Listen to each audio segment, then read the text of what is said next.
Chapter 1. Beneath the unyielding mountain, the Supreme emerges. Chaos has never counted the years after countless epochs. It has finally awakened. At the foot of a towering mountain, Qingkuai surveyed his surroundings, a sense of melancholy stirring within him.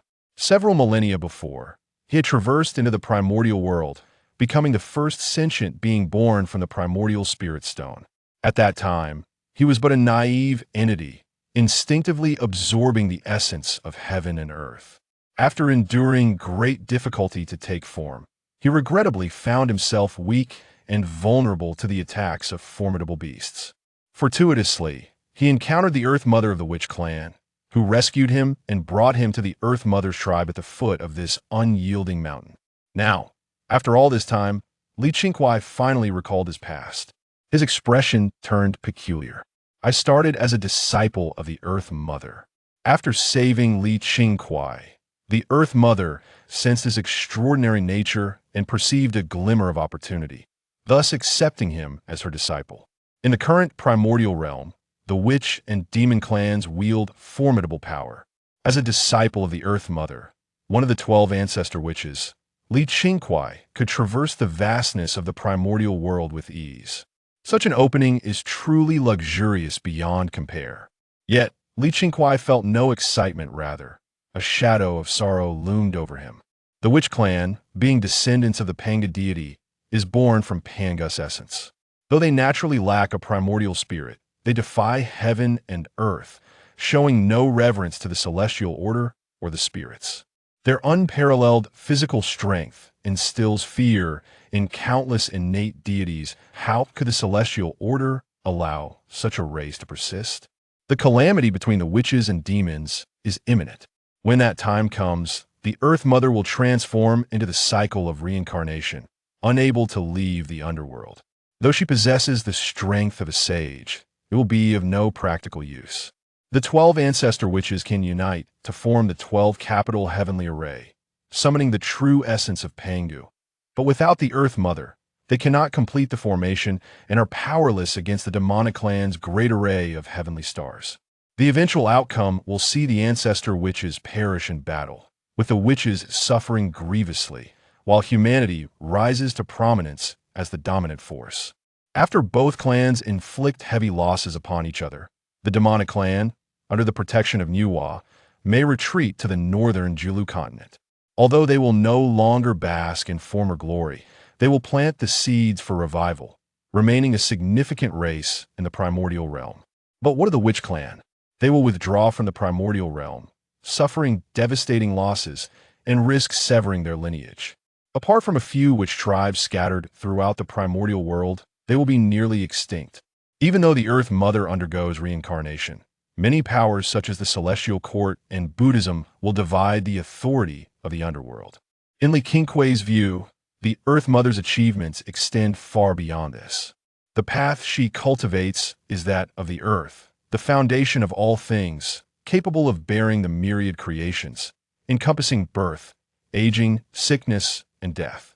While heaven and earth may endlessly cycle, the earth remains eternal, just as the Earth Mother endures. Moreover, the Taoist principles yield one from the essence of two, two from three, and three from all things. Thus, there should exist three paths: heaven, earth, and humanity existing without subordination. Yet now, the celestial order wields supreme power. The earthly path is plotted against, and the Earth Mother's physical form is bound to reincarnation, forever unable to escape the underworld. The human path is divided among the 3 sovereigns and 5 emperors, imprisoned within the fire cloud cave, a calamity from which humanity cannot emerge. If one were to claim that these are not the machinations of the celestial order, Qingkuai would find it utterly unbelievable. If it truly comes to that, even my desire to survive will be in vain. At this moment, Qingkuai furrowed his brow, pondering how to break the impasse. Suddenly, a spark of inspiration ignited in his mind, and he tapped his forehead. Of course, the great calamity between the witches and demons has yet to commence. If I can elevate the Earth Mother to the position of earthly sovereign, wielding the authority of the earth, perhaps I can safeguard the witch clan and prevent her from descending into reincarnation. preventing her essence from dissipating. Currently, Hongjun has not yet achieved unity, and the Age of Sages has not yet arrived. There remains an opportunity to alter the course. If I can make the Earth Mother surpass Hongjun, opposing the celestial order with the earthly path, then all will be well. If the earthly path reaches fruition, using the power of reincarnation to bind all living beings, thus achieving the great Tao, even the celestial order cannot usurp her position. In my previous life, I perused countless novels, and having navigated this primordial realm for thousands of epochs, perhaps I may not rival these innate deities in terms of scheming and plotting. Yet when it comes to foresight and creativity, I undoubtedly surpass them. Qingkuai stroked his chin, a profound smile gracing his lips. The ultimate destination of the world's laws is the supreme, with mythical grandeur embodying past, present, and future untouched by the river of time, unbound by the threads of fate. Why not forge the supreme myth of the Earth Mother? If the Earth Mother were to truly become the supreme myth, not only would she traverse the primordial realm, but she could dominate all realms across the myriad worlds. It is settled. Having made his decision, Qingkuai no longer hesitated. He closed his eyes and began to contemplate how to orchestrate his plans. A millennium passed in the blink of an eye, and during this time, Qingkuai remained within, incessantly devising and simulating, at times weeping, at times laughing. Just as his plans were nearing completion, a black vortex suddenly materialized in the void. A graceful figure emerged from the void. Clad in a flowing azure gown, her hair cascaded like a waterfall, elegantly pinned with a spirit-wood hairpin. Her exquisitely beautiful face bore a gentle smile, accentuating her unparalleled figure, a beauty that seemed to stand apart from the world. With every gesture, a soft, warm aura radiated, exuding an air of supreme nobility, as if all words in existence could not adequately describe her. She was like a marvel of heaven and earth, a paragon of extraordinary grace, where even the slightest change in her expression could dim the brilliance of the cosmos, rendering the sun and moon ashamed. The newcomer was none other than the Earth Mother. As an incarnation of Pangu's divine essence, endowed with the merits of creation, her cultivation had long reached the realm of Quasis saints. The laws of the earth flowed around her, emanating waves of Taoist resonance, and her incomparable physical prowess made it rare for anyone to rival her. Seeing that Qingkuai had not been cultivating, the Earth Mother furrowed her brows. Qingkuai, why have you yet to cultivate? The calamity in this world grows ever heavier should the demonic clan invade. I may not be able to attend to you.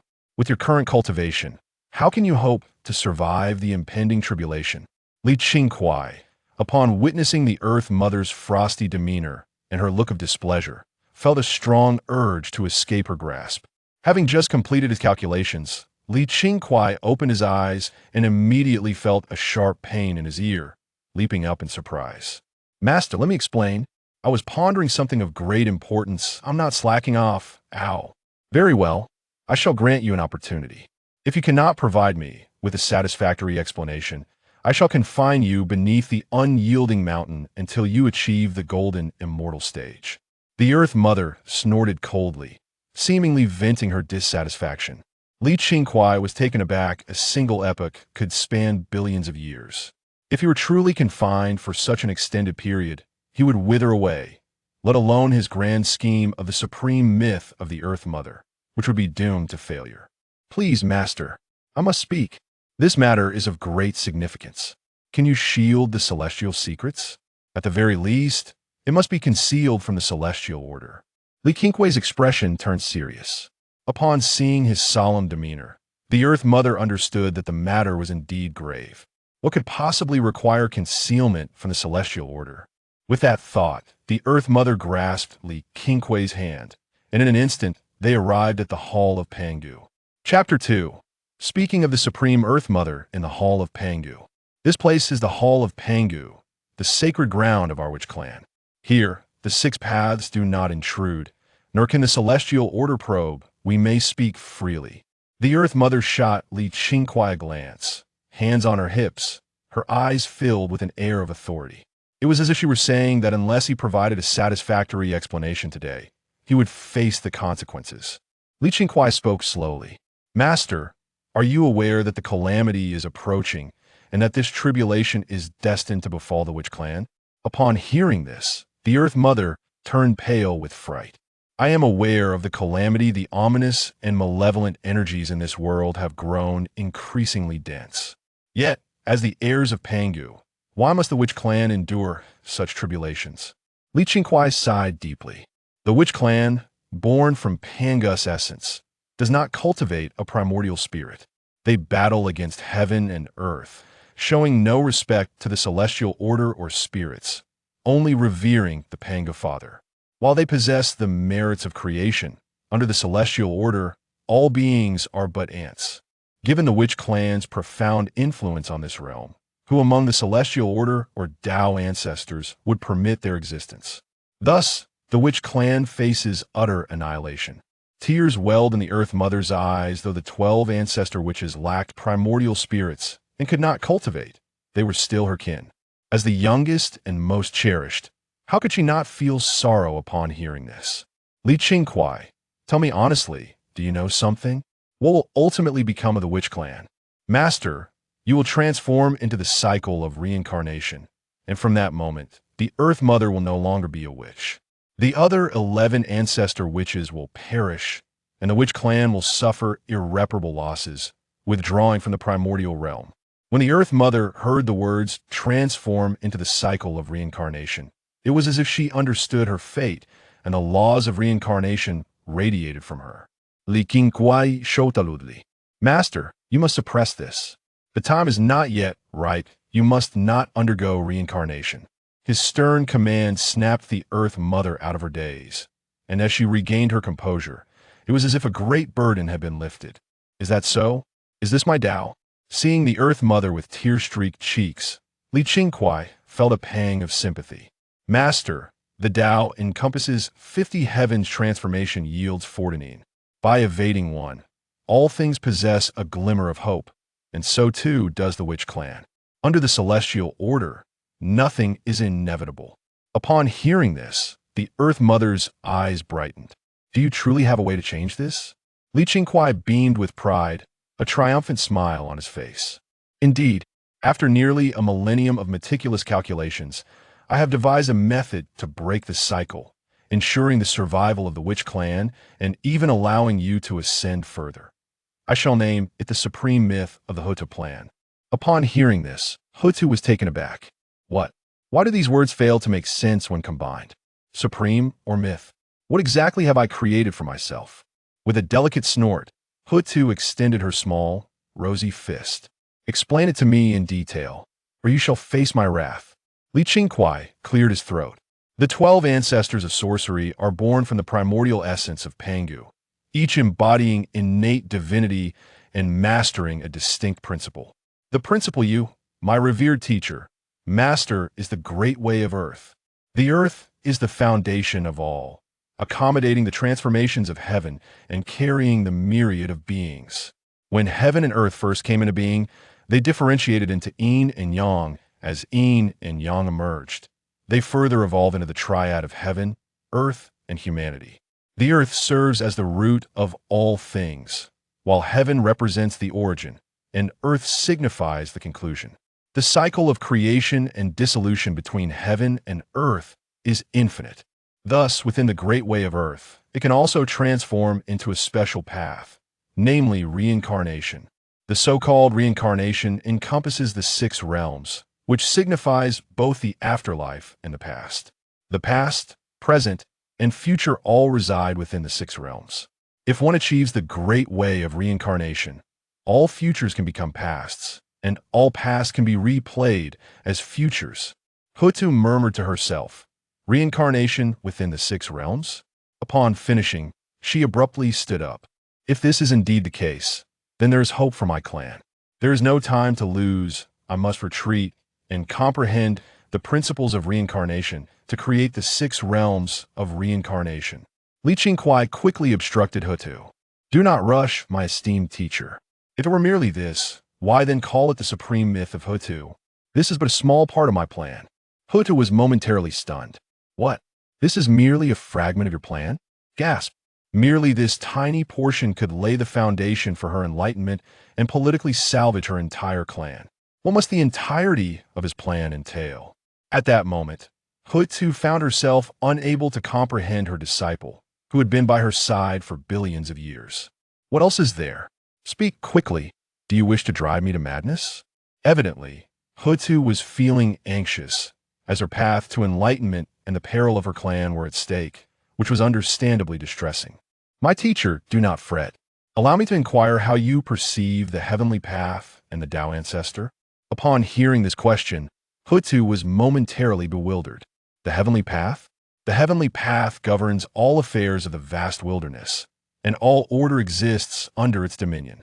And the Tao ancestor, in the wilderness, imparts teachings and serves as a voice for the heavenly path, both contributing to the benefit of the wilderness. Qingkuai's expression darkened, realizing yet another was ensnared by the deceptions of the heavenly path. However, it was understandable, for all beings in the current wilderness were subject to the operations of the heavenly path, and many secrets were obscured by heavenly machinations. Do you not know, esteemed teacher, that within the wilderness there ought to be the triad of heaven, earth, and humanity, all operating in tandem?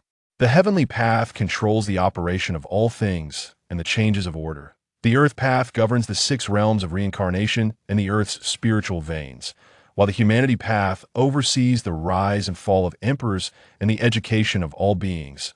All should share the same standing. Yet now, under the heavenly path, the earth path and humanity path remain concealed, revealing the heavenly path's ulterior motives. If you wish to seize a glimmer of hope for the sorcerer clan through the 6 realms of reincarnation, how could the lofty heavenly path and Tao ancestor permit it? Only by possessing equal strength can one engage in equal dialogue. Hou Tu seemed to grasp the essence, nodding in understanding. In essence, it meant her strength was insufficient at this moment. Embodying reincarnation would not save her clan, and she would be utterly obliterated. What should I do then? Unbeknownst to her, Hou Tu subtly began seeking Qingkuai's counsel. Qingkuai raised an eyebrow. What difficulty lies therein? Currently, the 2 mightiest races in the realm are the sorcerers and the demons. The sorcerers possess formidable physical strength, although they may not rival the great Pangu in opening the wilderness. Establishing smaller worlds should pose no significant challenge. Every realm possesses 3,000 fundamental laws, and one merely needs to embody the cycle of reincarnation within these worlds to enhance their comprehension of its principles. Ultimately, one can evolve the 6 paths of reincarnation within the primordial world, consolidating the myriad powers of reincarnation to leap forth as the master of the underworld, standing shoulder to shoulder with the heavenly Tao. This is the slender hope for the witch clan. Of course, only upon the completion of all these tasks can further plans be initiated. Upon hearing of subsequent plans, Hou Tu's expression turned momentarily blank, exclaiming, "What? There is a next step?" After becoming the master of the underworld and equating with the heavenly Tao, is the plan not yet finalized? Qingkuai wore a smug expression, disdainfully nodding in acknowledgement. Chapter 3. The Tenfold Return System. Indeed, as the supreme deity, Hou Tu cannot merely be a master of the underworld. What does supremacy entail? It signifies transcending all worldly matters, reigning over the myriad heavens and realms, serving as the origin of all things, and their inception in a mere thought. One can create all existence. This is the true essence of supremacy. Hou Tu felt a profound shock. Such words, if uttered by an immortal, he would never believe. Yet here was Qingkuai, who understood the workings of the heavenly Tao, rendering everything both enchanting and reasonable. This left him utterly perplexed. Could this individual truly achieve such feats? Is this the same immortal he knew? Hou Tu suddenly felt that his millennia of cultivation had amounted to naught, realizing that he was overshadowed even by a disciple of the divine. At that moment, Qingkuai spoke mysteriously. Our clan does not revere the heavens, spirits, or deities, but we solely pay homage to the great Pangu. Do you not wish for the resurrection of the great Pangu? His words fell like a bombshell. What? The Father God can still be revived. Hou Tu was evidently struck by the revelations of the day multiple times. Indeed, As I have stated, reincarnation marks both the commencement and conclusion of all things. As long as we summon Pangu's true spirit, reviving him through the 6 paths of reincarnation is not impossible. Upon hearing this, Hou Tu was immensely astonished, tears of joy welling up within her. The great Pangu was the unwavering obsession of the entire witch clan. Rising from her seat, she declared, "This is truly excellent news. I must share it with my elder brother. Master, wait. Even if you tell the elders, they may not believe it would be prudent for you to first manifest a small world to test the waters that, if successful, then you can share the method with the elders." After listening, Hou Tu nodded in agreement, realizing that revealing it to her brothers at this moment would be unwise. She needed to experiment first. Qingkuai nodded, exhibiting a demeanor of teachability.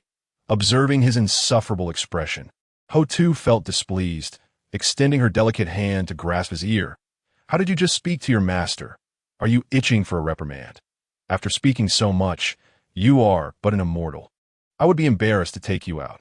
You shall remain here in the Pangu Hall to cultivate. Do not even think of leaving until you reach the golden immortal stage." Qingkuai's face instantly soured. "Master, this is hardly fair. Are you abandoning me after using me?" Hou Tu raised her head, resembling a proud swan. "I am your master. What I say goes. Do you have any objections?" Staring into Hou Tu's threatening gaze, Qingkuai promptly closed his mouth, realizing he had no grounds for dissent. After chastising Qingkuai, Hou Tu felt elated, channeling the ancestral witch power and gesturing into the void. Instantly, the space rippled, and an influx of chaotic energy surged forth. The recently torn space rapidly transformed into the elements of earth, water, wind, and fire, with an abundance of forces in motion. The rift that had just been created began to heal, yet Hou Tu would not grant it respite. Relentlessly bombarding it with attacks infused with the power of the earth, space was forcibly expanded, shrouded in chaos. As time and space rotated, the forces of yin and yang converging, the essence of the 5 elements manifesting. After an indeterminate span of time, the world finally stabilized. Observing the small world she had just birthed beginning to teem with life, Hou Tu exhaled a sigh of relief. Creating worlds was as effortless for the witch clan as drinking cool water. As the small world teemed with life, conflicts quickly arose, with some beings perishing and their souls wandering aimlessly. Hou Tu directed a sliver of her power into the small world, employing Qingkuai's teachings to deduce the reincarnation laws and establish the 6 paths of reincarnation. Indeed, a complete force of reincarnation emerged within this world, with all beings experiencing life and death in an orderly fashion. The power of reincarnation flowed back to Hou Tu, enveloping her in waves of luminous energy. Deepening her understanding of the laws, filled with excitement, Hou Tu turned to the side where Qingkuai was cultivating. "Disciple, I have succeeded. I have truly succeeded. This method is indeed viable." Qingkuai beamed with pride upon hearing this. Naturally, this is merely a small world. Should more complex phenomena emerge, the speed of understanding will surely accelerate. At that moment, a voice suddenly echoed in Qingkuai's mind. Ding! Detection of the host guiding Hou Tu in comprehending the reincarnation laws. System activated. Upon hearing this voice, Qingkuai felt a wave of emotions wash over him. After countless billions of years, his long-awaited opportunity had finally arrived. System, spare me the pleasantries. Deliver me 180 innate treasures. Ding! This system does not possess such capabilities. Please refrain from daydreaming. Host Qingkuai's expression darkened instantly. Daydreaming. If there are none, at least provide a newbie gift package. Ding! This system is a 10-fold return system. All rewards must be earned through the host's efforts. Please be realistic. Qingkuai's lips twitched. This system was clearly not a doting parent. It was rather aloof. Not only did it deny him innate treasures, but it also refused to provide a gift package. What use was it then? Ding! Detection of the host teaching Hou Tu the reincarnation method of the world, triggering 10-fold return, rewarding the host with the 6 paths decree. Note: the 6 paths decree is a supreme-level divine ability capable of modifying all fate and causality. Resetting the 6 paths and containing reincarnation power Qingkuai's eyes brightened. This was excellent.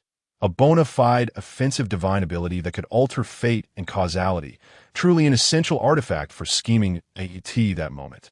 It seemed a tempest of energy surged within Qingkuai's consciousness, a torrent of pure energy, sweeping in like a roaring ocean, filling every corner of his being with unparalleled vitality. Qingkuai immediately immersed himself in his consciousness, guiding this power as it coursed through him.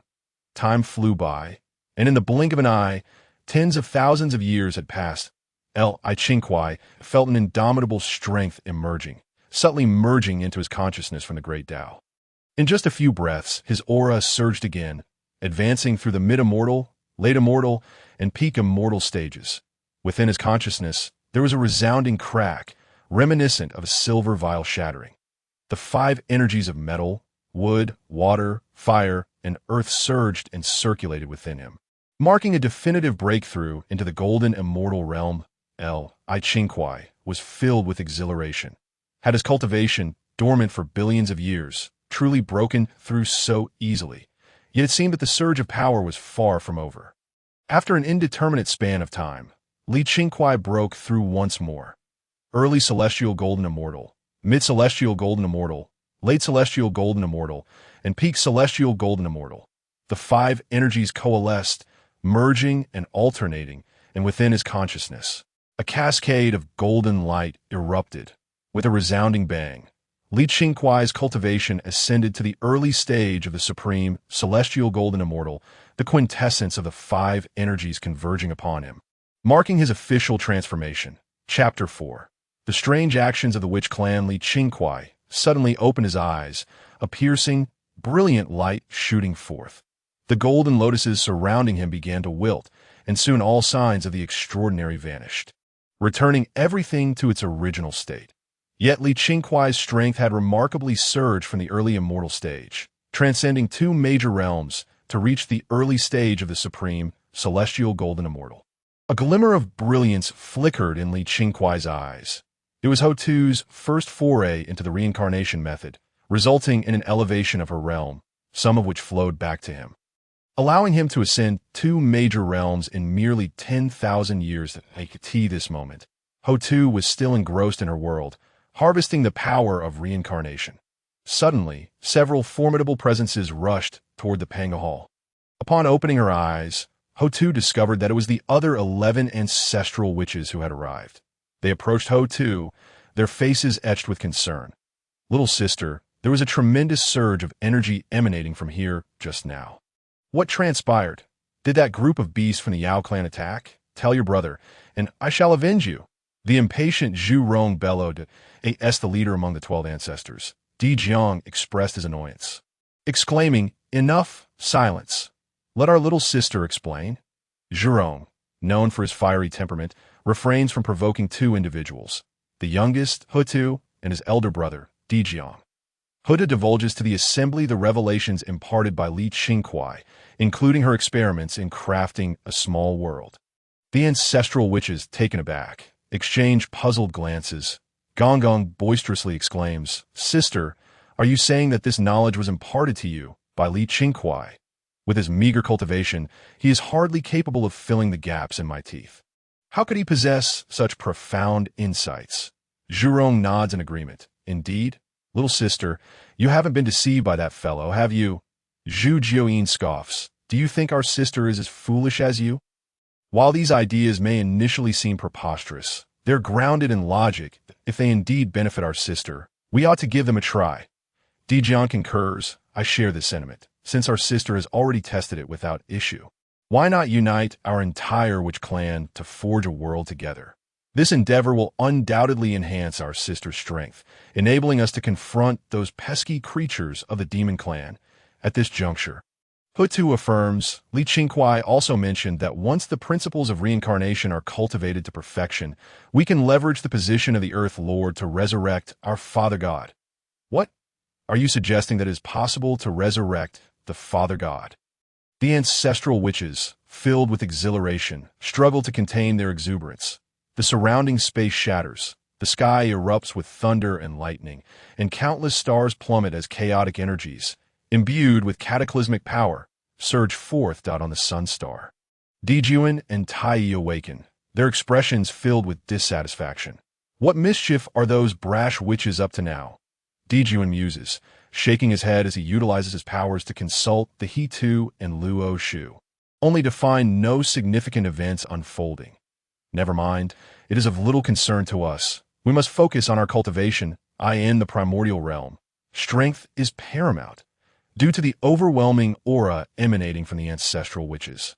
Qingkuai is compelled to muster his strength in a futile attempt to resist. Yet, with his mere golden immortal prowess, how could he withstand such force? He is immediately thrust out by the spatial energies, and a mouthful of reverse blood spills forth. The ancestral witches suddenly realize their oversight, and upon witnessing Qingkuai's disheveled state, they feel a twinge of embarrassment that, apologies, we were overly excited and lost control of our power. After Hou Tu reveals the method to resurrect Pangu, all the ancestral witches nod in agreement. Regardless of its efficacy, we must give it a try. The matter of the Father God is too grave for us to take lightly. Zhu Jiuyin proclaims, from this moment forth, our witch clan shall consolidate our power, disregarding the demon clan scoundrels, and gather at Mount Buzhou to collectively forge a small world for our sister's cultivation. He then turns to Qingkuai. As for you, it would be best for you to remain in the Pangu Hall to cultivate. This place is shielded from the heavenly secrets, and with our witch clan safeguarding you, there shall be no issues. Zhurong nods in agreement. Indeed, if this endeavor succeeds, you will have rendered a great service. It is a pity, however, that you are so frail. Otherwise, I would relish the opportunity to spar with you. Qingkuai's eyes twitch at the thought of engaging in combat with such a formidable foe. With his slight stature, a single blow could obliterate him. The witch and demon clans, being the two most powerful factions in the primordial realm, influence the entirety of existence. Presently, the demon clan is not as formidable as in later epochs, suffering continuous setbacks under the witch clan's onslaught, while the witch clan seems to have gained a significant advantage. However, at this moment, all the witches retreat to Mount Buzhou, leaving the various powers of the primordial realm utterly perplexed by the turn of events. At the foot of Mount Buzhou, Nuwa furrows her brow upon witnessing the witches' actions. Strange, have these witches abandoned their quest for dominion over the primordial land? Why have they all retreated? Fushi, standing nearby, shakes his head, overwhelmed by the demands of his role as the demon clan's sovereign. Yet the witches' maneuvers elude his comprehension. Could it be that the witches are planning something significant? No, I must find someone to monitor the situation. If they truly have grand designs, it could spell trouble. On Kunlun Mountain, the three Pure Ones are astonished by the sheer might of the witch clan, prompting even them to seek refuge there. Surprised that the witch clan has chosen to cease their advances, Tong Tian, filled with curiosity, wonders what the witches intend to achieve by abandoning the struggle for the primordial realm. Yuan Shi Tianzuan, dismissively scoffing at the witches, remarks, just a bunch of ignorant fools, vainly claiming to be the true descendants of Pangu. Umph. With a slight opening of his eyes, he muses, beneath the heavenly path, all is predetermined, we must diligently cultivate our strength. Only with immense power can we assert our rightful place, beyond the 33 heavens, in the chaos Zixiao palace. Hongjun Laozi perceives the shifts within the primordial realm and furrows his brow. After calculating, he finds the heavenly secrets obscured, as though nothing has truly changed. What unforeseen events have transpired among the witches? Have they not initiated their anticipated assault on the demon clan? However, after further investigation reveals no abnormalities. Hongjun Laozi dismisses the matter, regarding all beneath the heavenly path as insignificant, that, in his view, the overarching dynamics of the primordial realm are already established.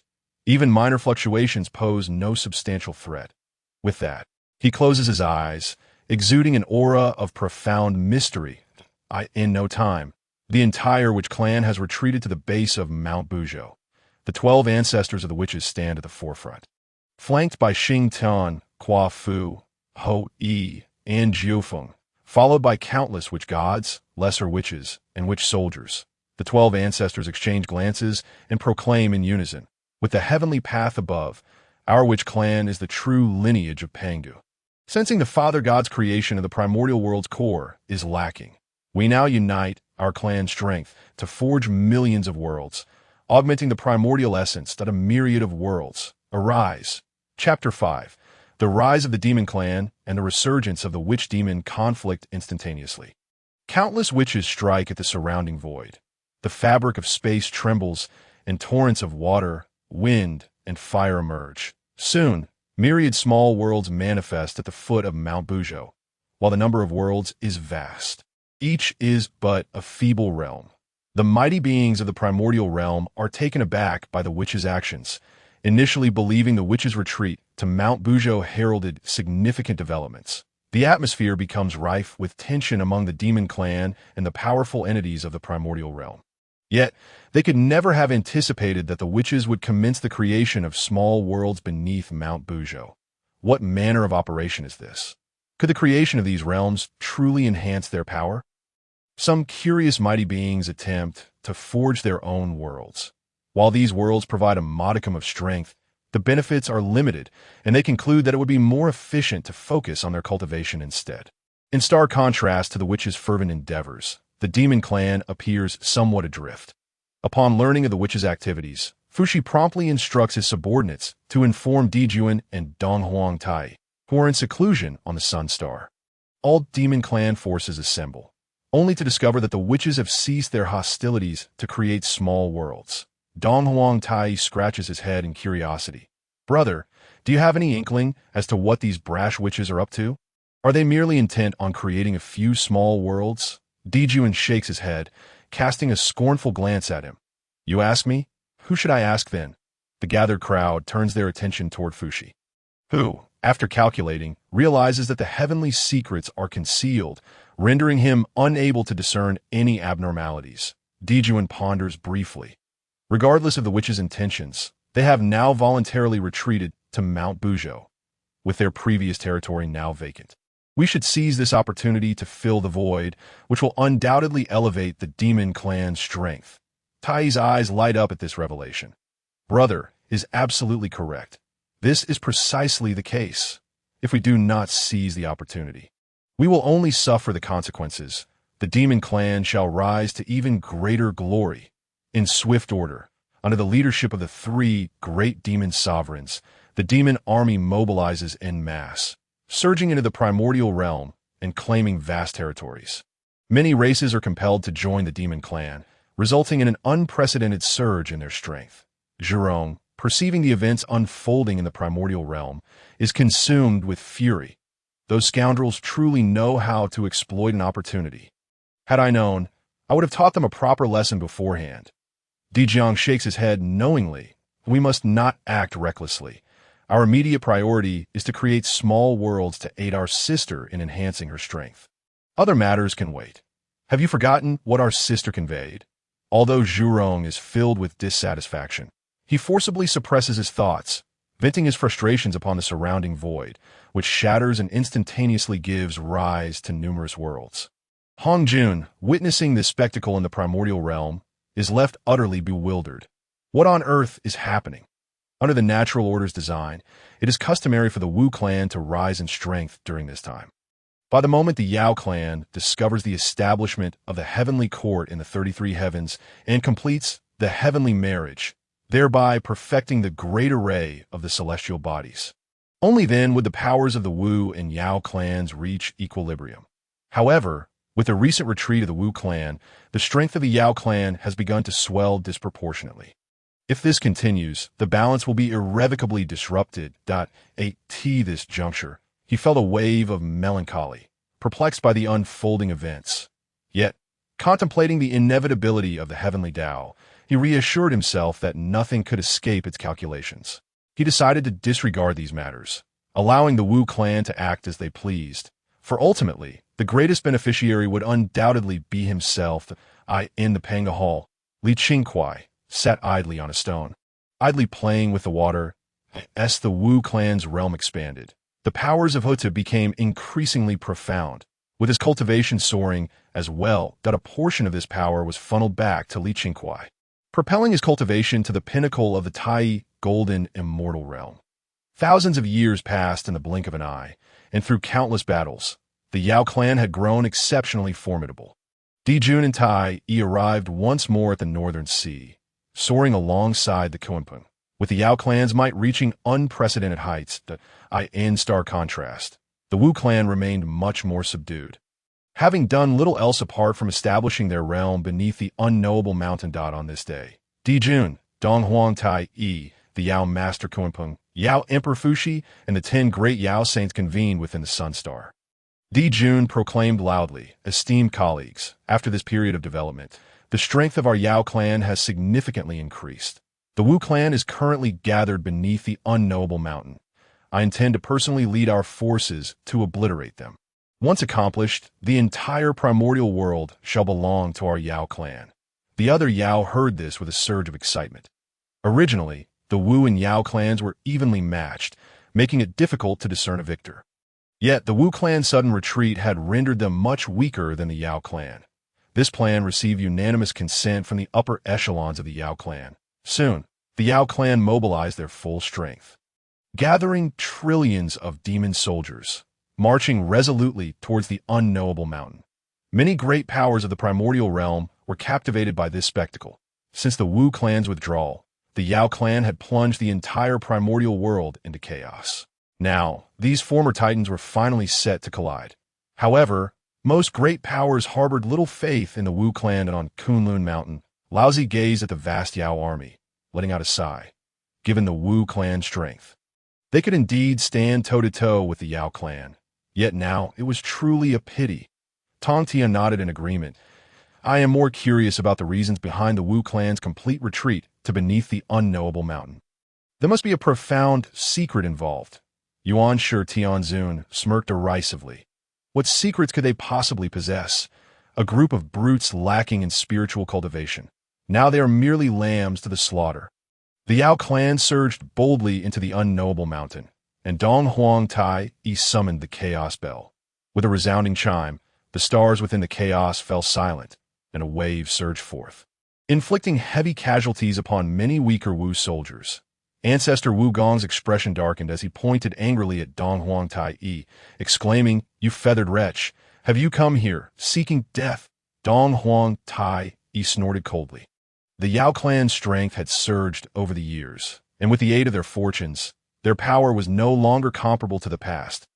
If previously he had felt a modicum of fear towards them, now the entirety of the primordial realm belonged to the Yao clan. What was there to fear? The trillions of demon soldiers roared, their voices echoing throughout the primordial lands, under the weight of the Yao clan's power.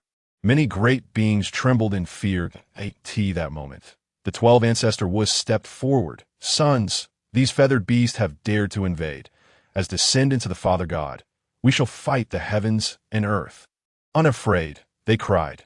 Countless Wu soldiers roared in fury, engaging in brutal combat with the Yao soldiers. Chapter 6. The invasion of the Yao clan, the great battle of Wu and Yao. The battle between the trillion Yao soldiers and the Wu clan reverberated throughout the primordial lands, their struggle leaving traces across the realm. The main battlefield beneath the unknowable mountain. Donghuang Tai wielded the chaos bell, single-handedly confronting the 5 great ancestor Wus: Gonggong, Zhu Rong, Xianming, Qiangliang, and Shebi. Alongside Fuxi, Jun, and Qingkuai, the top combatants of both clans fought evenly matched. Yet the Yao clan, having consolidated most of the primordial races during this period, vastly outnumbered the Wu clan, although the Wu clan boasted formidable physical prowess. Each Wu soldier found themselves contending against multiple Yao soldiers of equal rank, suffering considerable losses. As Zhu Rong witnessed more and more Wu warriors falling, his fury ignited. "You feathered wretches have gone too far. I vow not to rest until I have dealt with you." Donghuang Tai, sheltered behind Chaos Bell, wore a smug expression. "If you possess the capability, come forth. First, break my Chaos Bell," observing the Wu clan's dire straits. Many great beings in the primordial realm sighed helplessly. Had they known it would come to this, they would have acted differently. The once mighty Wu clan had inexplicably wasted their opportunity to seize the primordial realm for the sake of minor merits, now rendering the Yao clan the strongest race in existence. Truly, they had lost greatly for petty gains. Seeing that the Wu clan was no match for them, Jun felt elation swell within him. He bellowed, "Yao warriors, today marks our dominance over the primordial realm. Obey my command and set up the great array of the heavens and rivers." Quickly, Jun summoned the river map and Luo book. Tens of thousands of great demons and Yao deities swiftly positioned themselves within the formation. Countless stars fell from the chaos, crashing into the Wu clan's ranks, claiming many lives. Ancestor Wu Dezhong's expression darkened. He immediately utilized spatial powers to enter the great array of the heavens and rivers, attempting to break the formation single-handedly. However, this array harnessed vast star power, utilizing the supreme, innate spiritual treasure, the river map and Luo book, as its core, amalgamating the strength of billions of Yao beings. It was no easy feat to dismantle. Recently on the offensive, Dezhong now found himself under tremendous pressure, forced to use spatial power merely to fend off the assault. As he became the center of a maelstrom of spatial rifts, countless star energies rained down upon him mercilessly. Other ancestor Wus, witnessing this, were filled with urgency, seeking to provide aid, but were blocked by Donghuang, Tai Yi, and Fushi. The great beings of the primordial realm lamented in unison. The fall of Dezhong was merely a matter of time. That moment, Jun spoke with a triumphant smile. "Dezhong, I offer you a chance. If you are willing to lead the entire Wu clan to surrender to the Yao clan, I shall spare your life and grant you dominion over a great territory." The great beings of the primordial realm were taken aback. On Pai Island, Dong Wanggong's expression darkened. The designated male immortal. He had established the Pai forces but found himself unable to expand outward. Presently, the outside world was almost entirely under Yao clan dominion. Neither the Wu nor Yao clans were entities he could afford to offend. Upon hearing of the impending Yao assault on the Wu clan, he had felt a surge of excitement, thinking it would be advantageous for him when they both suffered losses. However, upon hearing Jun's proposal of surrender, fear gripped his heart. Should the Wu and Yao clans unite, who in the primordial realm could stand against them? His position as the foremost male immortal would likely become a mere joke. On Kunlun Mountain, Fire Cloud Cave, Ling Mountain, and Blood Sea, countless forces were fixated on this unfolding drama. Dezhong roared in fury. "You feathered wretches think to compel us to submit? We do not revere heaven and earth, nor do we bow to deities. The Wu clan shall battle heaven and earth. Apart from the Father God, none shall see us yield." Jun's gaze sharpened. "Since you are so obstinate, do not blame me for being unmerciful." Jun spat forth a mouthful of vital blood, and the river map and Luo book radiated brilliance. The hint of heavenly Tao rules emerged atop the great array of the heavens and rivers, causing the entire primordial realm to tremble as countless forces bore down upon Dezhong. Dezhong coughed up blood, his vitality waning, as if he might soon falter. Jun felt a surge of excitement. This was merely the great array of the heavens and rivers. Through Fushi's calculations during this period, he had discovered that the river map and Luo book concealed an even more powerful formation known as the Great Array of the Celestial Bodies. If the Great Array of the heavens and rivers was this formidable, how much stronger could the Great Array of the Celestial Bodies be? Jun raised his head, casting a furtive glance toward the Zixiao palace within the chaos. In the depths of the chaos, Hongjun Laozi's expression darkened. As a saint of the heavenly Tao, he was naturally aware of all occurrences within the primordial realm. He had also captured Jun's fleeting gaze. It appeared that the Yao clan's expansion had caused Jun to become rather arrogant. Did he truly intend to confront the heavenly Tao? Hongjun Laozi calculated with his fingers and sensed that something was amiss. Although the power of the demon clan had expanded significantly, it should not have been enough to overpower the witch clan. Was there an underlying issue? Never mind. If the situation truly reached an irreparable state, it would not be appropriate to intervene in this farce. After all, the real calamity had yet to commence. The denizens of the primordial world believed that Emperor Jiang was on the verge of collapse. A wave of earthy yellow aura suddenly emanated from beneath Buzhou Mountain, enveloping Emperor Jiang tightly within the Hunyuan River Luo array. In the blink of an eye, Emperor Jiang appeared beneath Buzhou Mountain. accompanied by a woman of extraordinary presence and elegance. She was Hou Tu. The other ancestral witches could hardly contain their excitement upon seeing Hou Tu's return. "Sister, you have finally returned. Ha, feathered creature, your doom is at hand." At this moment, the inhabitants of the primordial world realized why they had sensed something was off. Hou Tu had been absent. Jun, witnessing Hou Tu saving Emperor Jiang, was taken aback. However, he quickly masked his astonishment. It was merely an addition of another to the ranks of the doomed. Whether she came or not made no difference. "Today, I shall send you all on your way." Jun hurled the river map and Luo book at Hou Tu, while Dong Huang Tai unleashed the chaos bell to attack her. The two formidable assaults, laden with overwhelming destructive power, surged forth. Hou Tu's azure garments fluttered slightly as she scolded, "Presumptuous! Before this palace, it is not your place to flaunt your might." Instantly, it seemed as though the entire primordial land resonated, with countless primal forces converging towards Hou Tu. She extended a finger, as pure as jade, causing ripples to appear in the void. The river map, Luo book, and Chaos Bell appeared to encounter an insurmountable force, becoming immobilized in midair. The mighty beings of the primordial realm watched this scene in astonishment. Heavens, is this truly Hou Tu? How has her power grown so formidable that she can confront two demon emperors alone? Chapter 7. I, Hou Tu, declare my grand emergence from seclusion. Could it be that Jun and Dong Huang Tai are merely feigning their efforts, playing us? It is possible, quite possible. Perhaps they take a liking to Hou Tu and are showing mercy. The myriad beings of the primordial world engaged in discussions, clearly incredulous at the scene before them. Even among the ranks of the demon clan, many demon generals shared similar sentiments. My lord, there is no need for restraint. Annihilate this band of witch progeny, and the entirety of the primordial realm shall belong to our demon clan. Kill, kill, kill. A cacophony of trillions of demons erupted. Only Jun and Dong Huang Tai remained. Their faces flushed with indignation. They were truly aggrieved.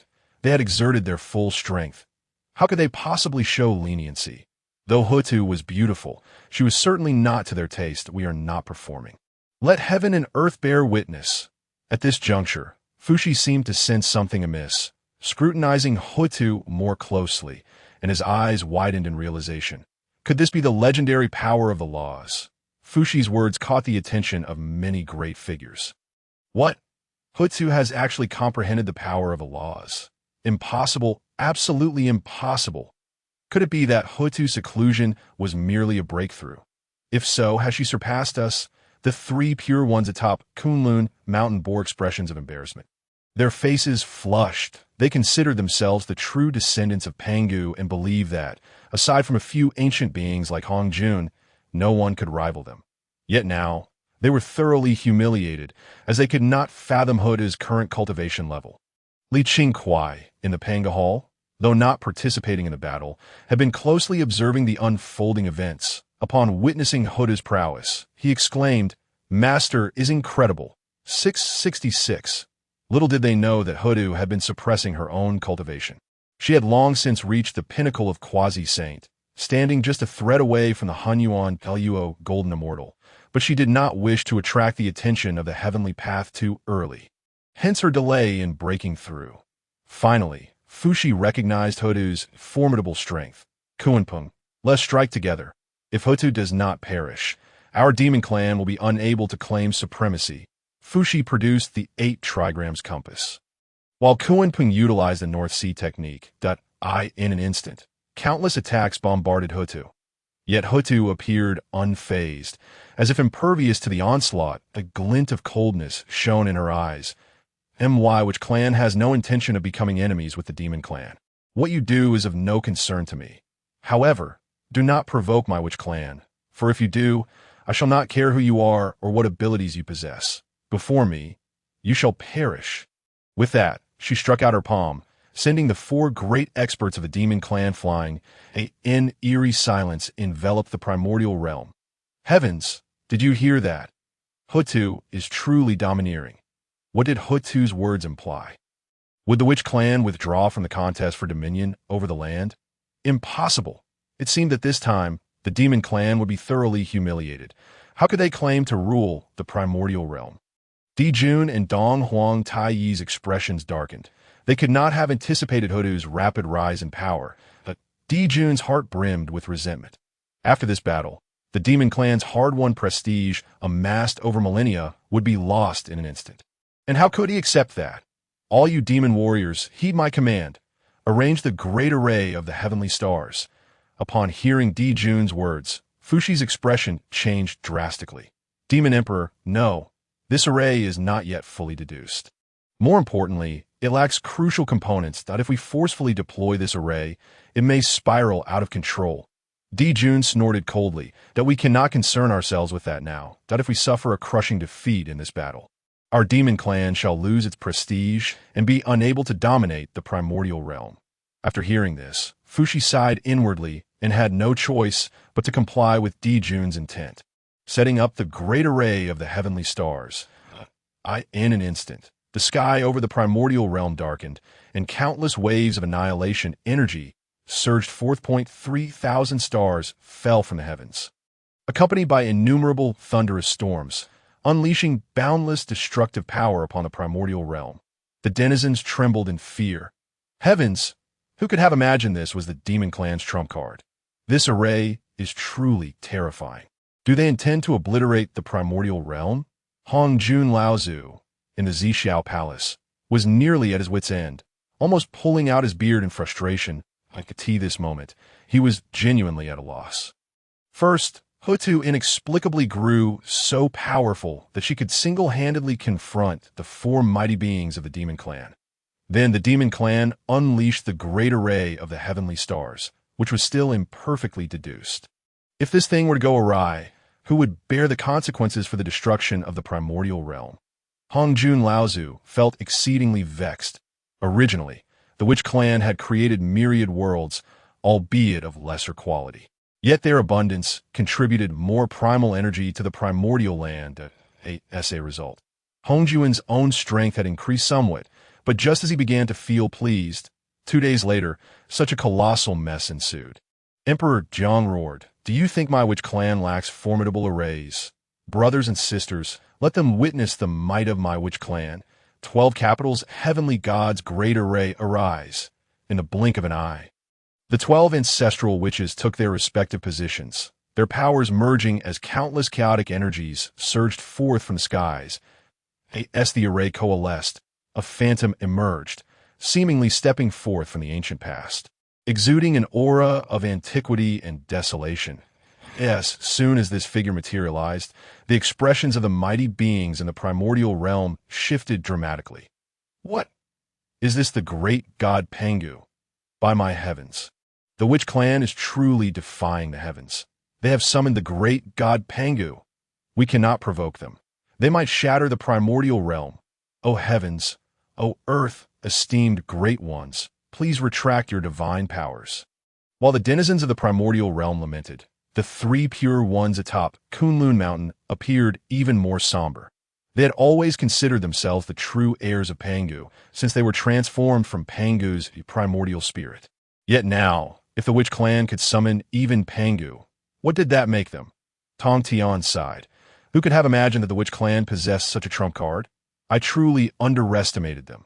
This is the Father God. It cannot be. The Father God clearly perished long ago. Yuan Zhun's face was one of disbelief. The one with the highest cultivation among the 3. I quickly discerned the truth. Second brother, third brother, do not panic. This is not the true Pangu, merely a phantom of Pangu. Upon closer inspection, the others realized that it was indeed just a shadow of Pangu. Even though it was merely a phantom, it was still Pangu's essence. The phantom slowly opened its eyes. The 3 pure ones immediately felt their primordial spirits tremble, as if they had encountered something that instilled fear within them. The Pangu phantom bellowed, "Axe, come forth." Dong Huang Tai Yi, Laozi, and Yuan Shi. Zhun suddenly sensed that the treasures in their hands were somewhat unresponsive. While Yuan Shi, Zhun, and Laozi managed to suppress the restlessness of the Tai Chi diagram and the Pangu banner with their profound cultivation. Dong Huang Tai Yi was utterly bewildered. The Zhou star array was divided into yin and yang paths. One side was suppressed by the sun star array, while the other was held down by the moon star. However, the current moon star had no connection to them, forcing Jun to alter the formation, with Dong Huangtai wielding the chaos bell to suppress one side, and the Hou Tu and Luo Shu to control the other. Yet the chaos bell continued to tremble, giving him the impression that it might rebel at any moment. This left Dong Huangtai feeling quite frustrated. He spat out a mouthful of essence blood and summoned his primordial power to suppress the chaos bell's agitation. Pangu, noticing that the axe in his hand had not returned to its original position, suddenly manifested a phantom of the heavenly opening divine axe, striking towards the Zhou star array. Zhun commanded the demon clan to push the entire formation to its limits, harnessing the power of countless stars in the sky. Just as the two formidable forces were about to collide, a sudden surge of purple energy appeared between them. Upon closer inspection, it was none other than Hongjun Laozi. With the Qingkuai in his left hand and the Tian Di Chi Pan in his right, Hongjun Laozi effortlessly neutralized the combined powers of the two great formations. The mighty beings of the Hong Huang could not help but gasp in astonishment. These two formations represented the pinnacle of power in the entire Hong Huang. The potential devastation caused by either force at full release could be unimaginable. Yet, such overwhelming strength was subdued so nonchalantly by Hongjun Laozi. Just how formidable was his cultivation? Jun was equally astonished. He had initially believed that the power of the Zhou star array might be sufficient to suppress the heavenly Tao, but it now appeared that he had overestimated his capabilities. The three pure ones of Kunlun Mountain and the two from Ling Mountain were taken aback. Was this the legendary power of a saint? Truly unparalleled. Below the saints, all were mere ants, indeed. With that thought, they ceased their musings and began to comprehend the Hongmeng purple qi in their possession, hoping to attain sainthood sooner rather than later. Before Hongjun Laozi could speak, Hou Tu directly addressed him. Dao Zhu, my Wu clan has secluded ourselves beneath Buzhou Mountain to enhance the primordial essence of the Hong Huang. However, the demon clan, driven by their insatiable ambitions, has attacked us. We had no choice but to resist. We implore Dao Zhu to take our side. Upon hearing this, Jun and Dong Huangtai scoffed and fell silent. There was little to say. They were genuinely unconcerned. Hongjun Laozi slowly closed his eyes that I am aware of the matters at hand. The current conflict between the Wu and the demon clans has far-reaching consequences and poses a severe threat to the Hong Huang. Therefore, from this moment forth, the Wu and demon clans are forbidden from engaging in battle for 100 million years. Zhu Rong felt an intense dissatisfaction when the Wu clan was being suppressed by the demon clan. Dao Zhu did not intervene. Now, when they were on the verge of gaining the upper hand, he chose this critical moment to appear. Just as he prepared to voice his objections, he was stopped by Jiang. We shall abide by Dao Zhu's decree. On the demon clan side, they were already at a disadvantage. This was a perfect opportunity for them to retreat and bide their time. What was there to complain about? We, the demon clan, shall adhere to Dao Zhu's commands. Hongjun Laozi nodded and then vanished from the Hong Huang. The members of the Wu and demon clans began to collect the corpses of their fallen kin. Regardless of whether they belonged to the Wu or the demon clan, they were all exceptional materials for refining weapons. Yet, at that moment, no one dared to make a move that it was a joke. Had they not witnessed the astonishing combat prowess of the Wu and demon clans? Attempting to seize the bodies now would be akin to courting death. They were not foolish enough to do so. Suddenly, a voice echoed through the sky. Hou Tu, come to the Zixiao palace at once. The 12 ancestor Wu felt a surge of anxiety, fearing that Hongjun Laozi might discern something detrimental regarding Hou Tu's day. Hou Tu smiled reassuringly at them. Oh, not worry. Dao Zhu likely did not notice anything amiss. Otherwise, he would not have let us off so easily. Once Hou Tu departed, the 12 ancestor Wu hurried to the Pangu Hall to find Qingkuai. Upon seeing that the battle had concluded and lost its excitement, Qingkuai was sprawled on a stone, fast asleep. The ancestor Wu arrived at the Pangu Hall only to find Qingkuai sleeping soundly, which infuriated them. How can you still find time to sleep when your master has been taken by Dao Zhu? It was your reckless schemes that led to this. Speak up quickly. How shall we resolve this matter? Zhu Rong, the most irritable among them, shouted at that moment. Zhu Jiuyin seemed to make a discovery, astonished that weren't you at the Xianxian realm before. How did you suddenly ascend to the Tai golden immortal level? And it appears you are on the verge of a breakthrough. The 12 Ancestor Wu were momentarily taken aback. Although the Hong Huang was not lacking in innate divine beings, such rapid advancement was unheard of. Ascending 2 or 3 major realms in one go was extraordinary that a normal person would require an immense amount of time. Even for their Wu clan, at least 100 billion years. Was this individual not a bit too heaven-defying? Li Qingkuai yawned and shifted his sleeping position, seemingly indifferent to the situation. Rest assured, my plans are undetectable by Dao Zhu. Moreover, beneath the heavenly Dao, the grand currents remain unchanged. Minor shifts can be overlooked. Do you think Dao Zhu would care? With that, he resumed his deep slumber. The Ancestor Wu felt a wave of frustration. However, since Hou Tu's transformation was due to this person, they could not afford to offend him. They could only leave in discontent. Once the Ancestor Wu had departed, Li Qingkuai opened his eyes, his heart filled with concern. While the heavenly Dao might not mind such matters, there was always a possibility of unforeseen consequences. Dao Zhu would not kill Hou Tu. After all, she was destined to become the earthly Dao Lord. The intertwining causes and effects were far too complex. But if Hou Tu were to trace her path back to him, it would be quite awkward. No, I must stay within the Pangu Hall for now. I cannot venture out. Otherwise, I might inadvertently bring about my own demise in the Zixiao palace. Hou Tu respectfully bowed to Dao Zhu Hongjun. I pay my respect to Dao Zhu. Hongjun Laozi nodded. I did not expect that within such a short time, your path of earth would progress so swiftly, reaching the peak of quasi-saint level. Have you encountered some fortuitous event? Hou Tu took a deep breath, knowing that the moment had indeed arrived. When Dao Zhu summoned him to the Zixiao palace, he had anticipated this inquiry. I respectfully report to Dao Zhu that for the past several million years, I have been cultivating beneath Buzhou mountain, honing myself through the pressure left by our Father God. The reason for my current realm is that the primordial essence left by our Father God is sufficient for my own advancement. My elder brother stated that our Father God created the Hong Huang, thus possessing the merit of opening the heavens. We considered whether opening more worlds might yield even greater merit, thereby increasing the primordial essence of the entire Hong Huang, which would also be considered a contribution. Upon hearing this, Hongjun Laozi's expression darkened. You have said everything that needs to be said. What is left for me to comment on?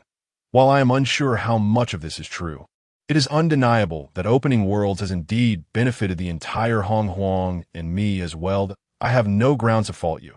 Rather, you have done well. You must understand that beneath the heavenly Dao, all are but ants. Regardless of your actions, you must align with the heavenly Dao. Now be gone. There is nothing more for you here. Hou Tu nodded in acknowledgement. I take my leave. Upon departing from the Zixiao palace, Hou Tu exhaled a sigh of relief, grateful for her prior preparations. Otherwise, she truly would have been at a loss for words. Upon receiving the news of Hou Tu's return, the ancestor witches finally relaxed. When Hou Tu revealed that she had only employed the principles of earth without resorting to the powers of reincarnation, the ancestor witches were taken aback that if Hou Tu, wielding the laws of earth, had already become so formidable, one could only imagine the sheer devastation that would follow if she were to utilize the laws of reincarnation. At that moment, they comprehended the significance of establishing a small world. Those foolish beings from the primordial era, believing the witch clan to be utterly incompetent, could not fathom the magnitude of their own folly. In truth, the witch clan possessed considerable wisdom. Before long, after the battlefield was cleared, the witch clan returned to their respective tribes to resume their cultivation. 100 million years may seem neither short nor long. Yet it would provide ample opportunity for the demon clan to regain their strength. When that time arrived, another fierce battle was undoubtedly on the horizon, in the Hall of Time, as the ancestor which Zhu Jiuyin engaged in his cultivation. An unsettling feeling crept over him, as if some monumental event were imminent. However, his calculations yielded no discernible results. In a moment of resolve, he spat out a mouthful of essence blood and harnessed the power of the laws. finally glimpsing a hazy fragment within the river of time that he saw the collapse of Mount Buzhou, the deaths of Gonggong, Zhu, Xianming, and even his own demise. This revelation filled him with trepidation. He had never believed that the outcome of the war between witches and demons would lead to mutual destruction. In his eyes, as descendants of Pangu, the witch clan was destined to govern the primordial land. Yet, the visions he discovered within the river of time compelled him to reconsider. Each time he pondered this, a wave of inexplicable agitation washed over him. One day, he suddenly recalled Hou Tu's disciple. If this individual could guide Hou Tu to such formidable power, he must possess some knowledge of significance. With this thought, his eyes brightened, and he swiftly made his way to the Pangu hall. Upon his arrival, he discovered Qingkuai still deep in slumber, which stirred an imbalance within him. The 12 ancestor witches had been weak upon their emergence, while the primordial realm was filled with countless innate divinities. Through relentless battles, they had honed their abilities to attain their current prowess. Yet, inexplicably, this young man had never been observed in the act of cultivation. His breakthroughs seemed as effortless as drinking cool water. There was undoubtedly a secret behind this little rascal. Qingkuai opened his eyes to find Zhu Jiuyin regarding him with an unusual expression, which sparked a hint of fear within him. Could it be that Zhu Jiuyin had some peculiar inclination? "Uncle Master, why do you gaze at me so?" Zhu Jiuyin approached with a beaming smile. "Nephew, there is no need for such formality. Today, I have specifically come to see you. How do you find your stay in the Pangu hall?" Seeing the almost maternal smile on Zhu Jiuyin's face, Qingkuai involuntarily shivered. This could not possibly be the genuine Zhu Jiuyin. The witch clan, with the exception of Hou Tu, was composed entirely of battle maniacs, and such a demeanor was rather discordant. "Uncle Master, if you have something to say, please speak plainly. We are family. No need for indirectness." Zhu Jiuyin felt a twinge of embarrassment upon hearing this, and scratched his head. "Actually, there is nothing of great consequence. It is merely that during my recent studies on time, I glimpsed a fragment within the river of time." He proceeded to relay what he had seen to Qingkuai. Qingkuai furrowed his brow, astonished that Zhu Jiuyin possessed such talent to perceive that scene from the river of time. "You speak truly. This indeed represents a possible future scenario." Upon hearing this, Zhu Jiuyin was momentarily perplexed. "Possible? Are you implying that it may not come to pass?" Qingkuai nodded. "Time is the most enigmatic and unpredictable of forces. If we adhere to the previous trajectory, it would indeed unfold as such. However, circumstances have changed, and naturally, the temporal points within it will not manifest." Zhu Jiuyin suddenly grasped the meaning behind this. "You mean to say that the path of time can alter the past, and even bring into existence that which does not exist?" Qingkuai affirmed with a N-O-T-A-T that moment. He seemed to have an epiphany, his eyes lighting up. Currently, the only individual to whom he was bound was Hou Tu, whose strength had already reached the pinnacle of quasi-saint. It would be impossible to elevate her power in the near term, so why not seize the opportunity presented by this jibe before him? With this thought, Qingkuai suddenly grinned, placing a hand on Zhu Jiuyin's shoulder. "Uncle Master, what do you think of my master's strength?" Zhu Jiuyin felt an odd sense of impending trickery at Qingkuai's question. Nevertheless, he maintained his composure and replied, "Your master is indeed powerful. I must thank you for this, for without you, such transformations would not have occurred." Qingkuai smiled back at Zhu Jiuyin that, "I see in you remarkable potential. You would make an excellent candidate for cultivating the supreme path of time. How about I create a supreme time divine plan for you?" Zhu Jiuyin was momentarily taken aback. What is this supreme time divine plan? Among the 3,000 paths, time is the most mysterious and unfathomable. Time preceded the birth of heaven and earth. With time, all things exist. Space, fate, and causality are all rooted in time. Once you master time, you can seek the past, present, and future within the river of time. At that point, as time is infinite, you will be indestructible. What say you? Are you interested in learning more? Zhu Jiuyin nodded fervently. While he did not fully understand this concept, it sounded immensely powerful. Initially, Hou Tu had attained her current strength with Qingkuai's assistance. Therefore, if he were to cultivate this so-called supreme time divine plan, would that not mean his own strength would also increase? "Qingkuai, Do you think that if I train using your method, I could surpass the saints in the future? Li Qingkuai's face contorted with disdain upon hearing this. Who do you look down upon? If my method can only reach the level of a saint, then what is the point of calling it supreme?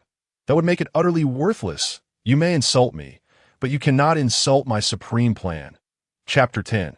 Teaching you the correct use of time. Zhu Jiuyin wore a gloomy expression. After all, being a saint was already considered the pinnacle within the entire primordial world. Presently, the only saint in the primordial realm was the venerable Hongjun. During the war between witches and demons, both clans unleashed their most formidable formations, yet even with their full might, they were effortlessly thwarted by Hongjun.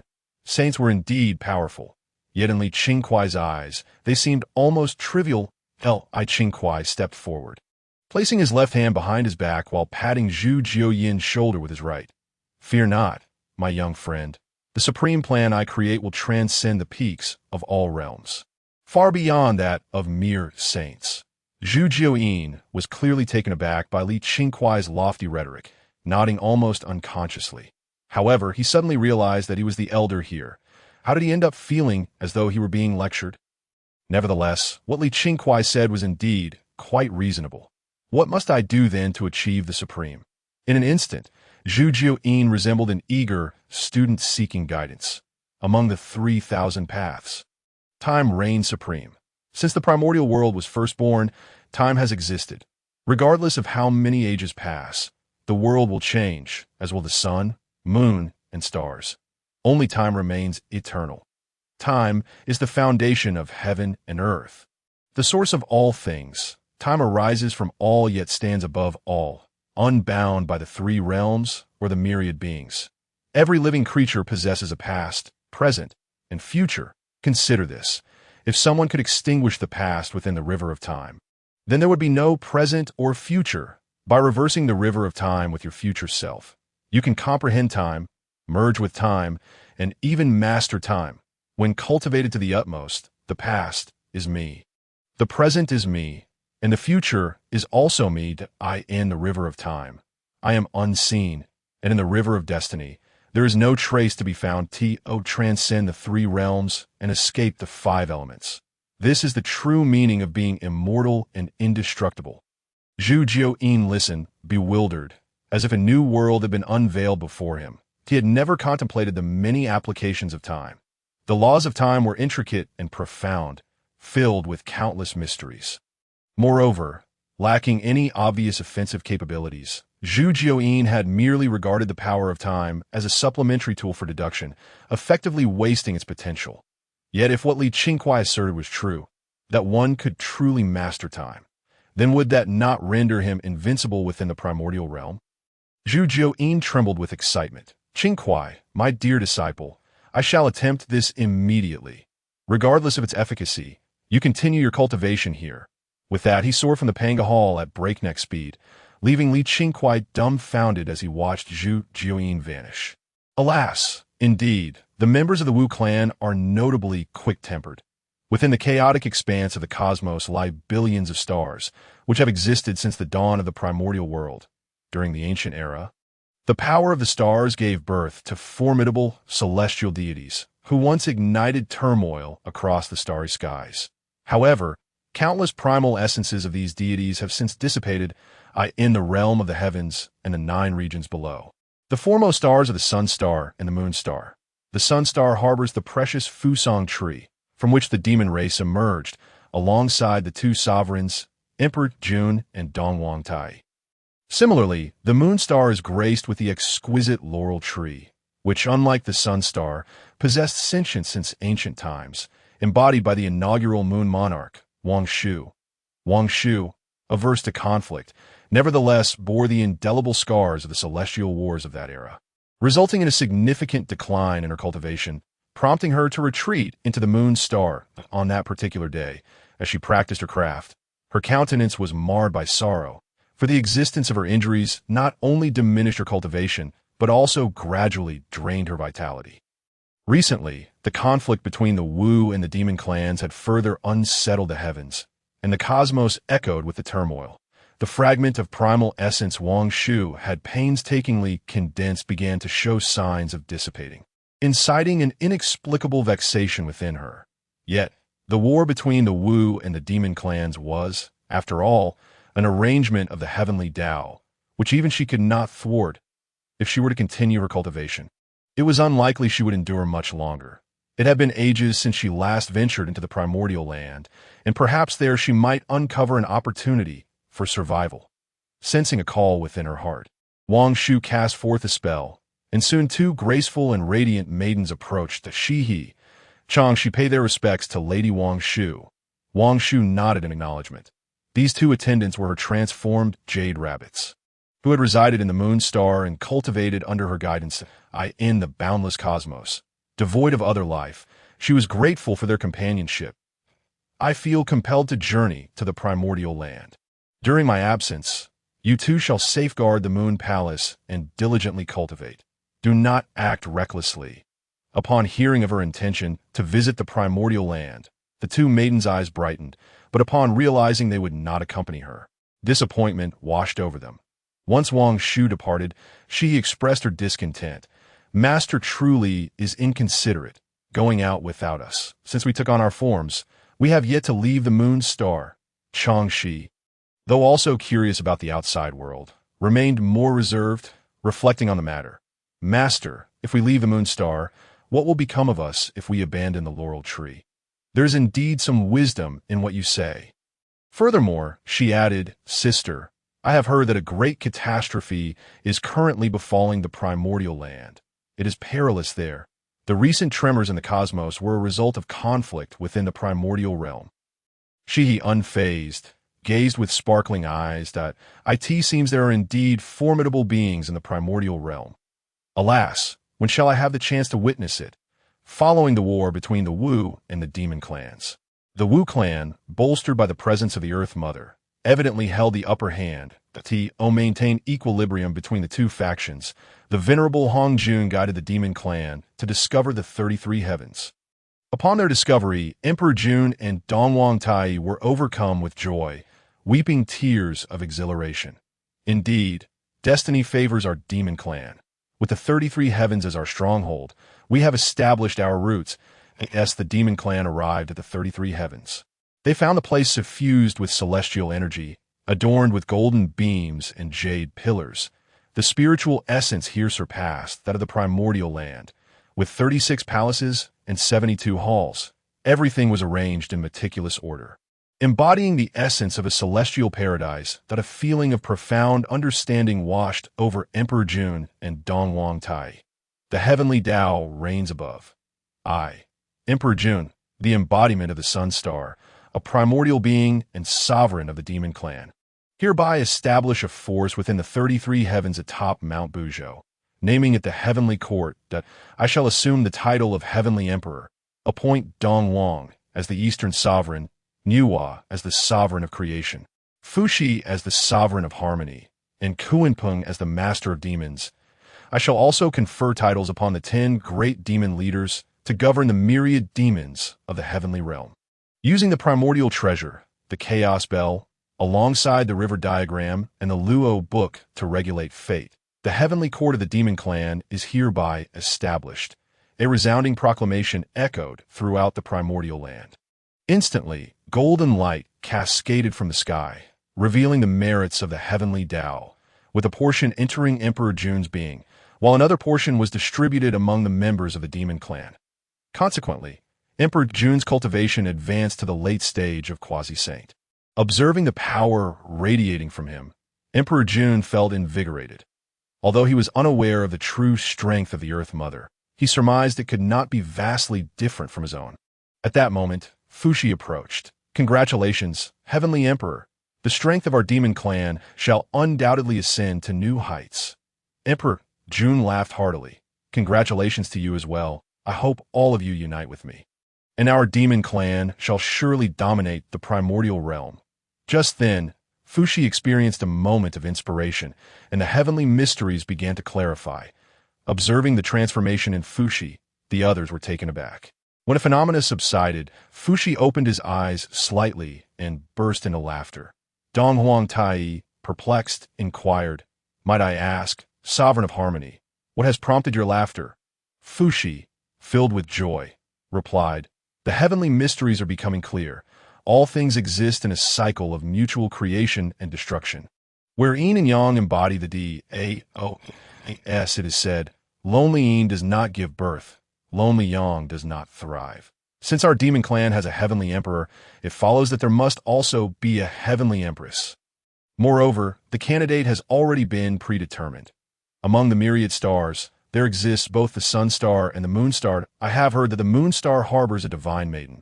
Let us petition for her hand in marriage on behalf of our sovereign. This will surely elevate our demon clan's power." Upon hearing this, the great beings of the demon clan were instantly invigorated. Indeed, there were terrifying entities in the moon star. Should they join the demon clan, the strength of their race would significantly increase. The holy demon Buzhou nodded in agreement. This is indeed the case, and furthermore, the connection between the sun and moon is fated. Perhaps we may even bear several golden crows as offspring, ensuring the continued prosperity of our demon clan. Within the Lingxiao treasure hall, the assembly of demon saints and deities bowed to Emperor Zhun. "We humbly beseech your majesty to journey to the moon star and seek the divine maiden's hand in marriage, thereby strengthening our demon clan." Upon hearing this, Emperor Zhun laughed heartily. He too had heard tales of the divine maiden's unparalleled beauty and formidable strength residing in the moon star. As a sovereign of the demon clan, a mere word from him would undoubtedly draw them in. Thus, he could embrace a stunning consort while simultaneously bolstering the demon clan's might. What could be more advantageous, since you all have expressed your agreement? It is undoubtedly the trend of fate that I shall not refuse. Buzhou, you shall oversee this matter and select some fine treasures from my treasury to ensure its successful completion. Buzhou, filled with delight, accepted the command and departed immediately. Dong Wang Tai, standing nearby, was equally exhilarated. With only 2 three-legged golden crows remaining on the sun star, the opportunity to strengthen their lineage was indeed a fortuitous prospect. Emperor Zhun clapped Dong Wang Tai on the shoulder, smiling as he said, "Brother, we are both of the 3-legged golden crow lineage. We should support one another. Therefore, in the interest of strengthening our clan, work diligently. And I shall arrange for you to marry a sister-in-law."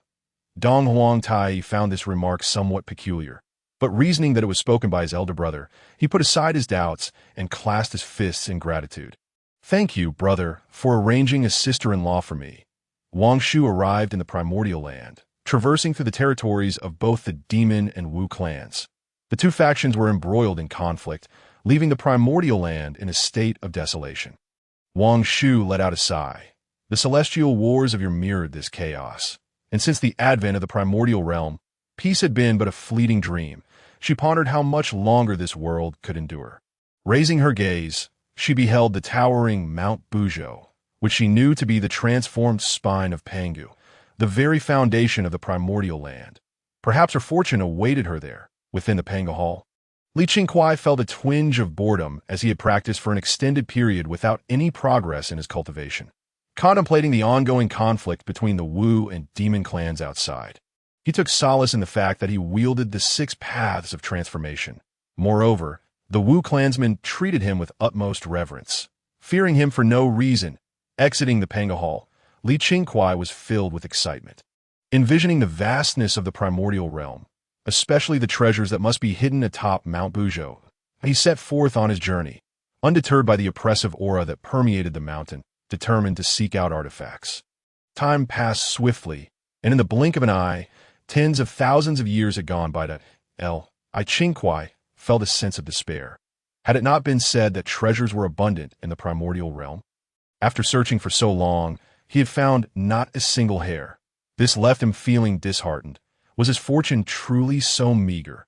Just as Qingkuai found himself in a moment of existential doubt, he suddenly heard a commotion ahead. Driven by curiosity, he ventured onto a nearby island. To his astonishment, he beheld 2 formidable golden immortals of the demon race preparing to attack a woman. This woman, with her ruby-red lips and pearly white teeth, possessed a graceful elegance, reminiscent of a being nurtured by the heavens themselves. Every gesture she made was captivating, Qingkuai mused to himself about her identity, concluding that she was likely not from their Wu clan and had probably fallen victim to an unwarranted calamity. However, it was quite audacious for these two demon beings, mere Tai golden immortals, to dare venture onto the unmoving mountain. Unable to contain himself, he leapt forth. "Hey, demon! Release that woman!" His sudden appearance startled the two demons. What on earth is this creature that has jumped out, ignoring the demons? Qingkuai turned to the woman with a smile. "Fair maiden, are you unharmed?" The woman was none other than Wong Shu, who had just arrived at the unmoving mountain. She had been fuming over the audacity of the two Tai golden immortals attempting to seize her belongings and was about to retaliate when this peculiar figure appeared from nowhere. Yet this was fortuitous, as she was reluctant to engage. In the vast wilderness, countless formidable beings roamed, and with her own injuries yet to heal, she preferred to avoid confrontation if possible. The Tai golden immortal demons, unable to discern Qingkuai's cultivation level, assumed he was beneath them. "You little thief! How dare you act so brazenly before us? You must be tired of living. Today, we shall end you." Qingkuai was undeterred. "This is not the unmoving mountain, nor is it your demon realm. Today, you shall meet your demise." The two sides clashed head-dash onto Qingkuai had been engrossed in his training for a long time and had not engaged in battle recently. Initially, he felt somewhat out of practice, but gradually, he began to gain the upper hand against the two demons. Realizing that they were no match for him, he felt a surge of joy and swiftly eliminated one of the demons. The remaining Tai golden immortal, sensing the dire situation, hurriedly attempted to flee, unleashing a flurry of golden light. Qingkuai thought to himself, "This is bad. He must be calling for reinforcements." He charged forward to vanquish the remaining demon. At that moment, the sky darkened and thunder rumbled ominously. Chapter 12. The Six Paths of Transformation. Terrifying indeed. Qingkuai's expression soured. The force behind this phenomenon was at least that of a great Luo golden immortal demon. And he knew he stood no chance. He turned to the woman beside him and said, "Reinforcements from the demon race are on their way. We must leave at once, or we will be unable to escape." Wong Shu felt a wave of panic wash over her. Just moments ago, Qingkuai had spoken with such bravado, yet now he seemed to falter. Suddenly, a booming voice echoed from the heavens. "Who are you? How dare you injure a member of my demon race and bully us as if we were powerless?" In no time, countless demons surrounded them. From the stormy clouds emerged three figures, the foremost revealing sharp fangs and wielding a spiked club. A fearsome presence, none other than the demon lord Dang Kong. Upon seeing the lifeless bodies of the two Tai golden immortal demons on the ground, Dang Kang's face twisted with rage as he pointed accusingly at Qingkuai and Wong Shu. "You two dare to slay my demon generals? Today, I shall see you both torn to shreds." No sooner had he spoken than a demon general charged forward. Qingkuai hastily defended himself, but upon contact, he was sent sprawling by an overwhelming force. His face paled. This was clearly a great Luo golden immortal demon, and he was but a Tai golden immortal. No match for such a powerful adversary. Gritting his teeth, Qingkuai resolved that he would fight back even if it meant revealing his hand. "The six paths manifest, the six realms of heaven and earth become my essence, the path of the evil ghost. Arise!" The sky darkened instantly, and swirling black smoke ascended, as if heralding the end of days. Wong Shu was taken aback. As a quasi-saint, she easily sensed the changes in the surrounding space and even caught a glimpse of a profound law emanating from Qingkuai, indicating that this divine ability was of an extraordinary caliber. She waved her hand, veiling the heavenly secrets. Regardless of his identity, if this divine technique were to be exposed, it would undoubtedly attract the covetous gaze of the great powers of the primal chaos, leading to an inevitable life-or-death outcome. Meanwhile, the Earth Mother, deep in her temple, sensed a tremor in the cosmos. After calculations, she discovered that Qingkuai was facing a life-threatening calamity, her expression shifting dramatically. The reason for her current state was entirely due to Qingkuai's assistance. She could not afford to lose him. The great Luo golden immortal demon general, witnessing the celestial changes, was likewise startled. Countless black hands erupted from the ground, and grotesque, green-faced demons crawled forth. The demon general brandished a large blade, slashing at the approaching fiends, yet they seemed incorporeal, rendering his attacks ineffective. The demons latched onto him, and he suddenly felt a searing pain coursing through his body. His eyelids grew heavy, and he lost consciousness. Enveloped by the thick black smoke, when the night finally receded, only a pile of bones remained on the ground. Qingkuai was taken aback. This was his first time wielding such a divine ability, and he had not anticipated its terrifying potency. Dang Kong was astonished by Qingkuai's display of power, his eyes glinting with greed. "Boy, hand over that divine technique you just used, and I might consider sparing your life." "What do you say?" Qingkuai remained silent, but within him, the 6 paths of transformation had absorbed a trace of the demon general's soul. Upon closer inspection, he realized it was indeed the essence of the recently deceased great Luo golden immortal. It seemed that the 6 paths of transformation possessed the ability to bind souls.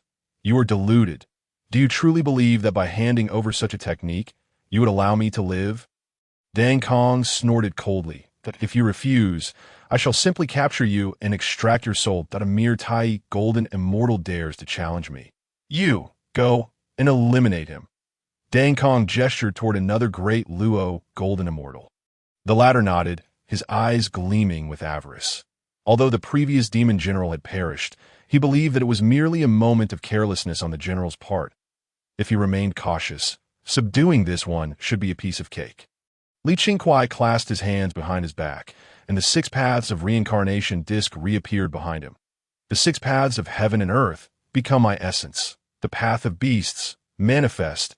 A streak of azure light flashed forth, swiftly embedding itself in the demon general's spiritual consciousness. The demon general suddenly fell to his knees, transforming into his true form. A massive crimson serpent, the red mist emanated from him, gradually dissipating his corporeal form into nothingness. With this, Qingkuai's 6 paths of reincarnation technique gained yet another soul. Witnessing this bizarre scene, Dang Kang's composure began to waver. "Truly 2 worthless fools. It seems I must take matters into my own hands." Wong Shu observed the unfolding events, her eyes sparkling with intrigue. Even at her level, she could not discern how these 2 had been obliterated, indicating the profound nature of this divine ability. Although Qingkuai held some trepidation, given the disparity in their cultivation levels, he felt a sense of relief at having recently reclaimed 2 souls. The celestial decree of the 6 paths: reincarnate as my essence. The cycle of cause and effect returns swiftly. The path of the Azura manifest. 2 beams of spiritual light descended from the 6 paths of reincarnation disc. They swiftly took the form of the 2 demon generals, causing Dang Kang's expression to shift dramatically. These were indeed his former subordinates, yet they bore no semblance of awareness, indicating something had gone awry. In an instant, a golden light flashed, and the strength of the 2 demon generals surged exponentially, reaching the late stage of great Luo golden immortal. With a mere thought from Qingkuai, the 2 specters charged towards Dang Kong. He fought desperately to fend them off, yet he soon realized that their power was now on par with his own. Confused, he pondered how such a transformation could occur. He yearned for an opportunity to escape. This divine ability was far too terrifying, and he needed to report this matter to the Demon Emperor without delay.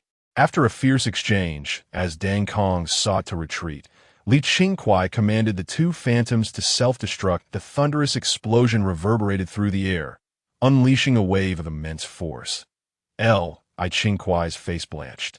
He had not anticipated the sheer might of a great Luo golden immortal's self-detonation. It was a grave miscalculation. Just as he believed his end was nigh, Wong Shu extended a finger, sending ripples through the void. The purple starlight quickly quelled the chaotic energy. Qingkuai gazed at her in disbelief, astonished that Wong Shu possessed such abilities. What worth was his own prowess? What a futile endeavor to showcase his strength. As Wong Shu was about to utter something, Qingkuai's system suddenly reverberated. "Ding! Congratulations, host, on imparting the great way of time to Zhu Jiuyin, triggering a 10,000-fold return. Congratulations, host, on acquiring the divine art of great time transformation." Chapter 13. The blooming of 12 petals at a surge of pure power surged into Li Qingkuai's mind. Exasperated, Li Qingkuai cursed inwardly, finding Zhu Jiuyin utterly detestable for choosing this moment to break through. Having delayed for so long, the pure energy coursing through him left no room for contemplation.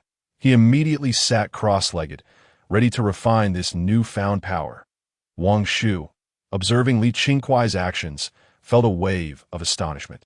Although he had witnessed sudden breakthroughs before, instances akin to a Tai golden immortal ascending to the Deluo realm were exceedingly rare. He pondered that should such a breakthrough occur here, it would undoubtedly cause a considerable commotion, attracting more onlookers and creating complications. He was just about to set up an array to veil the heavenly secrets when a voice of outrage echoed from afar. "Who are you? What do you intend to do to my disciple?" Turning to investigate, Wong Shu saw a woman in a flowing green dress emerge from the void, her expression unfriendly as she scrutinized him. "I am Hou Tu of the Witch Clan. May I inquire who you are?" "This is my disciple. What do you wish to do with him?" Hou Tu's countenance was fierce, yet her heart was filled with astonishment. Who was this celestial being? Why was her cultivation so remarkably high? She had never heard of such a powerful female immortal existing in the primordial world. Wong Shu smiled and nodded. "I am Wong Shu."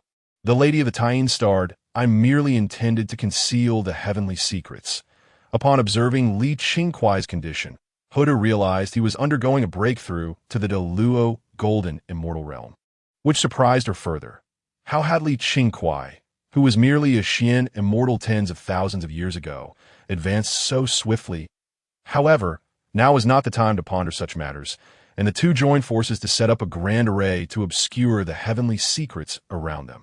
The power emanating from Li Qingkuai continued to overflow, and the three flowers of heaven, earth, and humanity blossomed above his head, each adorned with a small figure. In no time, the flowers bloomed to the 6th rank. A fragrant aroma wafted through the air. Hou Tu felt immense satisfaction. A bloom of the 6th rank was already commendable, indicating her disciple was indeed a talent worth cultivating. Yet the power was far from exhausted. And soon the three flowers transformed once more. In an instant, the flowers blossomed to the 9th rank. Both Hou Tu and Wong Shu stood in awe, with the three flowers blooming to the 9th rank. No one in the primordial world, aside from a few innate divinities, could achieve such a feat. This individual's talent was simply astonishing. The green petals gradually withered, releasing streams of purple Q in that moment. Heavenly flowers rained down, and golden lotuses erupted from the earth. The flowers bloomed to the 12th rank. Both were momentarily numb. Since the dawn of the primordial era, they had never witnessed anyone achieve such a rare feat. What kind of prodigy was this? Seeing the puzzled expression on Wong Shu's face, Hou Tu was at a loss for words. Surely, one could not suggest that this individual had always been this way. Li Qingkuai's power underwent a qualitative change. Bang! A muffled sound resonated from Li Qingkuai, as if his very soul had transcended, and in that moment he entered the realm of the Deluo golden immortal. Yet this surge of spiritual power had not yet been fully expended. Li Qingkuai's cultivation soared. Deluo golden immortal, early stage. Deluo golden immortal, mid stage. Deluo golden immortal, late stage. Deluo golden immortal. Pinnacle stage. His cultivation stabilized at the pinnacle of the Deluo golden immortal realm.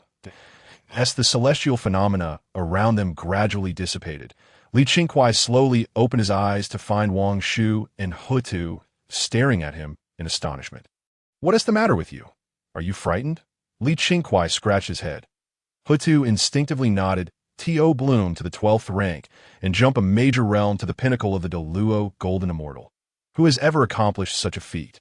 Hou Tu thought, being his master, she couldn't allow herself to lose face before her disciple.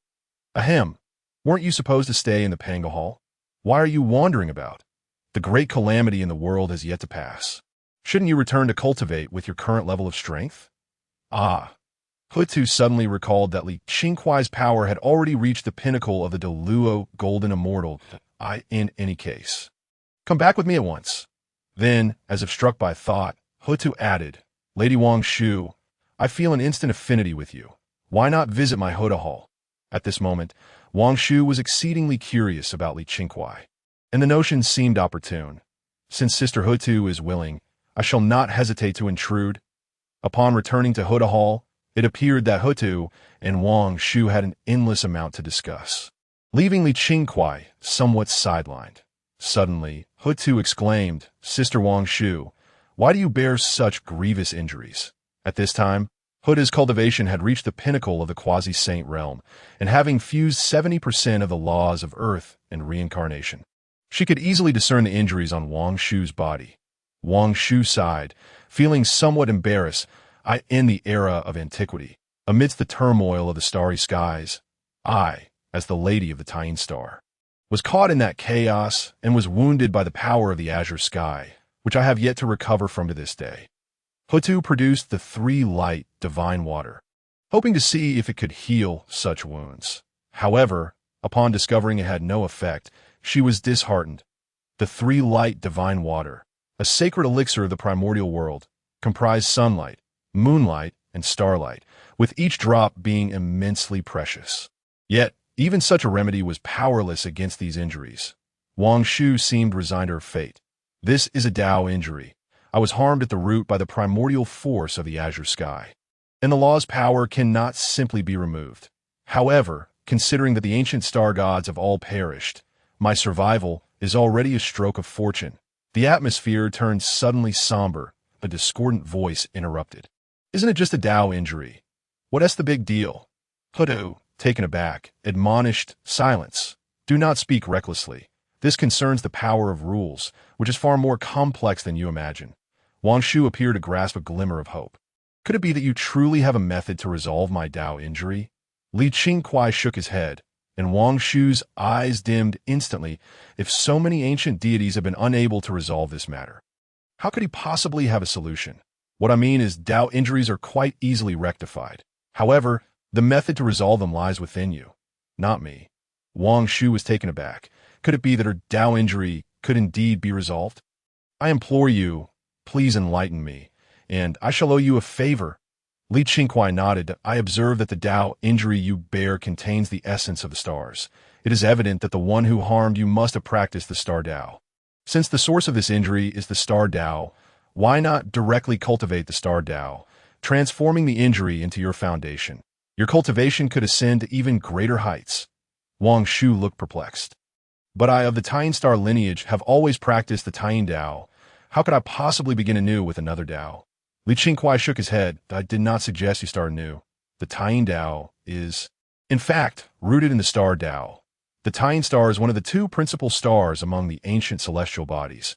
Merging the Tying and the Sunwb, why thus deducing the myriad stars, you can assimilate the power of the stars into your being, and in due course, you may comprehend the star D. At that point, with the power of the star Tao, you could potentially command the entire primordial starry skies.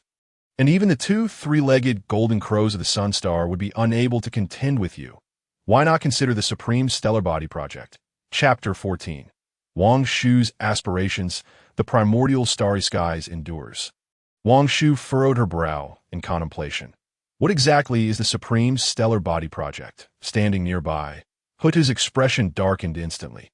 She was all too familiar with this concept. The cultivation she currently possessed was largely due to the Supreme Mythos Project devised by Qingkuai. It had not been long since that plan was set forth, and now he was proposing yet another Supreme Stellar Body Project. She was bewildered by how he could possess such extensive knowledge. In the primordial realm, the 3 realms and 9 luminaries were divided into 365 major stars and 129,600 minor stars, each governed by its own rules. The demon clan possessed a formation known as the Great Array of the Celestial Stars, which also harnessed the power of the stars to augment oneself. However, to elevate this formation to its utmost potential, one must utilize the star banner. As the celestial bodies above lacked a star deity to subdue them, the heavenly court emerged to maintain order in the starry skies. However, these demon beings were, after all, creatures of the primordial world, inherently repelled by the celestial realm. Even if they could suppress the starry skies, it was only a tenuous grasp. As the lady of the Tying Star, you possess a natural affinity with the starry skies. Why not distribute countless avatars to stabilize the celestial realm, absorbing the power of the stars into your very being? Achieving such a level would enable you to command the stars above, even without relying on the great array of the celestial stars. As Wong Shu became increasingly engrossed, being a primordial being birthed from the Tying star, she naturally comprehended the implications of Li Qingkuai's words. However, she had never entertained such notions before. Since the ancient celestial wars, she had secluded herself within the Tying star, never imagining that such a method of cultivation existed. Gently closing her eyes, Wong Shu swiftly connected her consciousness with the entirety of the Tying star. A surge of divine awareness flowed towards the nearest star through the phenomena of the Tying. This star, sensing Wong Shu's power, responded as if it were a child encountering its mother, rejoicing in delight. Soon, Wong Shu's essence fused with the star. Within her spiritual platform, it seemed as if countless galaxies emerged, and amidst this celestial expanse, another star surrounding the Tying star was ignited. A rich essence of stellar power entered Wong Shu's being, alleviating some of the Tao injuries she had previously endured. Though it was but a minuscule fraction, it filled her with immense excitement. After countless billions of years, there was finally some effect. Turning her gaze towards Li Qingkuai, she regarded him with a gentle expression. "Thank you, fellow Taoist, for your guidance. I can feel that if I can merge the myriad stars in the sky into my spiritual platform, I shall acquire the dominion over the entire primordial cosmos. At that time, even the heavenly Tao would have to weigh its strength before attempting to move against me." Wang Shu's face radiated pride, akin to a queen surveying her realm. She mused that Li Qingkuai's design for the supreme stellar body must indeed be along these lines. At that moment, Li Qingkuai sighed. "Wang Shu, if my design for the supreme stellar body merely aims to align with the heavenly Tao, would that not be rather futile? Gaining dominion over the myriad stars is merely the first step."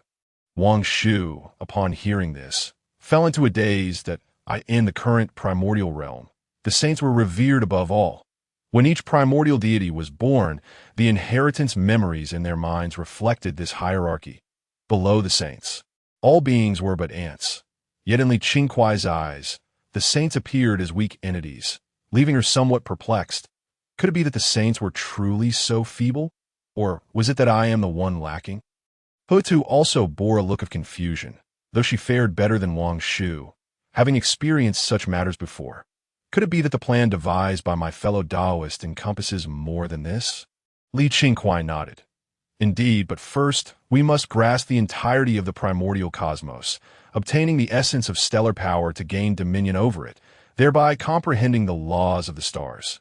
Once we fully perceive the complete laws of the stars, we shall harness a complete force of the laws to attain the realm of the Hunyuan Daluo Golden Immortal, and then evolve the void within ourselves, or infuse every speck of dust in our bodies with the essence of myriad stars. Such power would undoubtedly be formidable. At that time, you will be able to proceed with my subsequent plans. Wang Shu suddenly felt her mind, having existed for countless billions of years, was somewhat insufficient. This was already terrifying. How could there be further plans? At this moment, Wang Shu felt a stirring in her heart. "Hou Tu, may I borrow your Taoist sight for cultivation?" Hou Tu smiled and nodded. "Sister, rest assured here with me. No one shall disturb you." Wang Shu expressed her gratitude, and then directly began to communicate with the stellar power within her body to initiate her cultivation. At this juncture, Hou Tu turned to Li Qingkuai and spoke. "Li Qingkuai, I have recently sensed that the power of reincarnation is becoming somewhat uncontrollable. When shall we be able to utilize this power to create the 6 paths of reincarnation?" Li Qingkuai shook his head. "Now is not the time. Currently, the human path and the Azura path and the 6 paths of heaven and earth have yet to manifest. Perhaps we can seize this opportunity to strategize." Beneath Buzhou Mountain, Nuwa was cultivating within her Taoist sight. Although the war between the witches and the demons had not fully erupted, skirmishes were nonetheless rampant across various regions, since Hongjun bestowed the primordial purple energy. Her cultivation had reached the pinnacle of quasi-saint. Yet, she felt as though she remained on the verge of a breakthrough, perpetually grasping at something elusive, which caused her considerable vexation. With the heavenly court newly established, There were countless affairs to attend to, and Fushi had not returned for a long time. Nuwa pondered that since cultivating within the Taoist site yielded little benefit, it would be better to venture out and perhaps discover her own fortuitous opportunities. Nuwa stepped out of her Taoist site and began to wander near Buzhou mountain. After all these billions of years, I feel an overwhelming sense of oppression. She thought that I in the present conflict between the witch and demon clans. The entire primordial land was rife with strife. Whether it was murder for treasure or disputes over doctrines, this left her feeling quite unsettled. As she walked, she found herself arriving at Houtu's tribe. Nuwa held no animosity towards Houtu. Although she occupied a position as a demon emperor within the demon clan, she had never engaged in any wrongdoing. The witch clan, lacking in spiritual cultivation, consisted entirely of battle-mad individuals with volatile personalities, which did not align with the peaceful and tranquil nature of Nuwa. Nonetheless, among the 12 ancestral witches, Houtu stood out as an anomaly. Houtu's calm and kind demeanor, coupled with her shared status as a primordial goddess, endeared her to Nuwa. She had taken note of Houtu during the previous conflicts, particularly impressed by her significant rise in strength. With Houtu now at the pinnacle of quasi-saint, Nuwa found herself unable to fathom Houtu's true capabilities, which undoubtedly surpassed her own. Beyond the pinnacle of quasi-saint lay the realm of saints, and with the number of saints in the primordial realm already fixed, Nuwa could not help but wonder how Houtu had elevated her cultivation. Chapter 15. Nuwa's visit, Houtu's great secret. This led her to suspect that Houtu was concealing some great secret. Thus, Nuwa sent her voice to Houtu's hall, in Buzhou mountain. Nuwa has come to pay her respects to Lady Houtu. Hearing this voice, Houtu, who was currently cultivating within her hall, furrowed her brow. She and Nuwa had little acquaintance, especially since she belonged to the witch clan, while Nuwa belonged to the demon clan. It was unclear why Nuwa would seek her out. Kwafu, Hoi, where are you? Two formidable witches appear before Nuwa. We pay our respects to the ancestor witch. Now that Nuwa Dao's friend has come to visit, you two shall receive her on my behalf.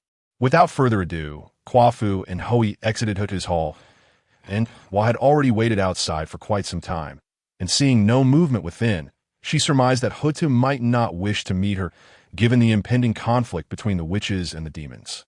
Just as she was preparing to leave, a ripple suddenly appeared in the space before her, and two burly men stepped forth, bowing respectfully. The esteemed guest Nuwa here. We are Kwafu and Hoi of the Houtu tribe, sent by the lady to welcome you. Observing their courteous demeanor, Nuwa smiled and nodded, following them into Houtu's hall. The great hall of Houtu was a manifestation of the laws of earth she had condensed, evolving into a realm of its own. Upon entering this realm, Nuwa sensed a profound essence of the earth's path, intermingled with some inexplicable elements that stirred her heart. She had not anticipated that Houtu's concealment ran so deep. Such a resonance of the Tao was likely beyond that of several of her senior brothers. I pay my respects to you, Taoist friend Houtu. Houtu smiled and nodded. There is no need for such formalities. But may I inquire what brings you, Taoist friend Nuwa, here today? To speak candidly, I've been cultivating on Buzhou mountain, and feeling a calling, I embarked on a journey through the primordial realm. Passing by your tribe, I specially came to make your acquaintance. Houtu gazed intently at Nuwa. Seeing no signs of deception on her face, she assumed it to be the truth, though Nuwa was the demon queen. She had never participated in the strife between the witch and demon clans. However, given her status, Houtu bore no ill will, but also did not extend any particular warmth. You jest, Taoist friend. I possess nothing of special significance. Moreover, as my witch clan does not cultivate the spiritual essence, I am unable to provide you with any assistance that I fear I may disappoint you. Hearing this, Nuwa felt a wave of awkwardness wash over her. Yet, it was indeed the case that the witch clan's lack of spiritual cultivation rendered them an anomaly in the current mainstream cultivation system of the primordial realm. Realizing she had intruded without invitation, she began to contemplate her departure. Since Taoist friend Houtu has said so, I shall take my leave. Nuwa had yet to finish her sentence when a voice emerged from behind her. Master, is there a guest? Turning to look, Nuwa discovered that the newcomer was an exceptionally handsome man, exuding charm and elegance. entirely different from the appearance of the witches. What was more remarkable was that this individual cultivated the spiritual essence and had reached the pinnacle of the great Luo golden immortal. Nuwa found it peculiar that someone with such a cultivation level, who could freely enter and exit Hutu's hall, had never been mentioned in the primordial realm before. Taoist friend Hou Tu, may I inquire who this individual is? Hou Tu, contemplating her esteemed identity as Nuwa, naturally would not wish to cause any trouble for Qingkuai. Fellow Taoist Nuwa, this is my inept disciple, Qingkuai. Qingkuai, this esteemed personage is fellow Taoist Nuwa. Do hasten to greet her. Qingkuai lifted his gaze to behold the figure before him, adorned in a flowing gown of apricot hue, with exquisite features and a visage resembling the silvery moon. Her form was strikingly graceful, captivating in every sense. Since his arrival in the primordial world, this was his first encounter with the future mother of humanity, Nuwa. Having belonged to the human race in his past life, he felt an instinctive kinship towards her. Despite the fact that humanity had yet to emerge, that it is an honor to meet you. Fellow Taoist Nu, I am Qingkuai. Please excuse my rudeness. Nuwa acknowledged with a slight nod, not placing undue significance on his words. Given that Qingkuai was a disciple of Hou Tu and possessed such cultivation, it seemed quite reasonable. Considering this was their first encounter, Nuwa retrieved a small jade vial from her sleeve. This is the 3-light divine water. Let it serve as a gift for our initial meeting. Upon seeing the jade vial in Nuwa's hand, Hou Tu felt a surge of astonishment. She possessed a small quantity of the 3-light divine water herself, yet it paled in comparison to what Nuwa held. She mused that Nuwa, being an innate deity and a chosen one destined for sanctification, truly had remarkable generosity. Qingkuai gazed at the 3-light divine water being offered and furrowed his brow. Fellow Taoist Nuwa, are you certain you wish to bestow this 3-light divine water upon me? It pertains to your chances of attaining sanctification. As soon as these words escaped his lips, both Nuwa and Hou Tu were momentarily taken aback. The Grandmaster Hongjun had conferred the primordial purple qi as the foundation for becoming a saint. That it could be said that possessing the primordial purple qi ensured eventual sanctification. However, Nuwa had pondered this for an extended period without grasping the true significance of the primordial purple qi. Now, Qingkuai's assertion that the 3-light divine water had a profound connection to her sanctification left her in a state of surprise. Hou Tu, sensing the urgency of the moment, feared that Qingkuai's careless words might offend Nuwa. How dare you speak so recklessly before fellow Taoist Nuwa? At this moment, Nuwa gently closed her eyes, holding the 3-light divine water, and began to calculate its implications. After a while, a sudden illumination graced her eyes. Indeed, this 3-light divine water was related to her path to sanctification. Her gaze towards Qingkuai shifted, filled with curiosity. Pray tell, do you know the nature of my opportunity for sanctification? At that moment, Nuwa could no longer regard Qingkuai merely as a junior. Qingkuai nodded nonchalantly. Of course. I am aware. Achieving sanctification is merely a matter of course. Nothing extraordinary. Upon hearing this, Nuwa's lips twitched slightly, her expression betraying a hint of anger. The phrase below the saints, all are, but ants was not a mere saying, but a universally recognized truth among all beings in the primordial world. Hence, only a select few innate deities possessing primordial purple qi had the qualifications for sanctification. Yet, in Qingkuai's eyes, the primordial purple qi and the status of saint seemed trivial, evoking a sense of being belittled as he observed Nuwa's displeasure. Qingkuai hastily clarified, fellow Taoist Nuwa, do not take offense that my previous remarks were not aimed at you, but rather at all saints and those who aspire to sanctification, including Grandmaster Hongjun. Nuwa's eyes widened in disbelief. Am I still dreaming? No, I have not slept for tens of thousands of years. How can this young man, merely at the great Luo golden immortal level, be so audacious? To look down upon others is one thing, especially when they have yet to attain sanctification. However, Grandmaster Hongjun is a bona fide saint, the embodiment of the heavenly Tao. Chapter 16.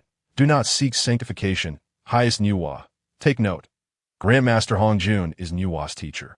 How could she simply swallow this insult? Hou Tu, felt a pang of urgency. Fellow Taoist Nuwa, my disciple is rather unruly. I shall ensure he receives proper guidance in the future. Please do not take it to heart. Yet, Nuwa was not swayed by such reassurances. Fellow Taoist, since you claim that saints and even the Tao ancestor hold no significance in your eyes, might you provide a rationale for such a claim? Otherwise, we may find ourselves at an impasse. Li Qingkuai chuckled lightly. Fellow Taoist Nuwa, do not be hasty. Your opportunity for sanctification is indeed tied to the three light divine water, although all races possess their own essence. After transformation, they typically assume forms conducive to cultivation, which we refer to as innate Tao bodies. However, aside from certain innate deities and the Pangu descendants of the Witch clan, the majority consist of entities formed from mountains, stones, and vegetation, manifesting as the demon race. Your opportunity lies in the creation of a new lineage, one that is inherently an innate Tao body, known as the human race. At this moment, Nuwa was enveloped in the resonance of the Tao, and all the perplexities she had long grappled with suddenly coalesced. The power of the primordial purple chi began to surge outward in an instant. Nuwa comprehended her path to sanctification, her expression a mixture of excitement and astonishment. Who on earth is this individual? How does he possess such profound insight into my opportunity for sanctification? Might I inquire, what exactly is the human race? Nuwa, now fully attentive, earnestly sought to understand. The so-called human race is born as an innate Tao body, utilizing the primordial essence of the earth and the three light divine water as its flesh and blood, embodying the creation of heaven and earth and the profound truths of all existence, destined to possess great merits and boundless potential. However, I advise you, fellow Taoist, to refrain from seeking sanctification just yet, lest you find yourself regretting it. As Li Qingkuai elucidated, Nuwa felt her path to sanctification becoming increasingly clear. Yet his final remark felt like a bucket of cold water, dousing her fervor. If this is my path to sanctification, why then do you counsel me against it?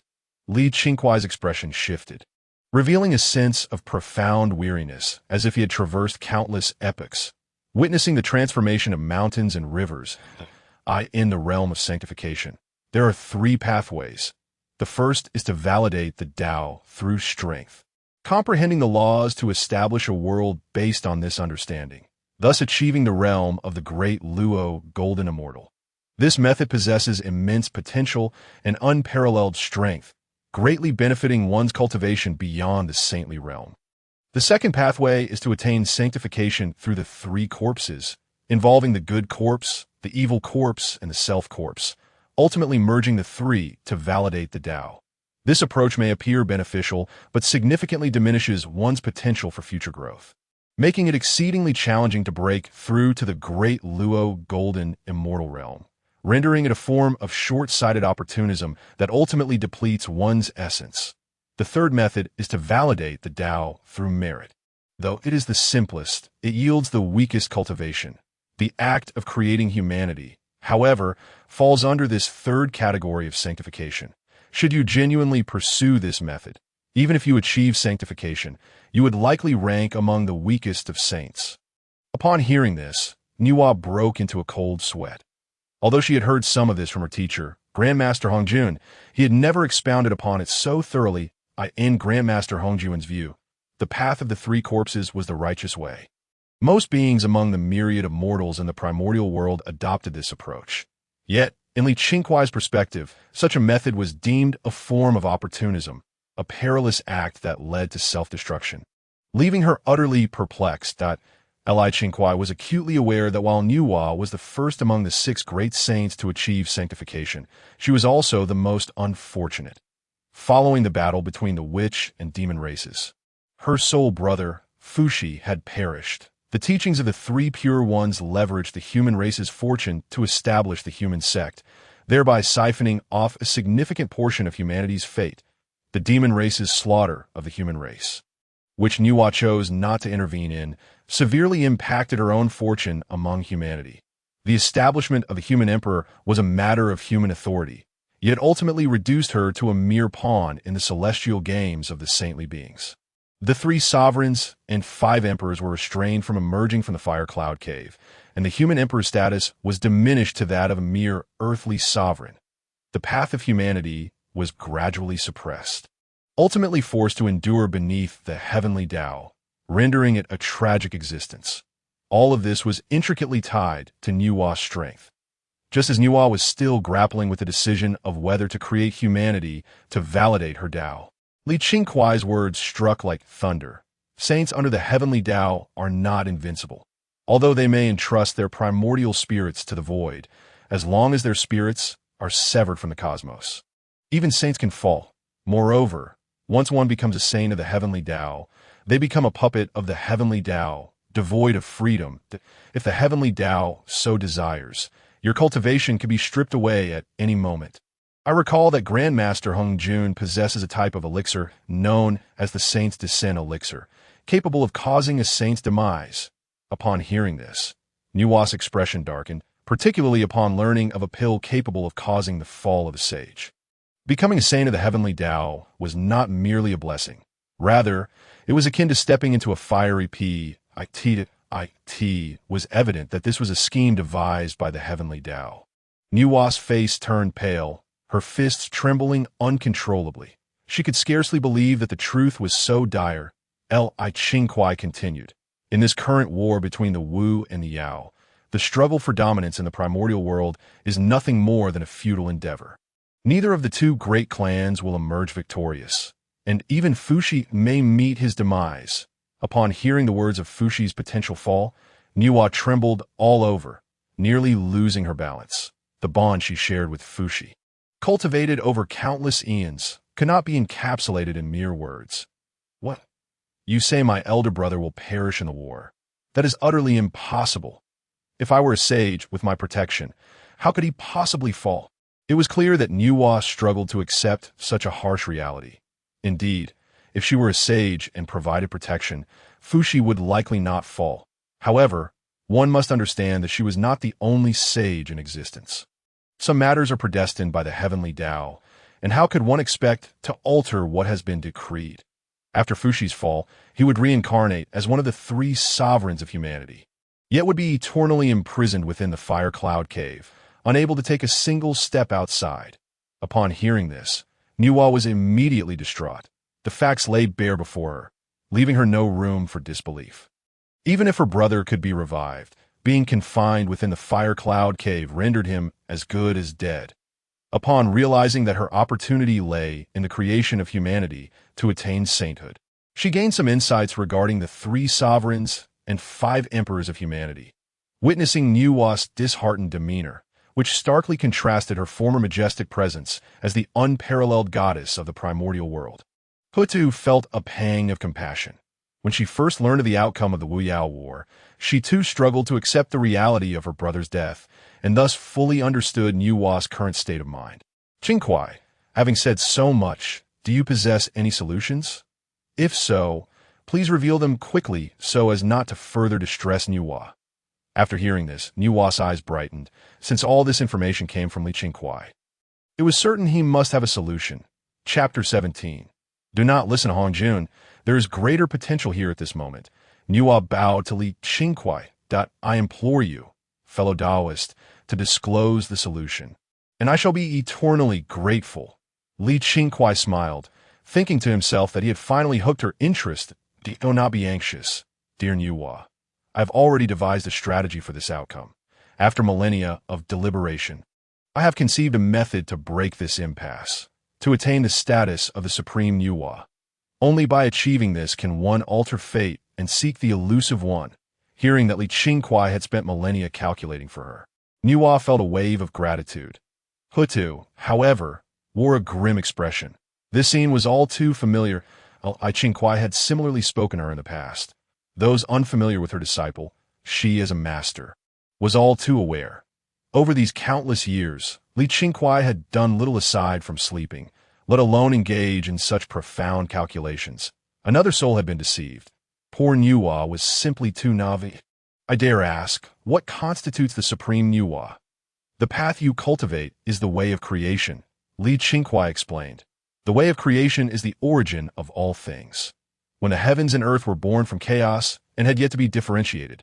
All was void. From this void, existence emerged, and that existence transformed into all things. This is the way of creation. The way of creation, when cultivated to its pinnacle, allows one to conjure objects from thin air, even creating entire worlds with a mere flick of the wrist. As long as Fushi's soul could be preserved and revived, it is not an insurmountable task. Nuwa sighed. I am aware of the extraordinary nature of the way of creation, yet its complexity is daunting. After cultivating for countless eons, I have made little progress, and to master it in a short span seems nearly impossible. Qingkuai understood her concerns. The way of creation was inherently challenging, compounded by the deliberate suppression from the heavenly Dao. Truly grasp the profound essence of the way of creation was indeed a formidable endeavor. As I mentioned earlier, dear friend, you will eventually create humanity. In truth, humanity exists not solely in this realm. Across myriad worlds, humanity is the prevailing force of all creation. Your way of creation can be derived from the humanity of other realms. Humanity is born as the protagonist of the heavens and earth, inherently endowed with immense fortune. Should you harness this fortune and gather it unto yourself, you can condense the supreme body of humanity. With such a body, one could master the human way and become the sovereign of humanity. In the vast cosmos, there exist three paths: heaven, earth, and humanity. Yet the heavenly Tao, being selfish, suppresses the emergence of both the earthly and human paths. The positions of these three paths are fundamentally equal. As long as you grasp the position of the sovereign of humanity, you may contend with the heavenly Tao, even dethroning the human emperor and bestowing the title of human saint. Upon hearing this, Nuwa's eyes sparkled with intrigue. Qingkuai's words seemed to open a new realm of possibilities before her. If what he claimed was true, by harnessing the power of humanity, she could possess the means to contend against the heavenly Tao. At that point, her status would surely rival that of Hongjun. She never anticipated such a method of cultivation existed. If successful, it would be nothing short of terrifying. Qingkuai, noting Nuwa's astonishment, wore a disdainful expression. Is that all? Once you grasp the authority of humanity, that will merely be the first step. Nuwa was incredulous. What? To reach such a point is merely the first step. Does this imply there are further plans ahead? Qingkuai nodded proudly. Of course. If it were as simple as that, it would not merit the years I've spent in seclusion contemplating these matters. What is the supreme? A single thought can give birth to myriad worlds, and a single thought can extinguish all life. The myriad realms are the genesis of all things and the pinnacle of existence. Wherever humanity exists, the human way also exists, and so too does the human saint. Nuwa gently closed her eyes. Her divine consciousness pierced through the primordial heavens, beginning to search throughout the chaos. The chaos was boundless. Beyond the primordial world, countless other realms awaited exploration. However, the chaotic realm was rife with perilous winds, and those of lesser strength dared not traverse it. For the mighty beings of the primordial world, it was clear that the primordial realm held the most perfect laws compared to the lesser worlds. Those smaller realms, even if assimilated, offered little in comparison to the rapid cultivation possible within the primordial domain. Therefore, no one sought to explore realms beyond the primordial as time passed. After 7,000 years of exploration, Nuwa finally discovered a modest world within the chaos, seemingly at the level of a minor thousand realms. Utilizing her method of external incarnation, she created humanity within this small world and aided them in becoming its sovereign. As humanity gradually grew stronger, countless threads of human luck flowed back to Nuwa, causing her cultivation to rise incrementally. Had she not deliberately suppressed her power, she would have already broken through to the realm of the great Luo, golden immortal. When Nuwa slowly opened her eyes, her face radiated excitement. I have just attempted to cultivate. My creative power has advanced further, and the humanity of that world continually offers their wishes and fortunes. When I create humanity in the primordial realm, my strength will undoubtedly increase significantly. Qingkuai and Hou Tu shared in her delight. This development bolstered their alliance furthered that moment, a phenomenon manifested within Houtu Palace. The majestic Houtu palace resembled an infinite starry sky, with countless star forces intertwining. Nuwa furrowed her brow. After such a long time, she finally realized that another presence lingered within Houtu Palace, seeing the confusion on Nuwa's face. Houtu explained, "Do not be alarmed, dear friend. That power emanated from Sister Wong Shu. It seems her injuries are healing." Wong Shu, the lunar sovereign of the ancient times? I had heard she was in seclusion on the lunar star. I never expected to find her here. As soon as the words left her lips, the ancient stars within Houtu Palace began to tremble violently. Within Wong Shu's being, thousands of stars had ignited, including over 20 main stars.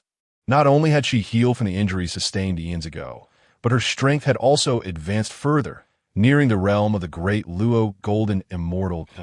Qingkuai's expression shifted dramatically. Master, Nuwa, quickly set up a barrier. The existence of the great Luo is forbidden beneath the heavenly Tao. If discovered, the heavenly Tao may unleash the divine thunder of Zixiao. Upon the conclusion of their discussion, the two individuals ceased their hesitations and collaborated to establish a protective barrier. A fraction of stellar energy dispersed into the surroundings, fortuitously enveloped by tribes of the witch clan, whose ancestral witches, engaged in meditation within their respective halls, sensed this surge of power with a tacit understanding. They united to weave a formation that confined this energy. Oblivious to the unfolding events outside, Wong Shu merely felt an indescribable sense of comfort. Chapter 18. Is it too much to say my cultivation has improved a bit? The boundless starry skies of the primordial realm began to stir. Since the ancient Great War, the once static celestial bodies now trembled incessantly.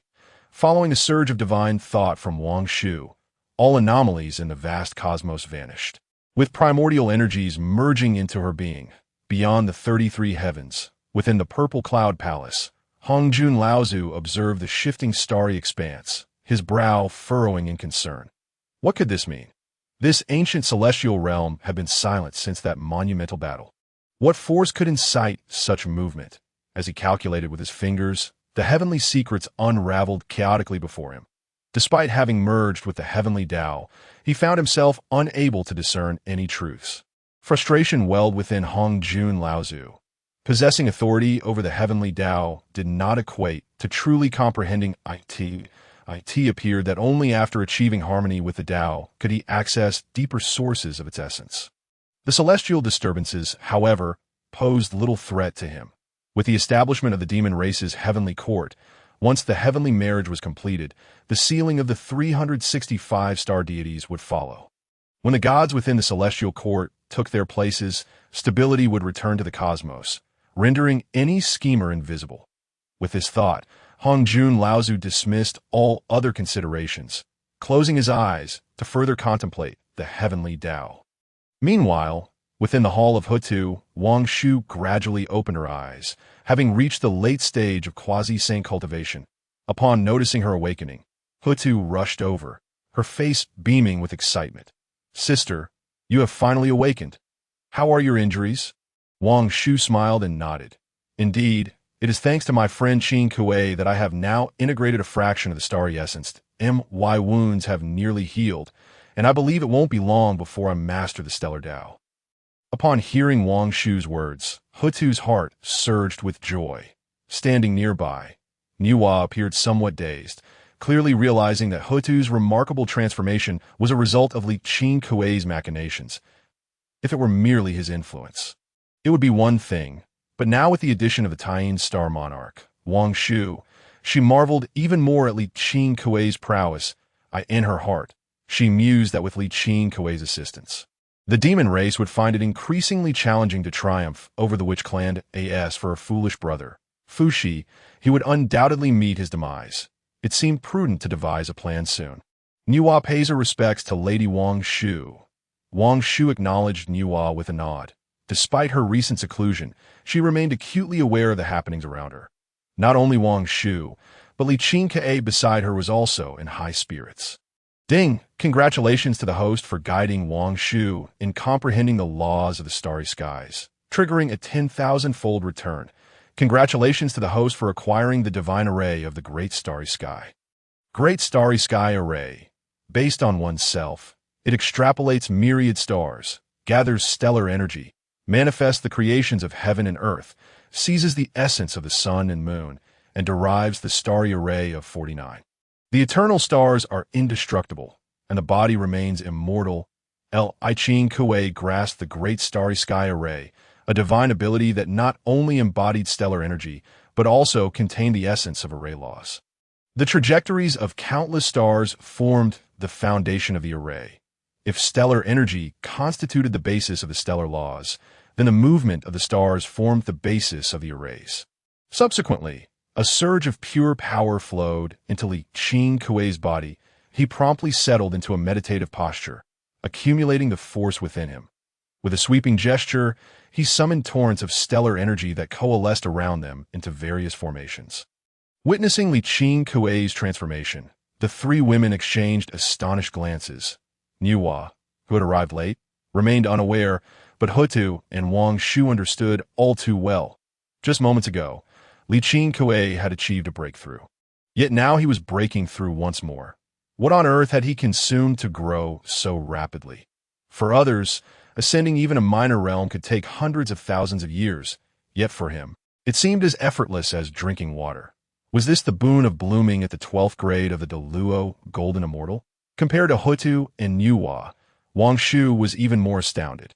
The formations Qingkuai had casually arranged contained pure stellar law energy, and he had utilized this energy to evolve the formation surrounding them, the myriad innate sacred beings of the primordial realm.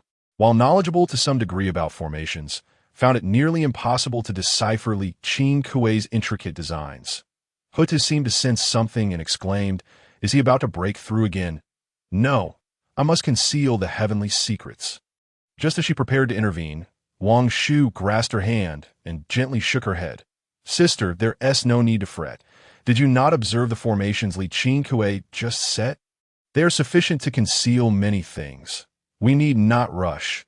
Seeing those enigmatic formations she herself struggled to comprehend, Hou Tu's anxiety lessened somewhat, yet she still gazed at Qingkuai with concern.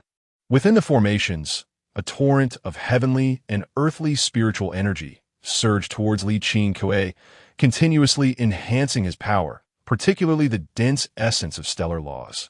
Wong Shu, who practiced the stellar laws herself, found herself entering a state of enlightenment and also sat in meditation. Qingkuai's aura steadily ascended, eventually reaching a critical threshold. The spiritual energy in the air began to ripple outward. With a resounding crash, Qingkuai finally broke through from the Deluo Golden Immortal to the level of quasi-saint. This pure energy continued to rise, and countless anomalies erupted around him, manifesting as unending thunder and gales. Yet, all these attacks dissipated upon contact with the formations Qingkuai had just set, as if they had never existed. Meanwhile, the Tongtian Taoist, who was cultivating on Kunlun Mountain, suddenly sensed a profound essence of array laws permeating the air. His eyes brightened.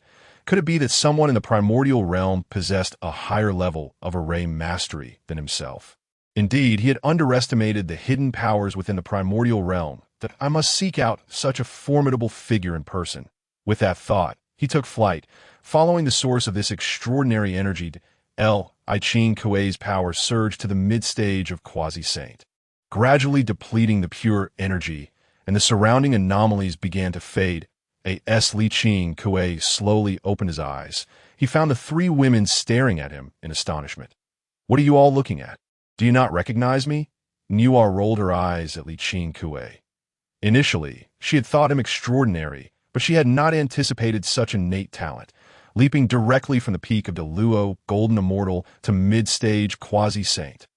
Nevertheless, she congratulated him, stating, "Your strength at mid-stage quasi-saint is indeed formidable in the primordial realm. Aside from a few innate sacred beings, none can rival you." Hou Tu remained somewhat unconvinced. "Although your cultivation has ascended rapidly, do not let it breed arrogance. Remember, there are countless powerful beings in the primordial realm." Chapter 19. The Demon Emperor arrives at Tain. Star Qingkuai nodded, smiling as he replied, "Rest assured, though my cultivation speed may be a tad faster than others, I am fully aware of my own capabilities. That wouldn't it be better to rest in the Pangu Hall rather than wander aimlessly? After retracting his aura and dispersing the formations, the Tontian Taoist, who was hastening toward this location, suddenly sensed the vanishing array laws. With a sigh of regret, he lamented, "Alas, it seems I am fated to miss such an esteemed elder. Perhaps I shall encounter them in the future." Hou Tu, Nuwa, and Wong Shu were all renowned female cultivators in the primordial realm, each possessing their own understanding and formidable powers. After spending some time together, they quickly formed a deep bond. The three chattered animatedly, leaving Qingkuai feeling utterly sidelined, which greatly displeased him. Noticing Qingkuai's expression of boredom, Hou Tu waved her hand dismissively. "Go and cultivate properly. Although your cultivation is impressive, you lack practical combat experience. You might as well seek out my brothers for some training." Qingkuai, upon hearing the words of Hou Tu, sprang to his feet with a sudden whoosh and darted out of the Houtu palace. Heading toward what appeared to be the Pangu palace, at that moment, a voice drifted from afar. "Master, just now, I calculated that there are still some matters yet to be deduced. I shall return to the Pangu palace to work on them. If there are no significant issues, do not come looking for me." The three onlookers burst into laughter upon witnessing Qingkuai's hasty retreat. Hearing their mirth, a dark cloud descended upon Qingkuai's face. Reluctantly, he thought to himself that he truly wished to avoid provoking those ancestral witches, each one a veritable maniac in battle. It was not that he could not defeat them. Rather, after a confrontation, they seemed perpetually tireless, ready to continue the fray. It was exceedingly vexatious. In the early days of his apprenticeship under Houtu, Qingkuai had trained alongside several witches from the Houtu tribe. That period was nothing short of a nightmare for him. If he lost, he would be soundly beaten. If he won, he would still have to endure more combat until he was inevitably bested. These beings seemed to possess an inexhaustible vitality, above the chaotic starry void.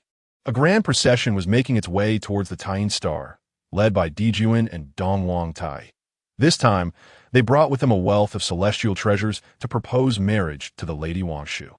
Although the affairs of the Tying Star were shrouded in secrecy, it was not overly difficult for the demon tribe to uncover the truth.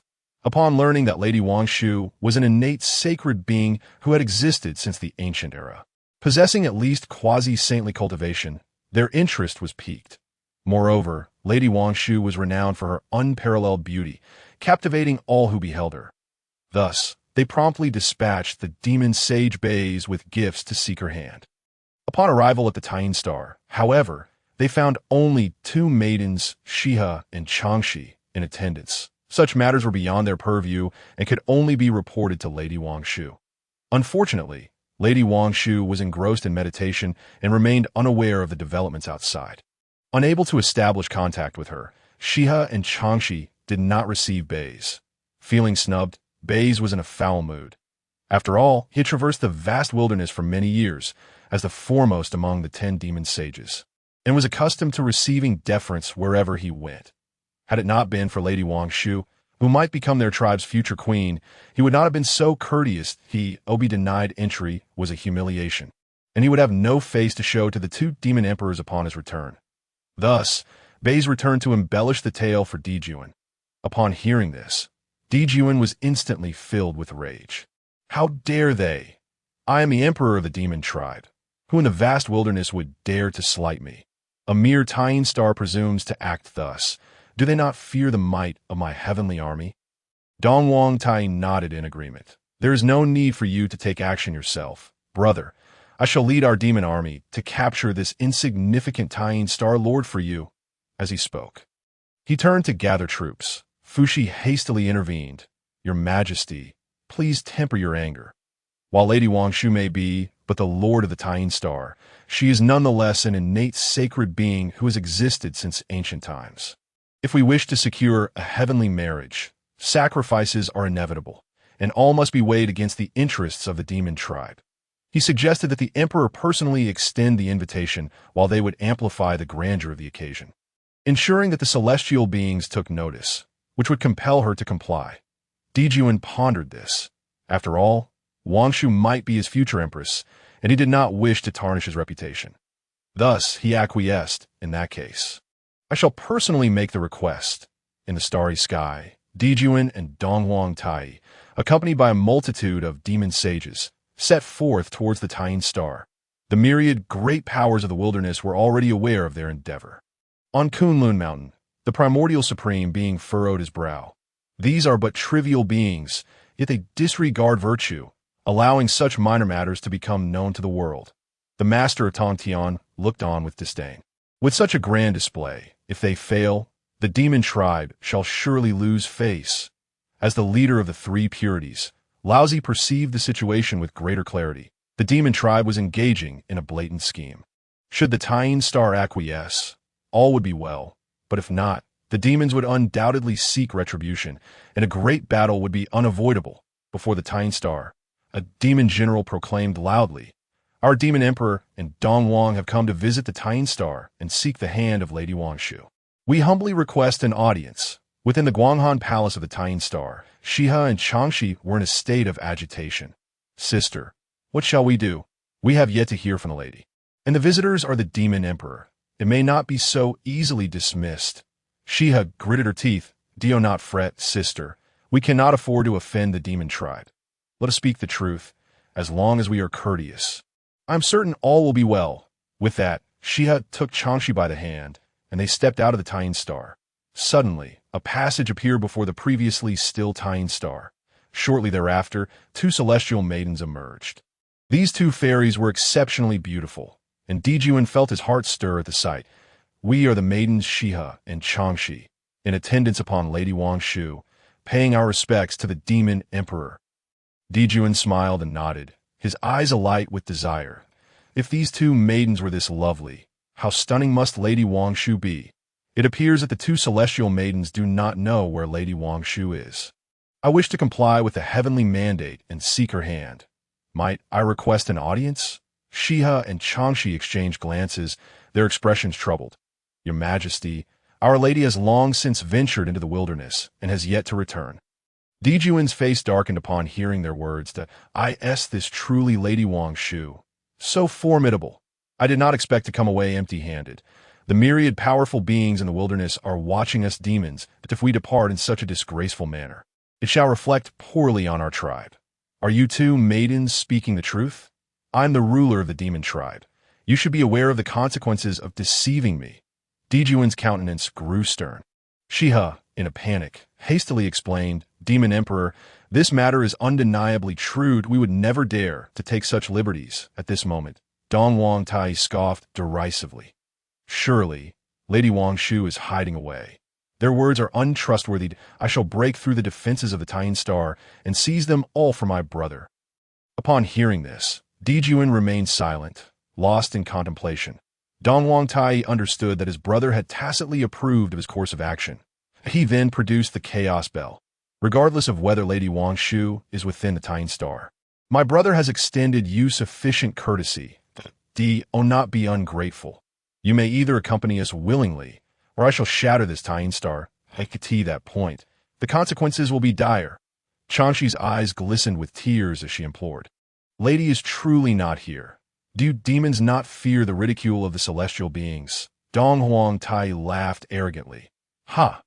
In the wilderness, strength is the ultimate authority. Our demon tribe's might is unmatched. Who would dare to mock us?" With that, he raised the Chaos Bell and struck it against the protective array of the Tying Star. A thunderous roar erupted. The protective array trembled violently, revealing faint cracks. Donghuang Tai struck once more, and the fissures deepened. His heart raced with excitement. Only one more blow was needed to breach the barrier. The Chaos Bell, imbued with world-destroying power, descended upon the Tying Star's array. Shiha and Changshi's faces turned ashen. "Impudence!" a voice echoed throughout the wilderness. Countless celestial powers converge upon the protective array of the Tying Star. The cracks in the array promptly sealed themselves.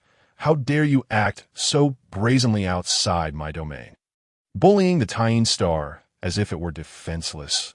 In the chaotic expanse of the cosmos, the celestial powers coalesced, revealing the visage of a goddess amidst a myriad of golden lights. This lady moved with elegance and exuded an overwhelming aura that left no room for doubt. Zhu Jiuyin was left speechless, astonished that such a beauty existed in the wilderness. Shiha and Changshi beamed with excitement upon seeing her. "Lady, you have finally returned. We were nearly bereft of your presence." Lady Wong Shu's expression was frigid. "What is it that you demons seek? Do you truly believe the Tying star to be so easily trifled with?" Zhu Jiuyin burst into laughter.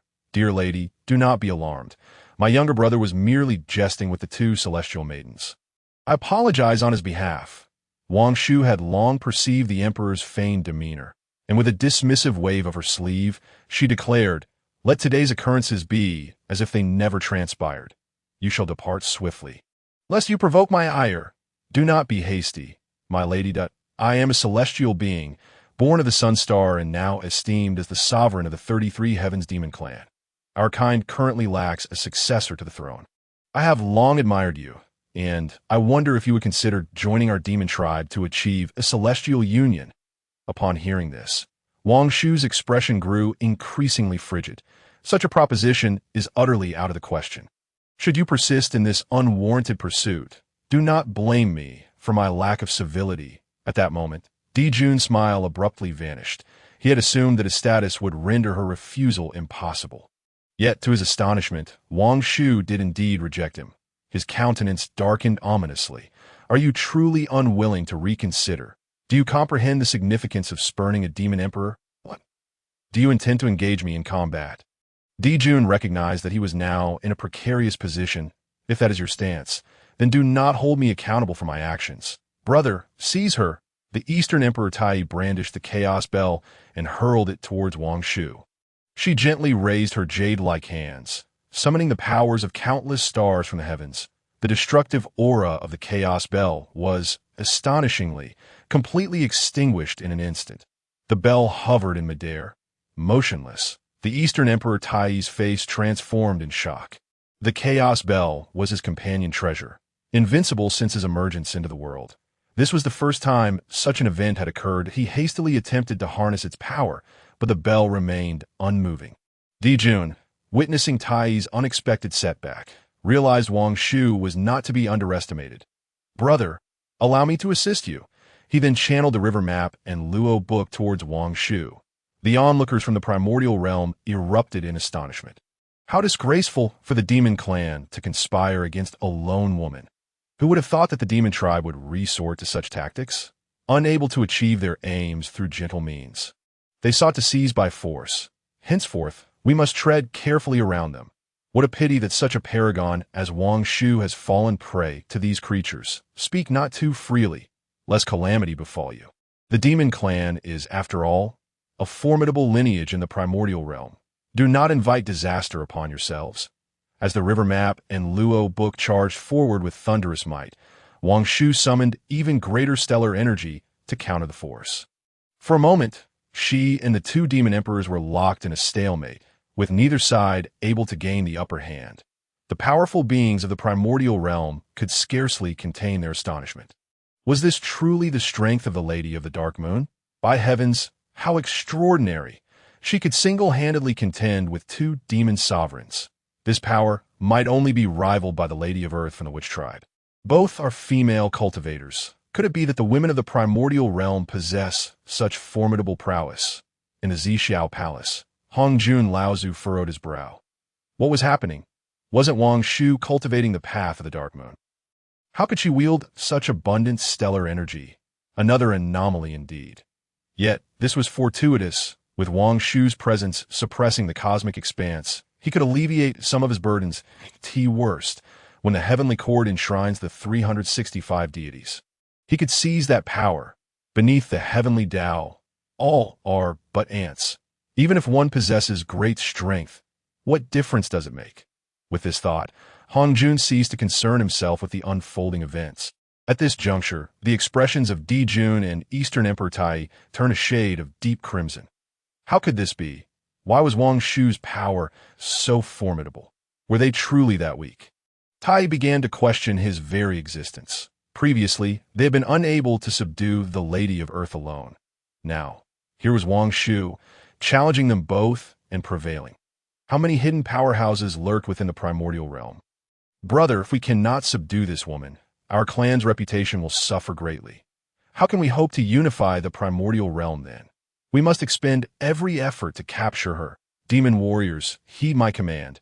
Form the primordial river in Luo formation. In no time, countless demon soldiers assembled to encircle Wong Shu. Lady Wong Shu, our demon clan is immensely powerful. You stand no chance against us. I offer you one final opportunity. Submit to our clan and secure the title of Empress. Or face annihilation. Wong Shu clenched her silver teeth. You shall not have your way. Jun's eyes glinted with malice, intertwined with insatiable greed. You leave me no choice.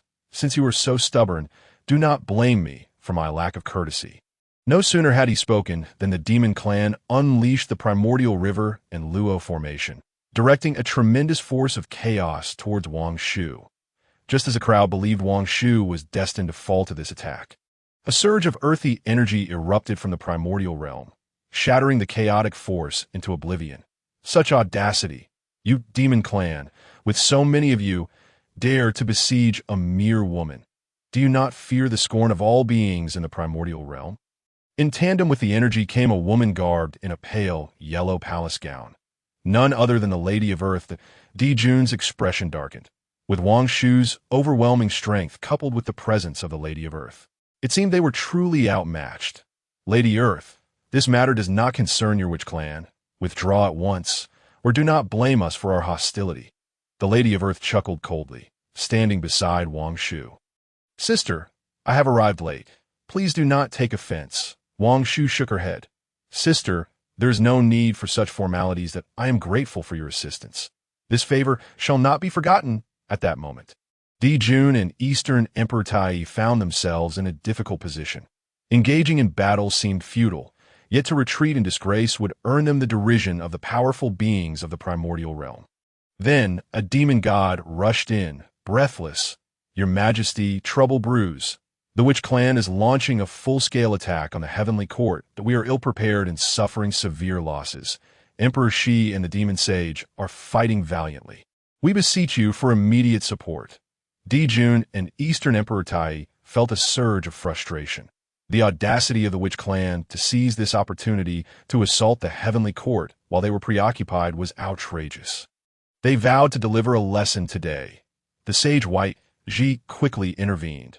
Your Majesty, do not be rash. The formidable forces of the heavenly court have all been deployed. Should the witch clan attack now with their full might, we would suffer tremendous losses. The heavenly court is the foundation of our demon clan. Do not allow it to fall. Please, Your Majesty, consider carefully. Jun took a moment to gather his thoughts, realizing he must swallow his pride today. Consider yourselves fortunate. This matter shall be settled in due course. Farewell. With that, he and the demon clan hastily retreated to the heavenly court.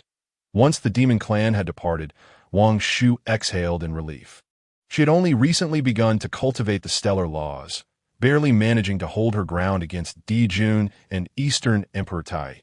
Had it not been for the timely arrival of the Lady of Earth, she might have encountered serious trouble today. Sister, I owe a debt of gratitude to the witch clan. I shall extend an invitation for you to visit my dark moon star. The Lady of Earth smiled gently.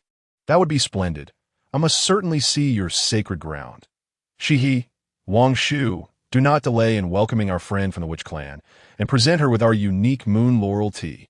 In the 33 heavens, aside from the time-honored ancestor Zhu Jiuyin, who is currently in seclusion, the other 10 ancestors had gathered. Fu Shi and the demon sage Qingkuai fought valiantly, relying on the heavenly court's formation to barely defend the Lingxiao treasure hall. In the midst of the witch clan, an anomaly emerged. Qingkuai. Upon learning of the demon clan's advance toward the dark moon star, he devised a strategy with the witch tribe. The Lady of Earth would rescue Wong Shu while the others seized the opportunity to infiltrate the heavenly court, surrounding the enemy. Indeed, the demon clan was caught off guard, suffering a decisive defeat and forced to retreat to the Lingxiao treasure hall for defense.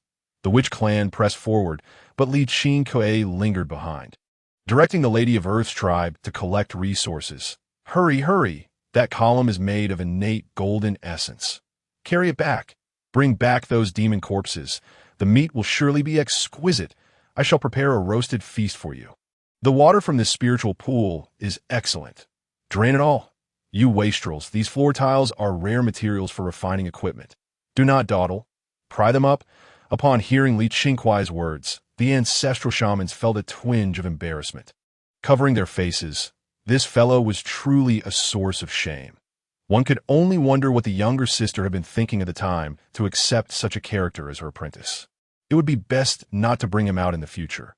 After a period, the entire demon clan's heavenly court was thoroughly ransacked due to the sudden assault by the shaman clan. The demon race was unable to evacuate the treasures from their vaults in time. Now, all of these had become Li Qingkuai's loot.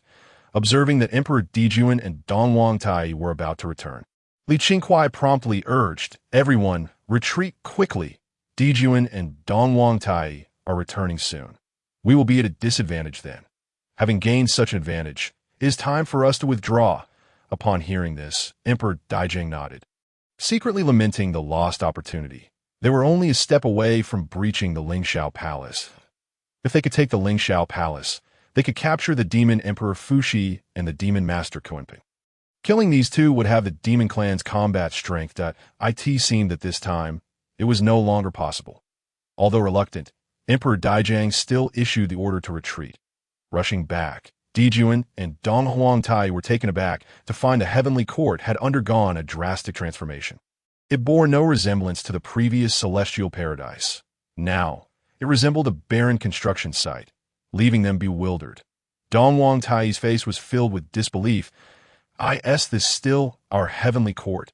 Emperor Zhu Jiuyin, filled with rage, spat out a mouthful of blood. Damnable shaman clan, I will not rest until I have shattered your bodies into pieces. Upon seeing Zhu Jiuyin and Dong Wangtai had returned, Fuxi, Qingkuai, and the others finally relaxed their tense nerves.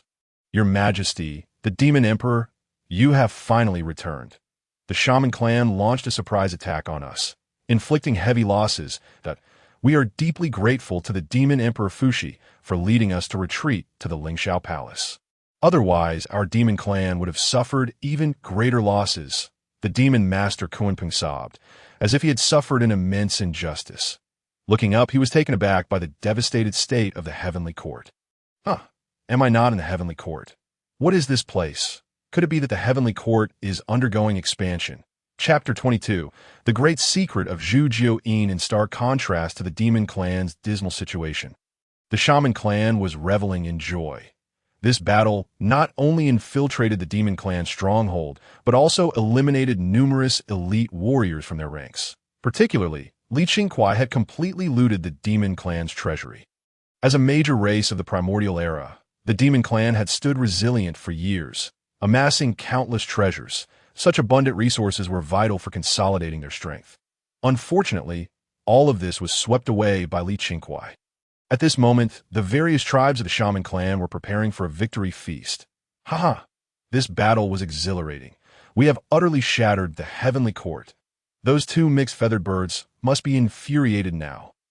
The ancestral shaman Gong felt an immense sense of satisfaction, having been more eager than anyone else during the demolition. Even some later deities known for their demolition skills paled in comparison. Li Qingkuai, too, was enjoying a leisurely time, following behind and collecting all the materials that had been dismantled into his small world. The shaman clan, as descendants of Pangu, required only to cultivate their physical bodies to grow stronger. But he was not one of them. Thus, all these abundant cultivation resources became his windfall. Suddenly, a resounding roar erupted from within the shaman territory, startling all the shaman people. Where did that sound come from? If I catch you, I will tear you to shreds. The ancestral shaman Yuan was filled with anger. He had just been drinking and reprimanding a few youngsters in the tribe when this voice startled him, leading him to think the demon clan was launching an attack. Everyone turned in the direction of the sound, realizing it originated from the time palace of the ancestral shaman Zhu Jiuyin. Their expressions changed dramatically. I asked at the sound from our second brother's side. Could something have happened to him? Gong expressed his confusion. Xinming slapped him, exclaiming, "What are you rambling about? We must hurry and check. If something has indeed happened to our second brother, I will not spare you." The ancestral shamans rushed toward the time palace in a flurry. Inside the time palace, as the ancestral shamans arrived in disarray, Zhu Jiuyin, was alternating between laughter and tears, seemingly caught in a whirlwind of emotions, leaving the shamans bewildered as they exchanged glances, unsure how to respond to what has happened to our second brother?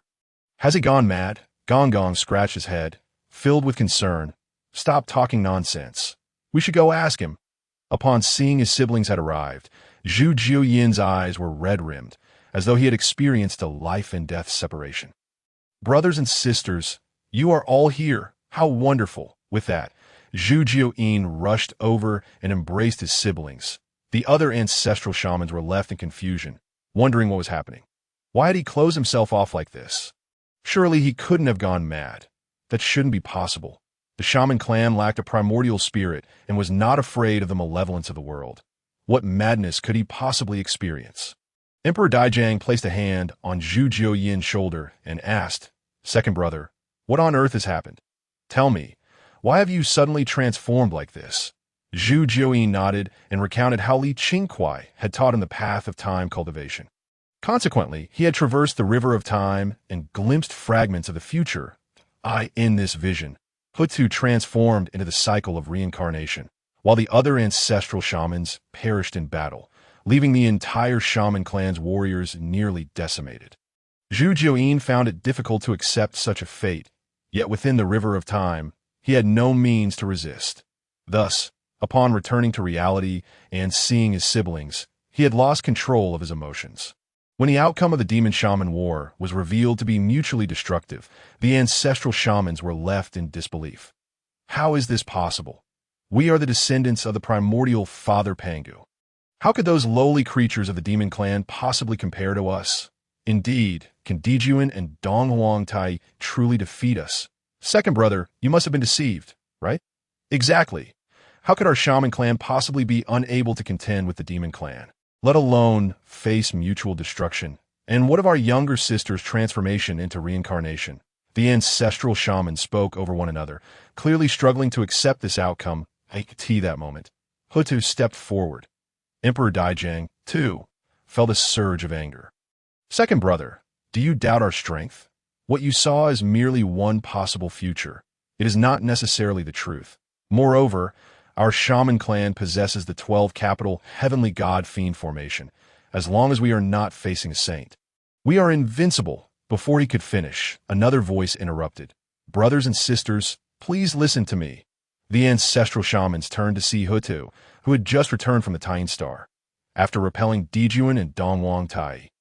She had stayed as a guest on the Tying Star.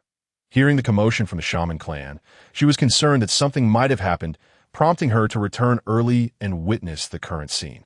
Younger sister, how can you support second brother's claims? Do you also believe our shaman clan cannot withstand those beasts of the demon clan? Tianwu suppressed his rising anger, his tone laced with disdain. Emperor Daijang approached Hou Tu. You are Qingkuai's master. Surely you know something? Hou Tu nodded. I do know some things. This calamity is known as the Shaman Demon Calamity. Both the demon clan and our shaman clan are fated to suffer. However, both sides have suffered considerable losses in this battle, teetering on the brink of extinction that in the end, neither will emerge as the overlord of the primordial world, thus diminishing Pangu's influence on the primordial land, which aligns with the interests of the heavenly Tao. Upon hearing this, the shaman clan erupted in curses. Fortunately, they were shielded from the heavenly mechanisms here. Otherwise, the noise of their outbursts would have drawn down punishment from the heavenly Tao. At this moment, Hou Tu glanced at Zhu Jiuyin. How has second brother's strength increased so dramatically? I can sense a profound mastery of the laws of time flowing through him. Upon hearing this, Zhu Jiuyin burst into hearty laughter. Indeed, I've been practicing the supreme time plan devised by Qingkuai. Now, I've begun to grasp the power of time, although it is only a small fragment. Given time, I will completely master the strength of time. What I have witnessed this time is yet another fragment extracted from the vast continuum of time that, of course, this is merely a theoretical outcome. Under the heavenly decree, while everything may be predestined, a sliver of hope always remains. If we wish to seize this slender opportunity, we must deliberate with great care. The assembly of ancestral witches nodded in agreement. At that moment, it seemed that Gong Gong had an epiphany and slapped his forehead. Chapter 23. Zhuin in the Guide of the Demon Emperor, Hongjun appears unperturbed. You claim that all this information was provided by Qingkuai. That fellow may not possess formidable strength, yet his intellect is indeed commendable. Perhaps we should seek him out. It is possible that our own capabilities could be enhanced at that point. I alone could effortlessly overpower both Dong Huang Tai Yi and Dijun. Those two unruly birds, the other ancestral witches, upon hearing this, displayed eager anticipation. However, a sense of embarrassment lingered. They were uncertain how to articulate their thoughts, although he truly wished for Qingkuai to assist these brothers. He could not shake the feeling that it might be a tad too greedy. As Qingkuai's master, he had never imparted much knowledge over the years, yet he had received such immense grace from him. It felt rather presumptuous to seek further help. Xianming seemed to perceive the predicament of Hou Tu's brothers. He proposed, "I believe this matter should not be approached lightly to Qingkuai, out of regard for our younger sister. Taught our second brother these things, as the practitioners of the wilderness say. This is known as karma. However, our relationship with Qingkuai is not so deep, and we lack any karmic ties that if we approach him directly, it may not bode well. Now that we are aware of the outcome of the battle between the witches and the demons, and with the strength of our second brother and younger sister having grown so formidable, we are already fortunate amidst misfortune. If we possess such powerful abilities, yet cannot find a glimmer of hope for our witch clan, that truly becomes our own failing. How could we still have the audacity to beseech a junior?" The other ancestral witches nodded in agreement, setting aside whether Qingkuai would offer assistance. The very act of soliciting help from someone so junior was beyond their dignity. Upon reflection, they had already received considerable favor. Any further ambitions would indeed appear excessively greedy. Seeing that the assembly of brothers and sisters had reached a consensus, Dijong decisively declared, "In that case, our witch clan shall temporarily cease hostilities with the demon clan. Of course, should they provoke us, we shall not cower. Today, matters concerning Qingkuai, as well as those regarding our second brother and younger sister, shall be classified as the highest secrets of our witch clan. No one is to speak of them, as they pertain to our clan's survival. We must be exceedingly cautious. Furthermore, as for the direction our witch clan should take, I shall leave that to our second brother and younger sister to determine. Do any of you have objections?" The ancestral witches shook their heads, clearly in unanimous accord. Zhu Jiuyin and Hou Tu conferred, concluding that since this matter had been communicated to them by Qingkuai, it was likely he possessed greater knowledge. It would be wise to seek his counsel. In the heavenly court of the demon clan, the losses incurred were profoundly severe, particularly with their treasury having been plundered, leaving them bereft of resources to entice the demon practitioners. Moreover, rebuilding the heavenly court was no trivial task. Observing the current state of the once majestic heavenly court, Dijun felt a wave of sorrow wash over him. They had not only failed to complete the heavenly marriage, but had also reduced their stronghold to such a state. Who could remain untroubled by such a sight? At that moment, Dong Huang Tai Yi pondered for a moment before suggesting, "Elder brother, why don't we seek out the Tao ancestor to plead our case? Since the Tao ancestor requires our demon clan to stabilize the celestial cycles, he surely must be willing to pay some price for our assistance. I believe the Tao ancestor will certainly help us." Jun clenched his teeth. "You speak wisely, second brother. Let us indeed approach the Tao ancestor. I trust he will show us favor." They dispatched someone to traverse the chaotic realms and arrived at the Zixiao palace. Kneeling before its entrance, Demon Clan SD Jun and Tai Yi seek an audience with the Tao ancestor. Before long, the gates of the Zixiao palace swung wide open, and a young attendant emerged. It was Hou Tu. He gazed at the two demon sovereigns with astonishment, reflecting on how these two rulers could indeed bend and stretch according to circumstance, serving as exemplary models for his own learning.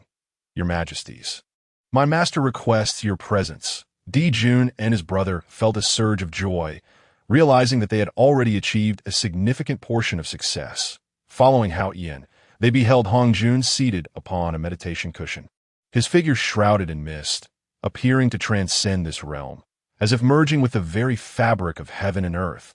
The sight left both men utterly astounded. Truly, he was the first sage beneath heaven, his strength formidable beyond compare. With the support of Hongjun, who could stand as their adversary, be it the Moon Lord of the Tying Star or the witches. Demon Clan SD Jun and Dong Huang Tai pay their respects to the master. May you be at peace. Hongjun slightly opened his eyes. What brings you two to my Zixiao palace? Jun and Dong Huang Tai fell to their knees with a loud thud, weeping profusely. Master, we are in distress. We have tirelessly labored for the stability of the wilderness. Establishing the heavenly court is meant to restore order to the wilderness and quell the chaos of the stars.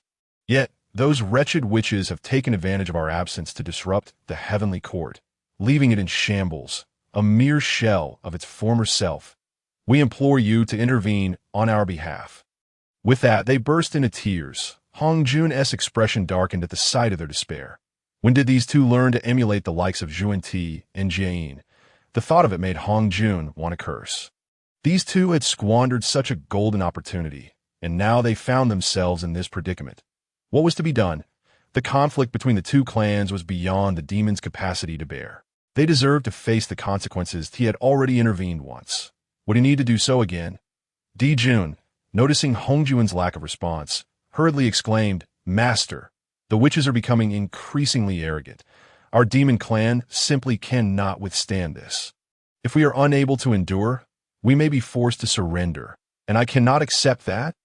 Hongjun was taken aback. This was not like Jun at all, that if they were to perish in battle. He could believe it, but surrender was simply inconceivable for their character. A true man born between heaven and earth cannot long remain beneath another. These two were born rulers, incapable of submitting to others. It seemed they were attempting to leverage this for threats.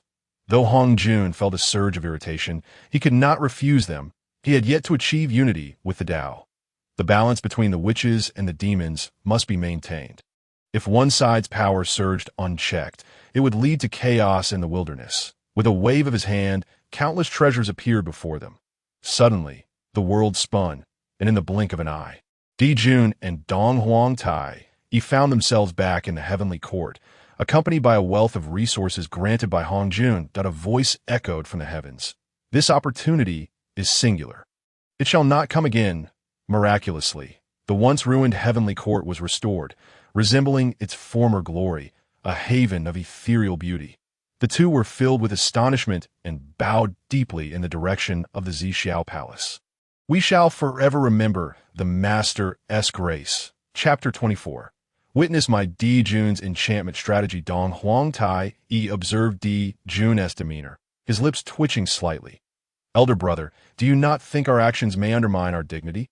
If others were to learn of this, it could prove detrimental to us. Jun, recalling the earlier scene, felt his face flush. Ahem.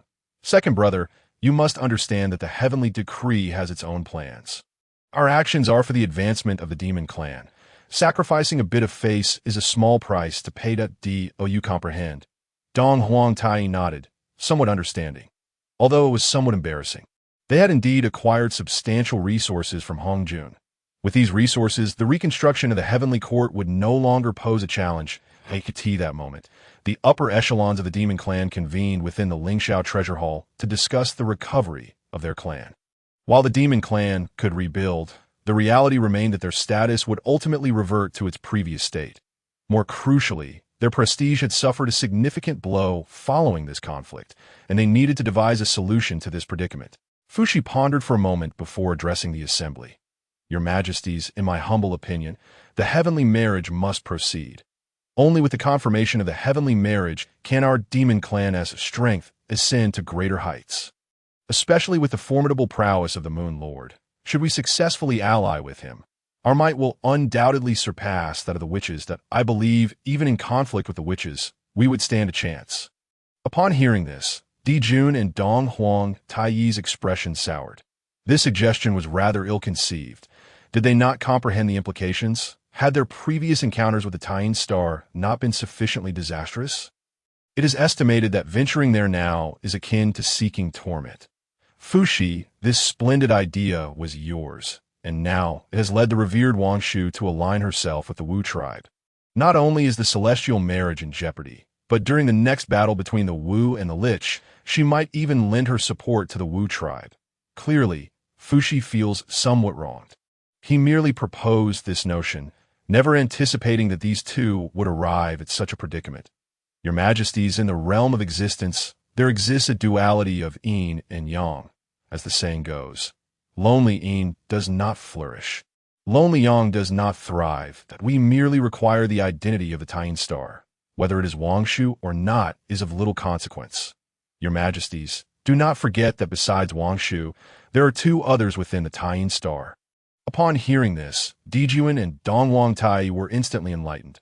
Indeed, Wong Shu is a deity that has existed since ancient times. How could such a being be easily manipulated? However, the two maidens, Shiha and Changshi, are both exceptionally beautiful and possess considerable strength. Remarkably, their names have not been heard in the vast wilderness, implying they are relatively inexperienced. Such celestial beings are easier to deceive. Although they are officially the attendants of Wong Shu, in reality, they have been companions for eons. Akin to sisters, would Shiha and Changshi not come to each other's aid during the impending Wulich War? This plan is truly brilliant. Upon hearing this, the group burst into hearty laughter. Fushi and Dong Wang Tai shroud the heavenly secrets. While Zhu Jiuyin takes action, two maidens who have yet to see the world will surely be within reach. Meanwhile, within the tying star, Wong Shu is still immersed in her cultivation. Ever since she learned the method of star cultivation, particularly after the battle outside the tying star, she has been fervently practicing, seemingly fueled by an unquenchable zeal, striving to absorb all the stars of the Zhou universe into herself. Due to the concealment of heavenly secrets, she remains unaware of the happenings outside. During this period, Shiha has indeed begun to associate with Zhu Jiuyin. Initially, due to their previous unpleasant encounter, Shiha harbored some reservations. However, it wasn't long before she found herself captivated by Zhu Jiuyin. For beings born of the tying star, the three-legged golden crow of the sun star is an immense allure. Upon learning of this, Changshi felt conflicted about whether to report it to their lady. Yet, with Shiha's plea for leniency, she could only relent. Noting Changshi's enchanting beauty, Zhu Jiuyin was filled with greed. If he could bring both of them into his palace, would he not enjoy the blessings of multiple partners? Alas, Changshi shows no interest in him, and since he cannot force her within the tying star, he reluctantly gives up. In the blink of an eye, tens of thousands of years have passed. After this extensive period, Wong Shu has finally refined half of the stars. Contemplating the long absence of Hou Tu and yearning to wander the wilderness once more, she prepares to summon Shiha and Changshi for a few words of instruction. Upon Changshi's arrival, she respectfully bows. "Congratulations, my lady. On emerging from seclusion, your power has ascended." Seeing only Changshi present, Wong Shu's expression turned to one of confusion. "Why is it only you? Why is Shiha not here?" Changshi hastily explains. "Sister is currently in seclusion and could not appear. Please forgive me, my lady." Wong Shu furrowed her brow. "Is that so?" "No. Something is amiss. Where could Shiha possibly be?" Changshi's complexion changed drastically. Indeed, the trivial illusion she had cast could not deceive her lady. "Please forgive me, my lady. Sister was merely momentarily distracted. She will return shortly." With a wave of her hand, Wong Shu instantly materializes in a vast expanse of starry sky, discovering Shiha and Zhu Jiuyin in an embrace. Wong Shu's expression darkens, and she coldly exclaims, "Impudence! Shiha, do you realize what you are doing?" Upon hearing Wong Shu's voice, Shiha trembles in fear. "My lady, I acknowledge my mistake, but I and Zhu Jiuyin are genuinely in love. I beseech you to grant us your blessing." Zhu Jiuyin nods in agreement. "I fell in love with Shiha at first sight. I ask for your approval, my lady. Shiha shall become the queen of my demon tribe, revered by all." Wong Shu, witnessing Zhu Jiyuin's smug demeanor, realizes this is yet another of his schemes. Rage fills her heart. "Shiha, do you not understand that Zhu Jiuyin is no noble man, and the demon tribe is not a place for you to linger? By doing this, you are jeopardizing your future. Have you ever considered that?" At this moment, Shiha, deeply infatuated, pays no heed to such concerns at "My lady, rest assured, I trust Zhu Jiuyin that he will surely protect me. Please grant us your blessing." No matter how Wong Shu implores, Shiha remains resolute in her decision to be with Zhun. In exasperation, Wong Shu sighs. Fate arises and fades in an instant. If it is to be so, then go, from this day forth. You and I shall have no further ties to the Tying star. With that, Wong Shu vanishes into the void. She has suddenly experiences an inexplicable emptiness, as if something that once belonged to her has vanished. Zhu Jiuyin sighs, although he has not managed to bring Wong Shu into the fold of the demon tribe. Achieving a celestial marriage and marrying such a beauty is still quite the accomplishment. She gazes at Zhu Jiuyin with affectionate eyes. Now, my only support is you. Please do not mistreat me. Zhu Jiuyin tightly grips Shiha's hand. Do not worry, my lady. I shall announce to the wilderness that you will be the queen of my demon tribe.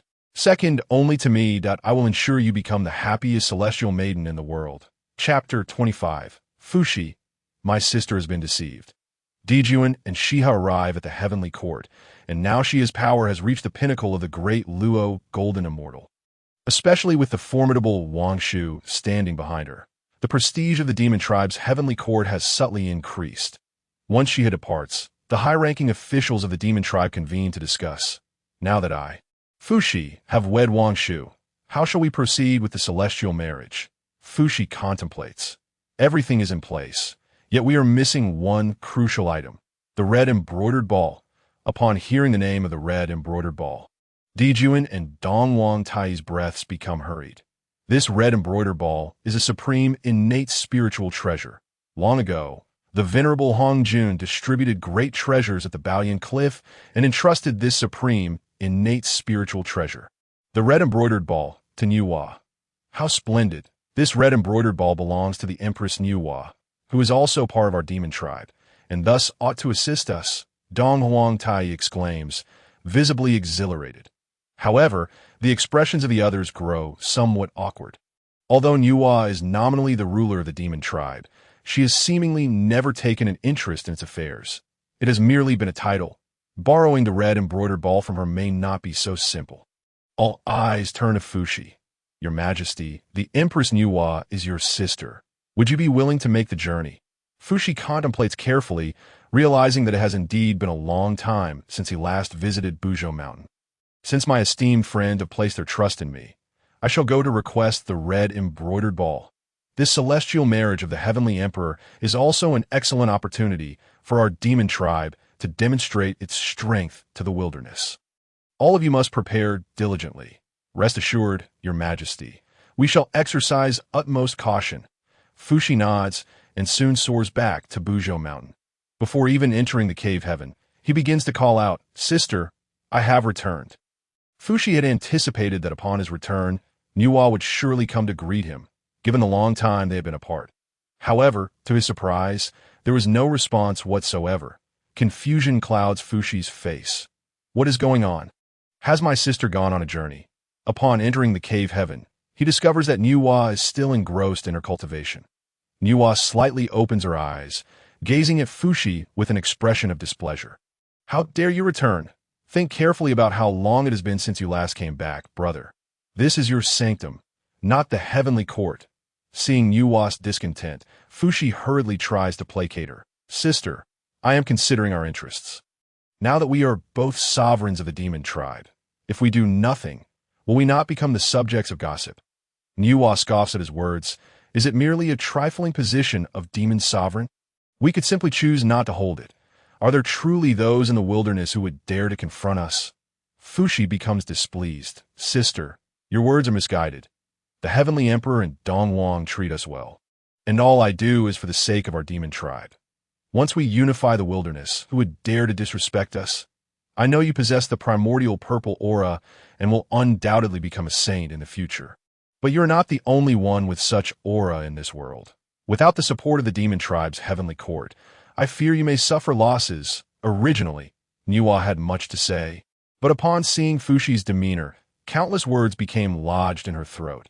Indeed, since their inception, Fushi had devoted himself to her every consideration when they ventured to the Zixiao palace to listen to the teachings. The 6 cushions before them radiated an aura of significance. He had the opportunity to claim one for himself, yet without a moment's hesitation, Fushi selflessly offered the cushion to Nuwa. Reflecting upon this act, Nuwa felt a profound sense of guilt. Brother, I understand your intentions, but the demon race is not a sustainable solution. Under the heavenly law, It cannot endure. Upon hearing this, Fushi erupted into laughter, as if Nuwa had uttered a jest. Sister, you are mistaken. Though the demon race has faced some losses recently, their foundation remains unshaken. Presently, the majority of the primordial world looks up to the demon race. We are still the undisputed leaders among them. How could we not endure? And what of the shaman race? Nuwa countered that Fushi's expression soured at the mention of the shamans, a group of brash individuals, ignorant of the celestial cycles. How could they possibly endure? They are nothing but combat madmen, turning the primordial world into chaos. Fortunately, they possess the merits of the creation of heaven, but no amount of merit can withstand their recklessness when their merits are exhausted. So too shall they perish. Observing Fushi's unwavering confidence in the demon race, Nuwa felt a pang of reluctance to challenge him. However, thinking of the impending battle between shamans and demons, which would lead to Fushi's demise, she felt compelled to voice Li Qingkuai's words. Nuwa then concealed the heavenly secrets with her hand and recounted all that had transpired within the Wu clan to Fushi. Fushi was momentarily stunned, seemingly unable to believe the revelations. After a moment of contemplation, he spoke earnestly. Sister, you are far too naive. How can we trust the shamans? Have you ever encountered someone with such extraordinary talent, able to transcend so many realms? I suspect this is merely an illusion crafted by the shamans to deceive you. Furthermore, the claims regarding heavenly calculations cannot possibly hold truth, especially considering that our revered ancestor imparted to us the methods of cultivation and gifted us so many treasures. How could we doubt him? Nuwa felt a surge of frustration. No matter how she argued, Fushi remained unconvinced. It seemed as though she had been duped. Brother, we have existed for such a long time. Can you truly not discern the truth? The war between shamans and demons is far more complex than you perceive. That it would be best for you to let go. Otherwise, when the great calamity descends, even I may be unable to protect you. Yet Fushi remained unconvinced, snorting derisively. Sister, you have been thoroughly deceived. These scoundrels dare not confront our demon race openly, resorting instead to these underhanded tricks. How despicable. Do not worry. You mentioned that it was Houtu's little disciple, the one named Li Qingkuai, who said this. I shall go to the shaman clan and bring him back, allowing him to reveal the truth to you. And all will be made clear. With that declaration, he turned and swiftly departed towards the territory of the shamans. Nuwa felt a surge of alarm as she watched Fushi venture into shaman territory. Although Li Qingkuai's strength was not formidable, the shaman clan was still a perilous domain that if Fushi were captured by the ancestral shamans, it could lead to his demise without even a battle between the two races. In a fit of urgency, Nuwa stamped her foot, resolving to follow him and ensure her brother's safety. Chapter 26. Fushi seeks vengeance alone beneath Mount Buzhou, in the territory of a shaman clan. Fushi stormed in with an imposing presence. The expressions of the great shamans, Qua Fu and Hou Tu, shifted dramatically. Not good. It is the demon emperor Fushi. What brings him here? Hou Tu exclaimed, astonished. If Fushi had come accompanied by the demon race, it would undoubtedly signal an attack. But the issue at hand was that he was alone. What could he possibly intend with such fanfare? Was he offering himself up? Regardless, they had to stop him. The two rushed forward like shooting stars, one of them blocking Fushi's path. Fushi, what brings you to our shaman clan? Do you intend to provoke war once more? You alone are quite arrogant. Fushi glared angrily at Qua Fu and Hou Tu. You shamans are truly despicable, resorting to schemes to deceive my sister. Hand over that individual for confrontation, or else do not blame me for my lack of courtesy. Qua Fu's temper flared at those words. How absurd! A mere demon race thinks it can obliterate us without effort. Why would we need to resort to trickery? You are not worthy. Indeed, if a fight is what you seek, then let it be so. No need for such flimsy excuses. You demons are all worthless. Having been beaten back to the heavenly court, you still seek such ridiculous justifications. Fushi could no longer contain himself, recalling how he had been besieged by several ancestral shamans in the heavenly court. Now these younger generations dared to mock him. This was intolerable. Enough with the prattle. It seems a confrontation is unavoidable. With that, he charged at Qua Fu and Hou Tu. Fu and Hou Tu, both of the great Luo golden immortal realm, were among the strongest shamans, yet compared to Fuxi, who had attained quasi-saint status, they seemed insufficient. Fuxi summoned his treasured instrument. The Fuxi Qin, as the melodious sounds resonated, the sound waves sliced through the air like blades aimed at Fu and Hou Tu. The two relied on their formidable shamanic bodies to withstand the onslaught. After exchanging several blows, Fu and Hou Tu were forced to retreat. Fuxi marveled inwardly. These two, with their mere great Luo golden immortal cultivation, are able to withstand my attacks. They possess some skill. The strength of the shaman clan is indeed formidable. It will not be an easy task to defeat them in the near future. At that moment, a voice thundered from the heavens. Presumptuous, do you possess such audacity as to wreak havoc in our shaman clan? Do you think there are no defenders here? Fuxi turned to see that the speakers were the ancestral shamans, Zhu Rong and Gong Gong. Their fists ready to mete out punishment. Fuxi's countenance fell. He realized he had miscalculated. In his haste to address his sister's concerns, he had not considered the implications of his actions. These individuals were not weak, especially on shaman territory. Had he not just walked into a trap? Soon, several other ancestral shamans arrived, their gazes towards Hou Tu filled with malice, as if he were merely a dish to be served. Fuxi, this is not a battlefield. What brings you to our shaman clan to cause trouble?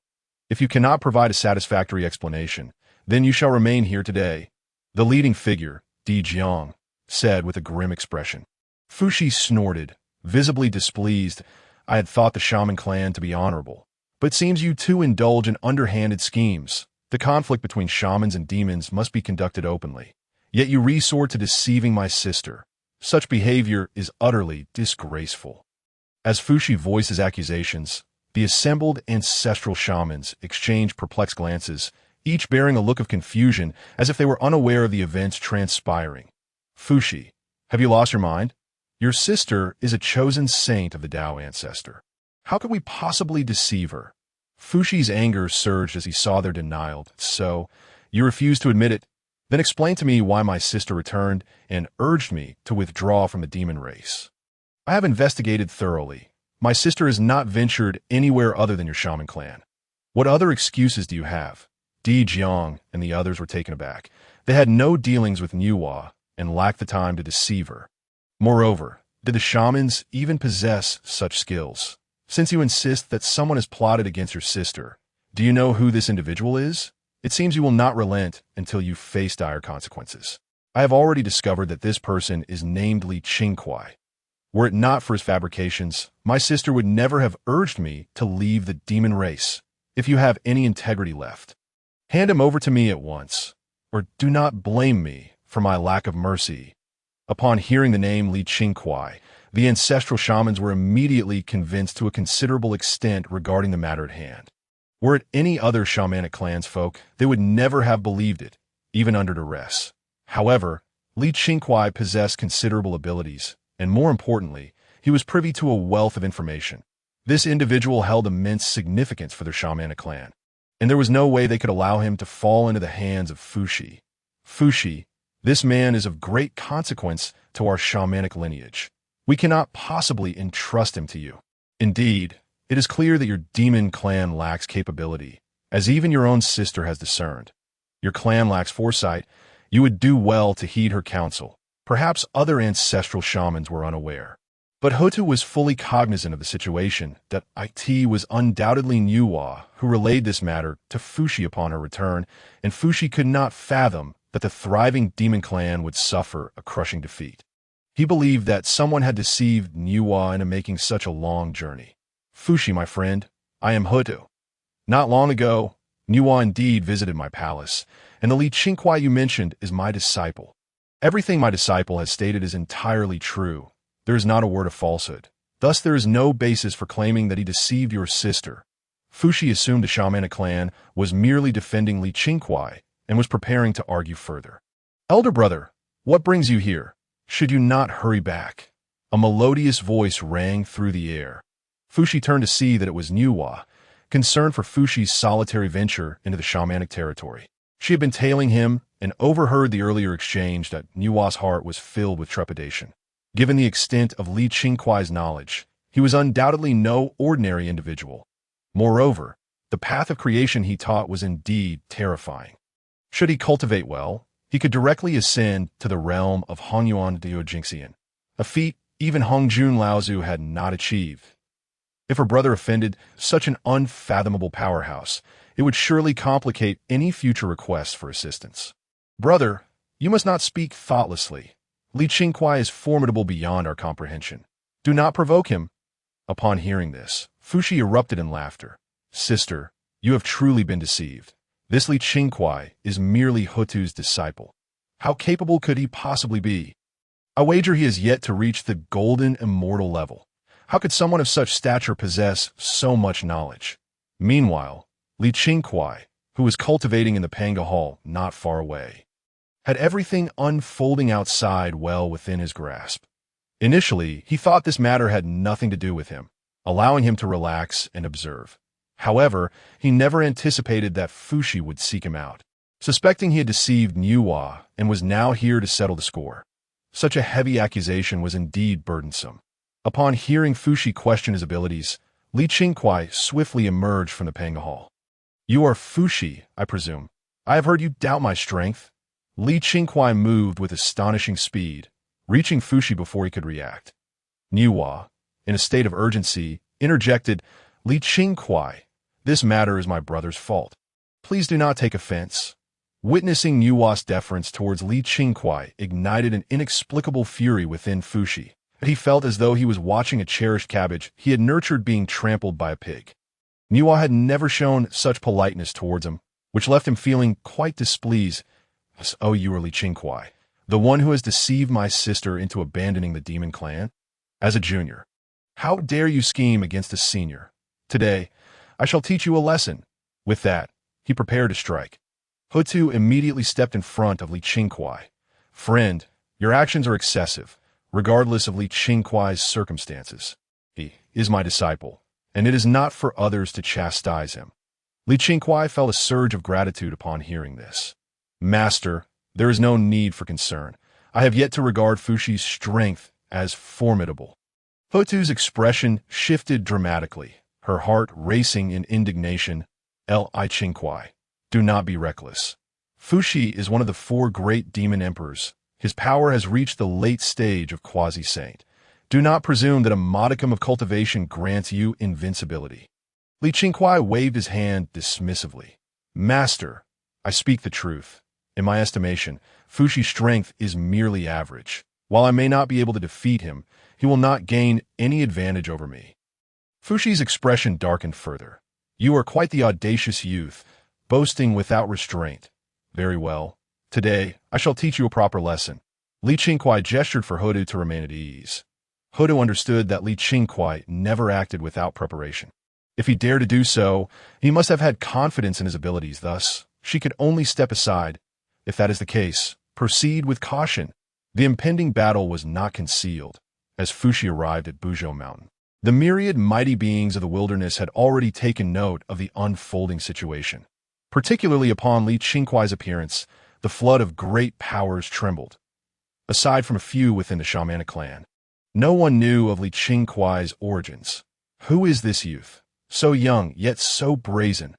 Fushi is one of the 4 great demon emperors, his strength unfathomable. This lad has barely begun his cultivation, yet dares to boast. Indeed, even the venerable figures of the wilderness would not claim they could surpass Fushi, whose prowess was among the foremost within the innate sanctified beings.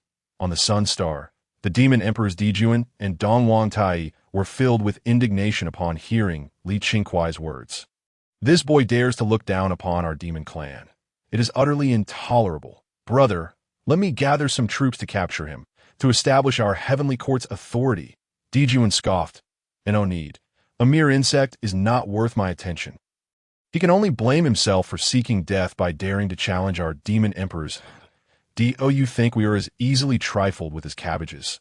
Dong Huang Tai nodded, his expression animated. Indeed, this youth, lacking in experience, is unaware of the vastness of the world, believing himself invincible. Let Fushi teach him a thorough lesson. If possible, eliminating him would not be amiss. The shaman clan's ambush on our heavenly court has caused significant losses. Even his demise would not be excessive, and Hou Tu has no grounds for complaint. Qingkuai stifled a yawn, his demeanor languid. I say, Fushi, if you intend to fight, then do so swiftly, for I wish to return and sleep. The multitude in the wilderness gasped in astonishment. This fellow is courting death, yet remains so arrogant. Is he deliberately provoking Fushi? It seems that possessing some strength has clouded his judgment. Was it possible he had already resigned himself to his fate? The discussions among the beings of the wilderness continued, as they deemed Qingkuai's actions excessively reckless. Fushi was a rare expert among heaven and earth. Did this individual not fear being slain by him? Or did he believe that Hou Tu's backing rendered him invincible? Hou Tu's expression grew tense that it was merely a customary contest, a matter to be resolved without excessive harm. She would have to protect Qingkuai, if need be. However, with Qingkuai's behavior, Fushi was thoroughly incensed, and it seemed the prospect of a peaceful resolution had evaporated. Hou Tu's eyes remained fixed on the battlefield, ready to intervene at the slightest sign of upheaval. Nuwa, standing nearby, wore a displeased expression. Regardless of Fushi's actions, he was still her elder brother, who had always cared for her. Although Qingkuai possessed some skill, he was still a junior. How dare he speak so boldly? Leaving Fushi's dignity in tatters, she had initially thought that a fight would ease Fushi's heart, allowing her to apologize to Qingkuai afterward and bring the matter to a close. Yet she never anticipated that it would escalate to such a degree. Fushi's countenance darkened as if it could drip with malice. Initially intending only to teach this impudent fellow a lesson, he found himself compelled to annihilate him entirely for such insolence. Otherwise, how could he command respect among the myriad beings of the wilderness? Very well, since you seek death, do not blame me for being ruthless. As Fushi cultivated his powers, an array of forces radiated from his being. The dual energies of yin and yang converged, and a stream of pure power surged towards Qingkuai. Qingkuai understood that despite his mastery of numerous divine abilities, it was not prudent to unleash them under the watchful eyes of the crowd. Should the heavenly Tao take notice, any future endeavors would undoubtedly become fraught with difficulty. With this in mind, Qingkuai extended his finger, etching symbols into the void. Countless celestial talismans coalesced, swiftly forming a formation before him. Fushi's assault collided with this formation, yet it remained utterly unmoved, while Fushi's attack vanished, as if it had sunk into the abyss. Chapter 28. Fushi must be an actor the myriad beings of the primordial chaos looked on in confusion. What was happening? Was Fushi's attack truly so feeble? Could it be that Qingkuai employed some secret technique? Surely, Fushi did not wish to irreparably sever ties with the Wu clan atop the Buzhou mountain. Hence he must have held back. Otherwise, how could he fail to overcome such a situation with his might? It appeared that Fushi harbored reservations, which was understandable, for he was but a lone demon emperor in this setting. Upon witnessing this, Fushi broke into a cold sweat. What was going on? He knew full well that he had not held back at all. Although his previous attack was not his full strength, it had still condensed 4/10 of his power. Yet this assault had not even grazed Qingkuai's formation, leaving him utterly astounded. Even the mightiest of array masters in the primordial chaos, such as the Tongtian Patriarch, would find it difficult to replicate this feat. That it must be an illusion. Meanwhile, the three pure ones observing from Kunlun Mountain frowned in concern. Yuan Shi, Zhun scoffed. This young man possesses little true capability. He is merely riding on the coattails of Hou Tu's reputation. Should the Wu clan's influence wane in the future, given his character, he would likely meet a tragic end. Tongtian Patriarch, however, wore an expression of caution, for he had just sensed a formidable array power from Qingkuai. This power bore an uncanny resemblance to what he had felt before, filling him with astonishment and suspicion. As Hou Tu was not particularly skilled in the art of formations, that if Qingkuai's array was indeed taught by her, Tongtian Patriarch could scarcely bring himself to believe it. Yet, the depth of Qingkuai's mastery in formations compelled him to tread carefully. A thought suddenly struck Tongtian Patriarch. Perhaps Hou Tu was not Qingkuai's true master. The genuine mentor might be a figure of extraordinary prowess concealed within the Wu clan. If so, Li Qingkuai's true master must be among the rarest of great powers in the universe. This would not do. After this battle concluded, he must personally pay a visit. Fuxi pondered how to conclude this encounter. With 4/10 of his power proving relatively ineffective, should he strike again without result, he would surely face humiliation. Since the denizens of the primordial chaos believed he had held back, he might as well tacitly accept this notion. After all, there was no significant animosity at stake. He could simply regard this as a silent concession. Just as Fuxi resolved to withdraw, dark clouds gathered ominously overhead, and a multitude of formidable presences descended from the sky.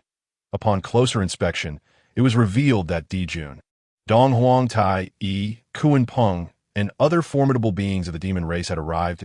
It turned out that Jun and Dong Huang Tai assumed Fuxi had refrained from slaying Li Qingkuai due to being outnumbered. Thus, they prepared to support Fuxi in his endeavor. Fear not, Demon Emperor Fuxi. This matter is between you two. Outsiders must not interfere. Should anyone dare to intrude, they shall be considered enemies of our demon race. With that, he cast a provocative glance at Jiang. Jiang remained unfazed, contemplating Li Qingkuai, who was of paramount importance to their Wu clan. They must protect him at all costs, even at the risk of a complete rift with the demon race. Although they had previously reached an agreement with the Dao ancestor, this was a situation instigated by the demons. Even if it reached the Dao ancestor's ears, they would have their justification. Yet, unbeknownst to all, Fuxi was racked with anxiety. He had anticipated that this matter would simply fade away, but he had not foreseen the arrival of the demon emperor with an army, with so many eyes upon him. If he remained passive, he would only invite further complications. Yet he truly did not know how to contend with Li Qingkuai's enigmatic array. In light of this, Fuxi could only swallow his pride and muster the entirety of his spells. Unleashing 90% of his power towards Li Qingkuai, Qingkuai was taken aback. This surge of power carried with it an essence of yin and yang. Though this essence was slight, under the current suppression of the heavenly Dao, comprehending the Great Way was an impossible endeavor. Fuxi's ability to sense the yin-yang Great Way through his own cultivation was a testament to his innate talent. Li Qingkuai could only strive to augment the talismans further. The surrounding formation began to operate at an increasingly rapid pace, the energies within growing ever more potent. Nuwa, sensing the unfolding events, gasped in astonishment. Truly, Night Fan is formidable, particularly in his comprehension of formations. Where he likely surpasses all others. It seems my brother is destined to face a setback this time. Very well, let him learn a lesson. It would prevent him from believing that the demon race is the most powerful. More infuriating was Fuxi's suspicion that he had been deceived, even doubting his own sister. Such behavior warranted a lesson. Fuxi's power struck the formation, instantly provoking a tremendous upheaval. Some of the weaker beings were even hurled away by the force. At this moment, Li Qingkuai's cultivation became evident to the multitude of primordial beings. What? This individual possesses the cultivation of a quasi-saint. Is he not Houtu's disciple? How could this be possible? Surely this must be a fabrication. Although there are many quasi-saints across the primordial land, it does not imply that quasi-saints are as common as cabbages. Many great powers among the primordial beings looked on in astonishment, despite the abundance of strong entities. Most had benefited from the teachings of Hongjun Laozi. Yet even so, among the 3,000 worldly guests from that era, many had yet to attain quasi-saint status. However, Li Qingkuai had achieved this solely through his own cultivation, a feat that left them bewildered, especially as they beheld the formation beside Li Qingkuai.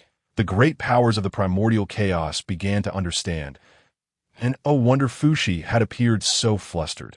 He truly had not held back, possessing quasi-saint cultivation.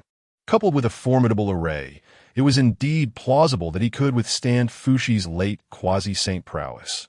Nevertheless, all assumed that this array had been prepared in advance, utterly inconceivable that it had been arranged by Li Qingkuai himself. Given his age, attaining such cultivation already placed him among the elite. If he also possessed profound understanding of formations, what would become of others? Yuan Shi, Zhun's expression turned sour. This young man. No wonder he could utter such arrogant words. He possesses such a formidable array scroll. Alas, it was intended for preserving his life, yet he was using it for combat. It was truly a waste. In the current primordial realm, those with mentors typically equipped their disciples with means of self-preservation to them. The array employed by Li Qingkuai was merely perceived as such a safeguard that Jun and Dong Huangtai seethed with fury. The demon race's reputation had suffered greatly. The Wu clan had crossed the line. If their disciple lacked capability, how could they prepare such a defiant array for him? In Jun's eyes, Li Qingkuai's actions were orchestrated by the Wu clan to further undermine the dignity of their demon race. Chapter 29. Speculations regarding Li Xuankuai, Zhu Rong coldly snorted. What a bunch of fools! Do they truly believe these tactics were prepared by us? Our Wu clan possesses no such expertise in formations. You all are merely overthinking. No sooner had Zhu Rong spoken than Zhu Jiuyin barked. Silence! Speak less! In contemporary times, Li Qingkuai possesses such extraordinary abilities that it is inevitable he will attract the covetous gazes of those with ulterior motives. If these powers were bestowed upon him by the ancestral shamans, then none would dare to speak against it. However, with Zhu Rong's revelation, it is likely that these formidable beings of the primordial realm will harbor various ulterior thoughts. One can only wonder how much trouble this will bring upon Li Qingkuai. Zhu Rong, realizing his blunder, can only lower his head, his countenance displaying displeasure. The crowd in the primordial realm was momentarily taken aback. Indeed, while the 12 ancestral shamans of the Witch clan each possess unique abilities, not a single one specializes in the study of formations. Currently, the one who delves deepest into formation studies is the Tongtian Jiao master. Could it be that Li Qingkuai's formation scroll was bestowed upon him by Tongtian? On Kunlun Mountain, Laozi and Yuan Shi Tianzuan turned their gazes towards Tongtian, evidently harboring suspicions. The Tongtian Jiao master shook his head. It is not I have never encountered this Li Qingkuai, and his mastery of formations likely surpasses my own. He is probably an unparalleled master in the primordial realm. Laozi and Yuan Shi Tianzuan exchanged glances, their expressions varying. Indeed, the primordial realm is not as simple as they had imagined. There must be numerous hidden masters. This realization instilled a sense of urgency in them, who have always regarded themselves as the legitimate descendants of Pangu. The secrets of the primordial land are far too abundant. As the ancients say, without attaining sainthood, one remains an ant. Seems the pace towards attaining sainthood must hasten. In the chaos purple sky palace.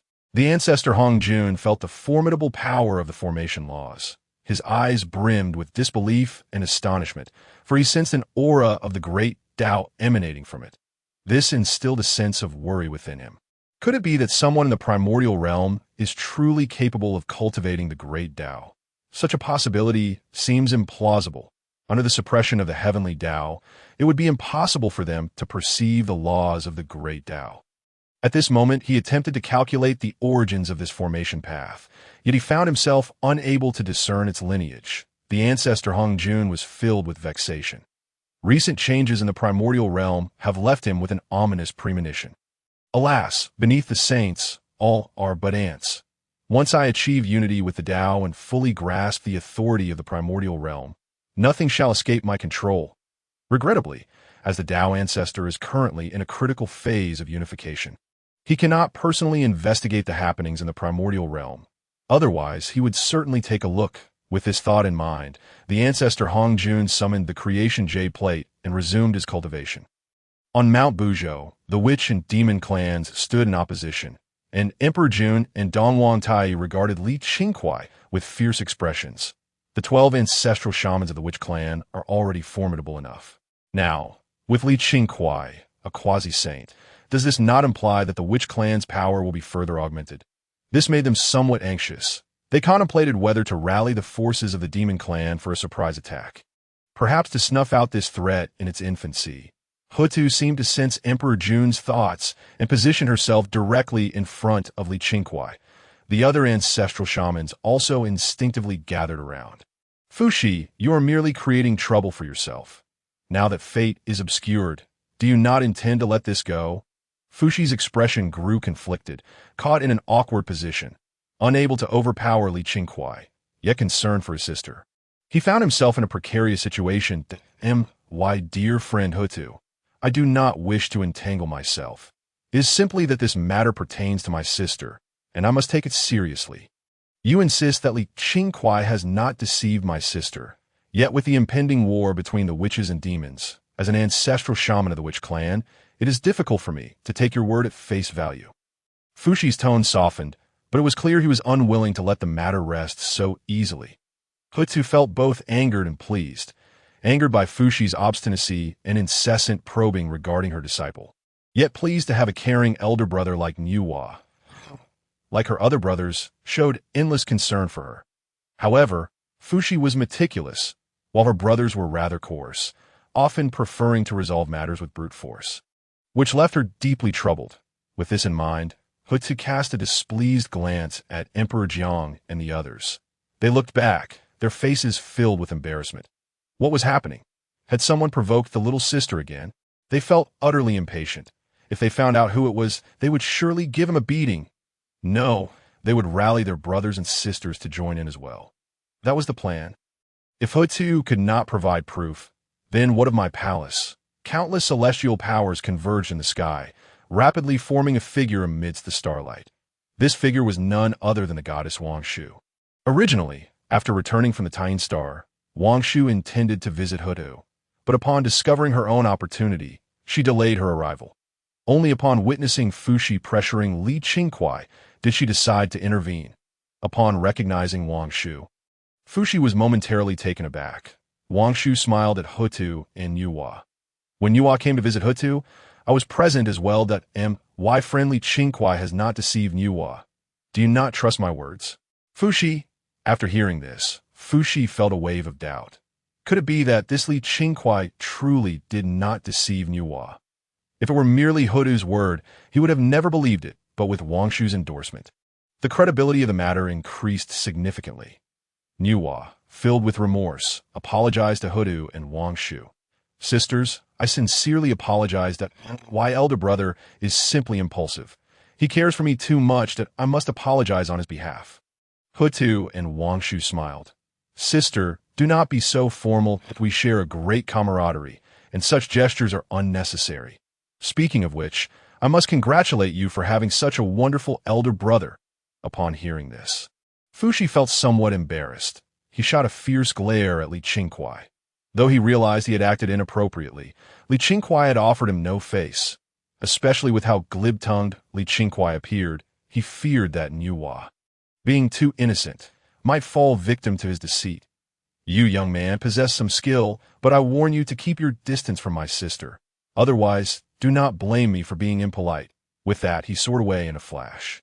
The demon clan members were left bewildered, exchanging glances. Their grand entrance onto Mount Buzhou was merely a show, akin to spectators banging drums and gongs. Chapter 30. The Secret of Hongjun. Nuwa, full of apologies, bowed to Qingkuai. My friend, my elder brother is simply hot-tempered and cares too much for me. I sincerely apologize on his behalf. Qingkuai waved his hand. Dear Nuwa, please do not take it to heart. It is likely just a trivial matter. Coincidentally, I have some matters to discuss with you.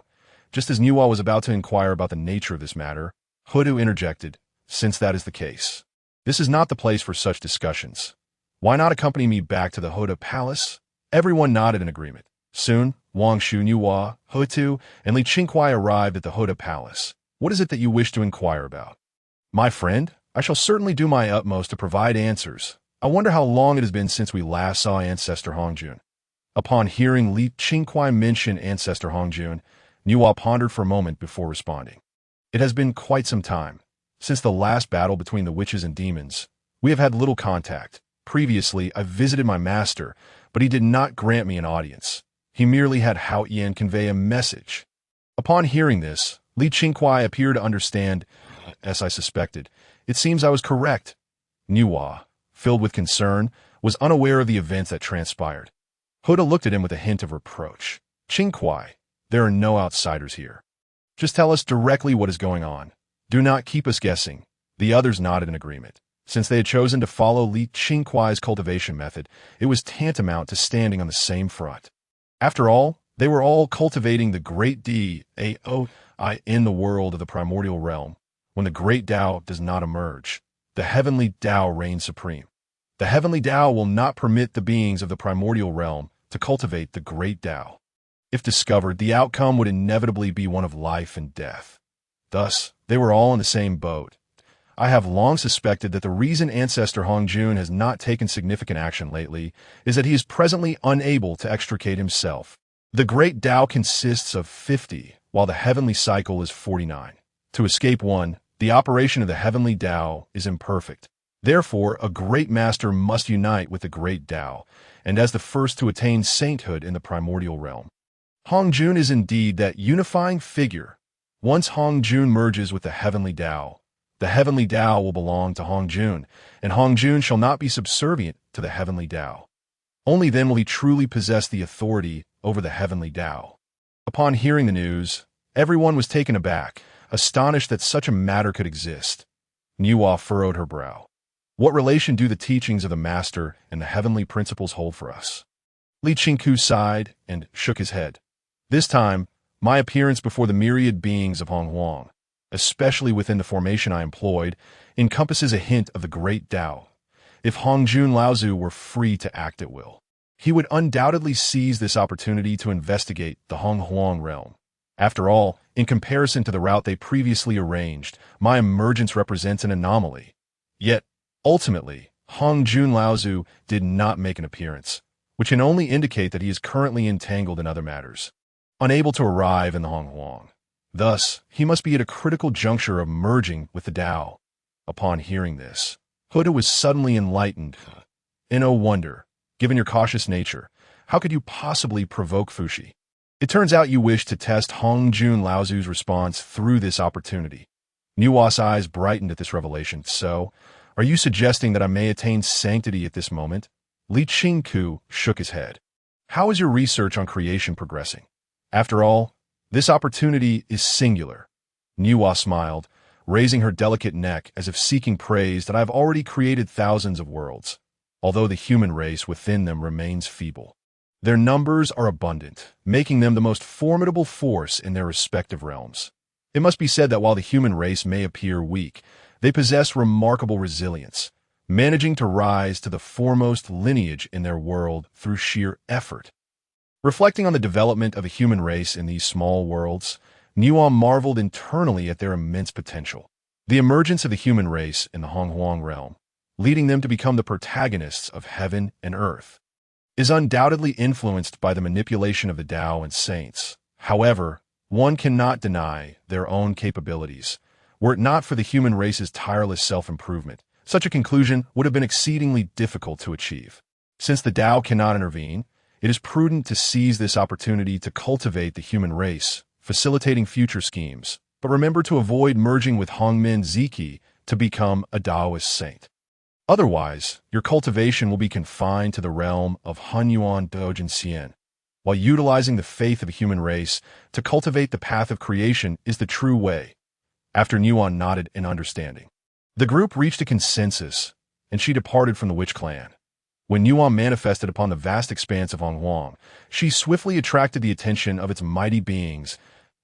This moment, Nuwa held in her left hand the 3 light, divine water, and in her right, the 9 heavens Shirong, and she began to mold clay figures upon the land of Honghuang. This act startled everyone present. What on earth is Nuwa doing? It seems she is crafting clay figures using the 3 light, divine water, and 9 heavens Shirong. How extravagant! Who possesses such wealth to create like this? In the heavenly court, Fushi observed this scene, utterly perplexed. Beside him, Kunpeng, wearing a puzzled expression, inquired, Fushi, do you know what Nuwa Dao's friend is up to? If she has an excess of the 3 light, divine water, and 9 heavens Shirong, do let me know, and I shall assist her in utilizing it, lest it be squandered. Fushi, upon seeing this, wore a grim expression. You ask me? Who should I inquire? This sister must have been deceived by that fellow named Li Qingkuai again. He always seems to be at odds with her. Were it not for the fact that he cannot defeat her, he would surely want to give her a good beating. In the Pangu hall, Li Qingkuai suddenly sneezed. Confused, he wondered if one could still catch a cold after becoming a quasi-saint. In the Zixiao palace, Hongjun Laozi furrowed his brow upon witnessing Nuwa's actions, as the representative of the Tao. Intimately familiar with the trends of the entire Hongwang, he naturally understood what Nuwa was attempting to accomplish. At this moment, Hongjun Laozi was filled with doubt. Has Nuwa already begun preparations to create humanity? Yet, this diverges from the timeline I planned by several epochs. Why has there been a change? Hongjun Laozi was gnashing his teeth in frustration. Unfortunately, it was a critical moment for merging with the Tao, and he had no means to intervene. It seems he must wait until Nuwa completes a creation before calling her over to inquire about what transpired. Beneath the Tao, all are but ants. A slight fluctuation is of little consequence.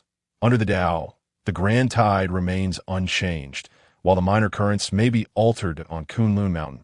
The three pure ones observe Nuwa's inexplicable actions with bewilderment. Brothers, do you know what her junior sister Nuwa is up to? Chapter 31. Nuwa refuses to attain sanctity.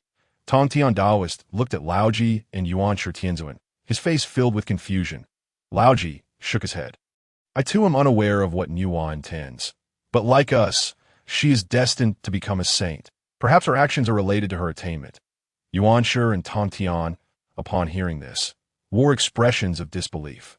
They were Nuwa's senior brothers, and moreover, incarnations of Pangu's primordial spirit, the true heirs of Pangu. How could they possibly attain sanctity after Nuwa? Especially Yuan Shi, whose face darkened further, muttering with displeasure. Attaining sanctity is no simple matter. While our junior sister possesses extraordinary talent, it is inconceivable that she could achieve sanctity so swiftly. Soon, Nuwa completed the crafting of 12,560 clay figures. I could see this moment. She extracted a drop of her essence blood and dispersed it among these clay figures, awakening the inherent creative power within them, thus forming 12,560 living beings. At this moment, Nuwa radiated countless beams of light in the sky. Purple chi surged for 30,000 miles, and innumerable golden rays shot up into the clouds, causing the earth to tremble, golden flowers to rain down, and golden lotuses to spring forth. Furthermore, phoenixes cried out in unison, and beasts bowed in submission. The mighty beings of Hongwang, witnessing the spectacle, immediately changed countenance. Could it be that Nuwa Taoist is about to attain sanctity? At this moment, Nuwa, sensing the atmosphere, declared heavenly Tao above. I, the scattered cultivator Nuwa of Buzhou Mountain, observe the myriad beings of Hongwang.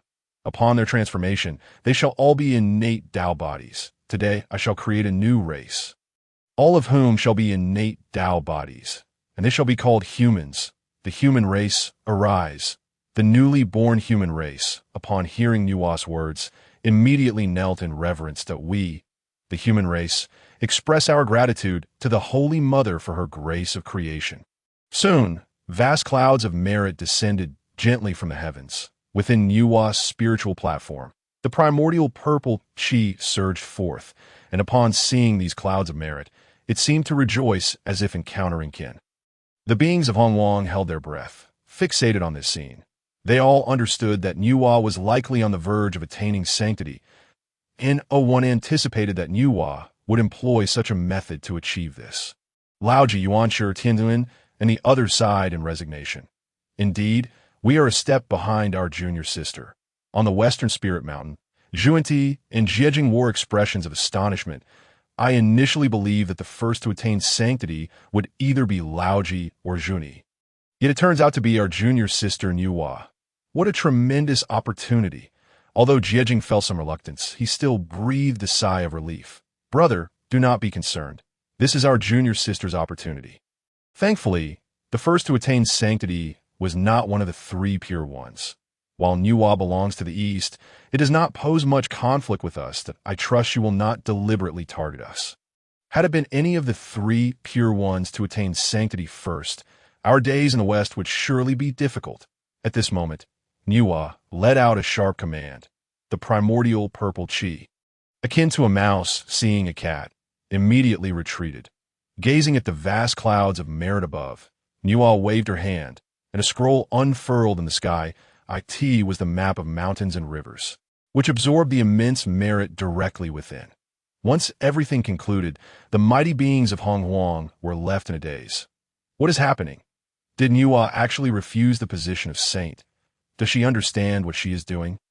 The mighty beings of Hongwang shouted helplessly. The reality was evident. With Nuwa's current strength, she merely needed to integrate the vast merit into the primordial purple Qi while absorbing the primordial purple Qi. She could become a heavenly Tao saint. However, Nuwa chose instead to cast the immense merit directly into the map of mountains and rivers, refraining from seizing the opportunity, which left them utterly perplexed. On Kunlun Mountain, the three pure ones wore grim expressions. That wretched Nuwa truly does not regard us as equals. How dare she act thus? The primordial purple Qi, or rather, the position of the heavenly Tao saint, was a most coveted treasure among the myriad beings of Hongwang. Perhaps they were unaware of how many times they had been thwarted due to their formidable power and the backing of Hongjun Laozi. This had always been a point of pride for the three pure ones.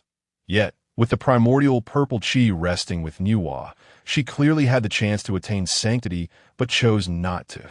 This left them feeling humiliated. The position of saint now, so worthless. On the sacred Lingshan of the West, the duo of Zhuan and Jane exhaled a sigh of relief, although they were uncertain of Nuwa's intentions. At the very least, she had not attained sainthood, leaving them with a glimmer of hope. In the heavenly realm, Fushi, witnessing his sister's imminent ascension as the second saint following the venerable Hongjun, was almost brought to his knees in joy. If his sister were to ascend to the lofty position of a heavenly saint, his standing among the demon race would become unassailable. Meanwhile, Zhu Jiuyin and Donghuang Tai were somewhat anxious. They were acutely aware that although Nuwa was proclaimed the demon queen, she had not invested much effort in the demon race, merely leveraging her formidable influence. Should Nuwa truly attain sainthood, her renown might well bolster Fushi's claim to the position of the new sovereign of the heavenly court. At that juncture, even if they wished to counter her, they would find themselves lacking any grounds for objection. However, upon witnessing Nuwa's unexpected maneuver, Fushi felt as though he had plummeted from paradise to the depths of despair. He could not comprehend why his sister would so brazenly forfeit such a splendid opportunity that, on the other hand, Zhu Jiuyin and Donghuang Tai breathed a sigh of relief, finding even the newly created human race of Nuwa to be considerably more palatable. They exchanged gleeful remarks. It seems that our friend Nuwa has other plans. Quite clever indeed. Fushi, your sister has just experienced such a joyous occasion. She certainly deserves a celebration. Why don't you represent the heavenly court and pay her a visit? With that, they turned and departed. Fushi's countenance darkened as he resolved to seek out his sister for clarification.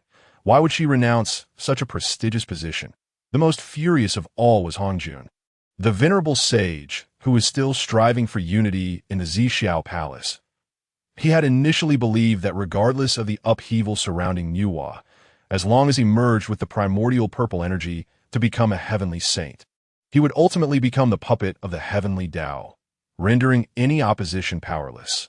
Yet he was utterly unprepared for Nuwa's rejection of the saintly position, an outcome that shattered his plans laid over countless eons. Had it not been for the current period of merging, preventing him from taking action, he would have certainly captured Nuwa and demanded to know who had influenced her decision, observing the newly formed human race. Nuwa felt increasingly adept at her role as their creator. You, the human race, must remember that to stand firm in the primordial world, you must strive unceasingly. If there is no threat of extermination, I shall refrain from intervening.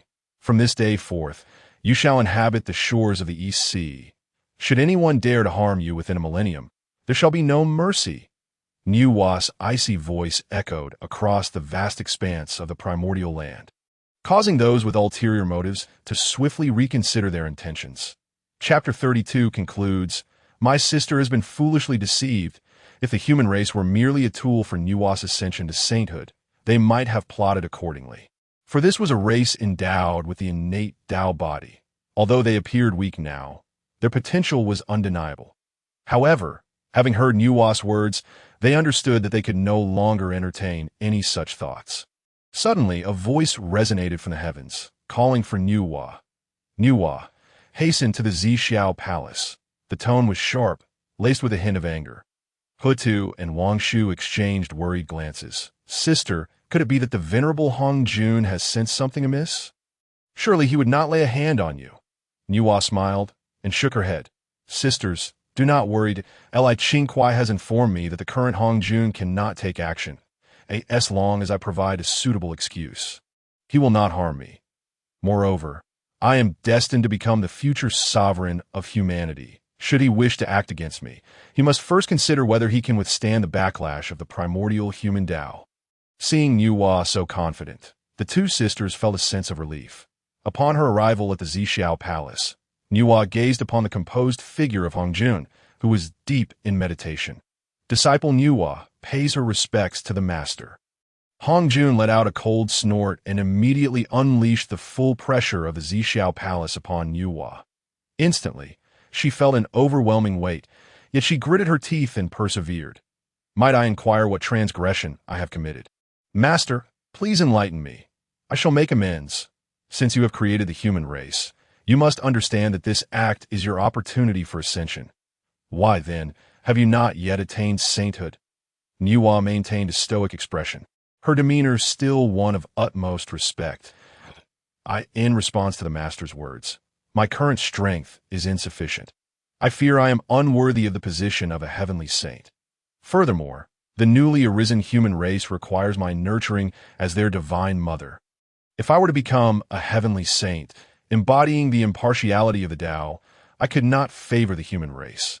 This would ultimately pose significant challenges for their development. For the sake of the human race, I must temporarily postpone my ascension and wait for them to grow strong. This, too, serves the operation of the Tao. Is not the Tao impartial?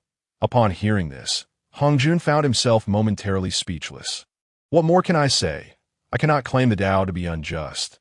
The Tao is indeed impartial, and that is beyond doubt. You must remember, beneath a saint, all are but ants. Only by becoming a saint can one possess a voice in this world. Consider this matter carefully and strive to ascend as soon as possible. Now, you may return. Nuwa cast a deep gaze at Hongjun, whose calm facade occasionally betrayed his simmering anger. It was evident that the venerable sage was extremely irate, yet he found himself powerless to act. Nuwa understood clearly. As Li Qingkuai had indicated, Hongjun was currently unable to take action, and, as the future sovereign of humanity, even he harbored a sense of trepidation towards her. It appeared that her gamble had paid off. With that, Nuwa took her leave. After her departure, Hongjun glared at the direction in which she had vanished, bellowing in rage. The chaotic starry sky trembled violently, and countless stars fell.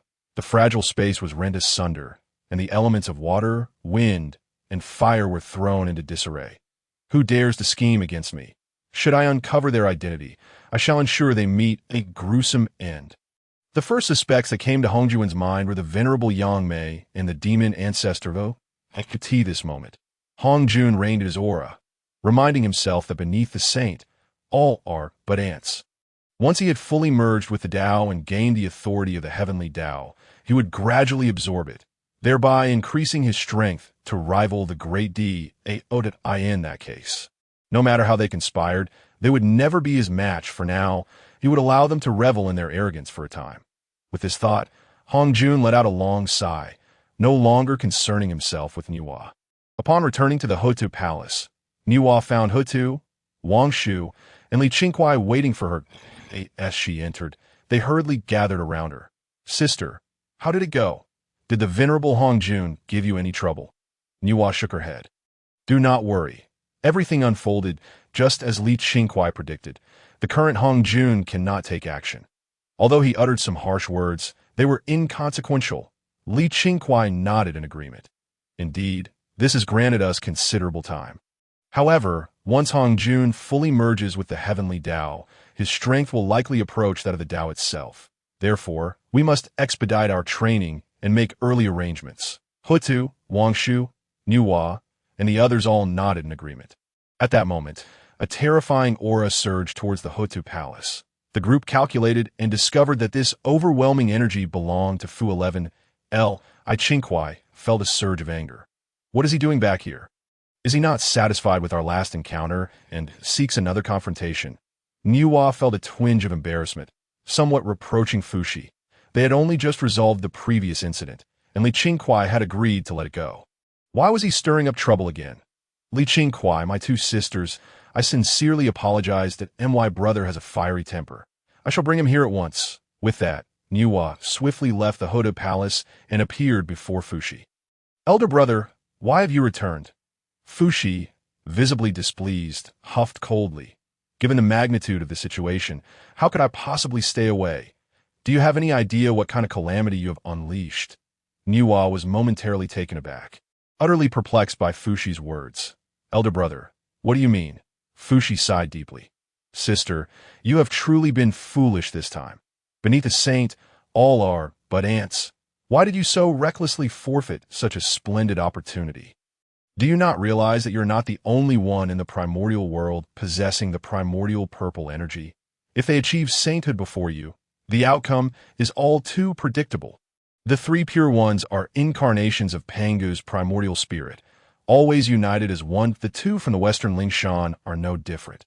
Only you stand alone and vulnerable. Otherwise, why would I remain among the demon race? Yet now you have forsaken the position of saint, one personally arranged by the Tao ancestor. If the Tao ancestor were to take issue with this, what would we do? In the past, dear sister, although you were somewhat mischievous, you approached tasks with a level of steadiness. What has caused you to transform into this state now? Could be that Li Qingkuai has influenced you once more. Nuwa sighed in frustration. Brother, I have already informed you that Li Qingkuai is no ordinary individual. You must avoid offending him at all costs. While I currently have no intentions of achieving sainthood, I possess both the primordial purple energy and the merits required. Attaining sainthood is but a mere blink away. Please rest assured, dear brother. Upon hearing that Nuwa could still attain sainthood, Fushi felt a sense of relief. As this incident had not significantly impacted him, if that is the case, then I can finally relax. Chapter 33. The great power in Tontian Daoist's eyes, sister. You must remember that in this primordial world, everyone harbors their own schemes. Never be too trusting of others. Only the strength that belongs to you is truly substantial. Nuwa longed to disclose everything that Li Qingkuai had imparted to her regarding the matter. However, she hesitated, knowing that Fushi did not trust Li Qingkuai. If she were to reveal this matter, it could potentially lead to their detriment. With a sigh, Nuwa contemplated that if the day truly arrived, she would do everything in her power to rescue her brother. Rest assured, brother, I know what to do and will certainly prioritize my safety. After hearing Nuwa's assurance, Fushi nodded in satisfaction and returned to the heavenly court. At that moment, he sensed a formidable force approaching Buzhou Mountain, one that he was quite familiar with in the blink of an eye. The person had arrived. Upon closer inspection, Nuwa realized that the visitor was indeed Tontian Daoist. Tontian, what brings you to Buzhou Mountain? Upon seeing Nuwa, Tontian's eyes brightened. He had little connection with the witch clan and feared that if he arrived without warning, he might not even meet the esteemed elder. The battle had indeed arisen due to the involvement of Nuwa and Fushi. Perhaps he could use this opportunity to meet the elder through Nuwa. It is my junior sister Nuwa. The achievements of the Nuwa clan in the primordial world are truly remarkable. It is evident that your cultivation of the way of creation is profound, and I am genuinely in admiration. Tontian Daoist only mentioned the merits of the creation of humanity and refrained from discussing the matter of attaining sainthood, leaving a favorable impression on Nuwa. You flatter me, brother. May I inquire about your purpose in coming here? Sensing Nuwa's wariness, Tontian sighed. Sister, to speak candidly, during my battle with Fushi, I encountered Li Qingkuai, who employed several formation scrolls. As you know, I am deeply fascinated by formations and genuinely believe that no one in the primordial world could surpass my understanding of them. However, I was taken aback to discover that there are indeed individuals beyond my comprehension, and the profundity of those formations far exceeds my own. They must be the work of a reclusive elder. I have come on this occasion to seek an audience with this esteemed elder. Yet I lack the means to do so, that I humbly request that you introduce me. With a determined demeanor, Tontian took out dozens of innate spiritual treasures, among which were several upper-grade innate treasures. Sister, I sincerely seek the way and hope you can grant me the opportunity for an introduction. This is but a token of appreciation. Nuwa felt a surge of astonishment. Tontian was indeed generous. While these items held little significance for them, They represented a substantial fortune for other beings of the primordial world. Nuwa harbored no ill feelings toward Tong Tian and nodded in agreement. Brother, I can only assist you by introducing you to that esteemed elder. Whether the elder is willing to meet you is beyond my control. Tong Tian's eyes sparkled with hope. Rest assured, sister, as long as you are willing to introduce me, regardless of the outcome, these treasures shall be yours. Nuwa waved her hand, returning the treasures to Tong Tian. There is no need for such gestures, brother. These spiritual treasures hold little value for me. I am merely touched by your genuine quest for knowledge and have no other intentions. With that, she ascended into the Hall of Earth. Tong Tian felt a surge of joy. The fact that Qingkuai could employ such formidable formations indicated the high level of skill possessed by their creator. If he could learn even a fraction from the individual behind Qingkuai, his strength would undoubtedly multiply. Upon returning to the Hall of Earth, Nuwa conveyed Tong Tian's request to Qingkuai. After careful consideration, Qingkuai realized that he held no ill feelings toward Tong Tian. In fact, he had favored him in his past life. Among Pangu's 3 purities, Laozi appeared tranquil, yet was astutely calculating, while Yuan Shi Tianzuan was proud. Only Tong Tian was genuine in nature. Especially noteworthy was the prosperous sect he would later establish, known as the Jie sect, which had loyal disciples. Regrettably, they fell victim to the schemes of the 4 saints. And the once great Jie sect was left with only a handful of members. Tong Tian himself was forced to consume the fallen saint pill and was imprisoned within the Zixiao palace. A tragic fate indeed. Now, however, these events had yet to unfold, allowing for some strategic planning. When Nuwa saw that Qingkuai had not responded, she assumed her inquiry had been intrusive and quickly added, "If my friend is unwilling, I shall promptly decline Tong Tian's request." Qingkuai called out to her, "Nuwa, please wait. I have not opposed the idea. I was merely calculating the heavenly mechanisms and predicting Tong Tian Dao's future." Upon hearing Qingkuai's impressive words, Nuwa's eyes sparkled with admiration. Truly, one who even Tong Tian Daoist respects is indeed extraordinary. It is remarkable that he can discern the fate of such a powerful being in such a short time. Keep in mind that Tong Tian Daoist is destined to achieve sainthood, and the strength of a saint is immeasurable. Thus, one can only imagine how formidable Qingkuai must be to predict the existence of a saint. By observing a fragment, one can perceive the entirety. Tong Tian Daoist waited anxiously outside. Feeling increasingly restless, he feared that the esteemed elder would refuse to meet him at tea that moment. Fu and Hou, 2 great witches, emerged. "Are you not Tong Tian Daoist, one of the 3 purities of Kunlun Mountain?" Tong Tian nodded. "Indeed, I am Fu, a great witch of the Witch Clan, and along with Hou, we have been tasked by Lady Hou Tu to invite you to the Hall of Earth for a discussion."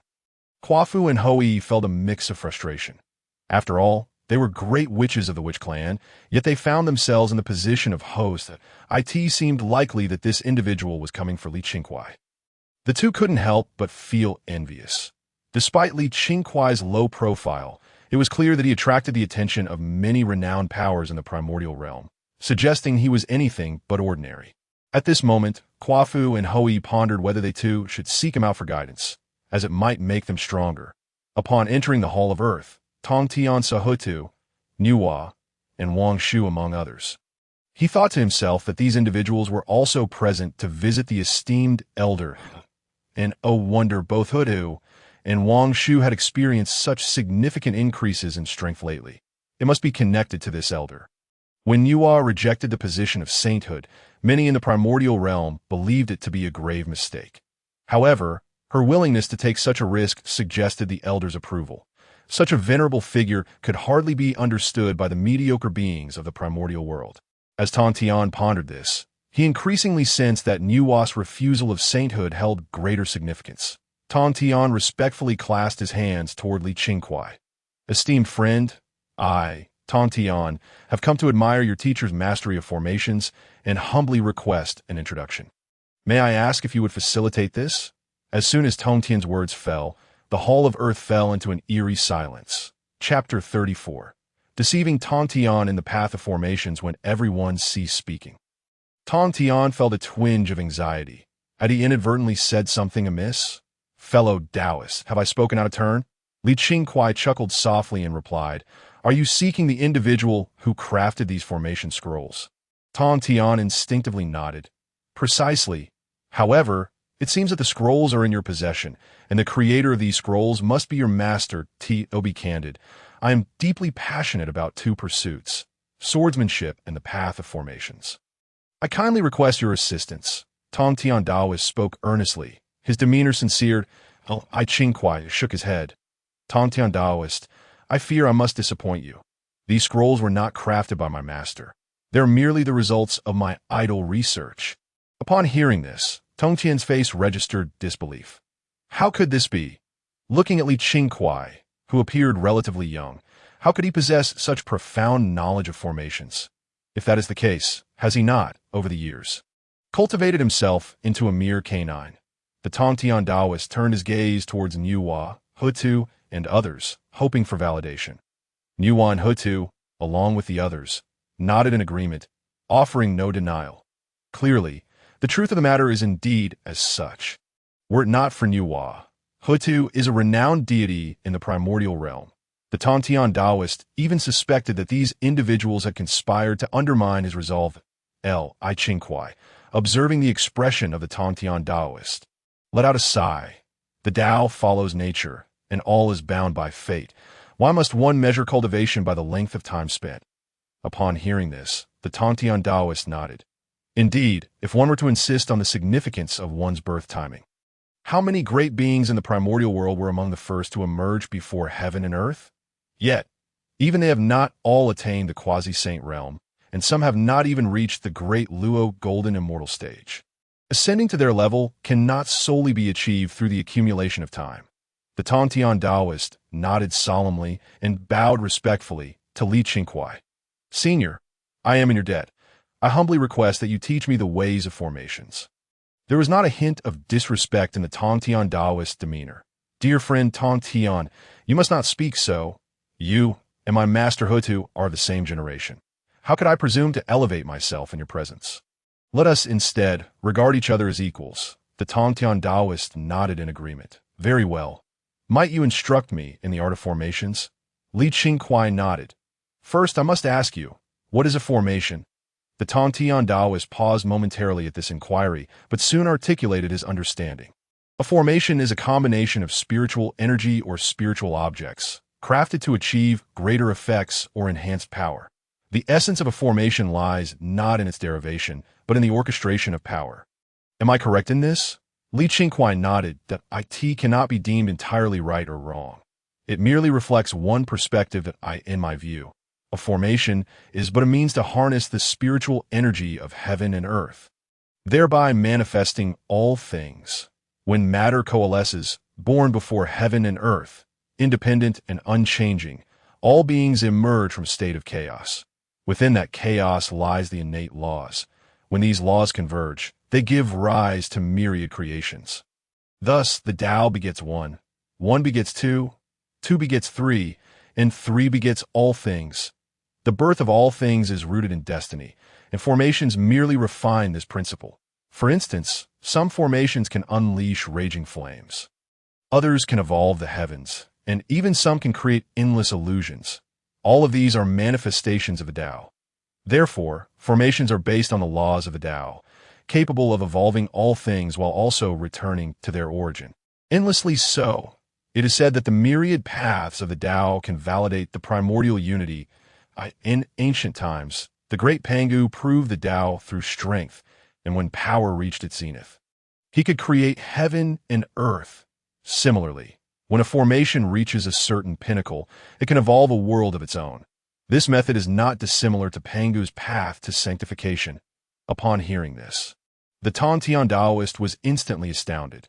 Previously, the formations he had devised merely utilized a singular spiritual object to manifest various abilities. Even the 12 Capitals' heavenly god-killing formation and the Zodiac Star formation were no different. The 12 Capitals' heavenly god-killing formation harnessed the bloodline power of the 12 ancestors to force a return to ancestral traits, thereby summoning the phantom of Pangu. Meanwhile, the Demon Clan's Zodiac Star formation gathered the strength of the demon race, transforming their power into the purest stellar energy, which then converged through the movements of the stars to achieve effective attacks. He also possessed a formidable sword formation known as the Extermination Sword Formation, utilizing the 4 Extermination swords as the core, gathering unparalleled killing power. Thus, within this formation, the chaotic energy and the force of slaughter were immense.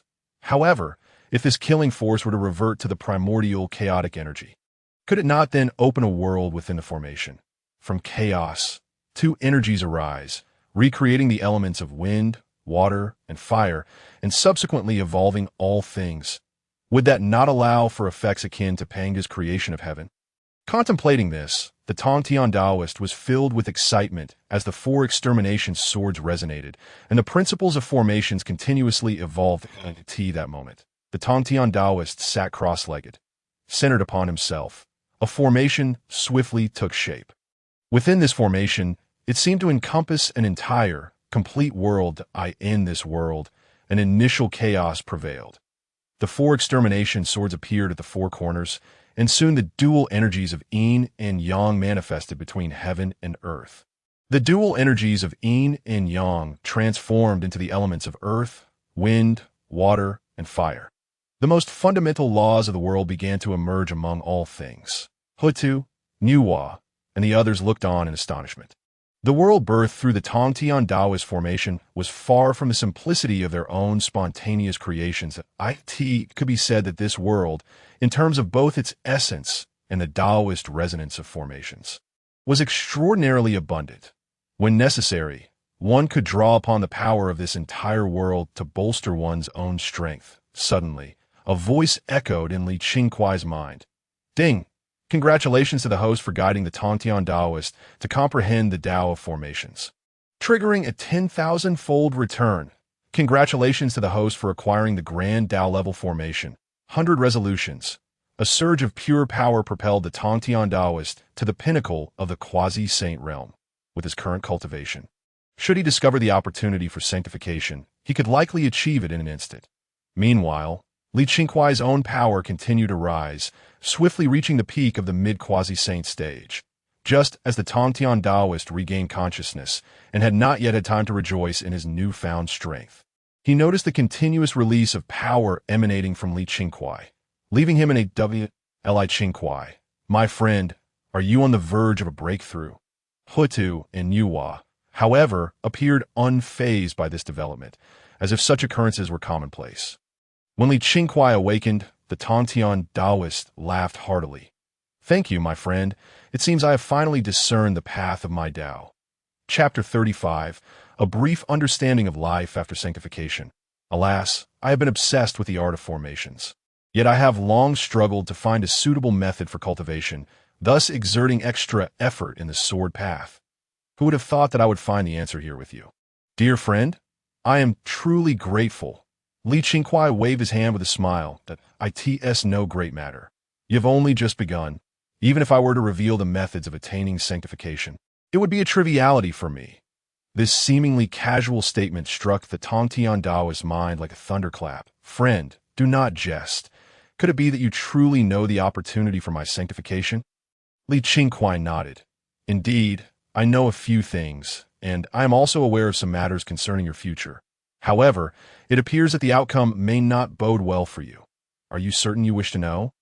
The Tongtian Taoist was momentarily taken aback. After all he had experienced, he was no longer the naive novice who knew nothing. It was evident that Qingkuai possessed considerable knowledge about him.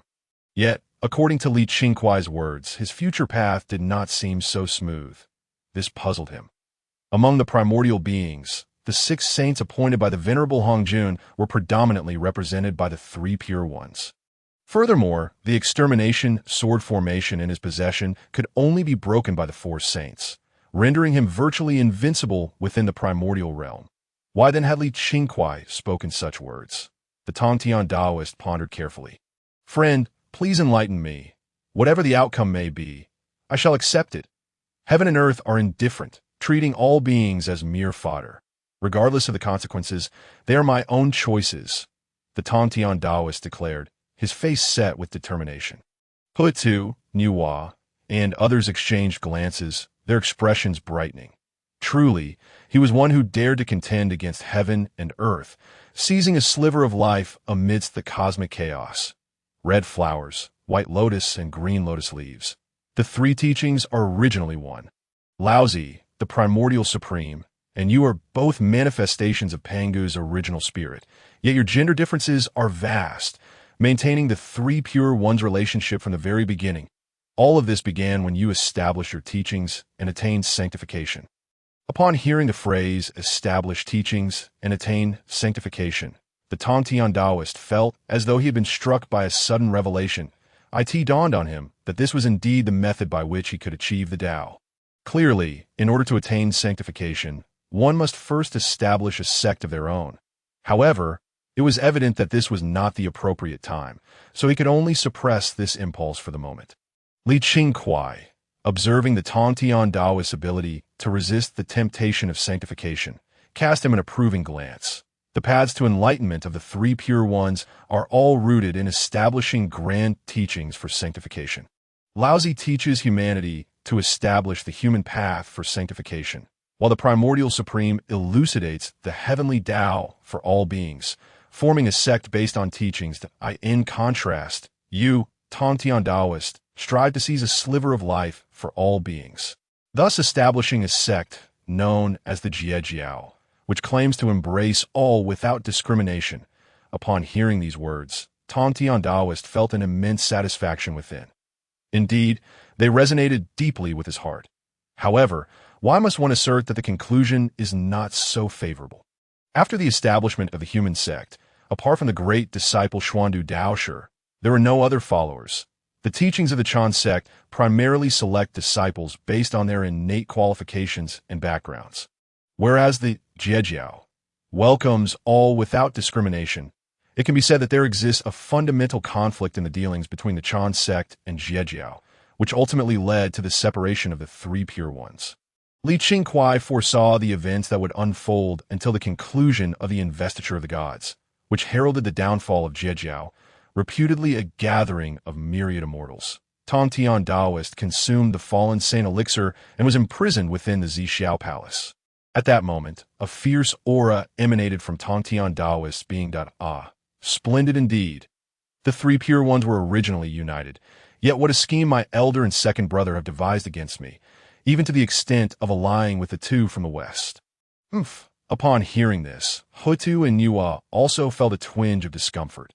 Although Zixiao, founded by Tontian Taoist, had its shortcomings, it was still incomparably superior to the Chan sect, which emphasized lineage and innate talent above all.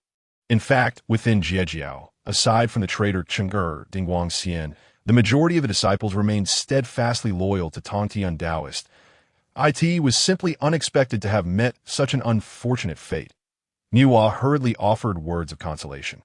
Brother Tontian, there is no need for such despair. These are merely the fates of the future. Since they have not yet come to pass, they can still be altered. We are all striving towards this goal. And you must not give up. Compared to you, my elder brother Fushi's fate is not much better. After all, humanity is ultimately a pawn of the heavenly Tao, and the saints are but puppets of that same Tao. Upon hearing this, Tontian Taoist felt a profound sense of desolation. For so many years, his greatest aspiration had been to merge with the primordial purple energy to achieve sanctification. Yet it turned out that all of this was merely a ruse. How could he possibly come to terms with such a reality? Witnessing Tontian Taoist in this state, Qingkuai sighed. The heavenly Tao is merciless, treating all beings as mere fodder. The saints are equally heartless, regarding the common folk as mere pawns. Who could have anticipated that the so-called saints are nothing more than oversized ants? At this moment, Tontian Taoist seemed to have made a decision, respectfully bowing to Qingkuai. Since my friend has imparted this knowledge to me, you must surely possess a means to break through this predicament. I humbly request your guidance. Qingkuai pondered for a moment, recognizing that Tontian Taoist was most adept in formations and swordsmanship. In truth, these two disciplines are not vastly different. For instance, the Zhanxian sword formation, which Tontian Taoist takes great pride in, serves as both a formation and a manifestation of his swordsmanship. Therefore, it would be prudent to enable Tontian Taoist to apply his understanding of formations directly to his swordplay. Having perused many fantasy novels in his past life, Li Qingkuai was acutely aware of the fearsome prowess of sword cultivators. Point 1 often witnesses accomplished sword practitioners capable of easily overpowering their peers of equal standing. While Li Qingkuai was deep in thought, an air of silence enveloped the group, each member wary of disturbing his contemplation. Eventually, Li Qingkuai slowly opened his eyes and smiled at Tontian Taoist. My friend, I observe your fondness for the sword. I have just crafted the eternal, indestructible, supreme sword god plan specifically for you. Would you be interested in learning more about it? Upon hearing this, Hou Tu immediately shot Li Qingkuai an exasperated glance. Such scenes had become commonplace, yet it seemed Li Qingkuai always managed to surprise them. They were now filled with anticipation regarding this so-called eternal, indestructible, supreme sword god body. Tontian Taoist, upon hearing this name, was momentarily taken aback, followed by a look of confusion as he inquired, "What exactly is this eternal, indestructible, supreme sword god plan?" Li Qingkuai cleared his throat, signaling that he was about to display his prowess. The sword is the foremost of all weapons. The swordsman is invincible and unyielding, and there are 3 levels of understanding within the sword path. The first level is to wield a sword without attachment in the heart. While holding a sword, one does not cling to specific techniques. The most formidable strike occurs in the natural flow of movement. The path is simplest, with the sword in hand and the target ahead. One who is free of desires will achieve the ultimate strike at this stage. The swordsman recognizes only beginnings and endings, only objectives and results, devoid of any process. There is no life or death. No retreat possible at that point. Even the most ordinary strike would be the strongest of one's life. Upon hearing the phrase "a sword in hand, but no sword in heart," Tontian Taoist felt a surge of fervor. Was this not the very embodiment of the strongest sword he had long sought? With the sword in hand and a mind unencumbered, each movement would manifest the might of heaven and earth, unbound by form. Tontian Taoist was taken aback, realizing that what he had pursued was merely the first level of swordsmanship. How powerful could the subsequent second and third levels be? The second realm, characterized by having no sword in hand yet a sword in heart, allows one to unleash a vast sword aura extending for 30,000 miles. Even without a sword in hand, wherever the heart directs, there the sword follows, with boundless sword intent within.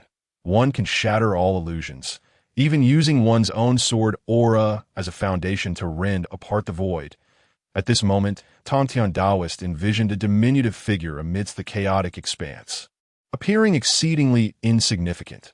Yet within this figure lay an exquisitely pure sword intent, as if it could rend the heavens asunder. Countless spaces were torn apart, reminiscent of Pangu's creation of the world.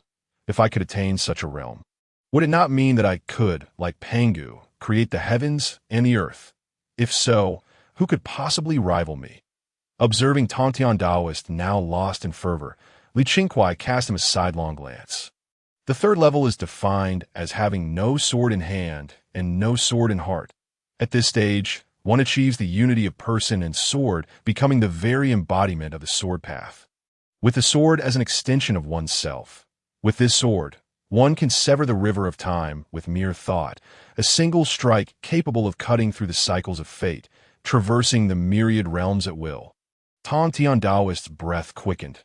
This seemed to be precisely what he yearned for most. "Thank you, my friend, for enlightening me.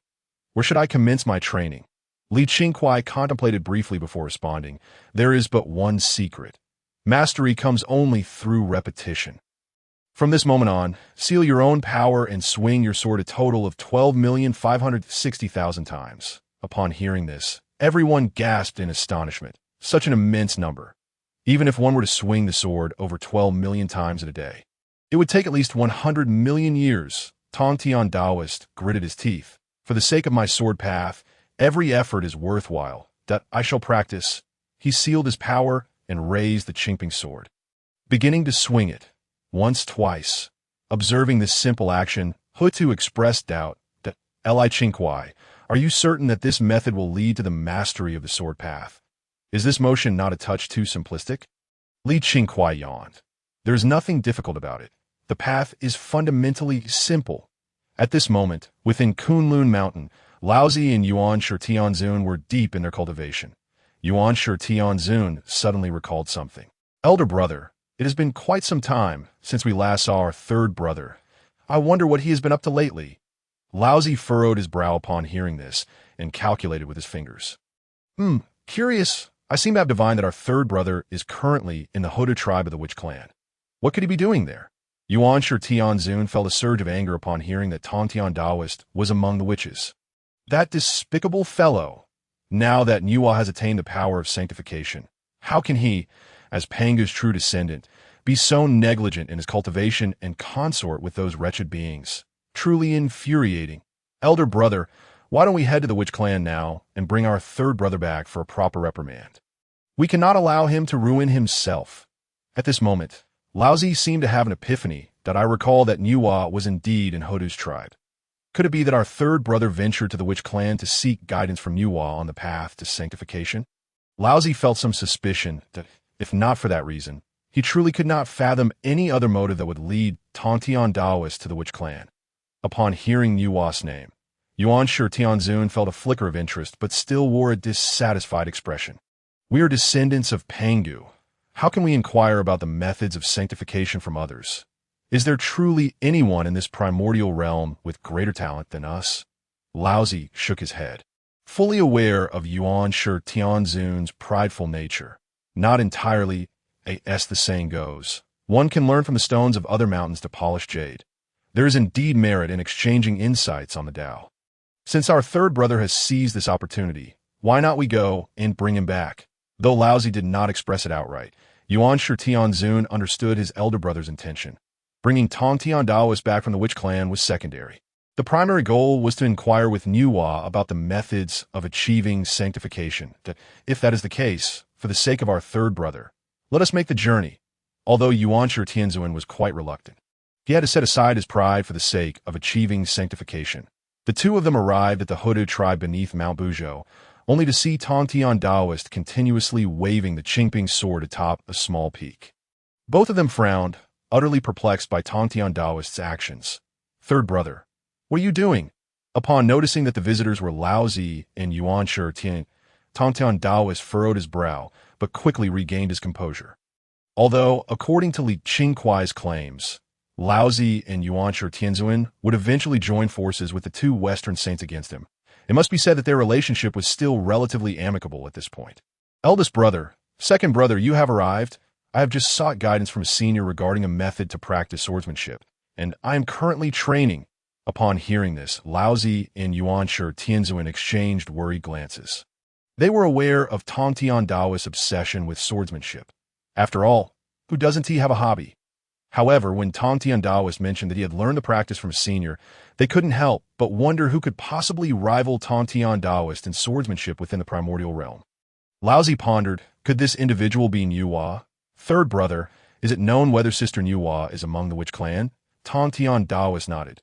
Indeed, Sister Nuwa is currently with Hou Tu. Yuan Shi nodded knowingly as, oh, it is Nuwa who has imparted this knowledge to you. That makes sense. However, third brother, though Nuwa possesses the potential to attain sanctification, it does not imply that we, the Sanqing, should fear her. But if you are merely learning sword techniques from her, I fear it may not be of significant use. Did you not inquire about other matters? Upon hearing Yuan Shi Tianzuan's words, Tontian Taoist instantly understood their meaning and disdainfully replied, the one teaching me swordsmanship is not Sister Nuwa, but another individual, Qingkuai, who employed the formation scroll. Laozi and Yuan Shi, Tianzuan exchanged knowing glances at the mention of Qingkuai. After all, he had once used a single formation scroll to withstand one of the four great demon emperors. Fuxi, Chapter 37, The Grand Wedding of the Demon Clan. This illustrated just how formidable that formation was. If he had a powerful mentor backing him, that would be understandable. The identity of Qingkuai's mentor must surely be one of the rare great powers within the primordial realm. Tontian Taoist was momentarily stunned, clearly realizing that Laozi and Yuan Shi Tianzuan had mistakenly believed that the scroll was crafted by Qingkuai's master. Eldest brother, second brother, you have misunderstood. What I meant was that the method I am using to cultivate swordsmanship was taught to me by Taoist Qingkuai. And those scrolls were not created by his master. Rather, his master is Taoist Hou Tu, and he crafted those scrolls himself. Laozi and Yuan Shi were taken aback, their expressions filled with disbelief. How could this be? Such formations could not possibly be forged by a mere junior. At that moment, Yuan Shi seemed to recall something and, filled with rage, shouted at Tontian Taoist, "Are you implying that your mentor is a disciple of Hou Tu?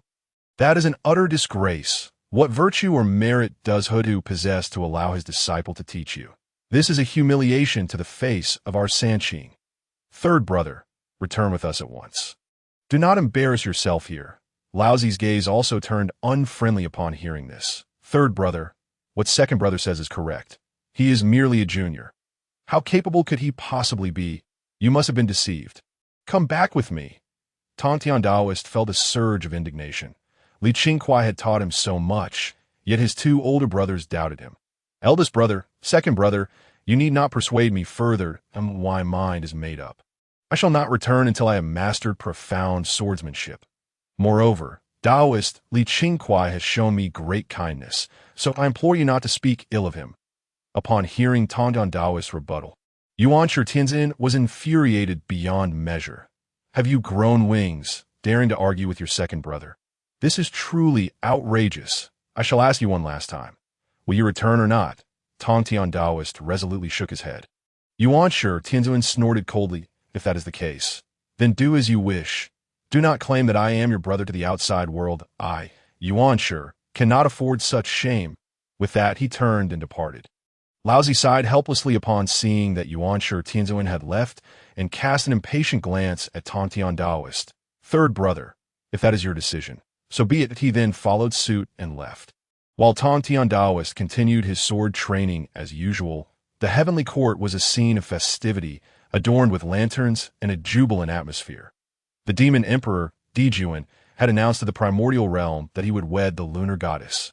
Shiha, as the heavenly empress, the first grand celestial wedding since the dawn of time, especially with one party being the lunar star and the other the demon emperor. The scale was astonishing, drawing numerous great powers from across the primordial realm. Outside the southern heavenly gate, countless powerful demon clan figures such as Gold Immortals, Tai Gold Immortals, and Great Luo Gold Immortals patrolled the area. Demon Emperor Fuxi awaited at the southern heavenly gate, witnessing the resplendent and spiritually vibrant heavenly court, particularly the array of demon clan strongmen at the entrance. Many great powers of the primordial realm could not help but marvel. Truly deserving of being one of the foremost clans in the primordial realm, their strength was indeed extraordinary. Although they had recently suffered some setbacks at the hands of Buzhou, their foundation remained unscathed. Observing the expressions of the scattered cultivators, Zhu Jiuyin and Dongwang Tai exchanged delighted glances. This was the outcome they desired. On one hand, the wedding would bring another formidable ally to the demon clan, and on the other, it would serve to establish their authority and consolidate their power. The Eastern King of Penglai led the scattered cultivators of Penglai to congratulate the Demon Emperor, presenting an 8th-grade Pure World White Lotus. The lamp-igniting Taoist of Lingjiao Mountain offered the Demon Emperor a seed of the innate nether fire. Methria and the Medicine Master from the Western Ling Mountain presented a merit Golden Lotus seed. The Queen Mother of the West led the scattered cultivators of the Western Kunlun to congratulate the Demon Emperor with an innate spiritual root, the 5 Elements tree. Town Yuan from Wuzhuang Temple gifted the Demon Emperor 8 ginseng fruits. The old ancestor of the underworld river presented the Demon Emperor with an innate spiritual treasure, the Blood Stupa. As the congratulations echoed, Zhu Jiuyin and Dongwang Tai were overjoyed. Not only had they acquired numerous treasures, but they had also invited so many great powers, which indicated that the demon clan's reputation remained as formidable as ever. Soon, the great powers from across the primordial realm had gathered. Apart from a few who were destined for sanctification and were currently striving for the Saint Realm, and the adversaries of the demon clan who had not received invitations, all other great powers had arrived. At this moment, the great powers of the primordial realm mingled together, engaged in lively conversation. The entire atmosphere was bustling with excitement. One of the 2 strongest clans in the primordial realm, the demon clan, had prepared an abundance of exquisite wines and innate spiritual fruits. At one table, Mithra, the medicine master, and others were greedily devouring the spiritual fruits. Even Mithra was seen using a bag to collect these items. Bring me 30 more plates of spiritual fruits. My western region is barren, and many of my fellow disciples could not make it this time. It would be perfect to bring some back for them to taste. Dong Huang Tai's face was dark with displeasure. Were it not for it being his elder brother's auspicious day, he would have confronted these individuals. However, Mithra and the others showed no signs of shame, their faces brimming with nonchalance. The western region was too barren to produce many spiritual fruits, so they could only indulge in such delights here. Dong Huang Tai laughed heartily that I am exceedingly delighted that you all have come to my demon clan to participate in the wedding of the demon clan and the lunar goddess. As the heavenly court resides in the 33 heavens and governs the primordial order on behalf of the Tao ancestor. Any friends wishing to join my demon clan and share in our fortunes are most welcome. At that moment, many individuals expressed their willingness to join the demon clan. Among them were those who had previously been in cahoots with the demon clan, some who sought the benefits of associating with the demon clan, and others simply attracted by the festive atmosphere. Countless demon soldiers and generals shouted loudly, "Demon! Demon! Demon!" Meanwhile, some great powers in the primordial realm wore grim expressions. The demon clan's audacity to act without regard for their presence was particularly evident, especially as the Eastern King displayed a mocking expression. Such grandiosity from the demon clan, yet they are still being suppressed by the witch clan. A bunch of small-minded individuals reveling in their moment of success. The Eastern King, harboring resentment, recalled how in the Purple Cloud Palace, the venerable Hongjun had conferred upon him the title of the foremost male immortal of the primordial chaos. He had aspired to seize this opportunity to consolidate power and establish the influence of Pai Island. Unfortunately, the might of the witch and demon clans far surpassed his own. Consequently, Pai Island had yet to flourish. And now, witnessing the splendor of the demon clan, he could not help but feel a pang of jealousy. Chapter 38. The wedding of the demon clan strengthens their power upon hearing this. Emperor Zhun and Dong Huang Tai exchanged awkward glances. Rest assured, fellow Taoists, he declared, as a great clan of the primordial chaos, the demon clan naturally possesses profound fortune from the heavenly in order for all of you to attain the ultimate harmony swiftly. I implore everyone to ponder this matter carefully. At that moment in the primordial chaos, a multitude of great sages began to form their own opinions. Emperor Zhun's words were not unfounded. The realm was replete with formidable experts, and at their level, mere cultivation would not suffice to enhance their strength. Should they be able to harness the fortune of the demon clan, their training would undoubtedly accelerate significantly. The Eastern King seethed with indignation, his heart raging. I am the one personally appointed by the Tao ancestor as the foremost male immortal of the primordial chaos. How infuriating are these demons! Soon, many others began to join the ranks of the demon clan. Observing the day's bountiful gains, Emperor Zhun and Dong Huang Tai felt immense satisfaction. The strength of the demon clan was destined to ascend another tier. At that juncture, Fuxi stepped forth. Fellow Taoists, since the birth of heaven and earth, all things have thrived incessantly. Where there is yin, there must be yang. In the interplay of yin and yang lies the supreme Tao. Today I, the heavenly emperor of the demon clan, shall unite in a celestial marriage with the lady of the yin star, Shiha, to mutually support one another and forge a lasting bond. At this, Fuxi produced a red brocade ball, a supreme innate spiritual treasure emanating boundless power, encircling Emperor Zhun and Shiha with an aura of formidable strength. With a mighty shout, Fuxi proclaimed, "The heavenly Tao is clear, the human realm is vast. Heaven represents yang, earth represents yin, all things coexist, and boundless creation abounds. Today, the demon clan achieves this celestial marriage, and I hereby announce to the entirety of the primordial chaos, the celestial marriage is established." At that moment, a brilliant golden light flashed across the sky, and a profound voice resonated throughout the primordial chaos, touching the hearts of every living being. Emperor Zhun and Shiha, in accordance with the heavenly Tao, have accomplished the celestial marriage, solidifying familial bonds and aligning with the principles of heaven and earth. The celestial marriage is complete. Countless merits radiated from the heavens, with 60% merging into Emperor Zhun and Shiha, 10% drifting towards Fuxi, another 10% integrating into the fortune of the demon clan's heavenly court, while the remaining 20% wafted towards Buzhou Mountain. All were acutely aware that this 20% of fortune likely belonged to Nuwa, as the red brocade ball was indeed her spiritual treasure, that moment. The great sages of the primordial chaos were filled with envy. After all, as a major clan of the primordial chaos, who would have expected such an abundance of merit? How many years of arduous cultivation could this save? The demon clan's fortune was extensive.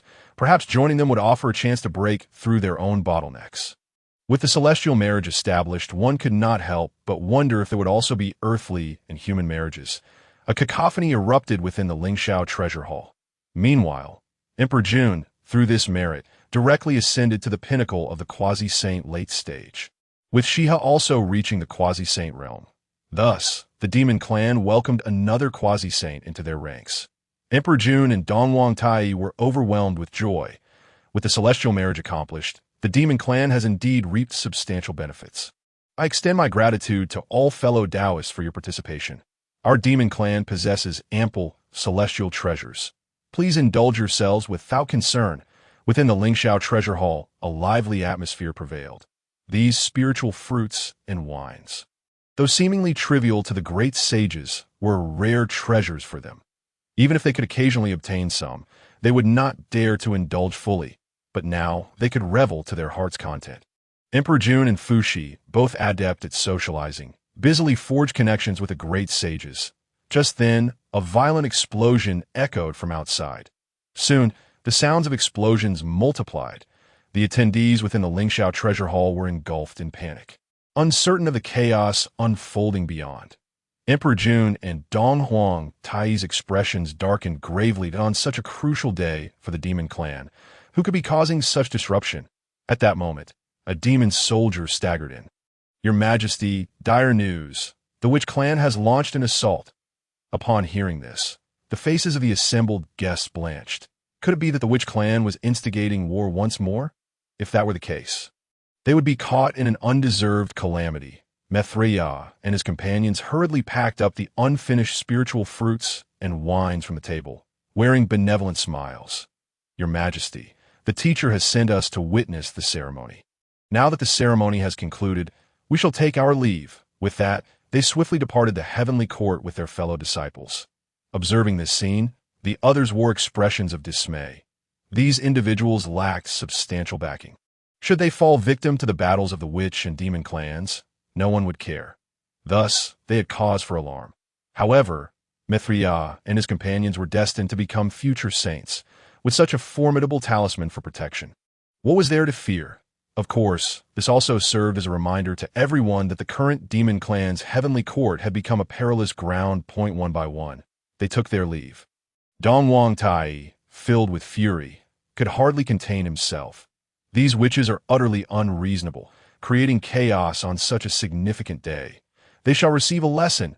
Fuxi's expression was equally grim. He had meticulously arranged today's banquet over the course of several hundred years, devoting himself completely to this endeavor, and now it was being thwarted by the witches.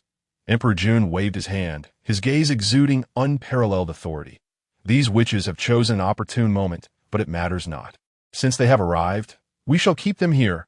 Having just experienced a surge in strength, confidence radiated from Emperor Zhun soon. A congregation of demon gods and saints gathered at the southern heavenly gate. The southern heavenly gate, serving as the demon clan's gateway, had become battered and broken. Before him stood the 10 ancestral witches. Hou Tu and Zhu Jiuyin were currently in seclusion. They did not participate in this conflict. Jerome of the fire group laughed heartily, looking at Emperor Zhun with a dark expression. "How is it, feathered fiend? Our gift have pleased you, I trust." Emperor Zhun scoffed coldly. "You fools are courting death. Have your siblings not arrived? Are they afraid to face us demons?" Tianwu retorted, "Nonsense. With your meager strength, you hardly require my elder brother and sister to intervene. Should they choose to act, you would have no room for resistance." Upon hearing this, Emperor Zhun and Dongwang Tai exchanged disdainful glances. yet they felt a wave of relief within. After all, the last time the 12 ancestral witches had fused to form the 12 capital heavenly gods formation, it had been overwhelmingly formidable, even summoning the phantom of Pangu. Given enough time, they could have shattered the primordial chaos into fragments. However, with 2 of the 12 ancestral witches absent, they were certain that the demons would not let them slip from their grasp. Dongwang Tai wielded the Eastern Emperor Bell and advanced. "Since you seek death, do not blame us for being impolite." The other demons swiftly encircled them. Chapter 39. The witches disrupt the celestial marriage in an instant. A fierce battle ensued. The space ancestral witch, Emperor Jiang, chose Emperor Zhun as his target. Emperor Zhun summoned the river map and Luo book, launching them directly at him. Instantly, the void trembled as Emperor Jiang harnessed spatial powers in an attempt to contain this massive force. Yet, it broke through his 3 layers of spatial barriers before coming to an end. Emperor Zhang's expression shifted. He had not anticipated that Emperor Zhun's strength would have risen so significantly in such a short span of time. Emperor Zhun, sensing Emperor Zhang's power, erupted into laughter. "What do you think? Are you suddenly aware of my strength?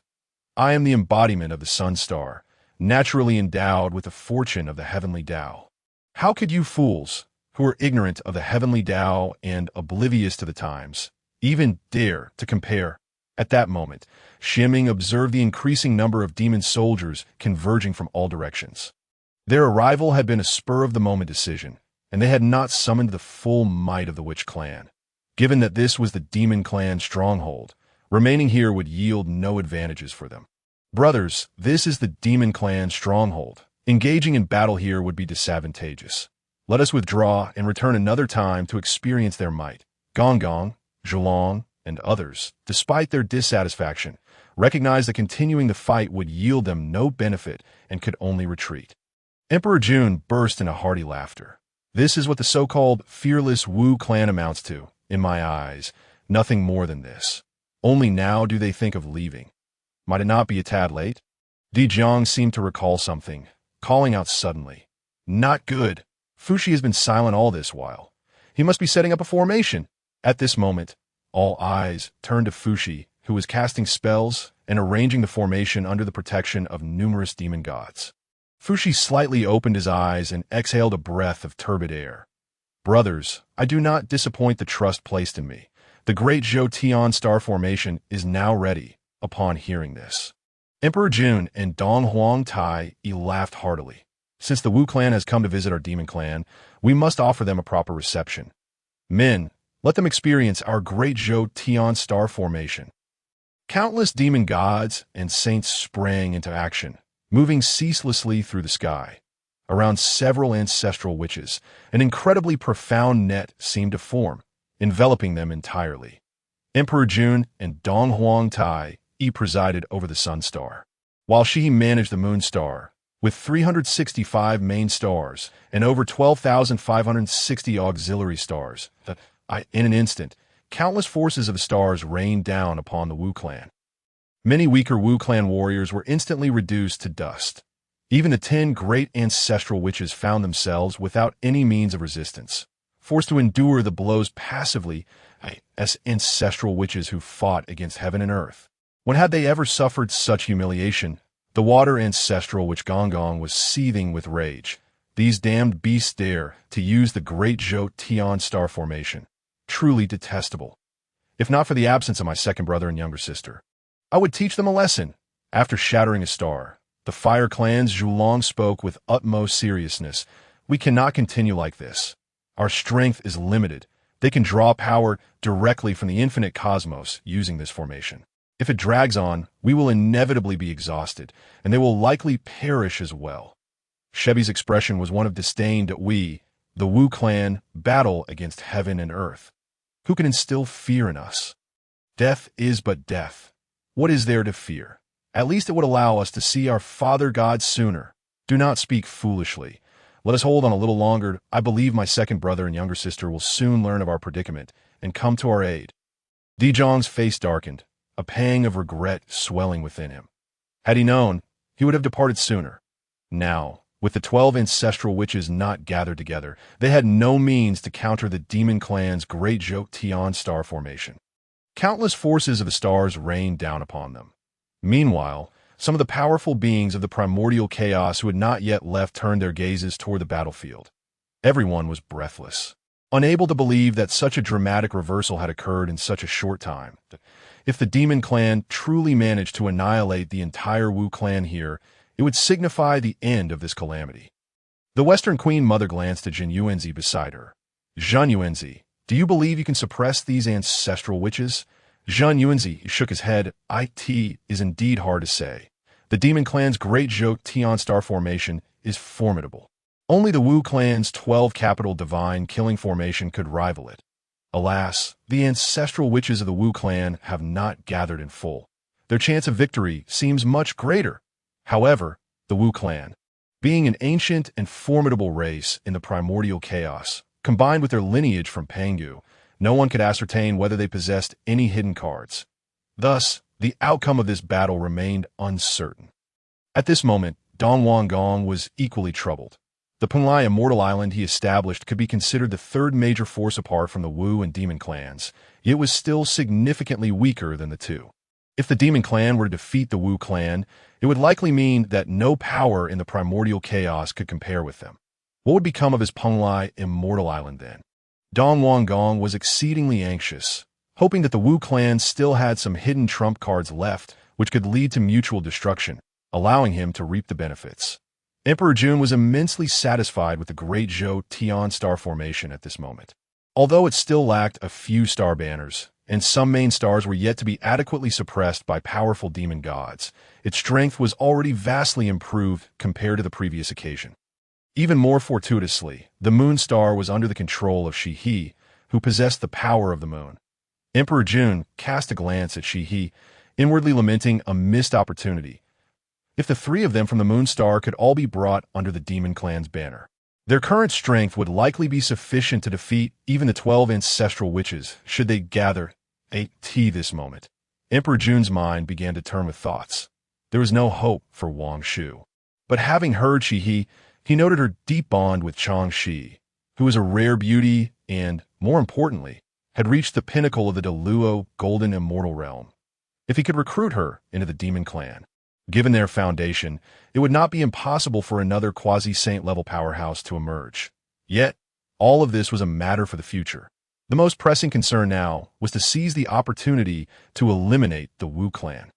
In the hall of Hou Tu observed her siblings ensnared within the great Zhou Tian star formation, her heart racing with anxiety. She turned her gaze toward Li Qingkuai. Disciple, my brothers are trapped by the demon clan. I must rescue them all. Just as she prepared to leave, Li Qingkuai grasped her arm firmly. Master, there is no need to panic. Not to mention Dao and Nuwa. Even the demon clan's demon emperor and Dao Wong Shu are connected. If they intervene, it would only damage the relationships between you. As for those few who refuse to heed caution, let them taste some hardship. Houtu's heart remained uneasy despite these words. Even so, letting them endure some suffering was acceptable. However, the demon clan's great Zhou Tian star formation was at stake, and she feared they might encounter unforeseen calamities. Li Qingkuai shook his head. Do not worry. I've already informed Zhu Jiuyin. I believe he will come to their aid. We can simply watch the show from here. Enwa was taken aback upon hearing this. You mean the second brother? But even if he goes, he is but one against many. How could he possibly deal with the demon clan? Li Qingkuai waved his hand dismissively, as if already assured of the outcome. Rest assured, Zhu Jiuyin now is not the Zhu Jiuyin of before. Do you truly believe his strength would be lacking after my guidance? Only then did Houtu finally breathe a sigh of relief, although she was unsure how Zhu Jiuyin would rescue the other ancestral witches. Li Qingkuai had never acted without assurance. Perhaps the second brother truly possessed extraordinary power. Nuwa and Wong Shu shared some concern as they turned their gazes toward Li Qingkuai, their lips moving as if to speak. Li Qingkuai offered them a reassuring glance. Dear friends, do not worry. I've already told Zhu Jiuyin that if he encounters Shi He or Fushi, he will naturally give them some leeway. And there will be no issues. Upon hearing Li Qingkuai's words, the two women finally relaxed. If that were indeed the case, it would be for the best. Outside the southern heavenly gate of the demon clan's heavenly court, the 10 great ancestral witches were still struggling against their predicament. Emperor Zhun and Dong Huang Tai coldly scoffed. You need not struggle any further before our demon clan's great Zhou Tian star formation. You possess no room for maneuver. Even if Hou Tu and Zhu Jiuyin were to arrive, it would merely be a journey to death. Di Zhang's expression darkened. It seemed that his second brother and younger sister were unable to offer support. However, perhaps that was for the best. Now, even if they were here, they would be incapable of rescuing them. At least they could preserve a portion of the Wu clan's bloodline outside. It was truly regrettable for his brothers to have dragged them into this. Gong Gong and Zhulong, upon hearing this, were immediately displeased. Eldest brother, from where do you draw such conclusions? This is our collective decision. They are merely a pack of demon beasts. What is so formidable about them? The 10 great ancestral witches exchanged smiles, preparing to fight with all their might, when a sudden clear voice rang out from the sky, as if time itself had come to a halt. A figure appeared in the void, and no one could discern from where he had emerged, as if he had always been present in that very spot. The person gazed at the 10 ancestral witches trapped within the formation and sighed. You all are truly something. Why did you not invite me and my younger sister to such a splendid affair? And now look, you find yourselves ensnared. The speaker is none other than Zhu Jiuyin, his tone imbued with a sense of exasperation akin to that of a mentor lamenting a pupil's shortcomings. Upon noticing Zhu Jiuyin's arrival, Di Zhang's face lit up with surprise, yet he soon seemed to grasp the gravity of the situation. Shouting loudly, "What brings you here? Are you unaware of the dangers that lurk in this vicinity? Depart at once, and ensure you leave some legacy for our Wu clan." In Di Zhang's estimation, Zhu Jiuyin's prowess was insufficient to rescue them from the throngs of demon kin surrounding them. Di Zhun, too, wore an expression of disdain. Indeed, while Zhu Jiuyin's strength was formidable, the demon race was not without its own formidable reputation. Although they were currently preoccupied, the remaining divine demons were more than capable of restraining him. After all, the demon clan possessed numerous powerful formations. Given sufficient time, they could effectively trap the 10 ancestral witches within the great array of the celestial sphere. Zhu Jiuyin discerned Di Zhun's thoughts. Di Zhun, I am aware of your musings. You presume I lack alternative methods? In the face of time, all else appears trivial. As soon as his words fell, it seemed as though the multitude outside the southern heavenly gate had been frozen in time. Countless traces of time began to rewind incessantly. The ancestral witches, who had previously exhausted much of their strength, found their power inexplicably replenished. The 10 demon saints, who sustained the great array of the celestial sphere, suddenly sensed their cultivation waning. They plummeted from the southern heavenly gate. With the fall of the 10 demon saints, the great array of the celestial sphere collapsed uncontrollably. Di Zhun and Dong Huang Tai were left in disbelief. This was their clan's most potent formation. How could it succumb so easily?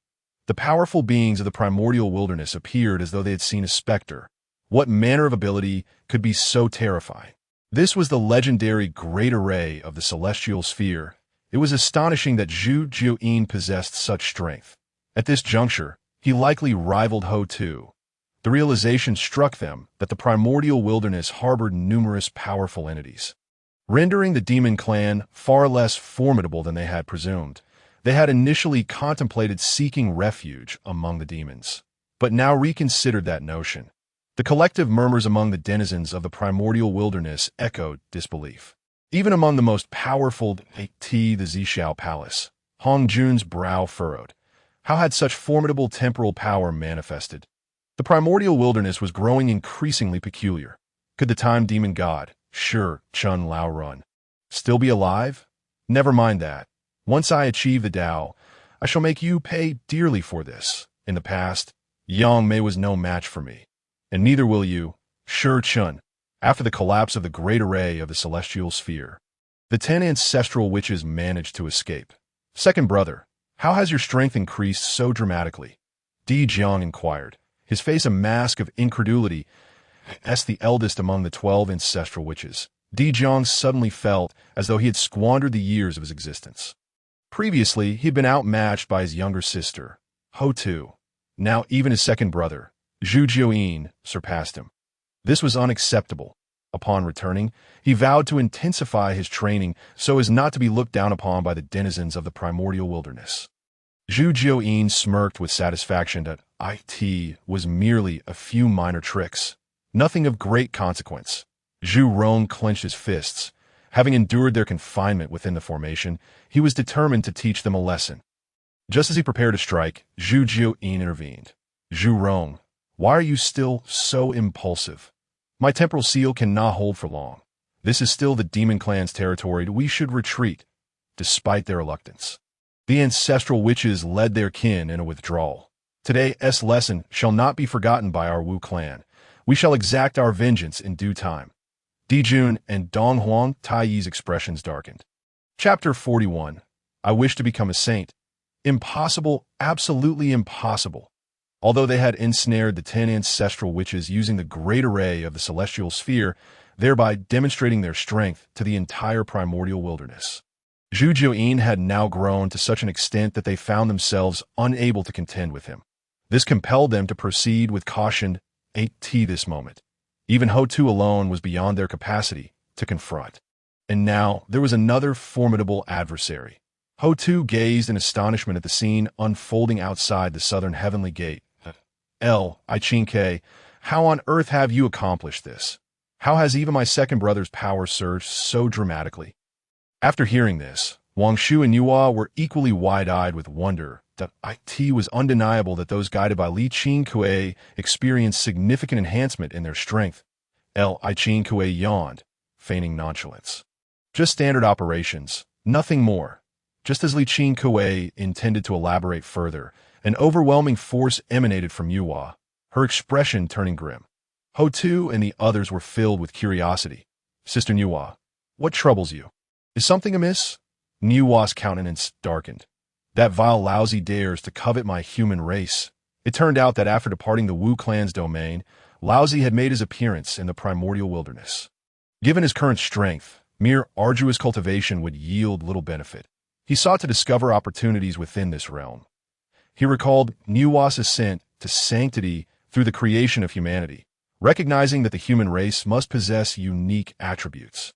With this in mind, he promptly journeyed to the eastern shores, the abode of humanity. The rapid development of the human race was staggering. Over the years, their population had burgeoned to several trillion. However, the human race was weak, particularly the postnatal humans, rendering them incapable of competing with the other great clans of the primordial wilderness. During his travels, Laozi discovered that humanity lacked corresponding cultivation methods. Yet the human race bore immense fortunes. Those with innate Tao bodies would naturally cultivate more swiftly than other races. This revelation sparked a moment of inspiration in Laozi, who thought to create a cultivation method for humanity. Consequently, he decided to remain among them to cultivate.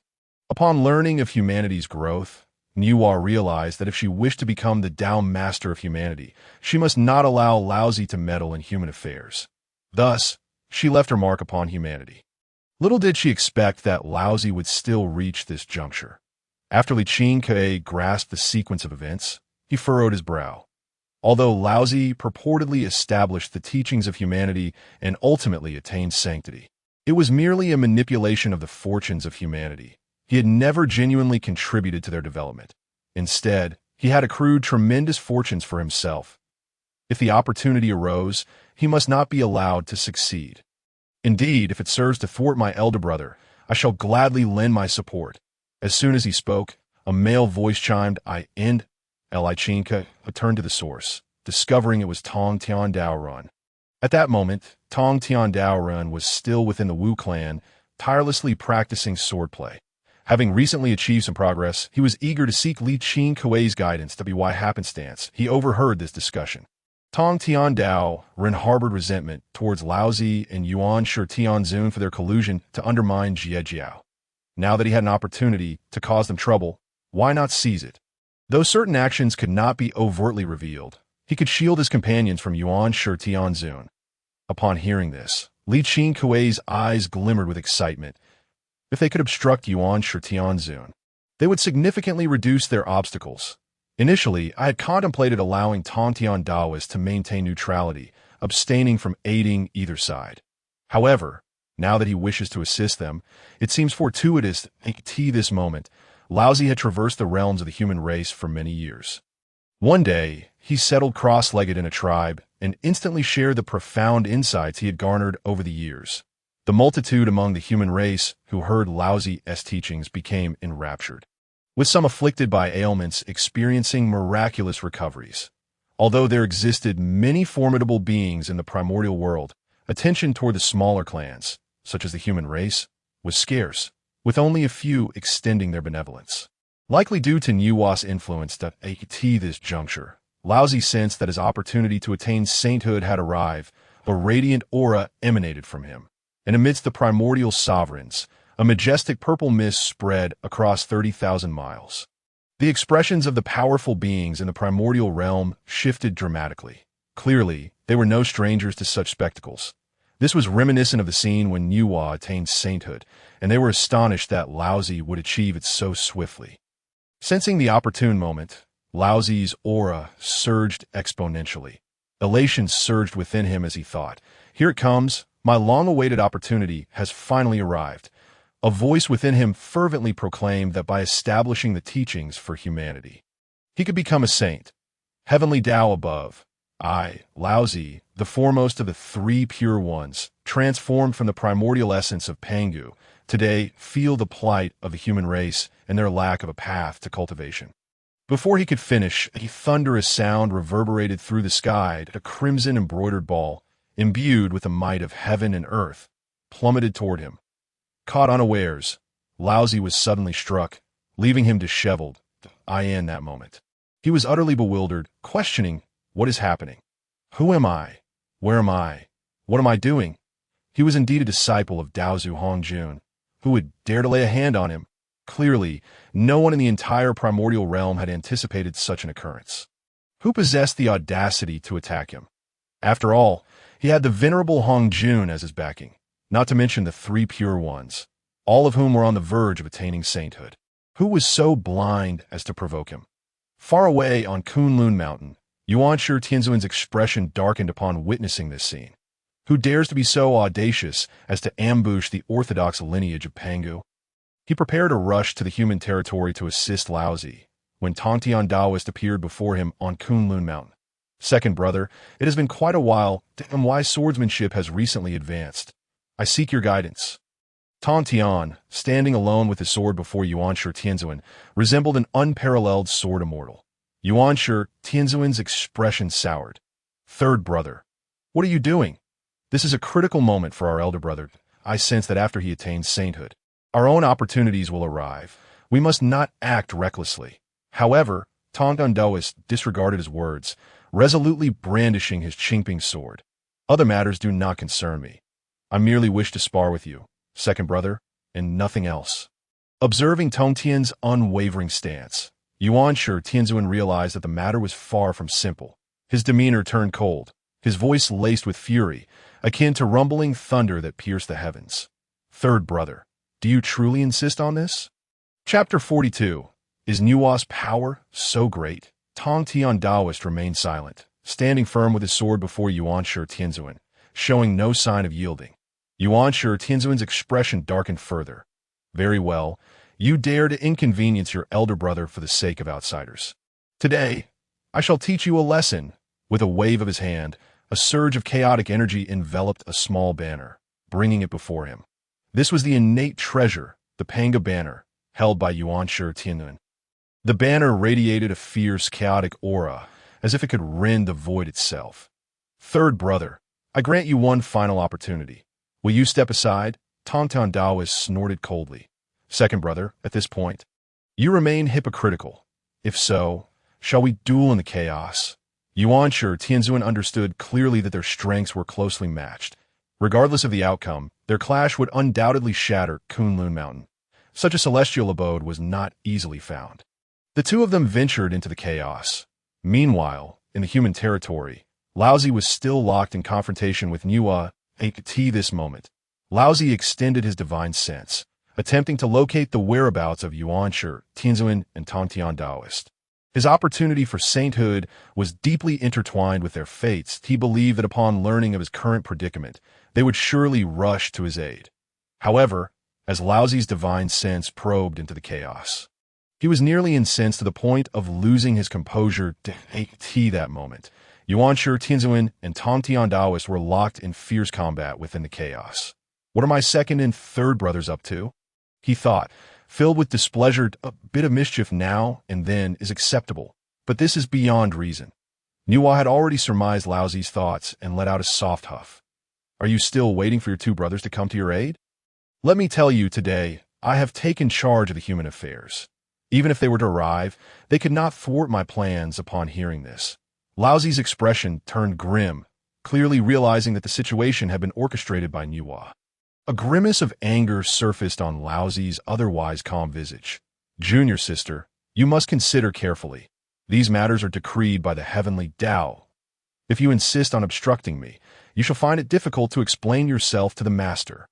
Moreover, extending the fortune of the human race cannot be monopolized by you alone. Neither the three pure ones nor the two from the west would stand idly by and allow you to enjoy the human fortune by yourself. If today, junior sister, you choose to show mercy, I will owe you a favor in the future. Attaining sainthood is no trifling matter. Nuwa, with a dismissive expression, was aware that while she may have once agreed, she now understood the inevitable outcome and would not easily acquiesce. Elder brother, even if you speak until the heavens rend, there will be no room for negotiation regarding the human race if you relinquish your stance now. There may still be other opportunities for sainthood. Laozi, realizing he could not sway Nuwa, became increasingly exasperated. I have earnestly advised you. Since you insist on blocking my path, we shall have to settle this through battle. As his words fell, a splendid pagoda of myriad colors appeared above his head, and in his left hand he held the Taiji diagram, while in his right he wielded the Panlong staff. He was indeed armed to the teeth. At this moment, Laozi felt immensely grateful that Nuwa had chosen not to attain sainthood earlier. Otherwise, how could he possibly contend with a saint? He could only blame Nuwa for her own choices. Laozi was filled with confidence in his strength. Both stood at the pinnacle of quasi-saint level. Who would fear whom? In the void, Nuwa grasped the map of mountains and rivers, casting a spell. The map shimmered brilliantly, and boundless transformative power surged forth at this point. Laozi threw the Taiji diagram into the air, forming a golden bridge, with the dualities of yin and yang manifesting and pressing toward Nuwa. Not yet satisfied, he hurled the splendid pagoda above his head directly at her. Countless streams of chaotic energy cascaded down, seemingly intent on engulfing her. Laozi chuckled coldly. These two treasures in my possession, one an innate supreme treasure and one of the three treasures of creation, far surpass the supreme innate spiritual treasure in your hands, the map of mountains and rivers. Junior sister, the line has not yet been crossed. I advise you to retreat. With your strength, you cannot hope to match mine. Nuwa bit her silver teeth. Is it not true that one must fight before they understand? Nuwa conjured a spell, and in an instant, the power of creation depicted in the map of mountains and rivers manifested, suddenly forming a new world within the void. The realm within this map of mountains and rivers continuously evolved, as if another grand world was emerging in the primordial chaos. Laozi beheld this world with a sense of astonishment.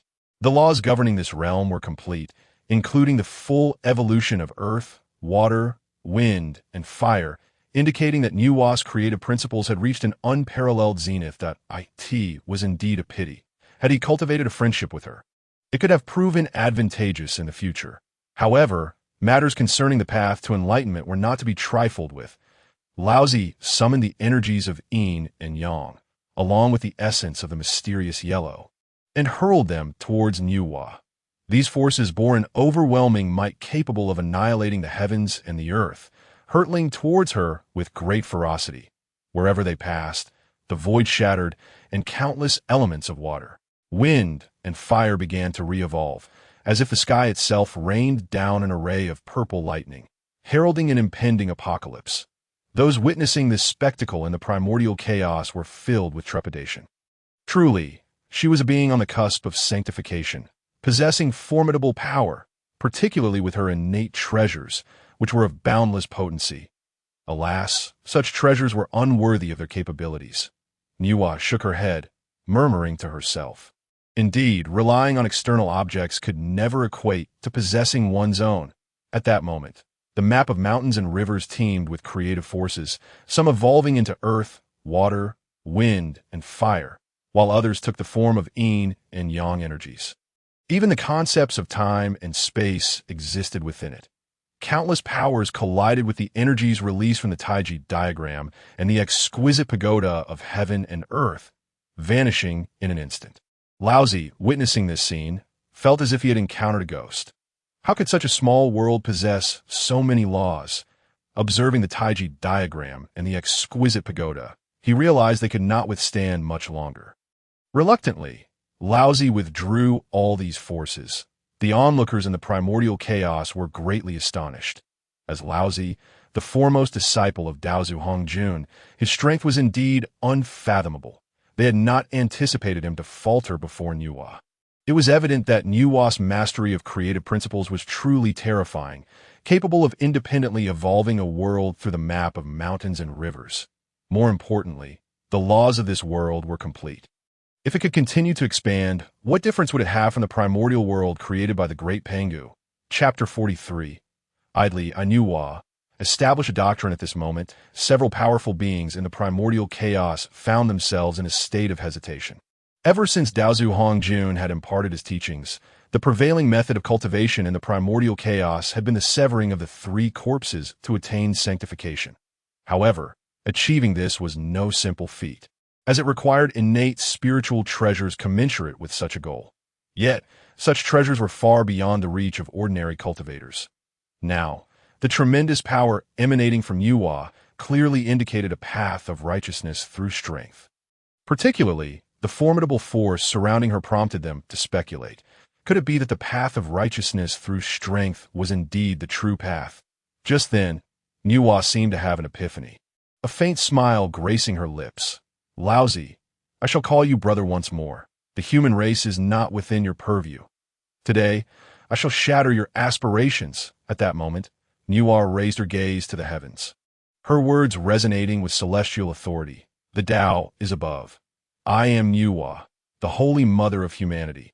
Today, I shall impart the method of cultivation to the human race and establish a doctrine named the human sect. All who attain the level of the Luo Jinxian may enter the human sect to cultivate. Our human race shall strive unceasingly, standing proud among the myriad races of the primordial chaos.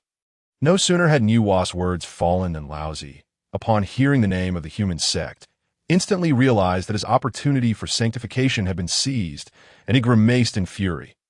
Nuwa, how dare you act thus? I shall not rest until you and I are at odds. Suddenly, a resounding voice echoed through the sky, and countless merits surged towards Nuwa that moment, along the shores of the eastern sea.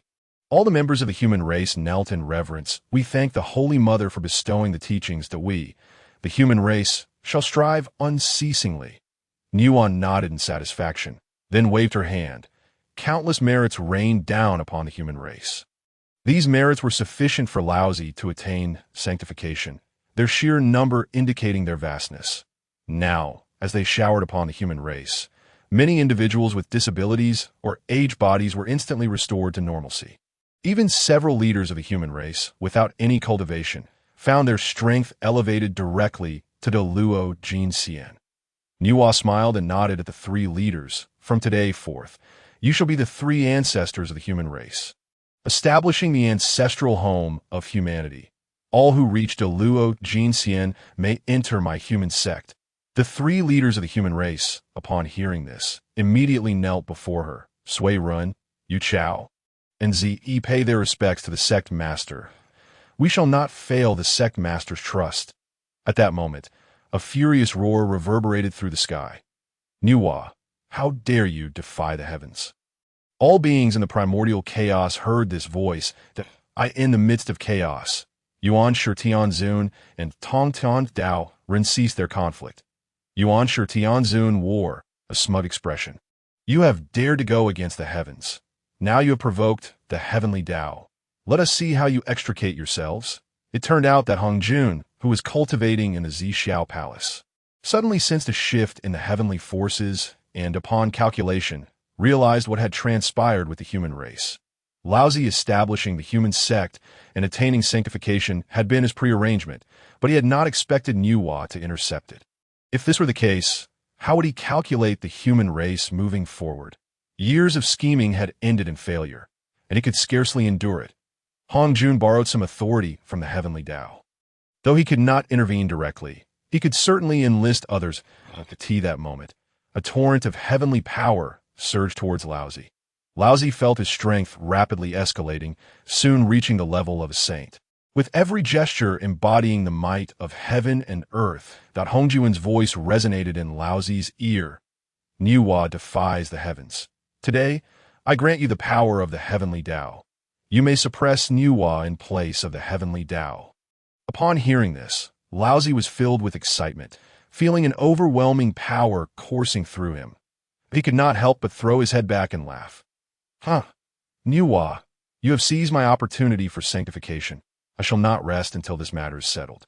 Now that you defy the heavens, the heavenly Tao shall not tolerate you." As soon as he finished speaking, 3 phantoms appeared before him, encircling Nuwa. Immediately, a torrent of heavenly power surged towards her, in desperation. Nuwa could only draw upon the strength of humanity to defend herself. However, at this time, the human race was still weak, and the power they could summon was limited. It was not yet the optimal moment for the emergence of humanity.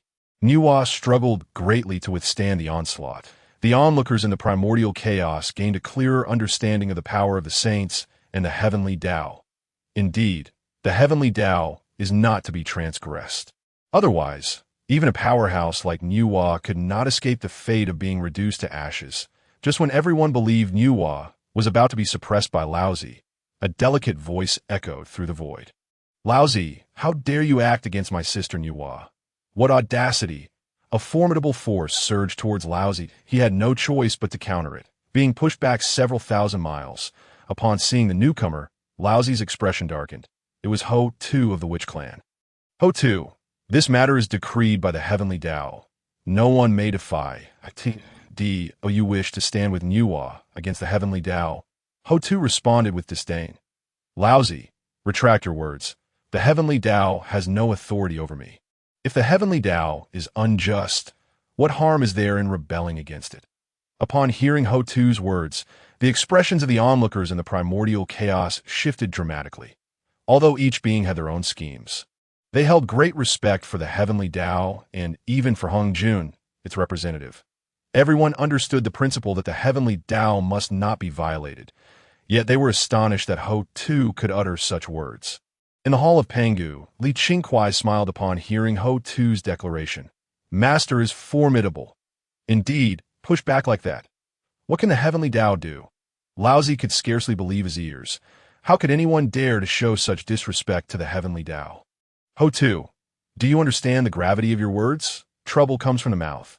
Do you not fear that your arrogance will bring calamity to the entire Witch Clan?" Hou Tu remained unfazed. "When I speak, you have no right to interrupt. Not everyone exists beneath the heavenly Tao." At that moment, boundless cycles of power emanated from Hou Tu as the 6 paths of reincarnation manifested behind him, casting a pall of darkness upon the world. The faces of Jun and Dong Huang Tai of the Yao clan paled. Hou Tu's strength had evidently surged, infused with an intense essence of Earth's principles. Sitting nearby, Fu Shi's expression darkened. "No, this does not seem to be the essence of Earth. It is something I have never seen before." In the Zixiao palace, the venerable Hongjun ancestor beheld this scene, and a hint of panic flickered across his otherwise unchanging countenance. How could this be possible? How could Hou Tu comprehend the power of reincarnation so swiftly? The emergence of the 6 paths of reincarnation was not expected until after the second battle of the witch and the demon. How could it have arrived so prematurely?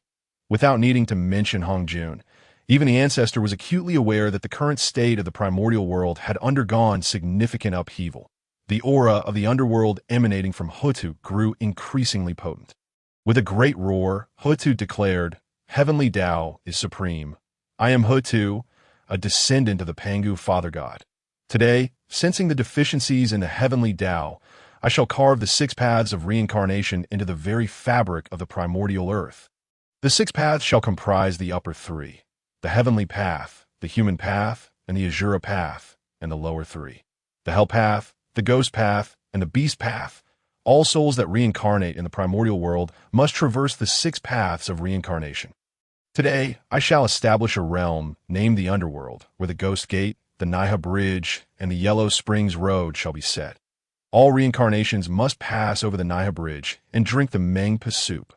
The underworld shall be governed by the King of Hell, the Emperor of Fengdu, the 5 Ghost Emperors, the 8 Great Judges, the 10 Halls of Hell, the Black and White Impermanents, the Oxhead and Horseface, and the Day and Night Wandering Spirits, all serving as the soul-reaping emissaries, overseeing the Ghost Gate, Fengdu City, the Hall of Hell, and the 18 layers of Hell. I'm the Lady of the Underworld. And I am Hou Tu, the underworld of the netherworld. Arise. As Hou Tu's voice resonated, the great Tao manifested, and the myriad powers of the witch clan surged forth, intertwining with the essence of the underworld, infusing countless cycles of reincarnation into Hou Tu's being. The strength within Hou Tu surged, and soon the 6 paths of reincarnation behind him coalesced into a more tangible form, birthing the underworld. I could see that moment, the ancestral which Emperor Jiang bellowed. Heavenly Tao is supreme. I am the ancestral which Emperor Jiang, a descendant of Pangu. Today, witnessing the emergence of the underworld, I am unfulfilled in my position.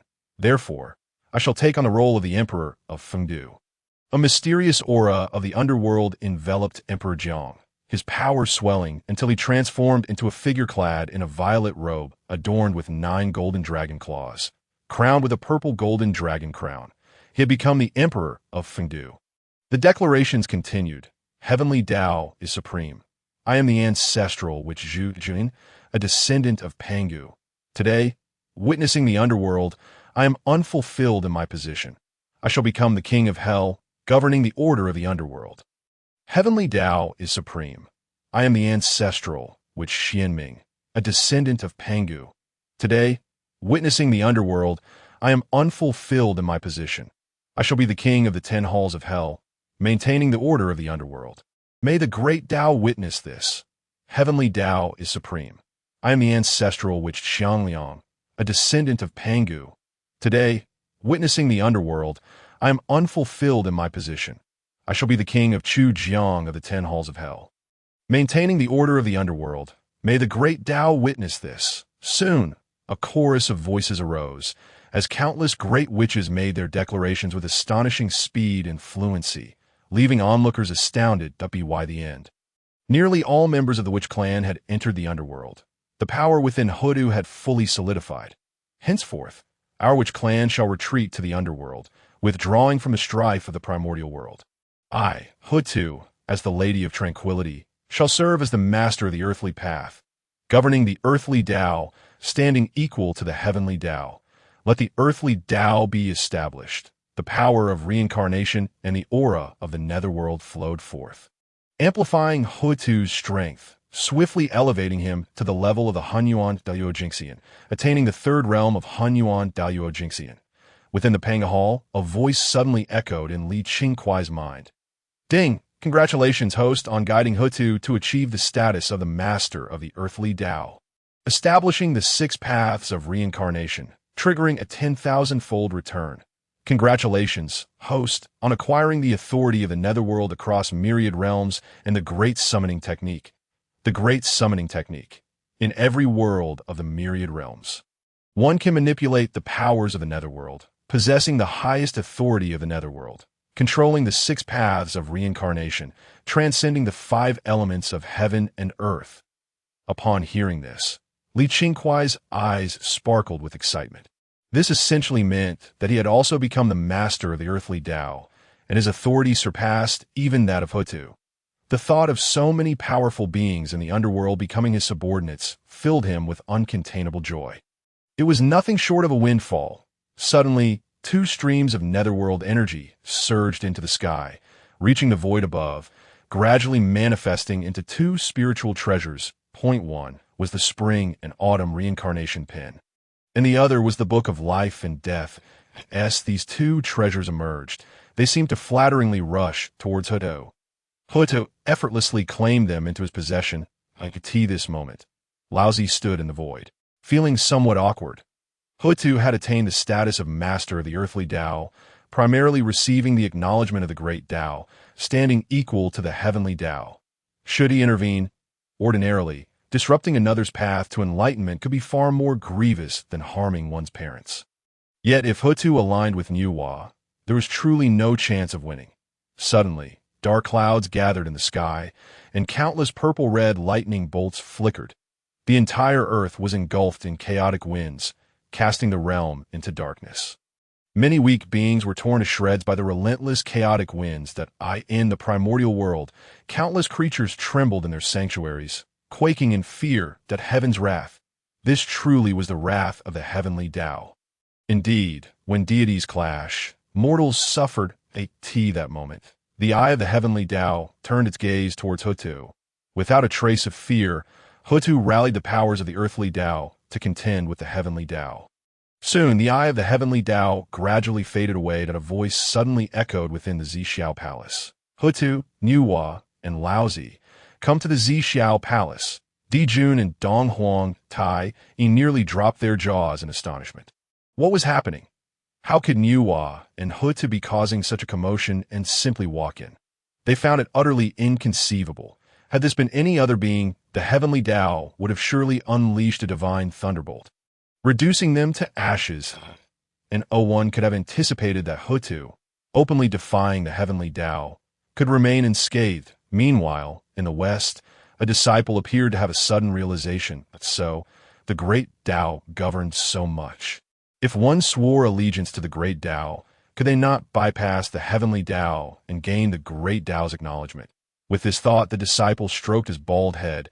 Feeling incredibly astute, he clasped his hands together, gazing benevolently at the sky. Heavenly Tao is supreme. I am the Western disciple Tianshan. Today, witnessing the West filled with uncultivated and ignorant beings, I wish to govern the Western lands on behalf of the great Tao. May the great Tao witness this. As soon as the words left his mouth, Tianshan looked up at the sky, expecting a response, but was met with silence, leaving him puzzled. Was his posture incorrect? Just then, dark clouds rolled, and overhead, a purple lightning bolt struck directly at Tianshan. In an instant, he was reduced to ashes, and those nearby suffered the same fate. Zhun and Jiuyin exchanged exasperated glances. Hou Tu and Nuwa had undergone significant transformations, having cultivated the great Tao, thus enabling them to swear oaths to it. But what was Tianshan? Did he believe that simply because he was a person swearing to the great Tao, it would respond? Did he think the heavenly Tao was non-existent? More critically, he had audaciously declared his intent to govern the entire Western lands. Was he attempting to usurp Zhun and Jiuyin's positions? This lad was clearly rebellious. Zhun glared at Jiuyin, who sighed. I initially thought this fellow was of the six-winged golden cicada lineage and possessed some ability, hence I took him as a disciple. I had no idea he would turn out like this. Alas, Zhun, filled with resentment, added, even if he doesn't die, I shall cast his primordial spirit into the endless flames of karma to burn for 3 days and nights. This lad is undoubtedly rebellious. He cannot remain in the West. In the Zixiao palace, Nuwa and Laozi bowed respectfully to Hongjun ancestor. We pay our respects to our teacher. Hou Tu slightly cupped her hands. Hou Tu pays respects to the heavenly Tao. Hongjun ancestor opened his eyes and frowned, turning his gaze towards Hou Tu. Indeed, you possess remarkable abilities that I only hope that you will abide by your role in the primordial world. The authority of the earthly Tao is merely that of the netherworld. Do not overstep your bounds. Hou Tu, unyielding, replied, the earthly Tao naturally has its own order. I am well aware of how to conduct myself. There is no need for the heavenly Tao to elaborate. Upon hearing this, Hongjun ancestor felt a swell of vexation, but understood that Hou Tu had already transcended his jurisdiction. Should he forcibly intervene, the heavenly Tao might retaliate, and the matter of achieving harmony would become uncertain. In that case, Do not deceive yourself. My friend, if there is nothing further, please take your leave. With a cold huff, Hou Tu departed from the Zixiao palace. Once she had left, Hongjun ancestor unleashed all his pressure upon Nuwa. Nuwa, you previously rejected the sacred position that I, as your teacher, did not punish you, yet now you dare to act against the heavenly Tao. Who, pray tell, has been instructing you to do so? Feeling the immense pressure upon her, Nuwa gritted her teeth and replied, Teacher, how can you say such things? Humanity is my creation. Naturally, I should govern its direction. It is you who have overstepped your bounds by chastising me. Upon hearing this, Hongjun Laozi was momentarily speechless. While there was some truth in Nuwa's assertion, it could not be overlooked that her establishment of the human religion had directly usurped Laozi's opportunity for sanctification. Moreover, Hou Tu's creation of the 6 paths of reincarnation had directly culminated in her ascension as the Lord of the Earth. It was hard for Hongjun to believe that such intricate scheming had not been orchestrated behind the scenes. During this period, Nuwa had been in close proximity to Hou Tu. However, any discerning individual could easily perceive the underlying issues.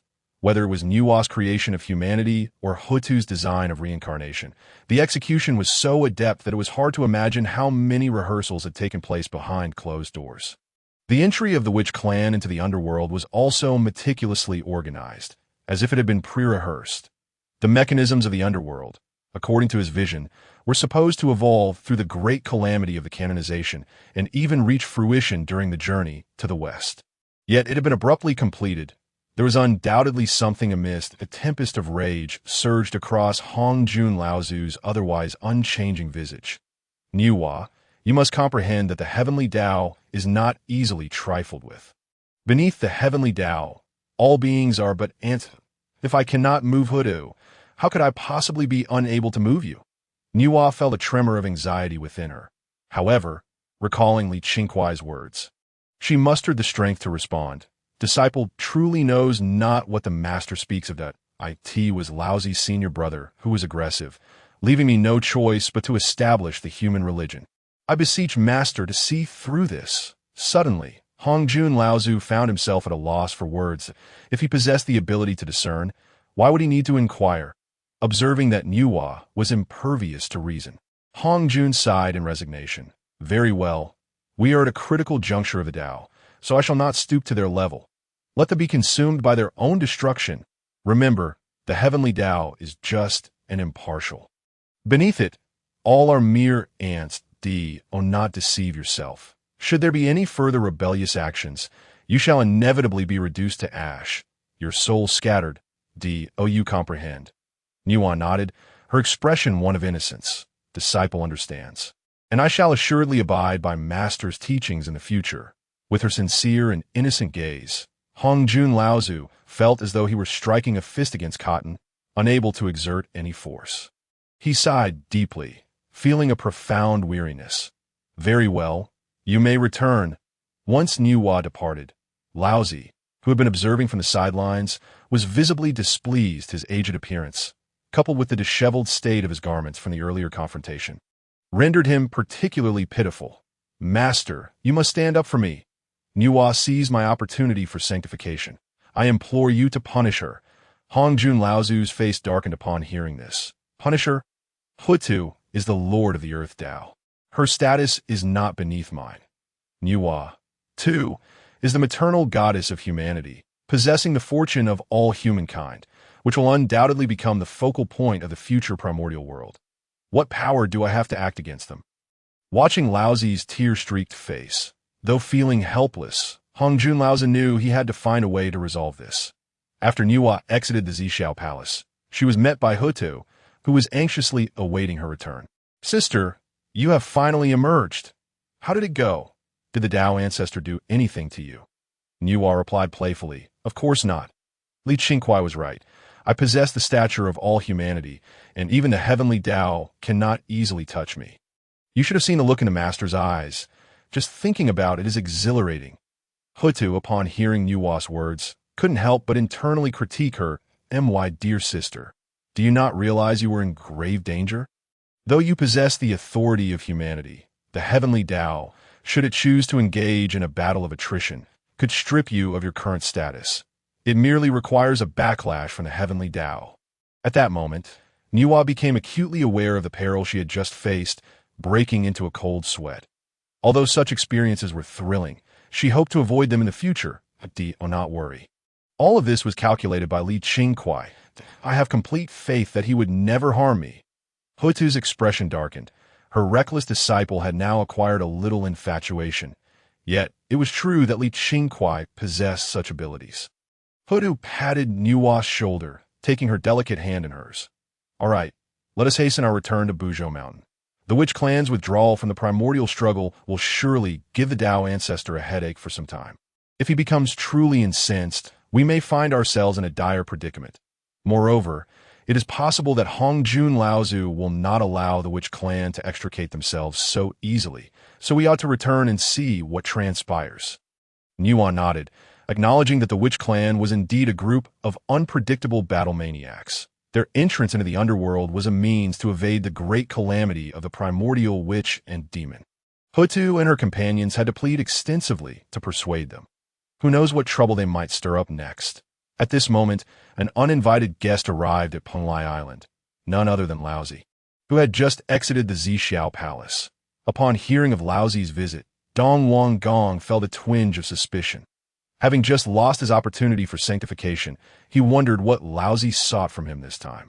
With the witch clan withdrawing from the primordial struggle, it seemed that the entire expanse of the primordial world might soon be dominated by the demon clan.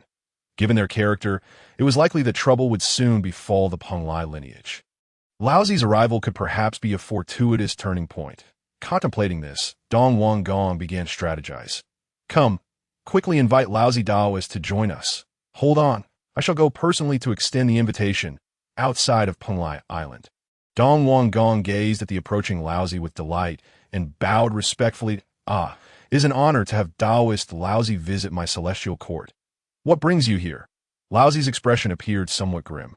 Under normal circumstances, given his pride as the true lineage of Pangu and a preeminent celestial being, he would have disregarded this so-called celestial court entirely. However, since Dong Wang Gong had been appointed as the foremost male celestial of the primordial world by Hongjun Laozi, he had become rather arrogant. Yet if the matter concerned his own path to enlightenment, he had no choice but to engage. Daoist Dong Wang, you jest, as the foremost male celestial personally appointed by the Master.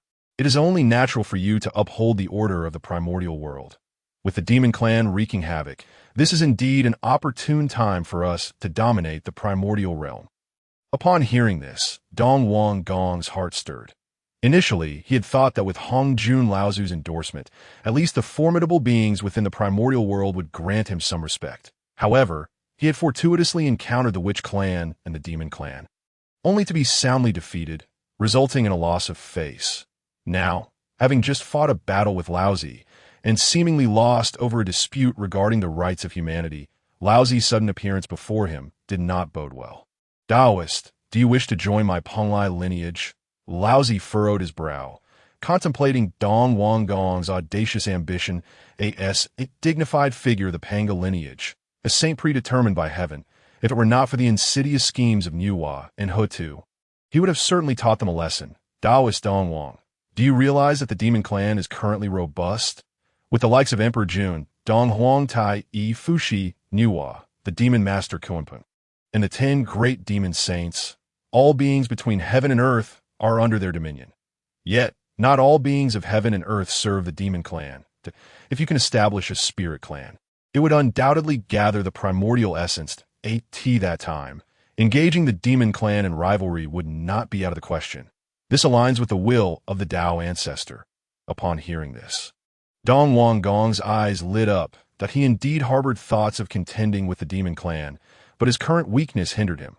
However, with the support of the Tao ancestor and Laozi joining the spirit clan, great accomplishments could be achieved. Dong Wang Gong laughed heartily. Since this is the will of the Tao ancestor, I shall naturally comply. However, I will need your esteemed assistance, Daoist Laozi. When the time comes, I assure you that you will stand one position beneath me, yet above countless others. Although Laozi outwardly displayed excitement, Inwardly, he was filled with disdain that he thought to himself, as the foremost of the three purities, the true lineage of Pangu, and the eldest disciple of the Tao ancestor. How could I submit beneath Dong Wang Gong? What an ignorant fellow! After a moment of contemplation, Dong Wang Gong began to declare an oath to the heavenly Tao. Heavenly Tao above, I am Dong Wang Gong, the foremost male celestial of the primordial world. Aware of the ceaseless birth of myriad beings and the unending conflicts, it is necessary to establish a clan to uphold the order of the primordial world. Thus, I hereby establish the spirit clan. All beings born from heaven, earth, mountains, rivers, and vegetation shall be regarded as part of my spirit clan, WY suppressing the fortune of the spirit clan with the supreme, innate spiritual treasure.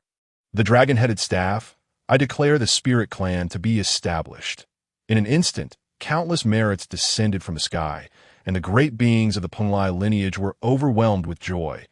Their original intention in joining the Penglai lineage was to carve out a niche for themselves within the primordial realm. However, they had not anticipated encountering the unreasonable and formidable witch and demon clans. With unyielding force, they were pinned to the ground and ruthlessly pummeled, leaving them no choice but to huddle together for warmth. Now, with the establishment of the Spirit Clan by the Eastern King, he aims to lead them in standing against the Demon Clan, one of the earliest members to join the Spirit Clan. They are destined to ascend to positions of high authority in the future. Their days of suffering have finally come to an end. Countless streams of merit energy descended from the heavens, with 60% directed towards the Eastern King, 30% enveloping the Old One, and the remaining 10% bestowed upon the practitioners of the Penglai immortal island lineage. At this moment, the aura surrounding the Eastern King grew ever more potent. With a thunderous roar, a figure emerged from the three flowers atop his head, none other than the Eastern King's malevolent corpse. I salute you, fellow Taoist. We are of one essence. No need for excessive formalities. At this juncture, the Eastern King's power had reached the mid-stage of quasi-sainthood. His heart raced with excitement, for after the teachings of Hongjun, his strength had stagnated at the early stage of quasi-sainthood, having only just attained the mid-stage upon the founding of the Spirit Clan. Excellent. Destiny favors me. In the 33 heavens, Emperor Zhun and Dong Huang Tai were seething with rage. They had anticipated the withdrawal of the Wu clan from the vast expanse of the Honghuang, heralding a golden opportunity for the Demon Clan to dominate. Yet unexpectedly, the emergence of this spirit clan disrupted their plans. What vexed them further was that it was established by a defeated foe of the Eastern King, a matter they found exceedingly displeasing. Dong Huang Tai clapped his hands around the Eastern Emperor bell, exclaiming, "This Eastern King truly possesses audacity. Does he claim that all beings of heaven and earth belong to his spirit clan? Does that imply that all of us in the Demon Clan fall under his dominion? Brother, do not worry. I shall head to the Eastern Sea and sever that knave's head." Just as he prepared to depart, he was intercepted by Bai Zhe. "Your Majesty, please reconsider. The Eastern King did not possess such boldness before. When he established the Spirit Clan, he was accompanied by another, who likely provided him with counsel." Upon hearing this, Emperor Zhun's countenance darkened. "Are you referring to the Old One, the foremost of the three purities? Being a disciple of a saint and possessing the foundation for sanctification, does he truly wish to meddle in the affairs of the Honghuang? If it were only that, it would be one matter, but your Majesty must know that this Old One has descended from the 33 heavens, from the Zixiao Palace, and it is not without reason that he has done so." Bai Zhe pointed skyward. The gathered audience, none of whom were dim-witted, swiftly grasped the implications of Bai Zhe's words. Emperor Zhun's expression grew increasingly grim. The heavenly Tao truly has a devious plan. Just as the Wu clan withdraws from the Honghuang, allowing the Demon Clan to rise, it sends the Eastern King to disrupt our ascent. The heavenly Tao is indeed unjust. Upon hearing Emperor Zhun's words, Bai Zhe, trembling with alarm, hastily replied, "Your Majesty, tread carefully. Do not be unduly concerned. The Eastern King does not possess formidable powers. He is easily vanquished. The true challenge lies only with the three purities. Although the Eastern King's transformation has been influenced by the Old One's instigation. What is the Old One's status? As the foremost of the three purities, he naturally possesses his own pride. Moreover, As he is on the verge of sanctification, he is unlikely to act personally. This presents an opportunity for our demon clan. Upon hearing by Zay's analysis, Emperor Zhun felt a wave of relief wash over him. Without the involvement of the three purities, a mere Eastern king could hardly stir significant waves. However, the sense of being entangled in the heavenly Tao-s schemes left Emperor Zhun's expression far from pleasant. Chapter 47. The three purities achieve sanctification.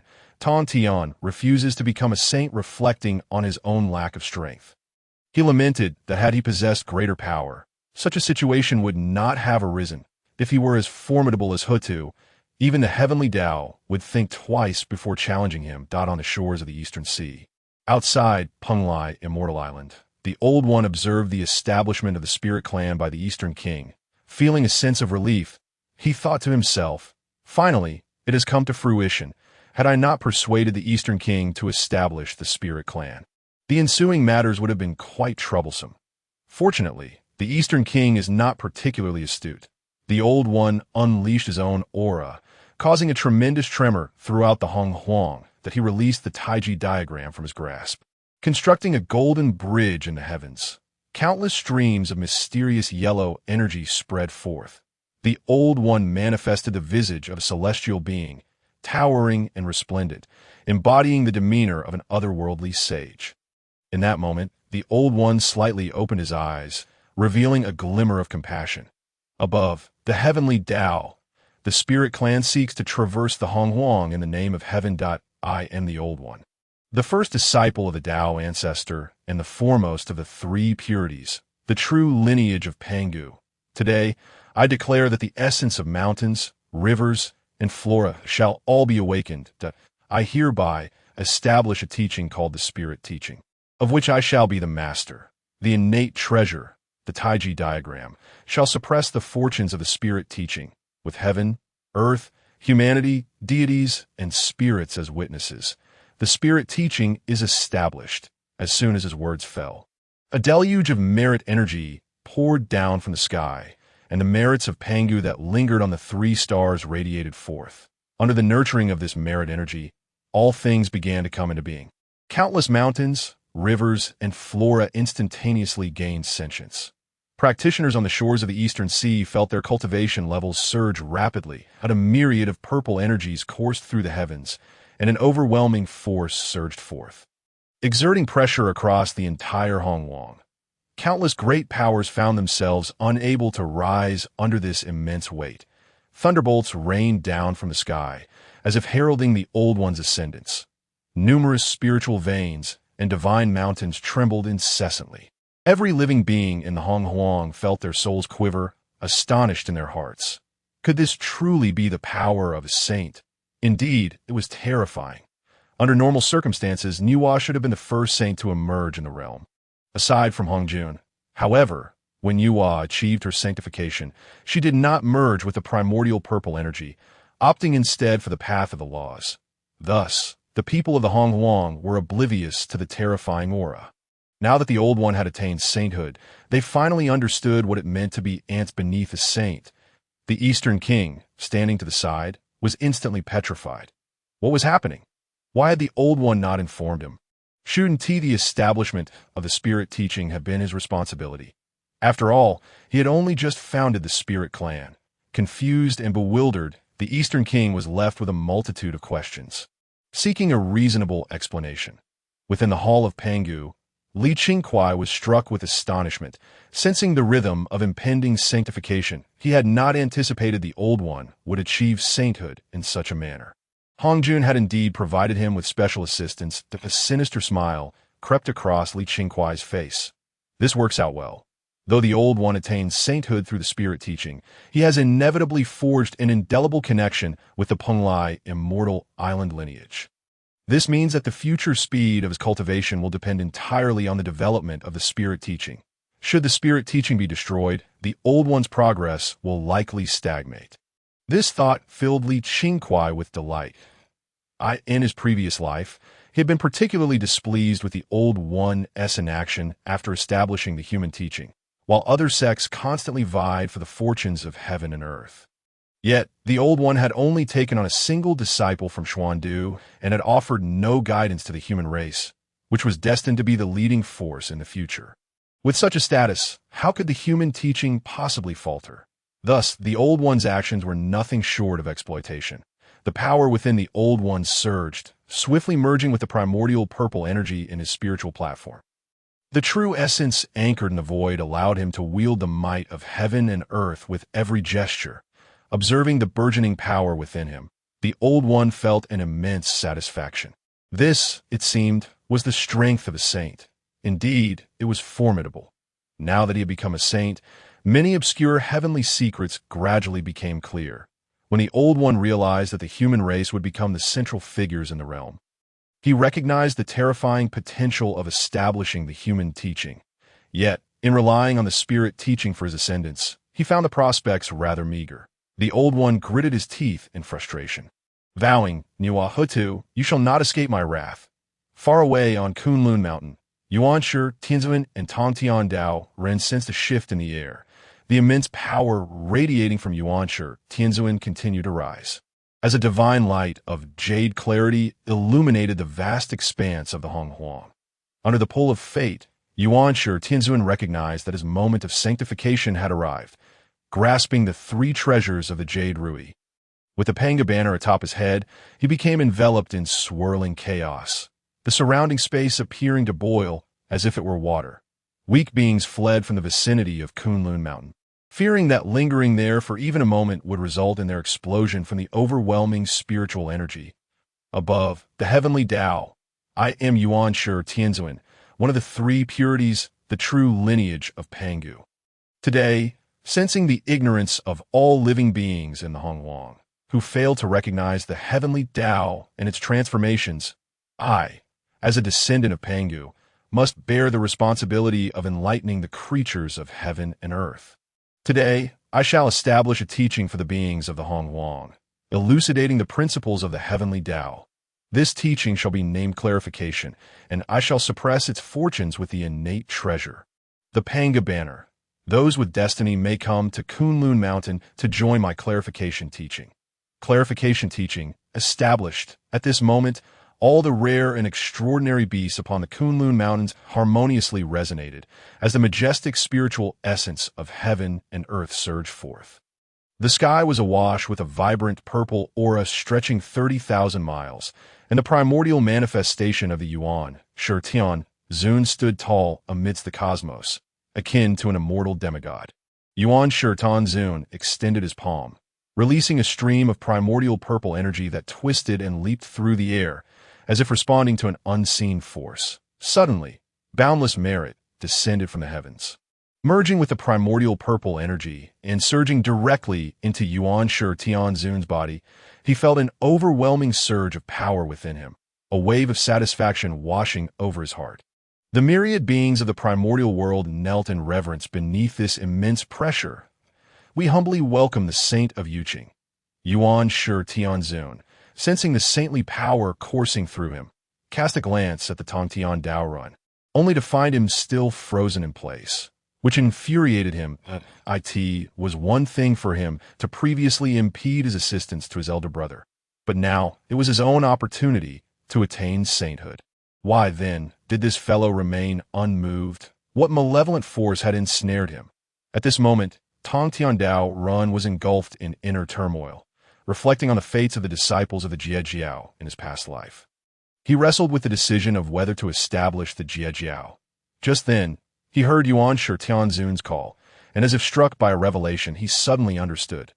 What he had known was merely his preordained fate. In the present, all matters between heaven and earth had yet to unfold, rendering everything uncertain. Since his intention to establish the Zixiao was to seize a glimmer of hope for the multitude of beings.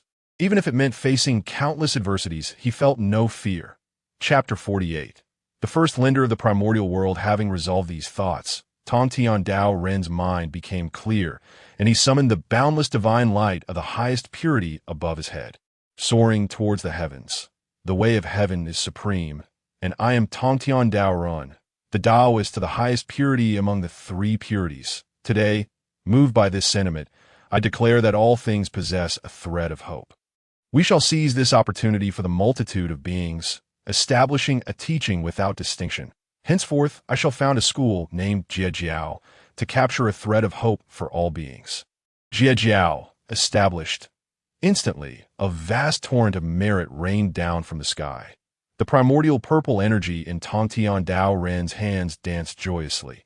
Yet he furrowed his brow and, with a flick of his wrist, drew back the primordial purple energy. The infinite merit from the heavens was likewise gathered into his possession. The numerous powerful beings of the primordial world stood astonished at Tongtian Dao Ren's actions. What was happening? Why was Tongtian Dao Ren also rejecting sainthood?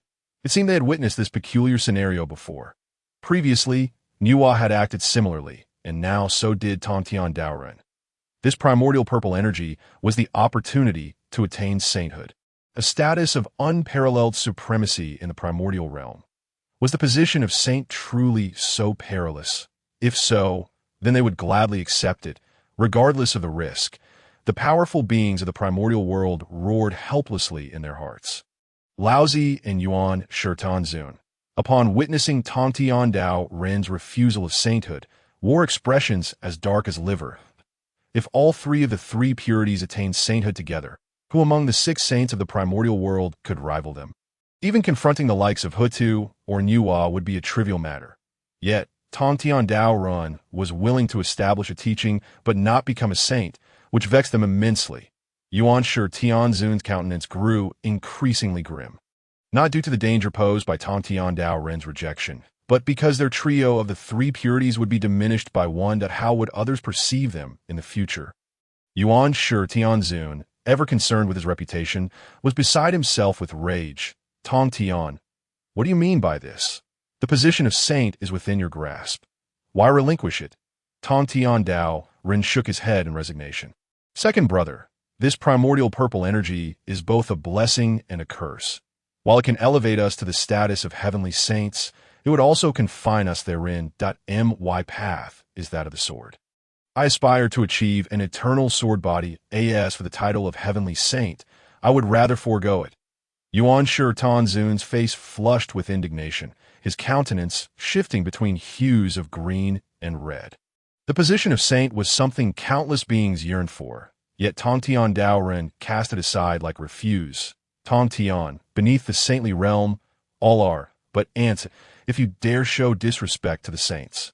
Even as one of the 3 purities, I shall not hold back. Tongtian Dao Ren's gaze was resolute, unwavering in the face of Yuan Shi Zhun's condemnation, that he firmly believed that should he master the sword path to its utmost, his strength would not pale in comparison to that of the heavenly saints.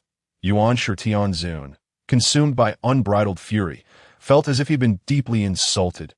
Very well, today I shall awaken you, to make you understand the true power of a saint. With a wave of his hand, boundless force surged forth, flooding the Kunlun mountains. Countless ancient stars trembled, and worlds shattered around Kunlun as a cataclysmic force.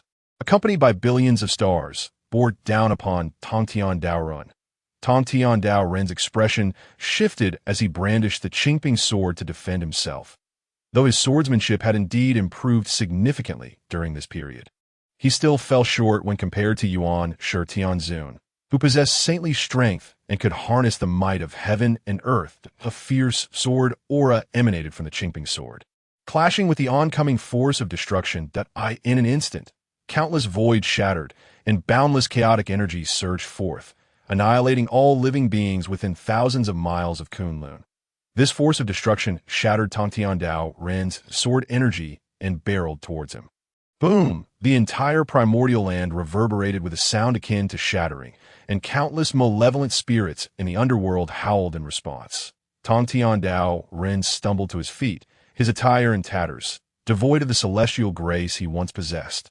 The 12 ancestral witches in the underworld gazed upon the spectacle at Kunlun, momentarily speechless. Finally, Xianming broke the silence. This is the power of the saints, truly terrifying that a single strike carries such overwhelming momentum. It seems our previous aspirations to unify the primordial realm were indeed laughable. The ancestral witch of thunder, feeling somewhat unconvinced, retorted, "Sister, why bolster the ambitions of others at the expense of our own might? Although we may not rival the saints in strength, we are not to be trifled with them as long as we form the 12 capital heavenly God slaughter formation, alongside the strength of our second brother and little sister. Even the saints would be challenged. Tianwu regarded him as if he were a fool. The saints draw upon the power of heaven and earth, a force that is nearly limitless. Defeating them would change nothing. Once our strength is spent, who will collect our remains? Instantly, all the ancestral witches fell silent. Di Jiang, who had already become the emperor of Fengdu, sighed. Though I did not understand at the time, I must admit that little sister's actions were indeed correct. Beneath the saints, all are but ants. This saying is not mere rhetoric. If we were to contend against the beasts of the demon race, we would not fear them in the slightest. However, to stand against the saints would be a perilous endeavor. Gong Gong waved his hand dismissively. And so what? No matter how formidable the way of heaven, it cannot contend with my little sister. With her strength, who would dare lay a hand upon us? With this thought, the ancestral witches collectively breathed a sigh of relief. Tong Tiandao staggered to his feet, his demeanor forlorn. Yuan Shi, Zhun sighed. Third brother, why must you take this path? If you turn back, we can still be brothers. We can still be the three purities. Tong Tiandao shook his head. No need.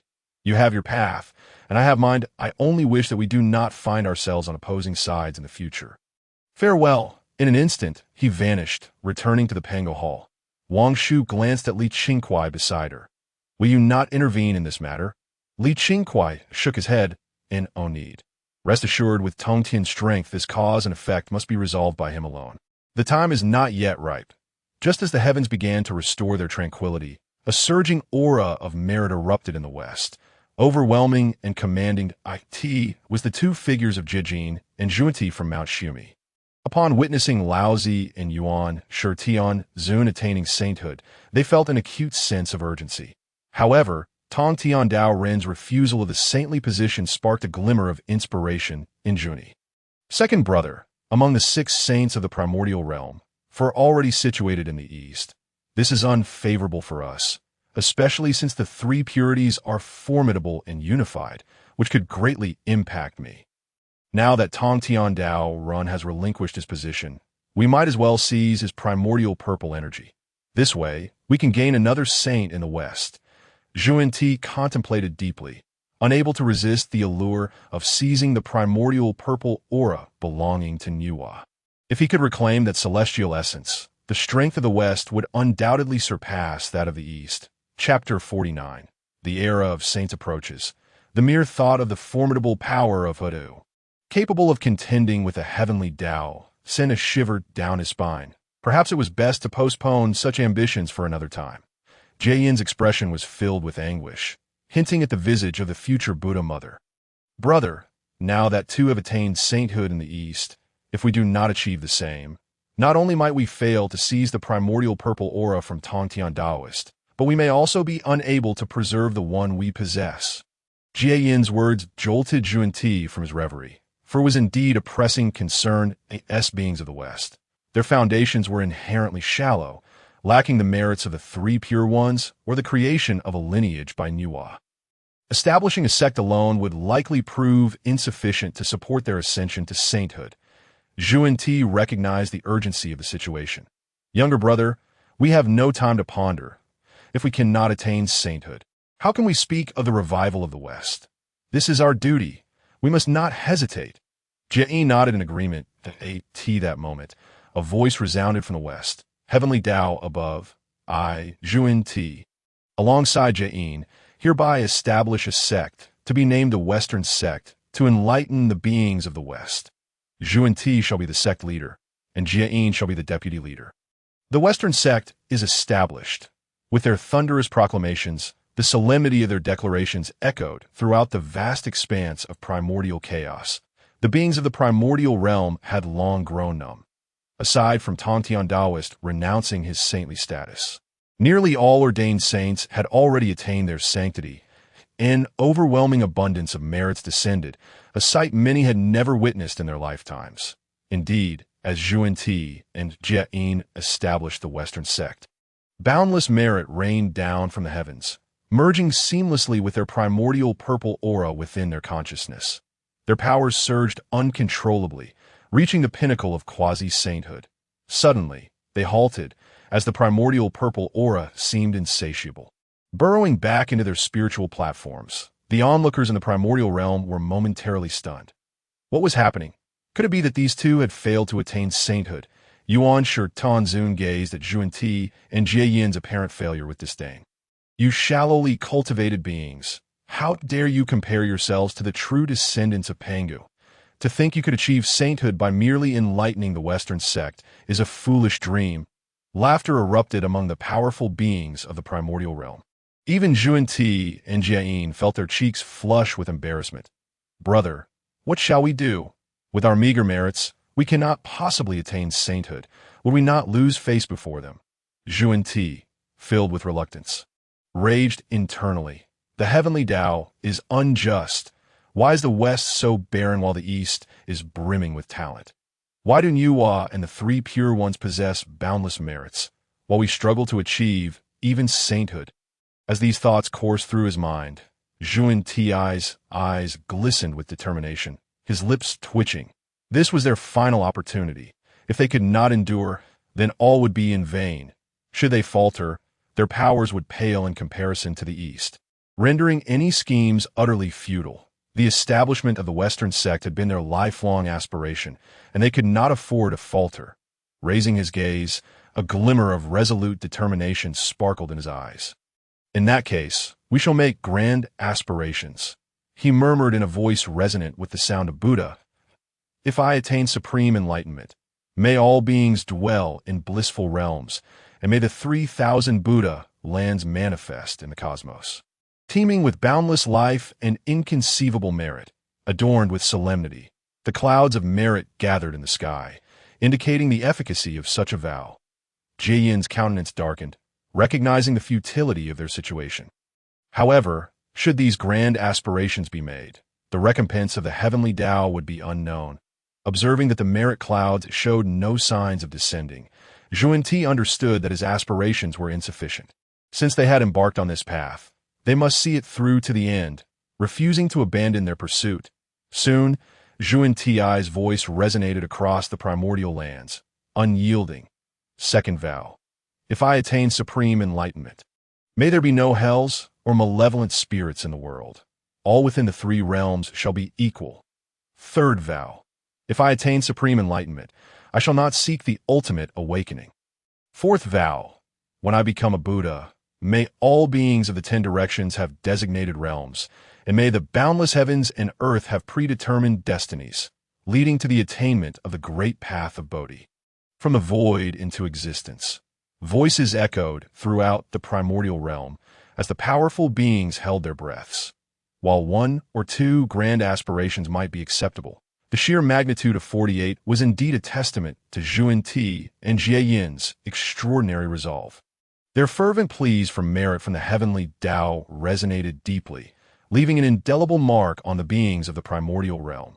Should these aspirations remain unfulfilled, even if the two from the West were to attain sainthood, they might ultimately be stripped of their status. At that point, the weight of boundless karma would descend upon them, rendering their existence a futile struggle for survival. As the last of the 48 grand vows concluded. Indeed, boundless merit cascaded from the heavens. They released the primordial purple aura, which fused seamlessly with the merit, causing their auras to ascend continuously until they achieved the status of saints. Overwhelmed with joy, Zhun exhaled a breath of relief.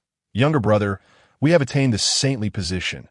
Observing this scene from Kunlun Mountain, Yuan Shi Zhun expressed his disdain that established grand aspirations for sainthood is ultimately a diversion, a gathering of those lacking in virtue and deep roots. In the fire cloud cave, Hongjun Laozi observed the primordial purple aura hovering in his hand, momentarily dumbfounded. Is this truly possible? Perhaps I should make a few grand vows as well. Yet, recalling the heavenly Tao's furious reaction moments prior, Hongjun Laozi shivered. Never mind. If I were to make vows and fail, my fate would be even worse. Better to practice diligently. With sincere effort, he believed he could achieve sainthood in the future. While the establishment of the Western sect by Zhu and Jiuyin bore the taint of opportunism, one could not deny their immense determination.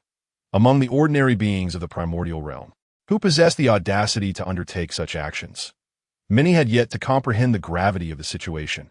Aside from Nuwa and Tontian, the remaining foreordained saints had all attained their status. Marking the dawn of the saintly era in the primordial realm, Qingkuai observed Tontian Taoist practicing swordplay outside the Pangu hall, muttering to himself, "It won't be long before Hongjun completes his path of unity. Before that, I must prepare adequately." The current conflict between the Wu and the Yao has been altered beyond recognition, yet the heavenly Tao seems intent on supporting the Dong Wang Gong against the demon clan, which suits me just fine. Having come to the primordial realm without much exploration, I might as well seize this opportunity to venture forth and devise a plan. Chapter 50. Laozi preaches by the Eastern Sea.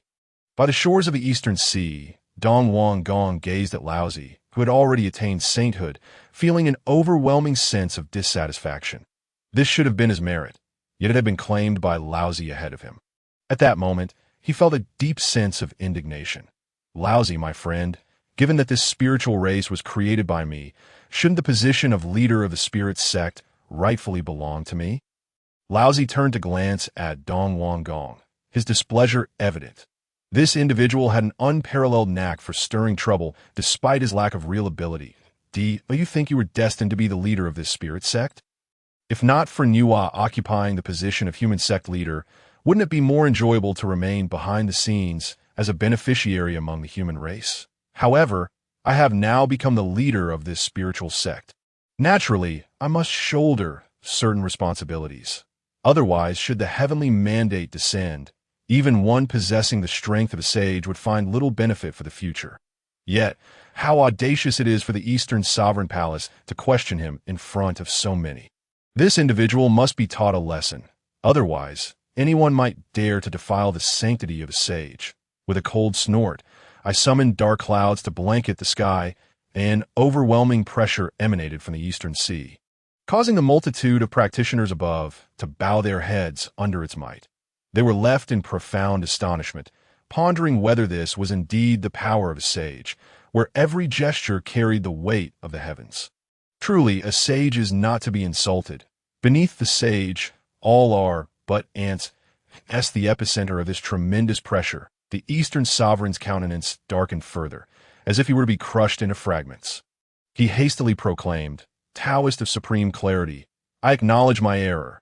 I shall never again dare to offend a sage." Upon hearing this, I felt somewhat appeased and retracted my power. The Eastern Sovereign, now drenched in sweat, appeared exceedingly respectful on the surface, yet harbored deep resentment within. Utilizing my spiritual lineage to attain the sage's position, and yet being treated thus, it was a matter he would not soon forget. "Taoist of supreme clarity," he continued, "the demon race is currently wreaking havoc across the vast wilderness. It is time for us to emerge from the Eastern Sea, rally the myriad clans of the wilderness, and confront the demon race." I furrowed my brows and turned to survey the current members of the spiritual clan. Among them, the only one at the quasi-saint level was the Eastern Sovereign. The rest of the higher echelons, such as Jin Shi and Qinshui, were merely at the level of great Luo golden immortals. With such capabilities, how could they possibly contend against the immensely powerful demon race? I sighed softly. "Very well. 3,000 years hence, I shall expound my teachings on Pai Island. By then, it remains to be seen how much your subordinates can advance. It shall depend on their own fortunes." Although the Eastern Sovereign felt dissatisfaction in his heart, he could not help but feel elated at my words. After all, I am a sage, and since the conclusion of Hongjun's teachings, no sage has appeared to impart wisdom.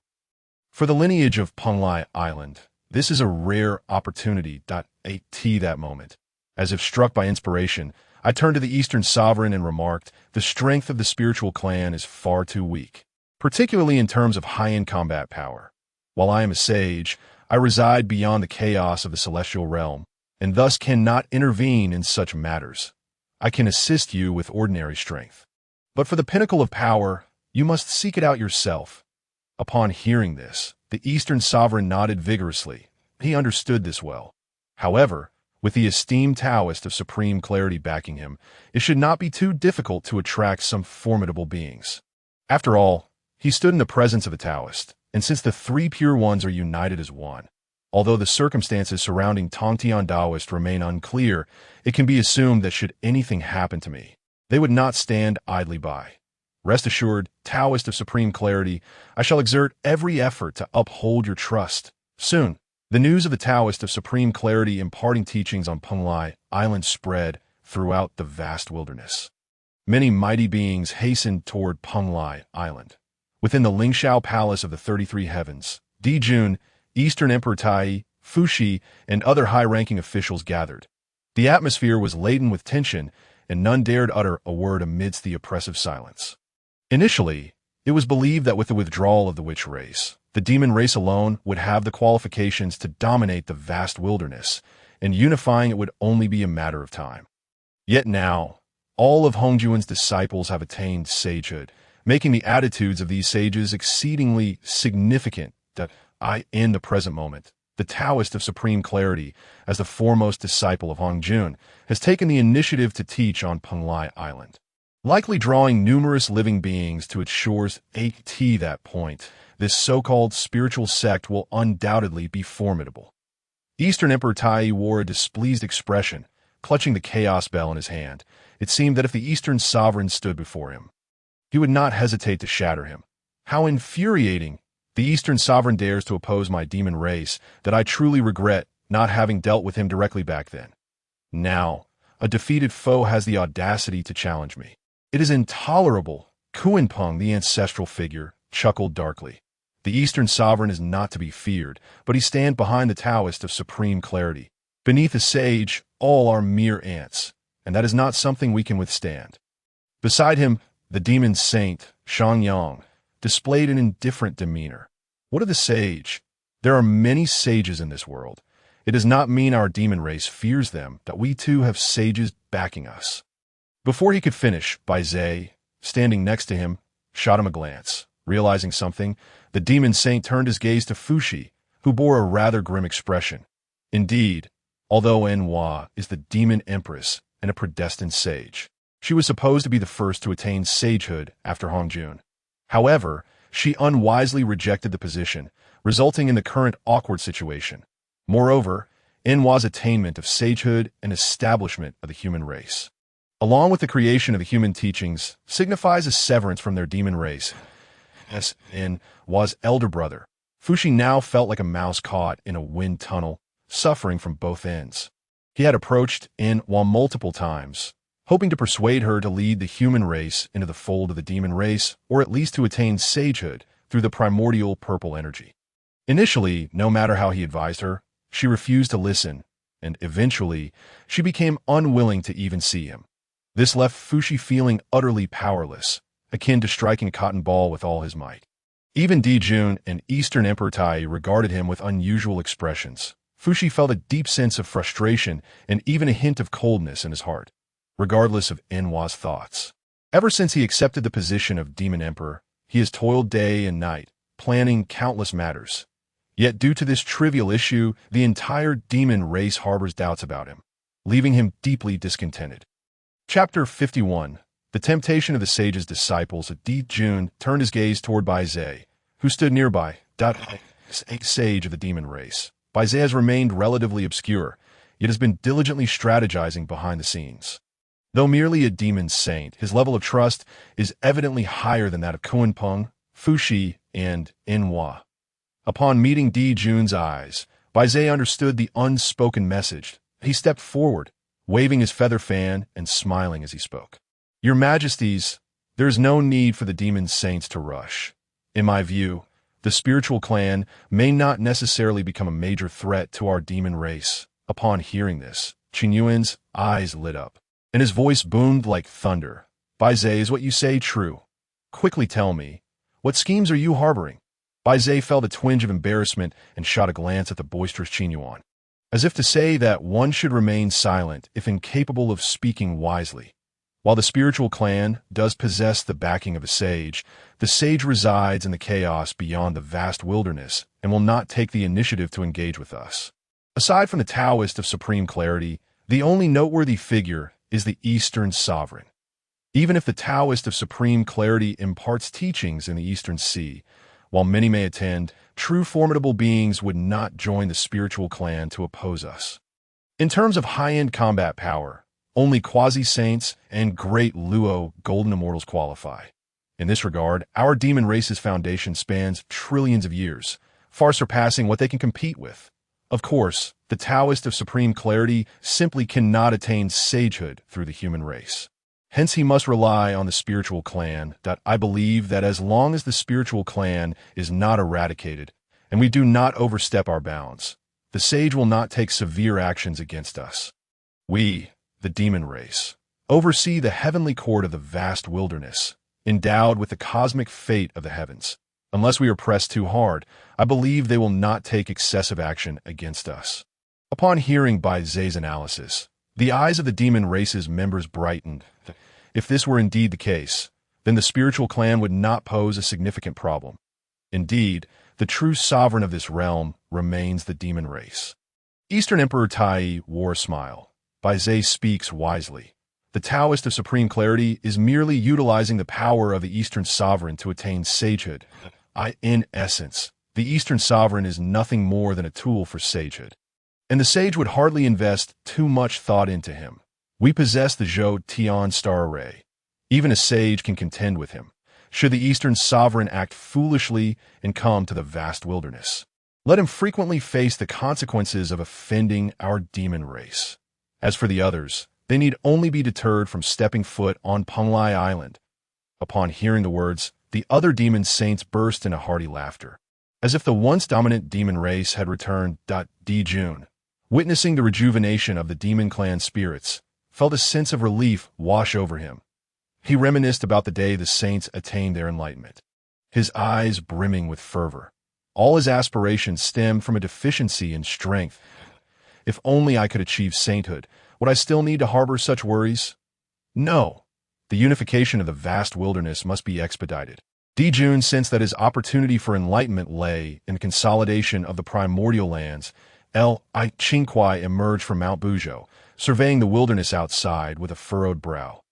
Indeed, the spiritual energy outside paled in comparison to that of Mount Buzhou. Having only recently been rescued by Hou Tu back to the Wu tribe, his time in this world had been brief. Apart from a single visit to Mount Buzhou and a trip to the heavenly court, he had not ventured elsewhere. Now, Qingkuai soared through the air toward a specific direction, adopting the alias of Tianqing Daoren, preparing to pay a visit to Kunlun Mountain. Kunlun, situated on a principal vein, brimmed with abundant spiritual energy and countless rare treasures. Moreover, as the sacred ground of the three pure ones, it naturally attracted throngs of cultivators. This moment, Qingkuai, under the guise of Tianqing Daoren, was cloaked in a grand array that concealed his identity. Not even a saint, let alone the esteemed Hongjun Laozi, could hope to discern who he truly was. Outside Kunlun, a multitude of practitioners of varying abilities had congregated. Yet most were merely at the true immortal and profound immortal levels, with only a scant few having broken through to the golden immortal realm. All these individuals sought the original heavenly venerable, a figure of considerable might, as one of the three pure ones who had established the Chan teaching. In this primordial expanse, saints represented the pinnacle of strength that be fortunate enough to become a disciple of the Chan teaching, with a saint as a backing, would allow one to traverse the wilderness with impunity. Observing the throngs of practitioners outside Kunlun, numbering in the hundreds of thousands, Qingkuai was taken aback. In his past life, he had only known of the 12 golden immortals of the Chan teaching, never imagining the sheer number of cultivators yearning to be under a saint's tutelage. It seemed he had underestimated the allure of discipleship under a saint for the beings of the wilderness. At that moment, a figure approached Qingkuai, smiling as he spoke. "Esteemed fellow, I am Qing Shan, and I greet you. Are you also seeking to join the ranks of the saints?" Qingkuai turned to see a plump cultivator gazing at him eagerly. He refrained from answering directly, instead inquiring, "Are you here to join the Chan teaching?" Qing Shan nodded vigorously. Indeed, to be a disciple of a saint is akin to possessing an amulet, Who in the wilderness would dare to disrespect me? Qingkuai assessed the man's cultivation, noting that he was merely a true immortal. With a resigned shake of his head, he remarked, "My friend, I fear you may find it impossible to gain entry into the Chan teaching." Qingshan's expression shifted to one of alarm, tears welling in his eyes, creating a rather comical sight. "How can this be? I hurried here with great effort, having taken so long to arrive. Did not the Jade Pure Saint say that anyone with a connection to him could enter his fold?" At Li Qingkuai's words, his countenance darkened. This earnest little fellow truly held firm beliefs. While it was said that only those with a connection could join, it also depended on one's roots and the depth of their fortune. Qingshan was merely a manifestation of a green stone from a mountain, and with such humble beginnings, the proud temperament of the original heavenly venerable would likely not even grant him a glance. In the current wilderness, only a small fraction possessed formidable roots. The majority still struggled at the lower tiers. Despite the multitude seeking initiation, very few would likely remain. It was essential to note that the legitimate disciples of the Chan teaching, the 12 golden immortals, had taken an extensive period to assemble. Thus, it seemed unlikely that Qingshan had any real hope. The Jade Pure Saint placed great emphasis on lineage and adhered to the natural order. Lacking profound cultivation and sufficient fortune, it was naturally improbable for him to be accepted. "If you heed my advice, it would be wiser to try your luck with the intercepting teaching. Tongtian Daoren is known for his inclusivity. Perhaps you might find some opportunity there." Upon hearing this, Qingshan's face contorted with indecision. Unwilling to relinquish his aspirations, "My friend, I have made my decision. I shall still attempt to try, having come this far. How could I abandon my pursuit halfway? Thank you for your guidance. May I know your name?" Li Qingkuai glanced at Qingshan, stifled a yawn, and replied, "We shall speak again another time," before vanishing into the crowd. This sudden disappearance startled Qingshan. Such formidable strength must surely belong to a powerful being. Perhaps they would meet again in the future. Kunlun Mountain is a vast and boundless entity, comprising countless worlds. Apart from the eastern Kunlun occupied by the 3 Pure Ones, the western Kunlun also harbors a great deity, the Western Queen Mother, born from the primal essence of the first lunar energy. During Hongjun's teachings, the foremost male and female immortals were established, with supreme innate treasures bestowed upon them. The Eastern Prince seized this opportunity to gather many followers and even extended several invitations to the Western Queen Mother for an alliance. However, she had no intentions of vying for supremacy in the wilderness, and thus declined, choosing instead to remain with the other female immortals in Western Kunlun present. The Western Queen Mother wore a worried expression. Initially, the strife of the wilderness scarcely concerned her. Yet now, with the Taiping Saint's support for the Eastern Prince in establishing the spirit race, the Eastern Prince had seized the chance to recruit many to his cause. However, the great practitioners in the wilderness were few in number. Individuals like the Western Queen Mother, who remained aloof from worldly affairs, were indeed rare. Moreover, as the foremost female immortal, the Eastern Prince had once again set his sights upon her. Yet, with the backing of the Taiping Saint, it was no simple matter to refuse. At this moment, she appeared deeply troubled. Suddenly, a commotion erupted outside. The Western Queen Mother, displeased, inquired, "What is happening?" 2 blue-clad fairies entered, reporting, "Your Majesty. Just now, Sister Zixiao found a remarkable treasure atop Kunlun Mountain, but it was spotted by Wong Shu Guangfa Tianzin, a newly accepted disciple of the Jade Pure Saint, who claimed the treasure was meant for him and attempted to seize it by force. Sister Zixiao refused and was injured by Wong Shu Guangfa Tianzin. Sister Qingyu sought justice, but was also harmed by Tai Zhenren. We beseech your Majesty to aid our sisters." Upon hearing this, Li Qingkuai's heart surged with indignation. The 3 Pure Ones were truly despicable.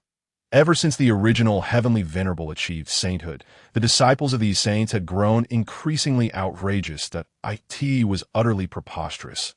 Could it be that the disciples of saints were permitted to act with impunity? Today, this palace must demand an explanation. The Western Queen Mother, accompanied by her retinue of fairies, made her way to Kunlun Mountain. Jade Pure Saint, the Western Queen Mother of Western Kunlun, seeks an audience. At this moment, The disciples of the original heavenly venerable frowned in unison. Wong Shu, Guangfa, Tianzhen, feeling a twinge of anxiety, turned to Tai Zhenren beside him. Senior brother, have we stirred up any trouble by injuring someone from Western Kunlun? Tai Zhenren scoffed at this notion. What trouble could arise? Of the world's treasures, they rightfully belong to those of virtue. If that treasure is fated to our junior brother, it should undoubtedly belong to us. A bunch of spirits born from trees have no right to enjoy such treasures. Even our esteemed master would not object. Wong Shu, Guangfa, Tianzhen let out a sigh of relief. Among the disciples accepted by the original heavenly venerable, he had joined the latest and was wary of causing any issues, but Tai Zhenren had long grown accustomed to such matters, having encountered them before. Guang Chengzi furrowed his brows and directed his gaze at Tai Zhenren and Wong Shu, Guangfa, Tianzhen. What exactly transpired? The Western Queen Mother is a well-known powerhouse in the wilderness. How did you provoke her? Tai Zhenren and Wong Shu, Guangfa, Tianzhen recounted the events embellished with dramatic flair. That moment. Yuding Zhenren chimed in. Senior brother, I believe there is nothing to worry about. Neither of you did anything wrong. Those tree spirits lack the qualifications to possess such treasures, which rightfully belong to our disciples. Qi Jingzi nodded in agreement. Indeed, especially since Kunlun Mountain serves as the sacred ground of the saints. Now divided into Eastern and Western Kunlun, it truly tarnishes our teaching's reputation. If we can compel the Western Queen Mother to yield Western Kunlun, our master will surely reward us. Guang Chengzi, upon hearing this, nodded in agreement with a smile. Precisely. Since our master is unavailable, we shall represent him and confront the Western Queen Mother. We must not tarnish the dignity of our Chan teaching. Soon, Guang Chengzi, Qi Jingzi, Yuding Zhenren, Tai Zhenren, and Wong Shu, Guangfa, Tianzhen arrived outside Kunlun Mountain. Guang Chengzi, gazing at the Western Queen Mother, smiled and said, Ah, it is the Western Queen Mother of Zixiao. I am Guang Chengzi, the foremost disciple of the Chan sect. Might I inquire what brings you to Kunlun Mountain? Upon hearing Guang Chengzi's words, the Western Queen Mother felt a surge of indignation. After all, she was a quasi-saint powerhouse. How could Guang Chengzi be so disrespectful? Did he truly believe that Kunlun Mountain belonged solely to a Chan sect? I wonder where the Yuqing saint is. I have come today to pay my respects. Yuding Zhenren dismissively shook his head. Our venerable master is currently in seclusion, that if you have something to say, do so, and I shall convey it to him upon his emergence. Guang Chengzi felt a twinge of dissatisfaction as Yuding Zhenren interrupted him. After all, he was the foremost disciple of the Chan sect. However, he chose not to voice his grievances. The Western Queen Mother, enraged by Yuding Zhenren's tone, retorted, Very well.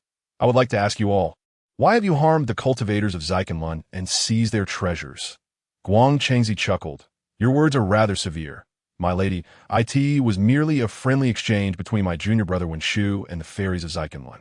A few injuries are to be expected in such circumstances, and I apologize on behalf of my junior brother. As for the allegations of seizing treasures from Zixiao, that is entirely unfounded. All treasures of the world rightfully belong to those of virtue. If this item has come into the possession of my junior brother Wong Shu, it is simply a matter of fate between them. How could one speak of theft? The Western Queen Mother, upon hearing this, felt her anger boil. How could these individuals be so shameless? So, by your logic, Tai Zhenren injuring my Zixiao Qingyu fairy is justified as well.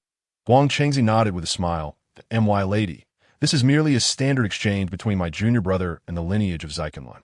If Zixiao was outmatched, it cannot be blamed on anyone. However, Qingyu dared to intrude upon our Kunlun dojo, showing a lack of respect for the sainthood. Yuding merely administered a slight punishment. Here today, I request you hand over Qingyu to our Kunlun lineage for appropriate action. Otherwise, when our master emerges from seclusion, he may very well impose severe penalties for such disrespect. The Western Queen Mother felt a wave of fury. This was simply outrageous. Was all of Kunlun Mountain truly the domain of the Chan sect? She had been cultivating in Zixiao since the dawn of time. Did they truly wish to expel her? At this moment, Qingkuai sensed a formidable aura in the sky, which swiftly arrived at the peak of Kunlun Mountain. Observing a woman of elegant demeanor and a face full of anger, he set up a formation unnoticed Qingkuai deduced the events leading up to this confrontation and thought to himself that the disciples of the Chan sect were indeed quite arrogant, rivaling even the primordial supreme being. Their demeanor suggested they wished to force the Western Queen Mother out of Kunlun Mountain. Qingkuai held a degree of admiration for the Western Queen Mother.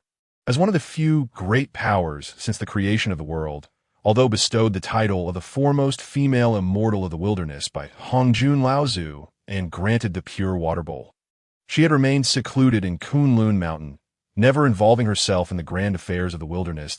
It was a pity, however, that in the face of calamity, all were subject to fate.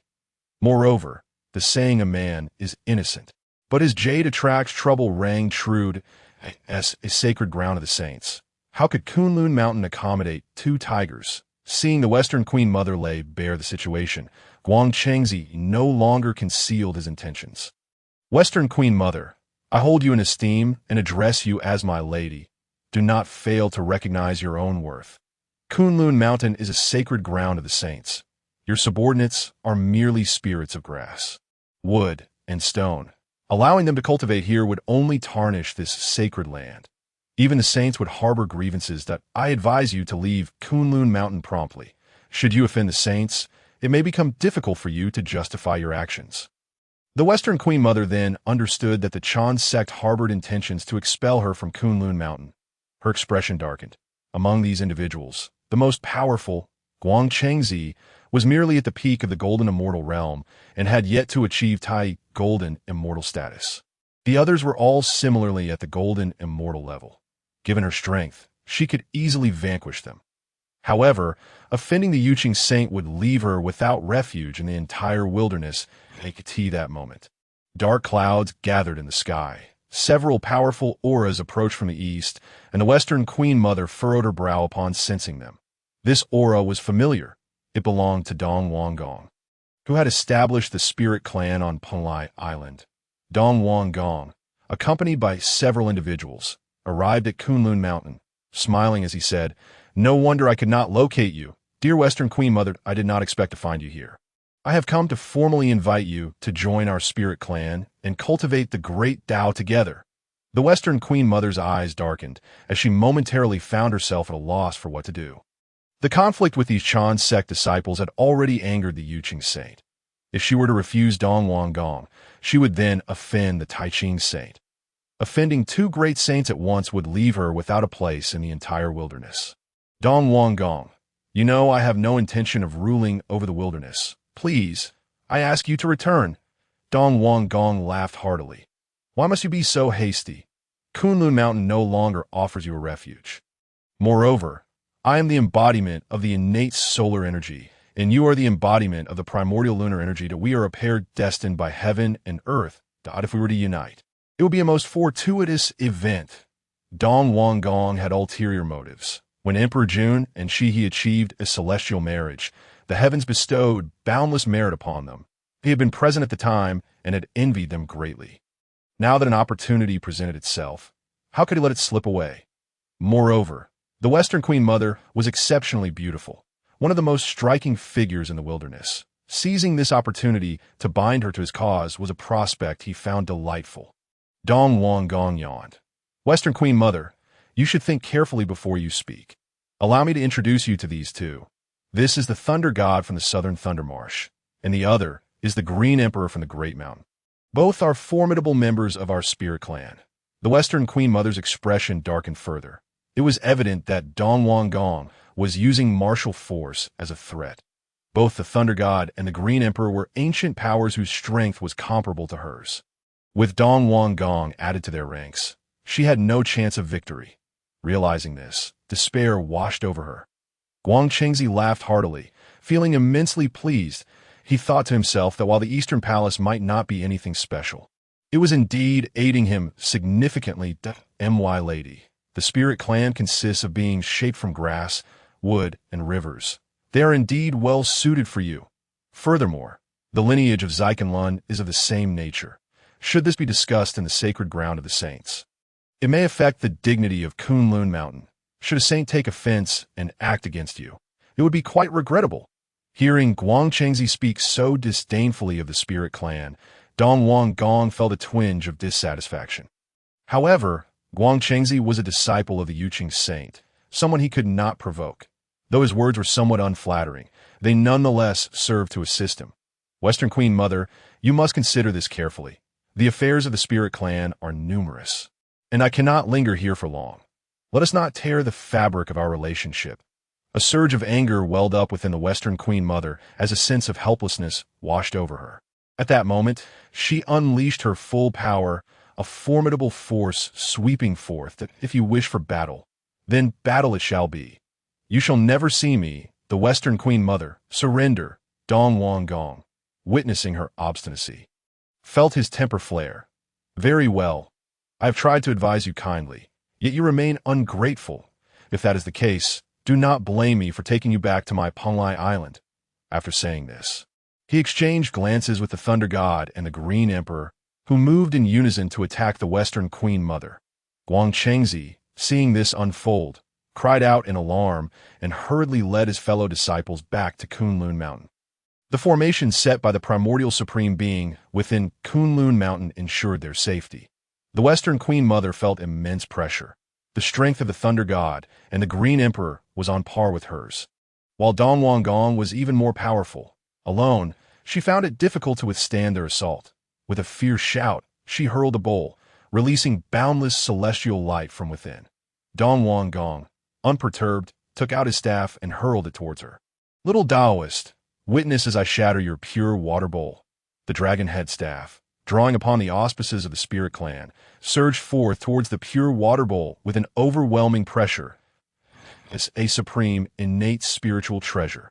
The dragon head staff was further imbued with numerous merits, rendering the Western Queen Mother no match for it, and she quickly found herself defeated. Western Queen Mother, I offer you one final opportunity. Will you submit to my spirit clan? Even if you do not consider your own well-being, must you not think of your lineage in the West Kunlun? Do you wish to stand idly by as they perish? A hint of reluctance flickered in the heart of the Western Queen Mother. Yet she raised her voice in defiance. Never. I shall not yield. At that very moment, the Eastern King was poised to take action when suddenly a wave of annihilation descended from the heavens, bearing an unstoppable force that hurtled towards him. Chapter 54.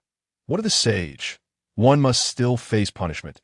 Caught off guard, the Eastern King could only barely raise his spiritual treasure to defend himself. The ground trembled as Kunlun Mountain shook violently. The Thunder God and the Azure Emperor, situated nearby, hastily retreated. After a cloud of dust settled, all present were left shaken, pondering the identity of this formidable attack. In the eye of the storm, the Eastern King found himself in disarray. His garments tattered and his dignity stripped away. Enraged at his current state, he demanded, "Who dares to ambush me? Step forward, and I shall ensure your utter destruction." The Eastern King was furious. As the leader of the spirit clan and a quasi-saint level being, he could not fathom being so brazenly attacked. If word of this were to spread, how could he maintain his face within the primordial realm? The Western Queen Mother, astonished, thought, could it be that someone truly dares to come to my aid? At that moment, a figure clad in azure robes appeared in the sky. Hovering gracefully as if detached from the world, he descended lightly to the ground, the act seeming almost celestial. The Eastern King's expression darkened. It was evident that this was the one who had attacked him. Yet, who was this individual? Why could he not discern their visage? As the Eastern King calculated, he perceived a chaotic expanse in the horizon. A sword energy surging from the river of time, cleaving directly towards his Tao fruit. The Eastern King coughed up a mouthful of blood, this strike costing him at least 10,000 years of cultivation. He mused, the one possessing such power must be an extraordinary being. Yet, how have I never heard of him in the primordial realm? This person's identity is veiled. It seems they cannot be a foe. Esteemed friend, I am the Eastern King of Pai Island, the current head of the spirit clan. Pray tell, what grievance do I hold against you? Please enlighten me. The figure lifted his gaze to examine the crowd. Ah, it is the illustrious Eastern King. How amusing it is that the leader of the spirit clan would coerce a female immortal in such a prestigious place as Kunlun Mountain. He then turned to address Guang Chengzi and his companions. Is this the disciple of the primordial heavenly lord? His cultivation is commendable, yet his temperament leaves much to be desired. Upon hearing this, Guang Chengzi and the others were seething with indignation, since their initiation under the sage. They had been granted respect by all cultivators. They had never endured such humiliation. That enigmatic figure dares to show disrespect to the sage. He must be slain today. At this moment, Guang Chengzi, adorned with the disheveled bell atop his head and wielding the yin-yang dragon-slaying sword, charged towards Li Qingkuai. Unmoved, Li Qingkuai simply waved his hand, effortlessly deflecting the assault. With a mere gesture, Guang Chengzi and his companions were sent sprawling backward. The Eastern King's expression darkened, though he did not know this individual. Their audacity to disregard the sage was alarming, indicating they must possess considerable strength. In that moment, he pondered, if this person can be drawn to my Pai Island, it would be fortuitous indeed. Esteemed friend, I am the Eastern King of Pai Island. It is surprising to witness your prowess.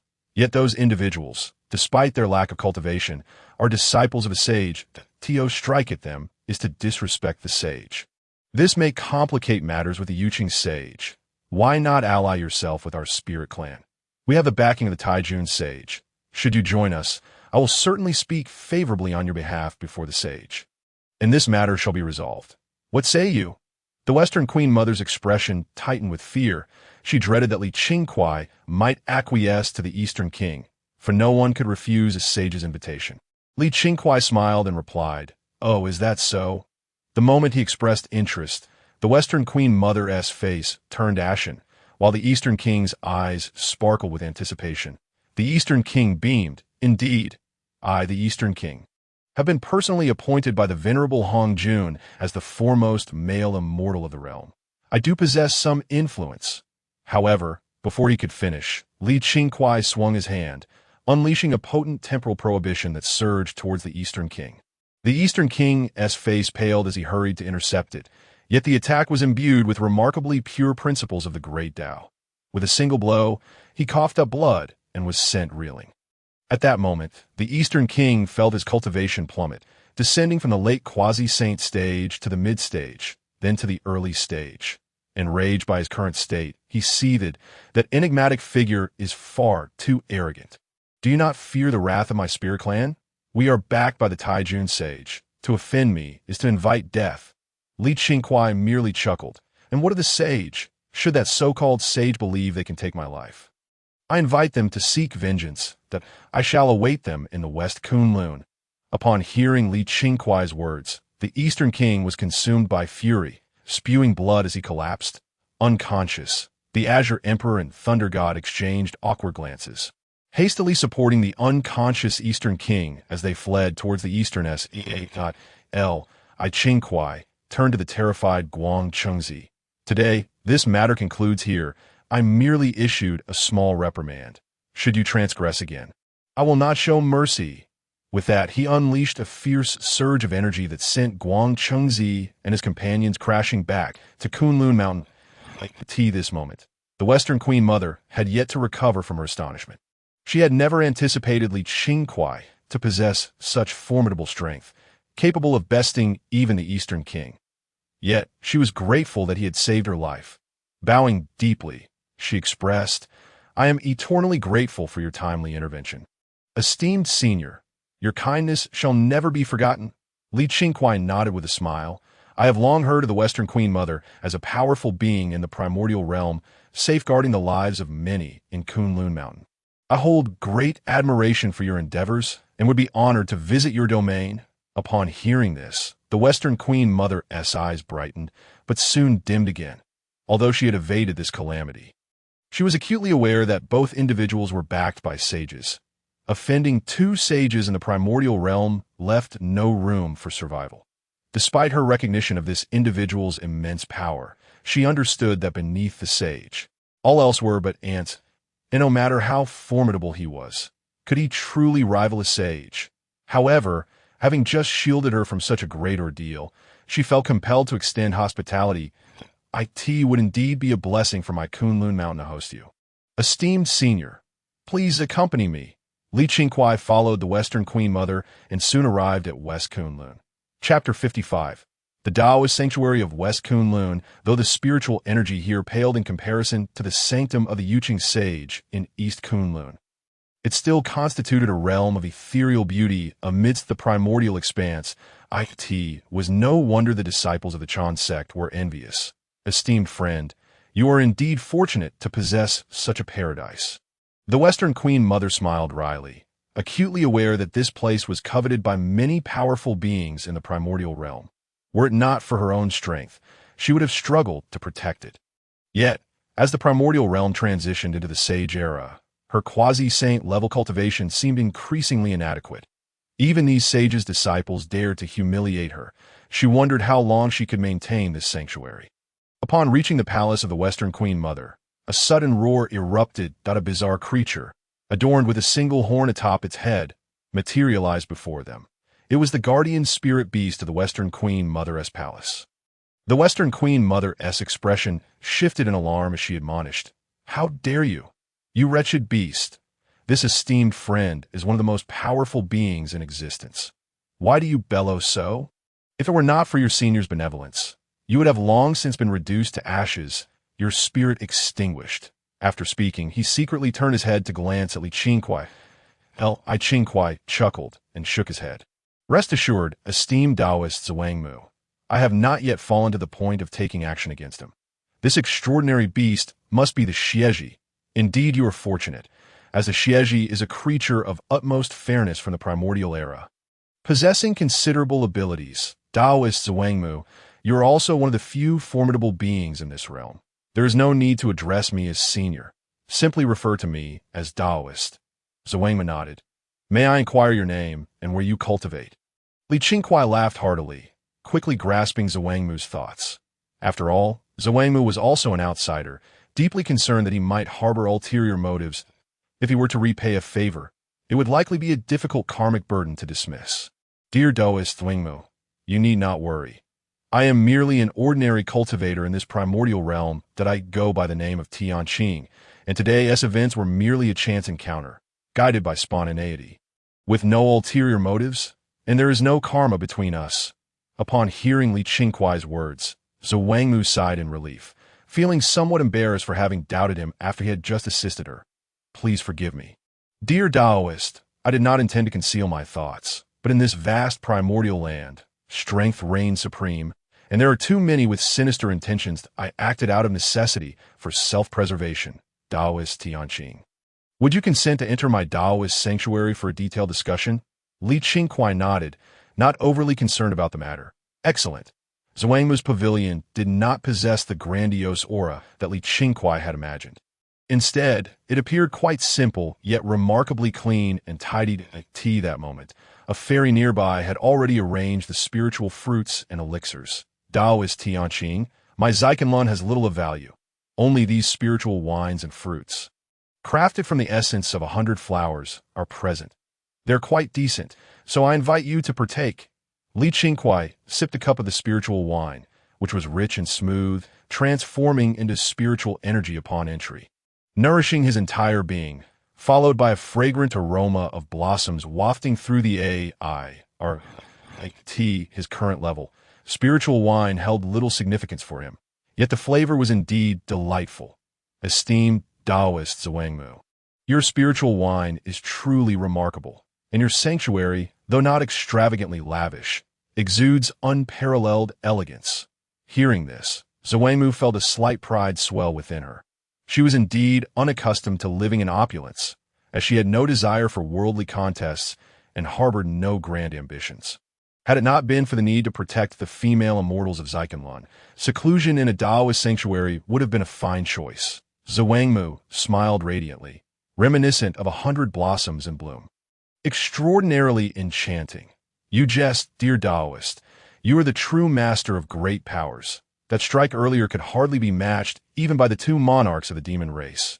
Yet, Zhuangmu's expression suddenly dimmed, as if recalling something. "Dear Taoist, the reason individuals like Guang Chengzi dare to act so arrogantly is due to their master being one of the 3 pure ones, the Yuqing saint. Furthermore, the Dongwang Gong is backed by the Taqing saint. You have offended them all in one breath. What shall we do? Li Qingkuai, however, did not dwell on this concern. Having initially entered the teachings of Nuwa, he had already offended the Taching saint by seizing the foundation for his sanctification.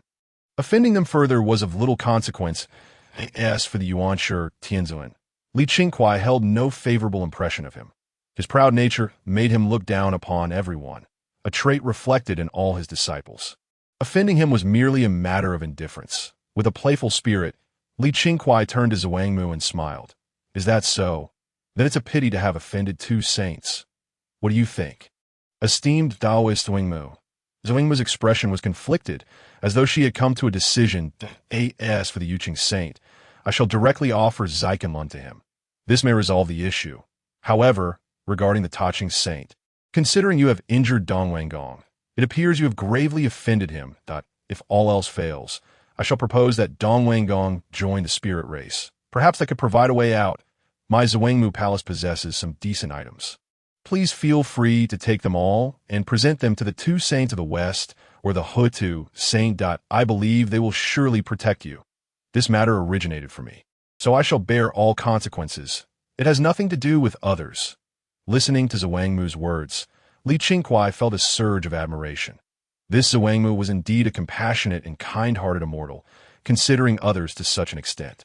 At this moment, Li Qingkuai resolved to assist Zhuangmu. Individuals with such character as Zhuangmu were rare in the primordial realm, both vengeful against evil and compassionate. Such a person was most suited to maintain order. With this thought, a flash of inspiration illuminated Li Qingkuai's mind. He suddenly recalled that the speed of breakthroughs among cultivators in the primordial realm was astonishing. Cultivation itself was an act of defiance against the heavens, naturally attracting heavenly tribulations. However, with the current state of the heavenly path being incomplete, no tribulations descended. If someone were to complete the heavenly tribulations, cultivating the laws of thunder to counterbalance the divine order, they might seize a portion of the heavenly authority and command the thunderous punishments. With this realization, Li Qingkuai's ideas grew clearer, as if a gentle stream were merging into a vast ocean. Engrossed in his own scheming, Li Qingkuai startled Zhuangmu. Seeing him lost in thought, Zhuangmu feared he had been intimidated by the two great saints. She hurriedly explained, Taoist Tianqing, since this matter arose from me, it shall also conclude with me. Your righteous word shall be etched in my heart, but please rest assured, this has nothing to do with you. Chapter 56. Do you wish to command the thunder? Hearing Zhuangmu's words, Li Qingkuai snapped back to reality, looking at her apologetically. Esteemed Taoist, you have misunderstood. I was merely contemplating some matters and happened to have an important question to ask you. Zhuangmu's face was filled with curiosity. What is it that you wish to inquire? I shall certainly answer without reservation. Li Qingkuai nodded. What is your perspective on cultivation? Li Qingkuai's philosophical inquiry left Zhuangmu momentarily bewildered. She could not comprehend why he posed such a question. Thus, she expressed her understanding. In my view, cultivation is simply the gathering of the world's spiritual energy to enhance one's self, elevating both strength and lifespan to unprecedented heights, even achieving immortality and equality with the heavens. Is this not the very purpose of our cultivation? Li Qingkuai smiled and nodded. Indeed, grasping this level of understanding is commendable. Now, if we follow your reasoning, does that not imply that our cultivation is an act against the heavens? Zhuangmu pondered, reluctant to admit it, but if viewed from that perspective, it indeed seemed accurate. Under the heavenly order, all things are predetermined. However, cultivation allows us to enhance our strength and realm, surpassing our original state. Is that not an act against the heavens? It is indeed so. Under the heavenly order, everything has its own destiny, and we cultivators, dissatisfied with our inherent nature, strive to elevate our power, aiming to achieve our supreme path. But what does that have to do with me? Is there any wrongdoing in this? Li Qingkuai shook his head, thinking that if Zhuangmu could contemplate problems in this manner, the subsequent matters would become significantly simpler. It is not so. Cultivation is inherently an act against the heavens, and there is no error in this. However, in the primordial realm, all things are destined, and when the myriad beings are discontent with what they possess, they strive to ascend, thus creating imbalance. That if everything could attain supreme strength, then the order of the primordial realm would lose its significance. As the saying goes, the way of heaven takes from the abundant to supplement the insufficient, while the way of humanity supplements the abundant to serve the insufficient. Since everything has its corresponding principles and order, then to cultivate against the heavens must inevitably come at a cost.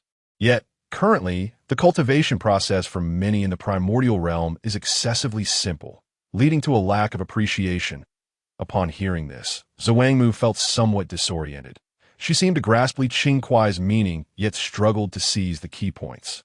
Dear Taoist Tianqing, how then should one proceed? It seems there are some inadequacies in this. Li Qingkuai smiled, surprised at Zhuangmu's remarkable comprehension. Indeed, cultivation must require a certain cost to sift the essential from the superfluous, such as the thunderous punishments. When a cultivator breaks through their realm, they will face deepening thunderous tribulations. The higher their cultivation, the heavier the tribulations, and if one can evade the thunderous punishments, they may continue their cultivation. If they cannot withstand it, they shall perish. Some monks possess profound cultivation, yet are burdened by boundless karma. If left unpunished, they would undoubtedly threaten the entirety of the primordial realm. However, should there exist the heavenly punishment of thunder, these individuals, even while cultivating, would harbor trepidation, which could indeed be a boon for the primordial realm. Upon hearing this, the Queen Mother of the West's eyes brightened. It was indeed the case as a formidable being within the primordial realm. She had witnessed numerous such occurrences. Some individuals, despite their misguided intentions, rapidly advance in cultivation due to their exceptional innate talents. Though lacking in fundamental essence, they can still dominate other cultivators. Moreover, the act of cultivation is inherently an endeavor against the heavens. It cannot be so simplistic that if, during the tribulations, one would be met with heavenly punishment, it could serve as a test of the cultivator's character. Although aware of this, I do not believe it has any bearing on myself. What relevance does it hold for me? Even if such elements exist, they are the providence of heaven, wielded by a few sages, for they are indeed the true overseers of the primordial realm. It is evident that this sentiment is shared by all within the primordial realm, who universally regard the sages as invincible. Especially in the vastness of existence, there are but 7 strands of primordial purple qi. Without primordial purple qi, one cannot attain sagehood, a truth known to all. However, when Hongjun Laozi imparted his teachings, he subtly concealed that the path to sagehood is not solely through the cultivation of power, but rather through the mastery of corresponding laws. By integrating such a law, one obtains the corresponding authority of the great Tao, thereby achieving the status of a Hunyuan Daoyuo Jingxian, or even opening a realm of their own, deepening their power through this world. While unable to draw upon the forces of the primordial heavens, a Hunyuan Daoyuo Jingxian possesses strength far surpassing those so-called heavenly sages. Hongjun Laozi once spoke of 3 methods to attain enlightenment, with the first being to achieve sagehood through the laws. Yet, as the great Tao is currently obscured, such cultivation methods have become extinct, leading the denizens of the primordial realm to predominantly pursue the paths of slaying the 3 corpses or achieving sagehood through merit. In truth, attaining sagehood through the laws is not impossible. It is merely that the great Tao is currently hidden, with the heavenly Tao reigning supreme. Should the laws of the great Tao come to fruition, it is likely that many more extraordinary beings would emerge in the primordial realm, perhaps even returning to an era reminiscent of the chaotic 3,000 demon gods. How then would the heavenly Tao govern the primordial heavens? Each law can accommodate but one individual's comprehension, and those who grasp the most may attain the corresponding authority of that law. Upon hearing this, the Queen Mother of the West's expression changed dramatically. She had not anticipated such a revelation.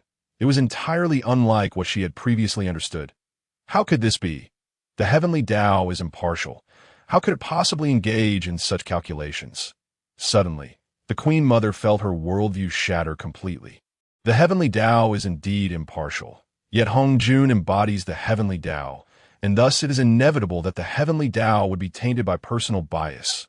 Furthermore, as the sovereign of the primordial realm, the heavenly Tao would naturally suppress the emergence of powers that pose a threat to it. thereby stifling the manifestation of these great Tao laws. After reflecting on this, the Queen Mother of the West nodded. If this were indeed the case, it would be more comprehensible. However, upon reaching this conclusion, her face fell into a deep gloom. She had initially believed this to be a splendid opportunity, yet now, with the great Tao unable to manifest, how could she cultivate? With the great Tao obscured, how then should she proceed with her cultivation?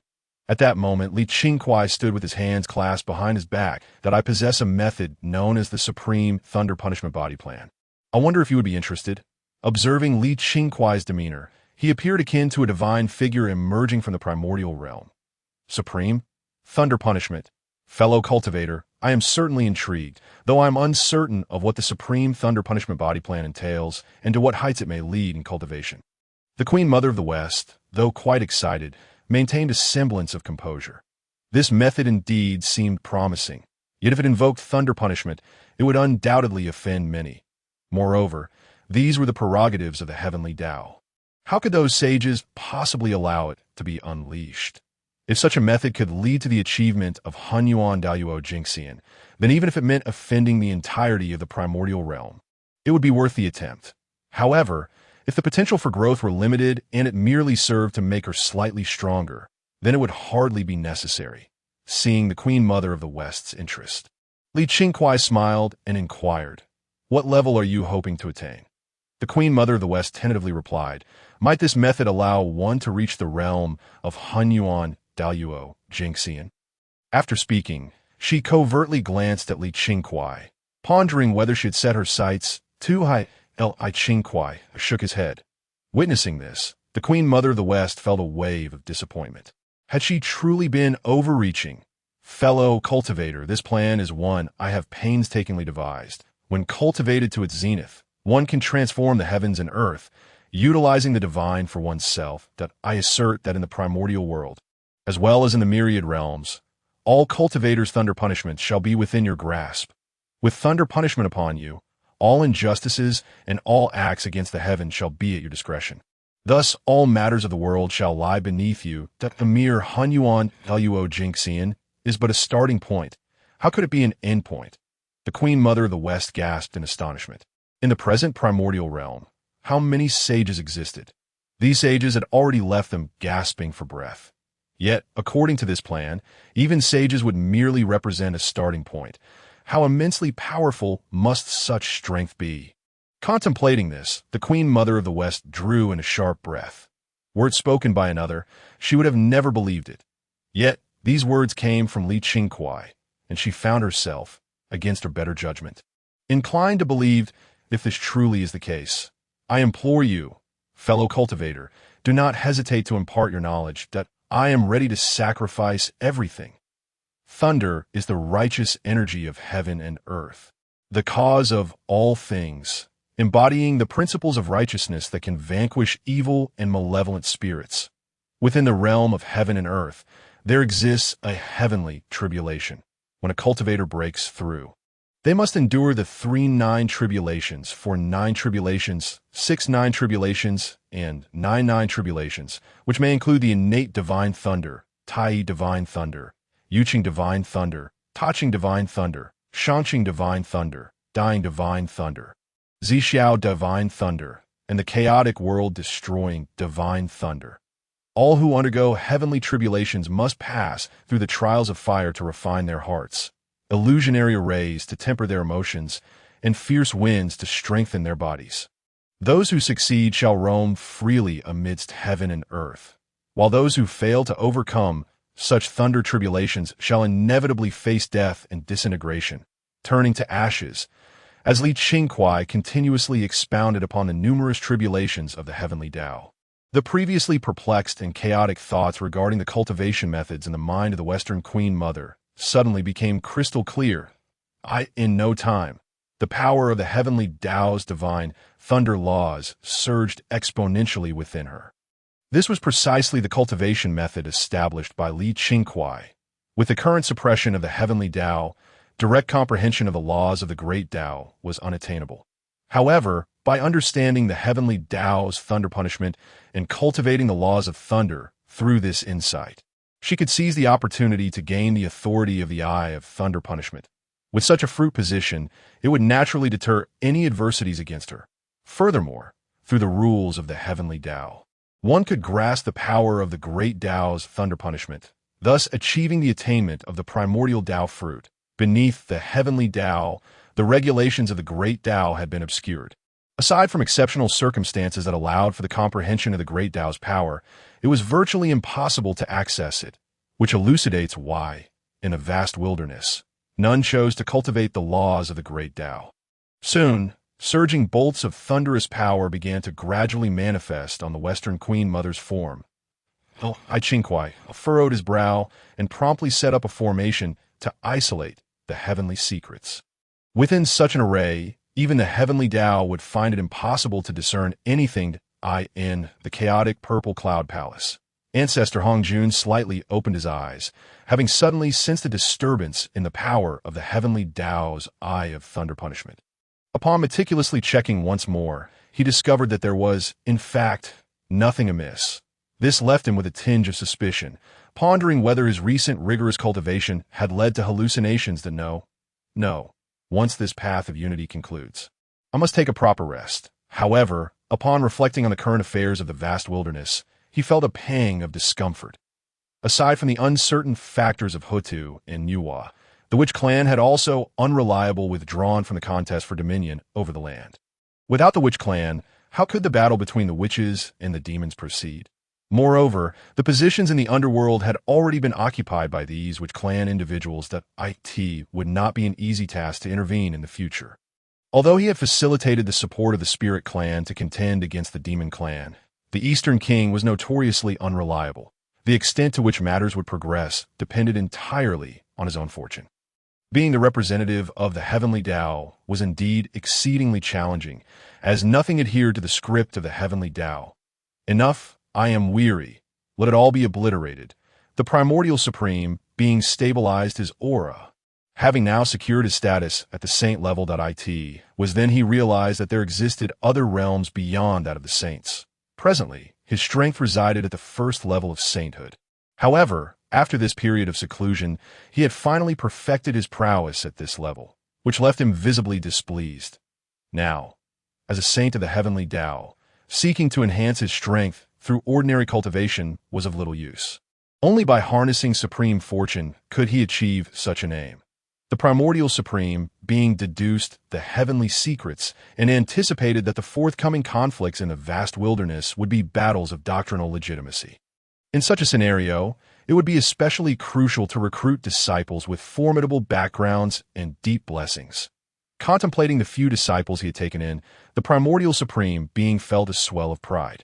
Those disciples were indeed rare beings of fortune and virtue, unparalleled in both lineage and cultivation. Follow me. A thought crossed the primordial supreme being's mind, and he then departed from the chaos, returning directly to Kunlun Mountain. Instantly, the purple aura of Kunlun Mountain surged for 30,000 miles, with countless auspicious clouds blossoming, a clear sign of the saint's presence manifesting celestial phenomena. Upon returning to Kunlun Mountain, the primordial supreme being expected his disciples to gather and welcome him. However, upon his return, he discovered Guang Chengzi and the others battered and bruised, each bearing numerous injuries. More importantly, their cultivation had shown little advancement, which greatly displeased him. Guang Chengzi, what on earth transpired? How is it that you, as my disciples, present yourselves in such a state? Seeing the primordial supreme being arrive, Guang Chengzi immediately found his resolve and knelt before him, tearfully recounting the events that had transpired, embellishing the narrative as he did so. Upon hearing Guang Chengzi's account, the primordial supreme being's heart ignited with fury. The audacious Western Queen Mother and that wretched Taoist dare to insult my saintly disciples. I shall not let this matter rest. Previously, both the primordial supreme being and the Western Queen Mother were quasi-saints. Although discontent with the Western Kunlun being occupied by her, they refrained from voicing their grievances, as they were both powerful beings in the vast wilderness. However, the situation had since changed. Now, as a saint, he naturally sought to dominate the entirety of Kunlun Mountain. The minions of the Western Queen Mother were merely transformed essences of stones and flora. What formidable cultivation could they possibly possess? As for that enigmatic Taoist, the primordial supreme being began to calculate, attempting to discern the identity of the person in question. Chapter 58. A major offensive against Western Kunlun. Countless jade-clear, celestial lights swirled around the primordial supreme being's fingertips. Before long, his brow furrowed deeply. He had just traversed the void, where all could be located, yet that Taoist remained elusive. The primordial supreme being. He appeared only as a blur that in fact, he could glean no information regarding the Taoist's origins. As though he had never existed at all, a cold sweat broke out on the primordial supreme being's brow. As he mused, how is it that, despite attaining the saint level, there exists someone I cannot deduce? He repeated his calculations numerous times, each yielding the same result. This Taoist's identity was nowhere to be found in the river of time. Observing the primordial supreme being's demeanor, Guang Chengzi and the others exchanged puzzled glances. Could it be that this person possesses some extraordinary qualities? Master, what is the identity of this Taoist who can vanquish the Eastern King? He must be no ordinary individual. Why has the disciple not heard of him before? Upon hearing this, the primordial supreme being's expression darkened, pondering, if you ask me, who could I possibly tell? It is fundamentally impossible to assess. However, he quickly reconsidered, realizing that if his disciples were to learn of this, it would be quite the embarrassment. Surely, this Taoist remains in Western Kunlun. I shall investigate further. After all, in the vast wilderness, we saints are immortal beings, and no one can rival our status. The primordial supreme being nodded with a smile. Rest assured, I have come to know who this person is. I believe he is still in Western Kunlun. Allow me to take you there to seek justice. Upon hearing this, Guang Chengzi and the other's eyes brightened, marveling at the wisdom of the saint. Indeed, there was nothing in the three realms that could escape the perception of a saint. The primordial supreme being, accompanied by his disciples, marched grandly toward Western Kunlun.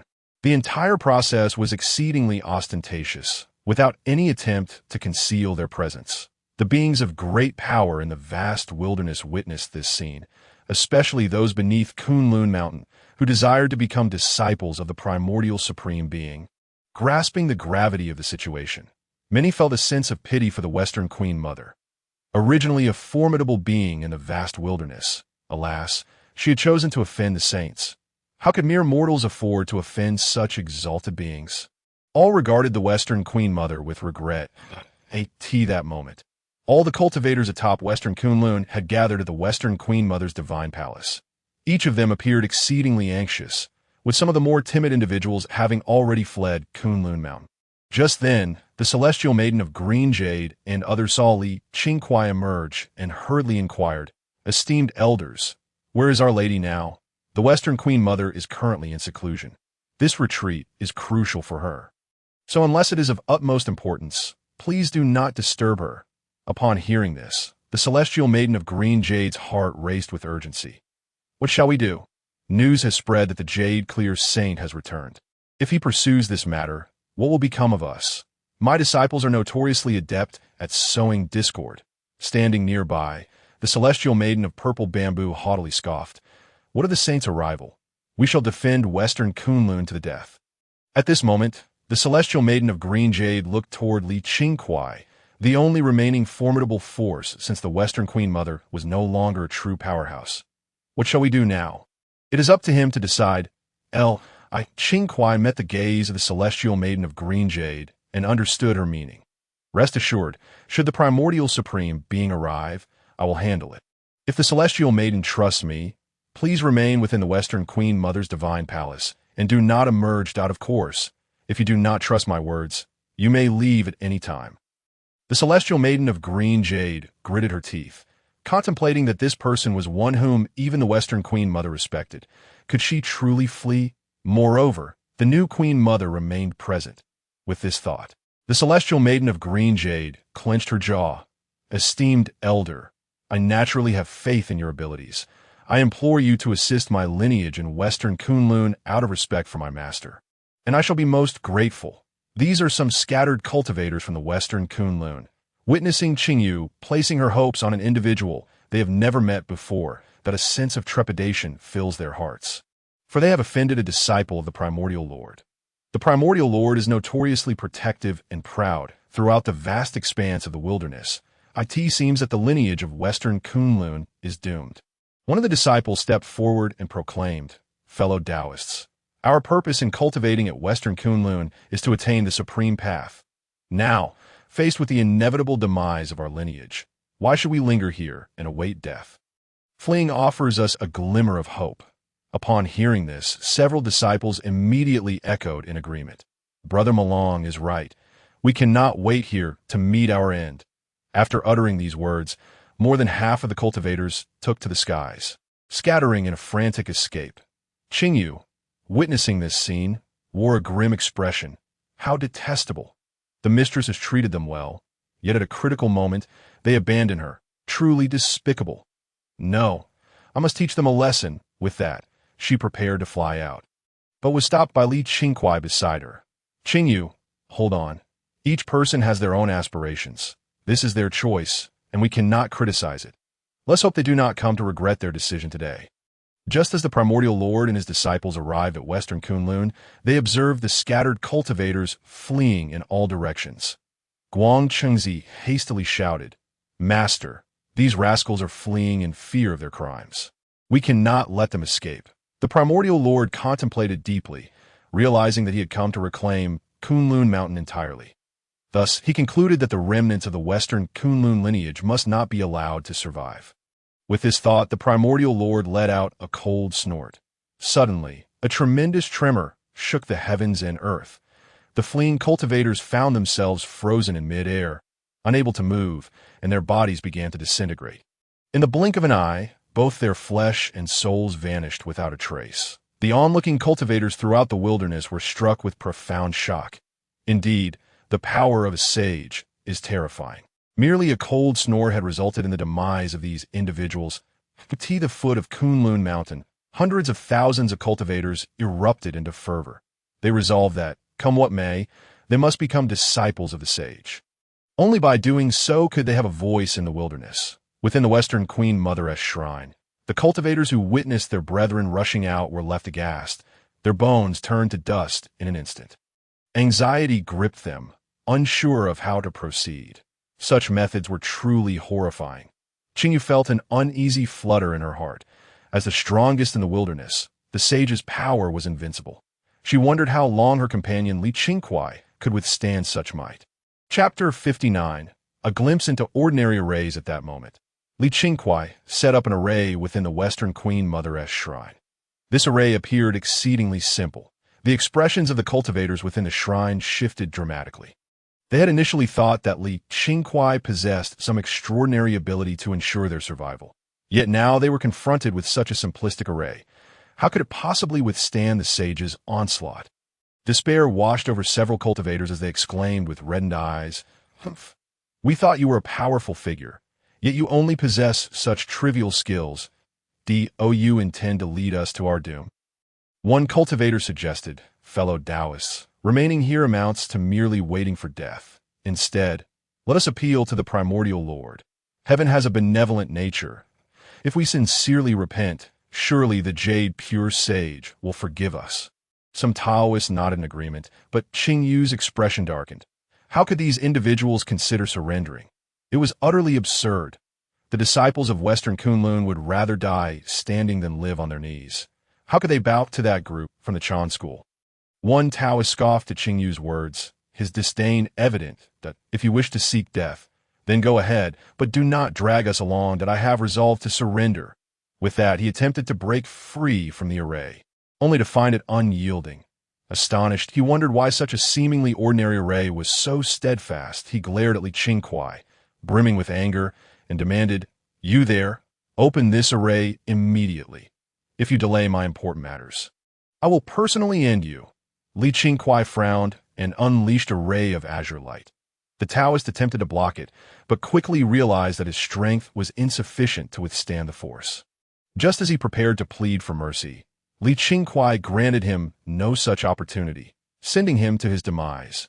Upon witnessing the leader's death, the remaining cultivators fell to their knees in terror.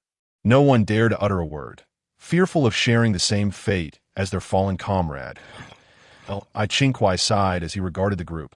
Their hearts had already strayed from Western Kunlun, and keeping them would serve no purpose. With a wave of his hand, he expelled them from the arrayed. This moment, the Primordial Lord arrived at the mountain peak. Initially, he had expected that upon his arrival, the Western Queen Mother would lead her followers out to surrender. He intended to teach them a lesson before expelling them from Western Kunlun, while also dealing with that detestable Taoist. This would serve to intimidate the wilderness, demonstrating that the sage was not to be trifled with, nor were his disciples. Additionally, he hoped to gain some prestige and secure Western Kunlun. However, upon his arrival at the entrance of the Western Queen Mother's shrine, he found not a single person had emerged. The Primordial Lord's expression darkened. He mused that these individuals truly did not regard him with any respect, that a sage of his stature had arrived. Yet they chose not to greet him. Not even a single person was there to welcome him. With this thought, the Primordial Lord silently vowed that what he had intended as a mere lesson would now require much more than that. Gathering his energy, he bellowed, "I'm the Primordial Lord of the Chan School of Kunlun Mountain. I have graced you with my presence today, that I expect you to bring forth that scoundrel of yours to welcome me." His voice resonated like thunder, sending tremors throughout Kunlun Mountain. The large portion of the wilderness heard the Primordial Lord's voice, clearly indicating that he was genuinely enraged. Those who understood the situation felt a remarkable lack of pity for the Western Queen Mother. After all, did they not understand the significance of a sage's status in the wilderness? If the sage were to discover this, countless lives would not suffice to atone for an entire incense stick's worth of time passed. Yet there was still no sound from within the Western Kunlun shrine. The people of the wilderness grew increasingly anxious, wondering what the Western Queen Mother was doing. If this continued, would they not completely sever their own path to survival? A sage was not someone they could afford to offend. Meanwhile, in the netherworld, Nuwa, Wong Shu, and Hou Tu, upon hearing the Primordial Lord's voice, frowned. All present were great beings. Discerning the situation was hardly difficult. In fact, they believed the Western Queen Mother had committed no wrongdoing. Rather, it was the disciples of the Chan school who were overly arrogant, believing themselves to be above all due to their affiliation with the sage. Nuwa turned to Houtu, who was meditating nearby, and remarked, "Sister Houtu, the Western Queen Mother is one of the few female immortals in the wilderness. She is of a gentle disposition and never engages in conflict. This time, she acts to protect her disciples. If possible, you must save her." Houtu nodded in agreement, having a fondness for the Western Queen Mother's character. Now that she governed the entire netherworld, as long as the Western Queen Mother retained even a sliver of her soul, Houtu could certainly revive her. That moment, Houtu's cultivation had reached the 4th stage of the Hunyuan Daluo Jinxian. With the laws of the Earth Dao Master at her command, even Hongjun Laozi could do her no harm. Rescuing the Western Queen Mother from the Primordial Lord would be a trivial matter. Yet, Houtu suddenly seemed to recall something and sighed, "That I wonder where Qingkuai has wandered off to. This fellow insists on roaming the wilderness. He has hardly ventured beyond Buzhou Mountain, that if he encounters danger, it would not be good." Nuwa, hearing Houtu's concerns, internally scoffed, "Sister, do you not know Qingkuai's character? He has always been the one to put others through hardship, never the one to suffer. Moreover, this individual is a prominent figure among those at the quasi-saint level, possessing an array of peculiar abilities." In her heart, Nuwa firmly believed that this Fan must have additional trump cards up his sleeve, some of which could potentially pose a threat to her. The Primordial Lord, witnessing the utter stillness of the Western Queen Mother's palace, wore a countenance darkened by fury. He thought to himself that the Western Queen Mother truly lacked appreciation. Having just provided her an opportunity to retreat gracefully, she had instead chosen to humiliate him. In light of this, he resolved not to show any mercy. With this in mind, the Primordial Lord addressed his disciples, "My pupils, shortly I will breach the defensive array of the Western Queen Mother's palace. Take your treasures within and leave not a single soul alive." Upon hearing this, Guang Chengzi and the others revealed cruel smiles. Guang Chengzi brandished the Lupaz Hong, donned the Bagua Zixiao immortal garb, and wielded the Yin-Yang dragon-slaying sword.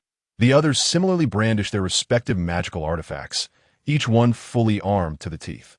The cultivators beneath Kunlun Mountain, witnessing this scene, were filled with resentment. These innate spiritual treasures, which were exceedingly rare in the primordial world, were held in abundance by each of the disciples of the Chan sect. A testament to the wealth of their saintly lineage. At that moment, the primordial lord formed a hand seal, summoning a bolt of thunder from the heavens. This thunder, imbued with boundless destructive power, struck directly at the Western Queen Mother's palace. The primordial lord unleashed the jade purity divine thunder, augmented by the might of a saint. In this primordial realm, it could obliterate all things, let alone a mere array.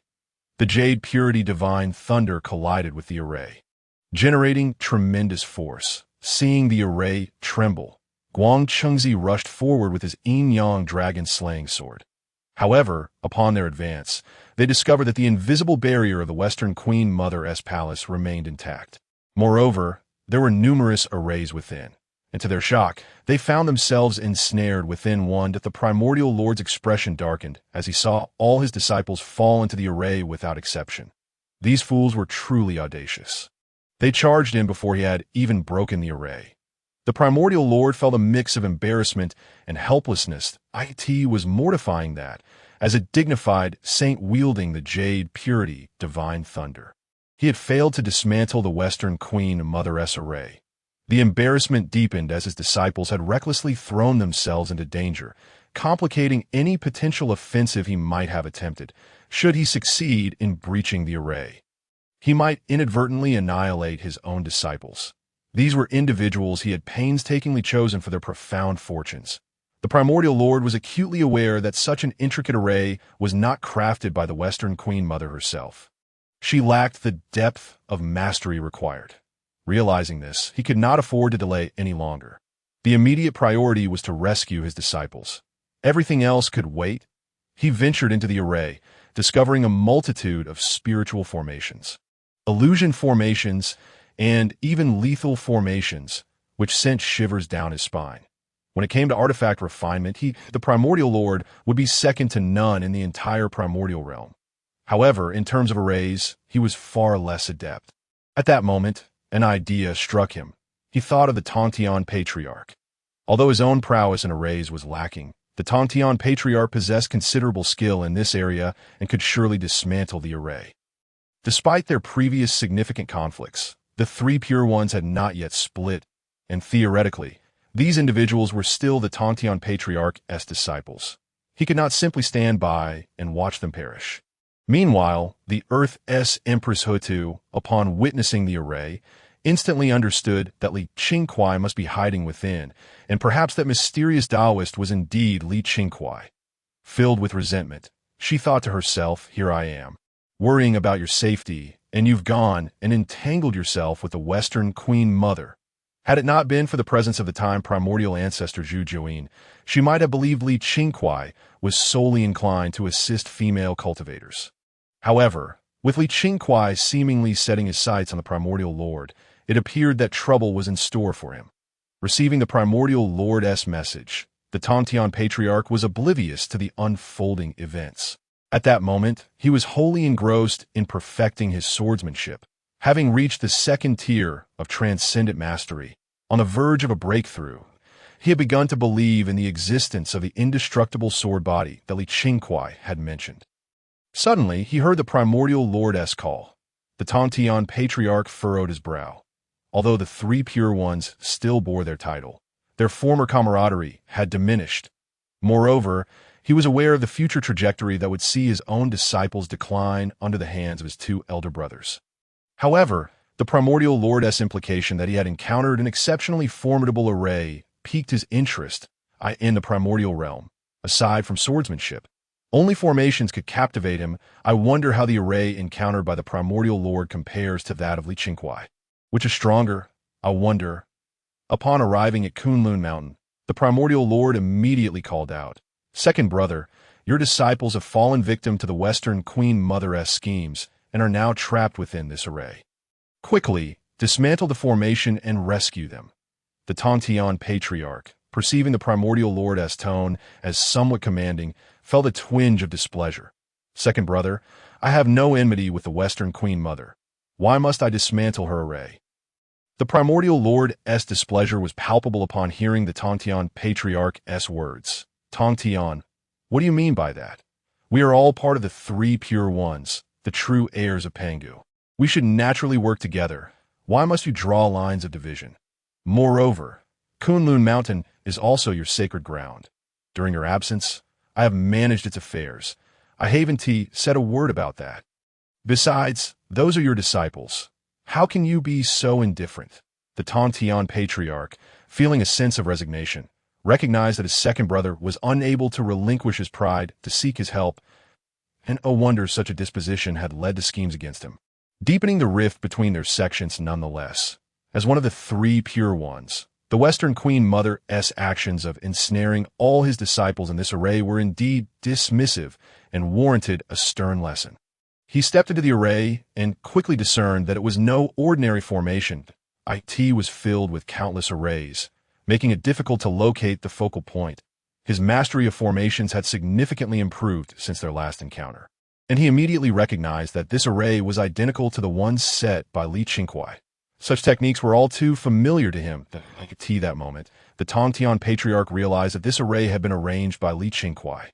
Although unaware of his motives, he could not oppose a fellow Taoist. He ventured into the heart of the array and, after a while, turned to the primordial lord and said, "Second brother, forgive my inadequacy.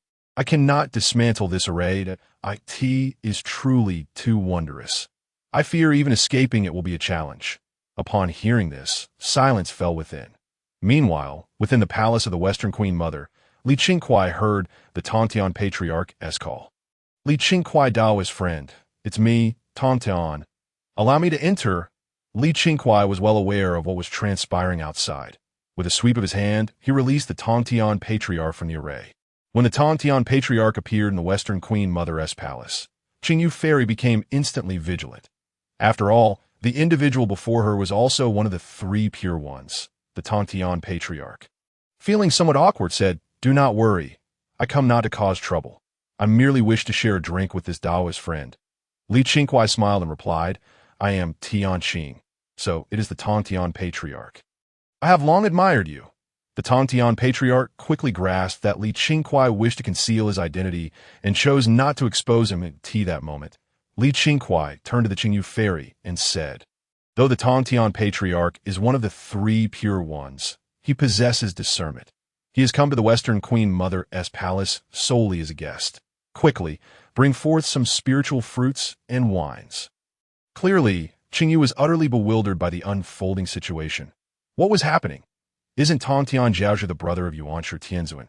Everyone in the Honghuang realm is aware that the Sanqing are one entity. How did he end up being swayed to this place? Of course, this is not the time to ponder such matters. The Qingyu Fairy immediately instructed her attendants to prepare the finest spiritual wine and fruits. The two indulged in a feast, relishing every moment. Meanwhile, outside the formation, Yuan Shi Tianzuan stood in a daze. He had initially believed that his third brother's mastery of formations was sufficient to dismantle it, yet unexpectedly, not only did he fail to break the formation, but he also ended up ensnared within it. This, however, was not the crux of the matter. Although Tongtian Jiaozhu had not attained sanctity, his cultivation was still formidable. Yet his disciples' abilities were rather lacking, and should anything unfortunate occur within the formation, it would result in significant losses. At this point, Yuan Shi Tianzuan promptly contacted Taqing Shengran, Laozi. Laozi had just concluded a sermon by the Eastern Sea and had gathered some formidable beings from the Spirit Clan. The Spirit Clan's power had surged, and the fortune surrounding Laozi had increased, enhancing his cultivation. He had just broken through to the second level of sanctity when he heard Yuan Shi Tianzuan's voice. However, upon learning the details, Laozi frowned. Although Zixiao was not their sacred ground, it had been their neighbor for many years. He was well aware of the level of the new Kunlun. How could it possibly ensnare Tongtian Jiaozhu? And who exactly was that mysterious Taoist? If Yuan Shi Tianzuan, with his first level of sanctity, could not see through it, it could only mean his cultivation was insufficient. Yet how could Laozi, with his second level of sanctity, be rendered powerless? Laozi was utterly perplexed, and thought he must return to Kunlun Mountain to investigate. In an instant, he appeared at Kunlun Mountain. When the cultivators of Kunlun Mountain saw Laozi's arrival, they were immensely excited, the foremost among the Sanqing. Laozi's strength was undoubtedly unfathomable. Unfortunately, Ta Qing Shengren was still preaching by the Eastern Sea at that moment. Their own cultivation was not high enough to reach the Eastern Sea in a short time, so they could only remain at Kunlun Mountain. Unexpectedly witnessing Ta Qing Shengren here, Laozi examined the formation, realizing that it was indeed extraordinary, as even he could not comprehend it. He then contemplated and spoke to Yuan Shi Tianzun. Second brother, if I'm not mistaken, your disciples are likely trapped within this formation, possibly ensnared in some illusory realm, that if we forcibly dismantle it, it may cause them harm. Instead, I shall use the power of the Tiandi Xianhuang Linglong Pagoda to dissolve this formation, while you should employ the Qiyun of the myriad heavens to wear down its strength. Though this formation is powerful, its energy is not inexhaustible, and as saints, we can harness the power of the heavens. Upon hearing this, Yuan Shi Tianzun's eyes brightened. It was indeed a splendid idea. Competing in strength with the formation was tantamount to seeking death. Laozi produced the Tiandi Xianhuang Linglong Pagoda, while Yuan Shi Tianzun summoned the Qiyun of the myriad heavens. Instantly, countless merits and the power of Xianhuang surged towards the formation. Qingkuai observed the situation of the formation without much concern. After all, this formation was merely a casual arrangement of his, and not particularly significant. Now that he had secured enough time, he believed that it would not be long before Zhuangmu could complete her understanding of the Thunder Dao. After much effort from Laozi and Yuan Shi Tianzun, they finally saw cracks forming in the formation and hurriedly struck at them. The protective formation surrounding Zhuangmu's divine palace shattered in response. Guangchengzi and several other disciples of the Chan teaching collapsed to the ground like dead pigs. Clearly unconscious, Yuan Shi Tianzun, filled with rage, had no choice but to teleport all his disciples back to Kunlun Mountain. It was then that he witnessed the scene he would never forget.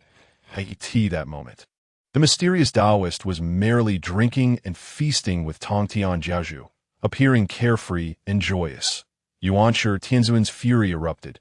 He had initially thought this formation was powerful enough to ensnare Tongtian Jiaozhu. However, he never expected that Tongtian Jiaozhu was merely pretending. After all their efforts and the expenditure of so much Xianhuang energy and merits, they had finally breached the formation. Yet he seemed to be enjoying himself inside, completely unfazed. This scene filled Yuan Shi Tianzun with frustration. Tongtian, what on earth are you doing? You were supposed to dismantle the formation, yet you claim it cannot be breached. Why are you feasting with that rogue Taoist? Laozi frowned, feeling some discontent at the sight of Tongtian Jiaozhu. He recalled how, during the incident with Nuwa seizing opportunities, Tongtian Jiaozhu had been involved, causing Yuan Shi Tianzun distress. Now, witnessing this scene again, he found it perplexing why Tongtian had become like this. Tongtian, your actions are indeed excessive. After all, we are the Sanqing united as one. You should return promptly. At that moment, Tongtian Jiaozhu picked up a spiritual fruit from the table, took a satisfying bite, and then glanced at Laozi and Yuan Shi Tianzun. Elder brother, second brother, it is not that I wish to remain here, that I was captured while attempting to dismantle the formation, and now I am a captive of this Taoist friend. Elder brother, second brother, please rescue me. After speaking, he took another bite of the fruit. Laozi and Yuan Shi Tianzun's expressions darkened. With such treatment, how could he be considered a captive? Moreover, even if he were truly captured, it was a disgraceful matter. Yet Tongtian appeared so content. Who had ever seen a captive enjoying such lavish treatment? Chapter 62. The Scapegoat of Honghuang, Yangmei. Laozi and Yuan Shi Tianzun fixed their gazes on the Taoist ahead. They were both astonished. Now at the saintly level, they found the figure before them to be a mere blur. What kind of cultivation was this? Laozi's expression shifted continuously, and he seemed to have an epiphany. Might I inquire if you are the ancestor Yangmei? In Laozi's view, the only beings in the entire Honghuang realm with such power, aside from his master Hongjun Laozi, were the demon Luo Ho and the spatial demon Yangmei. Hearing Laozi's words, Li Qingkuai offered no further explanation. I am known as Tianqing. May I ask what brings you to seek me? Laozi and Yuan Shi Tianzun noted that the Taoist referred to himself as Tianqing. However, there was no record of such a name in the current Honghuang. The positions of saints in the realm were limited, and this individual could not possibly be a saint. Laozi had already concluded that this Taoist must be the spatial demon Yang, as for why he did not use his real name. It was likely due to fear of his teacher, Hongjun Laozi. Yuan Shi, Tianzuan snorted coldly, feeling extremely dissatisfied. Even if this figure was the spatial demon Yang Mei, what of it? He was merely a remnant of a bygone era. The current Honghuang was the age of saints. Without the Tao ancestor, the saints contended for supremacy. He could not be compared to a demon left over from the chaos. Nevertheless, it was essential to maintain sufficient caution regarding someone from the same era as Hongjun Laozi. Taoist friend, I am Yuan Shi, Tianzuan. I have no intention of being adversarial. It is merely that Zhuangmu of West Kunlun has been quite disrespectful. Would you be so kind as to assist us? Li Qingkuai observed Yuan Shi, Tianzuan's demeanor, and chuckled. He knew that Yuan Shi Tianzuan was fully aware that Guang Chengzi and the others had been disciplined by him. Yet, Yuan Shi Tianzuan conveniently shifted the blame onto Zhuangmu. It was evident that the charges laid out were merely a pretext. What he truly desired was to expel Zhuangmu from West Kunlun. How do you propose to resolve this matter, Taoist friend? Yuan Shi Tianzuan pondered, having already torn the facade. From his perspective, the purity of Kunlun Mountain was such that Zhuangmu subordinates, being mere mountain stones and grasses turned into spirits, were simply unworthy of possessing such a blessed land. Heaven bestows life upon all beings. Under the heavenly principles, there must be a glimmer of hope. Therefore, I suggest expelling them from West Kunlun. What are your thoughts, Taoist friend? As soon as these words were uttered, the mighty beings of the primordial chaos were all taken aback. Thus, it can be said that they had their speculations regarding the intentions of the primordial heavenly sovereign. However, they were unprepared for the fact that the primordial heavenly sovereign so openly articulated his thoughts. At present, all the blessed lands and hidden realms in the primordial world are claimed possessions. The Queen Mother of the West, being the first manifestation of the primordial Yin energy, is the foremost among the female immortals appointed by the Tao ancestor. How could the primordial heavenly sovereign act in such a manner? In an instant, the mighty beings of the primordial chaos found themselves in a state of unease, the saint of purity and the saint of guidance. Upon witnessing the actions of the primordial heavenly sovereign, were filled with astonishment, thinking to themselves, I am familiar with this approach. At that moment, the saint of purity turned towards his companion, the saint of guidance. Junior brother, in the west, the nearest place to us is the Wuzhuang Temple of Zinyuanzi. This location, capable of nurturing a ginseng fruit tree, is undoubtedly a treasure. What do you think? Should we pursue it? The saint of guidance, upon hearing his brother's words, furrowed his brow. Elder brother, such thoughts should not be spoken in the future. Are you unaware of Zinyuanzi's influence? The actions of the primordial heavenly sovereign are justifiable, as he stands behind the Taching saint and the Shangqing saint. However, this matter is one that cannot be repeated. To offend a powerful being over a mere blessed land is truly unwise. On Kunlun Mountain, Laozi frowned. Though he, too, believed the actions of the primordial heavenly sovereign were imprudent, the three pure ones are fundamentally one. Moreover, Kunlun Mountain is their path. How could they allow others to slumber beside their own resting place? Even reclaiming the western Kunlun would be reasonable. Qingkuai yawned upon hearing the words of the primordial heavenly sovereign. Your thoughts are your own concern, and they bear no relevance to me. However, I shall not allow you to act recklessly while I sit here. Of course, I am not one to disregard sentiments. Simply wait quietly, and I assure you, the conflict between you and the Queen Mother is not my affair. The primordial heavenly sovereign pondered carefully. The individual before him, who could unleash such a terrifying formation, was undoubtedly no ordinary being. That if he truly offended him, it could spell trouble for himself, since he had already spoken of waiting. What harm could there be in extending that wait? Could it be that in such a brief span, he could assist the Queen Mother of the West in flipping her cards? Thus, I shall grant my fellow Taoist a favor and wait a while longer. Li Qingkuai nodded with a smile. Excellent. In the chaos, time was never counted. There was no concept of time in the primordial world. Soon, 3,000 years passed. During this period, Li Qingkuai sat before the Queen Mother of the West Divine Palace. meditating and cultivating. Laozi and the primordial heavenly sovereign, along with the heavenly teacher, also sat in silence, awaiting developments. Finally, the primordial heavenly sovereign could no longer contain his impatience. Fellow Taoist, your actions have gone too far. You have merely kept me waiting here without indicating how long this would continue, until the end of time. Do you expect me to accompany you in this wait? Qingkuai was uncertain how much longer the Queen Mother would need to cultivate. Nevertheless, having promised to protect her, he was bound to fulfill that commitment.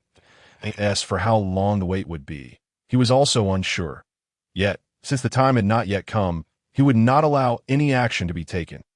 The primordial heavenly sovereign, in a fit of rage, thought to himself, I am a saint, and yet you speak to me in such a manner. Since my fellow Taoist is so aggressive, a confrontation is inevitable. Qingkuai smiled and nodded. Well said. With a snap of his fingers, an overwhelming force of temporal energy enveloped the primordial heavenly sovereign. Suddenly, the primordial heavenly sovereign felt his own power waning, especially his physical strength. His complexion changed drastically.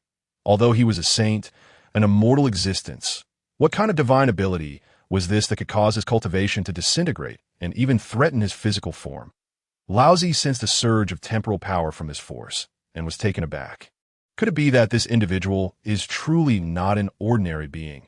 It is said that during the chaotic era, there were 3,000 demonic gods, one of whom was a formidable entity known as the Time Demon God. Shi Lauren. Could it be that this person before me is Shi Chun? The primordial heavenly sovereign attempted to expel the temporal force from his body, but it was infused with numerous temporal laws. Chapter 63. Yuan Shi transforming into 3 pure ones. The primordial heavenly sovereign found himself at a loss and hurriedly turned to Laozi, exclaiming, Elder brother, assist me.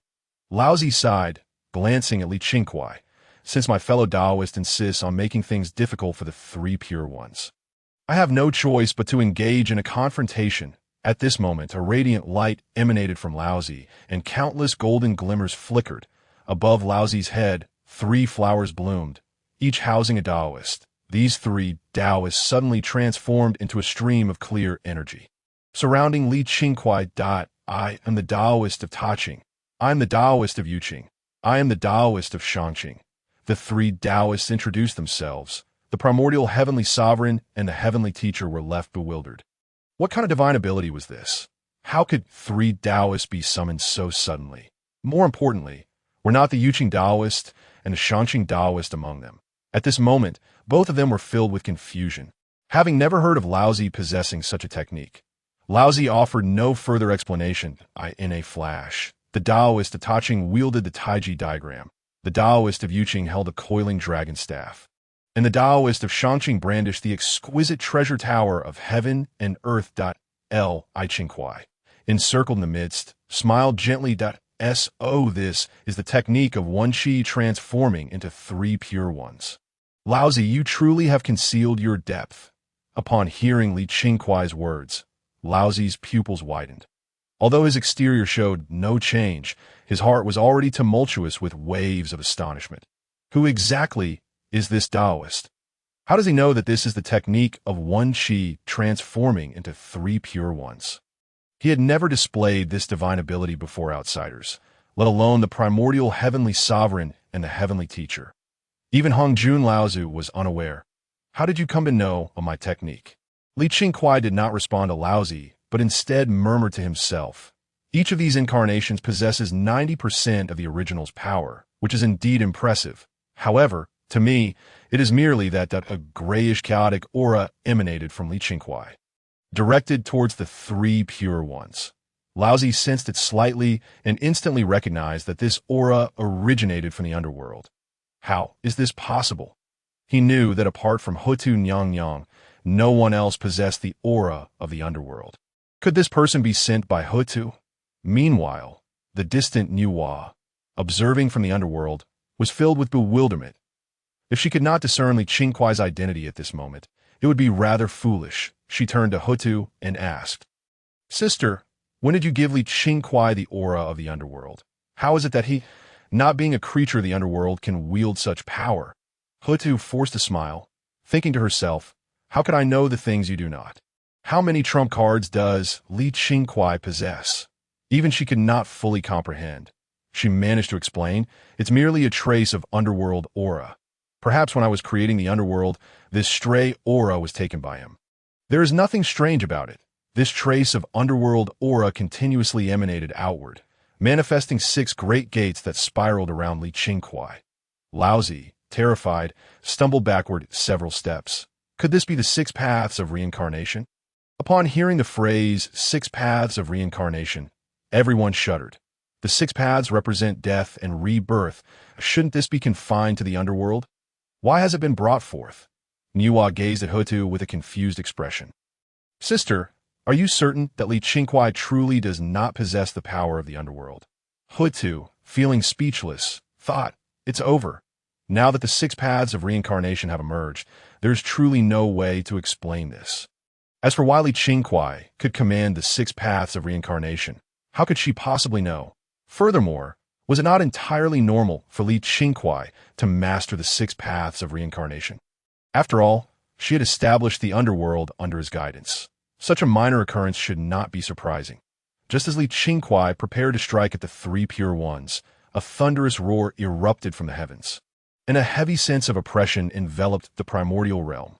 Upon sensing this aura, Li Qingkuai immediately retracted the 6 paths of reincarnation behind him. Yawning, he reclined as if utterly fatigued. The main event has arrived. I need not concern myself with this. It is far more comfortable to sleep. Everyone found Li Qingkuai's words utterly perplexing. That moment, a surge of thunderous power suddenly erupted from the Zhuangmu shrine, as if it sought to rend the very heavens asunder. Every being in the primordial world felt a tremor in their souls. From the shrine emerged Zhuangmu, each step seemingly treading upon the thunder of heaven and earth, surrounded by countless bolts of protective lightning. Laozi and the primordial supreme being exchanged glances, their expressions shifting as they noticed the vibrant purple and chaotic divine thunders dancing amidst the tempest of lightning surrounding Zhuangmu. Such entities possess the capability to annihilate worlds. How could they manifest in this realm? Zhuangmu advanced towards the sky, her true form and manifestation obscuring the sun and casting a shadow over the primordial world, allowing every creature to behold her presence clearly. With a heavenly decree in her mouth, she proclaimed, "The way of heaven is supreme. I am Zhuangmu of the Western Kunlun, the embodiment of the first innate yin energy in the primordial world. The heavenly principle states, diminish the excess and replenish the insufficient. All beings must cultivate according to established tenets. Thus, I decree the heavenly punishment of thunder. All who do not transcend to the great Luo, golden immortal, must endure the tribulation of thunder with each major realm they traverse.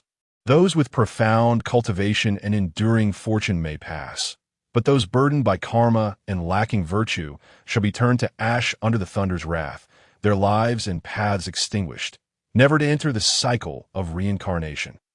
Today, I establish the thunder tribulation, divided into the 3 nines, 4 nines, 6 nines, and 9 nines divine thunders.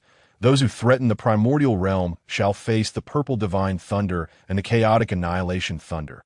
I shall wield the eye of heavenly punishment to measure the thunderous decrees of heaven. Henceforth, I shall be the Lord of thunder, and the eye of punishment shall manifest." As if responding to her call, the sky appeared to split open, revealing an eye, the eye of the heavenly way. This eye transformed into a bolt of lightning and directly entered Zhuangmu's spiritual platform. At that moment, countless bolts of lightning surged around her, with the mark of thunder on her forehead shining brilliantly. A terrifying force of thunder pressed down upon the beings of the primordial world, rendering them unable to lift their heads. In this moment, joy and despair mingled among the inhabitants of the primordial realm. Although the thunder tribulation posed the risk of life and death, those with profound fortune, great virtue, and immense willpower could emerge from it with strengthened bodies and solidified cultivation. Conversely, those of poor virtue and heavy karmic burdens would be reduced to ash under the tribulation. In the chaos purple sky palace, Hongjun Laozi opened his eyes, sensing the unfolding scene in the primordial world. He said nothing and closed his eyes once more. The emergence of the thunder punishment was not supposed to occur until after this calamity. Yet it had arrived far earlier than anticipated. Moreover, normally, even if the thunder tribulation were to appear, it would be under the control of the heavenly way. Yet now, it was in the hands of Zhuangmu, leaving him with a sense of being outmaneuvered. Chapter 64. The Lord of Thunder might provoke the heavenly way, having lost such authority, yet he felt powerless. After all, Zhuangmu had already gained the recognition of the heavenly way. The heavenly way is impartial. If Zhuangmu is deemed worthy to become the Lord of Thunder, even if he is unwilling, he must relinquish his power. Now, Zhuangmu possessed the fortune of the Lord of Thunder as her protection, making any attempt to act against her impossible deity that moment. Hongjun Laozi was indifferent to these matters. He was solely focused on when he might successfully align with the heavenly way. The changes in the primordial realm were overwhelming. Hou Tu, Nuwa, Wong Shu, Tian, and now Zhuangmu. Adding one more mattered little. At this point, Hongjun Laozi had grown numb. The primordial supreme being gazed at the thunder mark on Zhuangmu with disbelief. The emergence of the thunder punishment clarified the heavenly secrets, revealing the importance of this matter. However, given the significance of the thunder punishment to the primordial realm, should it not be under the control of the saints? Why was it in Zhuangmu's hands? Anger surged in the primordial supreme being's heart, yet he felt utterly powerless. Zhuangmu regarded the primordial supreme being with a cold expression. What is it? Does the Yuqing saint wish to expel me from the western Kunlun? The primordial supreme being's face flushed with embarrassment, feeling as though he had lost face, his countenance filled with fury. Zhuangmu, do not be too pleased with yourself. I act on behalf of the heavenly way as a saint of the primordial realm. Your so-called thunder tribulation is of no use to me. Zhuangmu smiled faintly. Indeed, it is of no use to you. However, considering the multitude of disciples you have cultivated, what do you suppose would happen if I were to transform their golden immortal thunder tribulation directly into the purple divine thunder? The primordial supreme being was instantly incensed. Zhuangmu, do you intend to have an irreconcilable feud with me? If you dare to do so, I shall eradicate your lineage in the western Kunlun. Zhuangmu's expression remained unchanged as the lightning power around her radiated outward. Whether I dare or not is not for you to dictate. Shall we put to the test?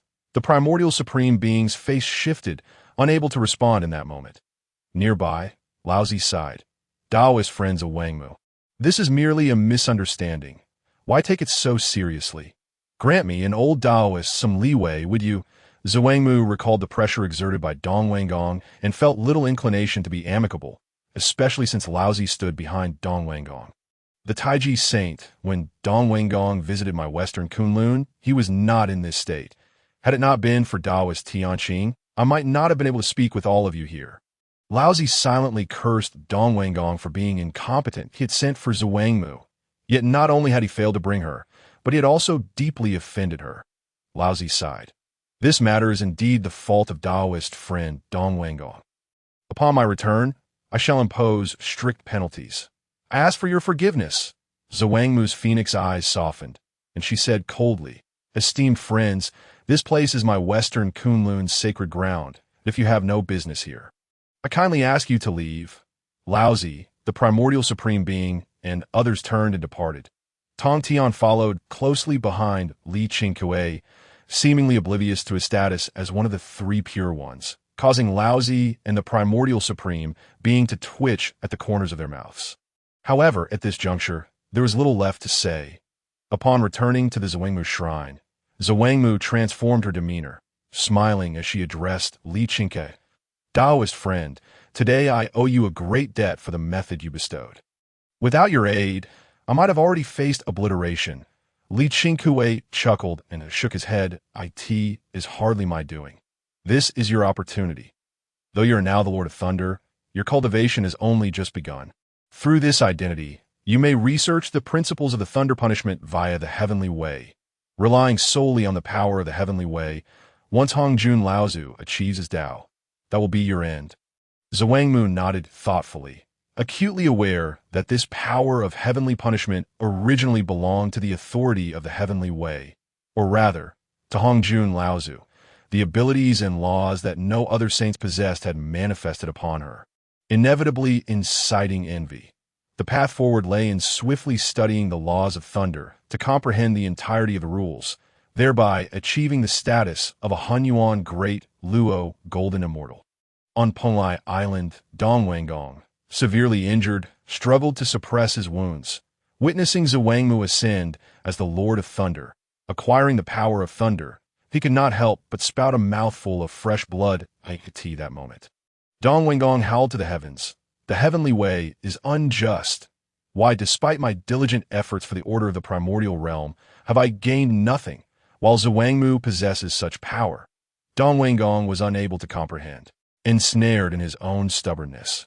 Meanwhile, in the heavenly court, Emperor Zhun and Dong Wangtai burst into laughter upon witnessing this scene. Indeed, among the races of this world, aside from the Wu clan, no other race stands as our match. How laughable the Ling clan is! Emperor Zhun nodded, feeling at ease. I had regarded Dong Wanggong as a rival, yet it appears he lacks the qualification. Esteemed ones, with the Taiji saint absent from Pai Island and Dong Wanggong lacking strength. Should we not dispatch troops against the Ling clan and suppress them? The demon gods, hearing of the impending war, instantly grew invigorated. Ever since the Wu clan withdrew from the primordial realm, no race had captivated their interest, and every battle felt akin to slaughtering mere vegetables. Naturally, they relished this that moment. Emperor Zhun contemplated and then turned his gaze toward Fushi.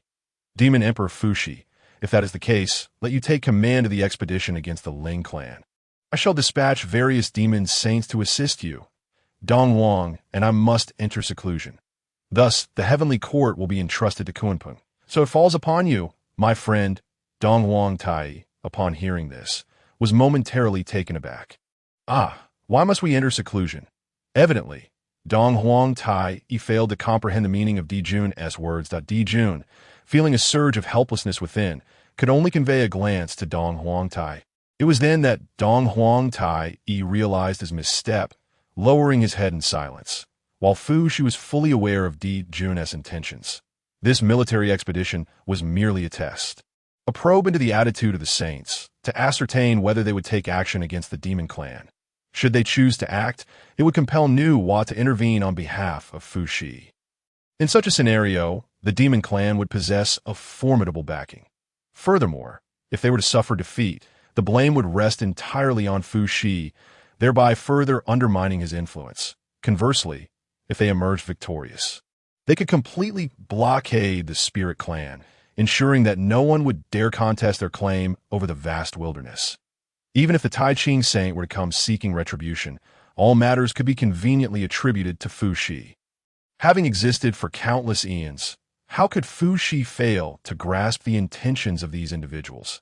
At this moment, a wave of desolation washed over Fu. He never expected that his devoted efforts for the demon clan would ultimately lead him to a fate of reckoning. It suddenly struck him that Nuwa had never aided the demon clan.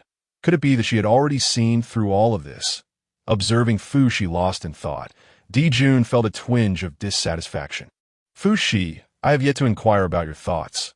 What do you believe? Fushi sighed, replying, I shall obey your command. After Fushi departed, Dong Huang Tai, standing nearby, couldn't help but voice his concern to Dijun. Brother, do you not think we have gone too far? After all, Fushi is one of the demon emperors of the heavenly court. We ought not to treat him so. Dijun's face bore a bitter expression. Dear brother, I have no other choice that I end this era of saints. We are not entities we can provoke. Were either of us or Kunpeng to make an attempt, it would likely enrage the saints, leading to an inevitable outcome of life and death. However, Fushi's backing is Nuwa. Regardless, the Tai Ching saint cannot simply slay Fushi. For the sake of our demon clan, everything is worth it. Dong Huang Tai sighed and lowered his gaze in silence. As he watched Fushi retreat, Dijun silently mused, Fushi, do not hold my heartlessness against me. The fortunes of the demon clan simply cannot sustain the presence of the four great demon emperors. Meanwhile, Dong Wanggong, under the protection of Qingdi and Lei Shun, was in the process of recovering from his injuries. During this period, the Spirit Clan had experienced considerable development, with an increasing number of formidable beings opting to join their ranks. Presently, there were 4 quasi-saint level experts within the Spirit Clan, including Dong Wang Gong, Lei Shun, and Qing Di, while Jin Shi had also ascended to the quasi-saint level. Suddenly, a deafening explosion reverberated through the air.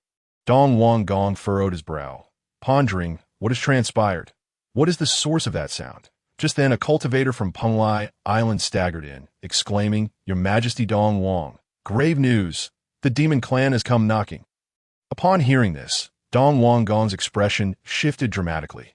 This was certainly not welcome news.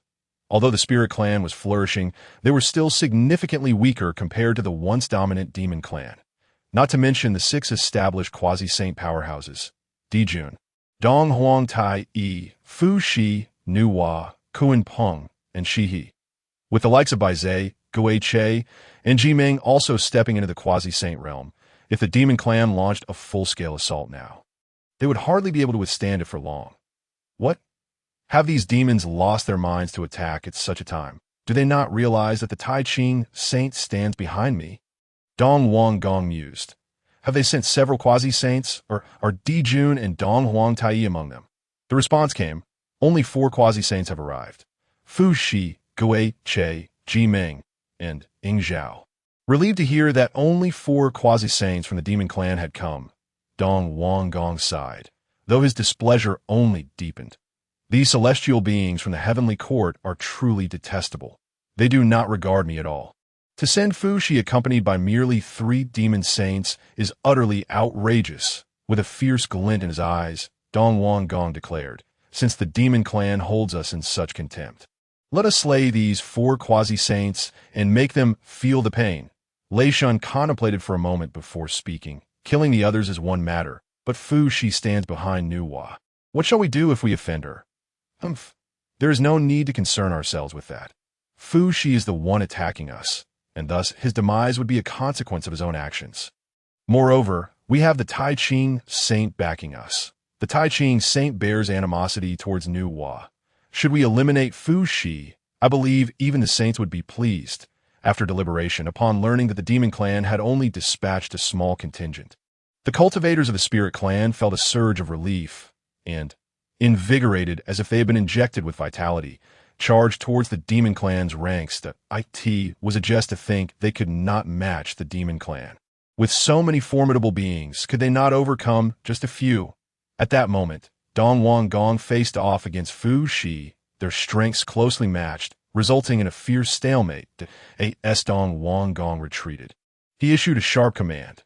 Instantly, a formation materialized upon Pai Island, one that Dong Wang Gong had comprehended from the innate great formation of Pai Island, named the Tai Iwuliang Jie Formation. Fu Shi glanced at the formation with disdain.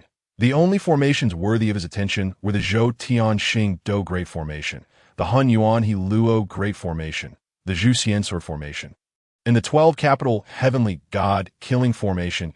As for other formations, they were mere trifles. Even the 2 instruments Micro-Dust Formation was no exception. Observing their ignorance of formations, Fu Shi called out, all generals, heed my command. Arrange the small Zhou Tianxing Do Great Formation. The small Zhou Tianxing Do Great Formation centered around Fu Shi, with 3 demon saints suppressing the 4 poles. 12 De Luo Golden Immortals stabilizing the 12 primordial stars. 365 Tai E Golden Immortals occupying the main star positions, and 129,600 Golden Immortals taking the secondary star positions. The 2 formations collided, unleashing a tempestuous wave across the East Sea. This left the Dragon King of the East in a state of despair. When deities fought, it was mortals who suffered, with these 2 formidable formations clashing in his domain. He could only imagine the countless lives at stake. Regrettably, though his heart seethed with anger, he had no outlet for his frustration. The current Dragon Clan was no longer the Dragon Clan of yore. Witnessing the prowess of the small Zhou Tianxing Do Great Formation, Dong Wang Gong felt a shiver run down his spine. Previously, he had relished watching the Wu and Demon Clans clash using the Zhou Tianxing Do Great Formation and the 12 capital Heavenly God Killing Formation. Little did he know that it would not be long before he found himself in the spotlight. However, what faced him was merely a downgraded version of the Zhou Tianxing Do Great Formation, far inferior to its true power. Yet even so, it was beyond his capacity to withstand, and he found himself struggling immensely. With a resounding crash, although the Spirit Clan possessed numerous experts, most had only recently joined and felt little allegiance to the clan. While Fushi may have brought a small contingent of demon generals, they were seasoned warriors. Naturally, the disparity between the formations was vast. As anticipated, Dong Wanggong's formation faltered under the assault, unable to reinforce in time, leading to its immediate disintegration. The backlash from the formation's power struck Dong Wanggong, causing him to spew blood once more. His previous injuries remained unhealed, now compounded. The Spirit Clan suffered heavy casualties, and their fortunes plummeted accordingly. At this moment, Laozi on Kunlun Mountain suddenly sensed the unfolding events and was filled with fury. Damnable Fu Shi! Damnable Demon Clan! How dare you strike against my Spirit Clan? He turned his gaze towards Yuan Shi Zhun. Dear brother, I have heard that you recently appointed Randang Dao Run as your deputy. Might you send him and Nanjisian Wang on a journey? I have 3 9-turn golden pills here, which I shall offer as compensation. What say you? Upon hearing these words, Laozi felt a twinge of displeasure in his heart. The solitary figure of the lantern-bearer appeared to hold little value. Even if bestowed with the Taiji diagram, it was unlikely to bridge the chasm of their realms. Second brother, he remarked, my 9-turn golden pills have merely traded for a lantern-bearer. I this not rather excessive. Yuan Shi Tianun regarded this with disdain. Though the lantern-bearer had become the deputy leader of his Chan teaching, he remained fundamentally an outsider, drawn only by the allure of its teachings, as one of the 3,000 guests of Zixiao. How could he ever be content to be a second-generation disciple of the Chan? Presently, the disparity in strength between the spirit and demon races was vast, rendering this endeavor perilously unsafe. Alas, the sages were unable to intervene. Nevertheless, sacrificing a lantern-bearer in exchange for these 9 golden pills was still a worthy trade. Why, elder brother, such words are not fitting, interjected the second brother. The South Pole Immortal is, after all, too feeble in strength to confront such ferocious battles. However, if my elder brother is willing, we could seek assistance elsewhere. At least, in my view, the one from the Sea of Blood seems promising. Laozi, upon hearing this, felt a wave of exasperation. Truth be told, he had little desire to concern himself with the foolishness of Dong Wanggong. Yet, given that he had attained sainthood through the spirit race, the threads of causality could not be altered. Yuan Shi Tianzuan promptly conveyed a message, summoning the lantern-bearer. The lantern-bearer, originally the first innate coffin transformed, wielding the Qingkuai ruler and the Lingjiu Palace lantern, was one of the renowned powers of the Honghuang, a notable figure among the 3,000 Zixiao guests. Alas, his origins paled in comparison to those of Laozi and others. With the 6 sages of heaven and earth firmly established, relying solely on personal cultivation left scant opportunities. Thus, the lantern-bearer shamelessly joined the Chan, becoming a second-generation disciple. Even so, he suffered much disdain within the Chan, where most disciples were golden immortals, or even Tai golden immortals, their relatively short time in the world, coupled with their impressive achievements at such young ages, filled them with pride. Yet the lantern-bearer, as an elder practitioner, mingled with these juniors, which greatly displeased them. To spare the lantern-bearer undue embarrassment, Yuan Shi Tianzuan granted him the title of deputy leader. The lantern-bearer approached Laozi and Yuan Shi Tianzuan, bowing respectfully. Disciple lantern-bearer pays homage to the master and the Tai Ching sage. Laozi nodded and then produced the Taiji diagram, tossing it into the air. The Taiji diagram instantly transformed into a streak of flowing light, entering the lantern-bearer's spiritual platform.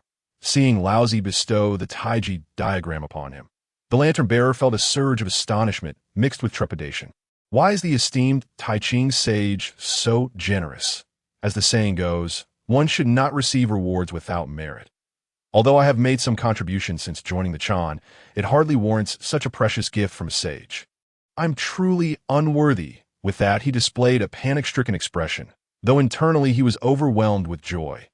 This Taiji diagram was a legendary innate treasure, formed from the axe of Pangu, far surpassing the two spiritual treasures he currently possessed. He never expected the Taiqing sage to be so magnanimous. Upon hearing the lantern-bearer's words, Laozi's countenance darkened. He glared at Yuan Shi Tianzuan, as if questioning whether a disciple of such limited intellect could indeed prevent the impending conflict between the demon and spirit races. Yuan Shi Tianzuan, somewhat embarrassed, cleared his throat and spoke. Lantern-bearer, I believe you have misunderstood my elder brother's intentions. Currently on Pai Island, the demon army is launching an attack on the spirit race. The reason my friend Laozi lends you the Taiji diagram is to assist you in quelling this dispute. Are you willing to undertake such a heavy responsibility? Upon learning that he was to confront the demon race, the lantern-bearer was instantly alarmed, hastily kneeling before Yuan Shi Tianzuan and fervently bowing. Master, since joining the Chan, I have diligently strived to enhance my cultivation, fearing that my strength may not suffice and bring shame to the sages in this vast Hongwang. Yet the demon race consists of vile beings who cultivate no virtue, especially the formidable Di Jun and Dong Huang Tai Yi. Even with the protection of the Taiji diagram, I fear my cultivation may falter before Dong Huang Tai Yi's might. I beseech you, Master, based on my earnest efforts during this time, to spare my life. Yuan Shi Tianzuan, observing the lantern-bearer's distress, found his expression unsatisfactory. He promptly stood, admonishing, such panic is unbecoming. Remember, you are now a disciple under a sage. Who in the Hongwang would dare harm you?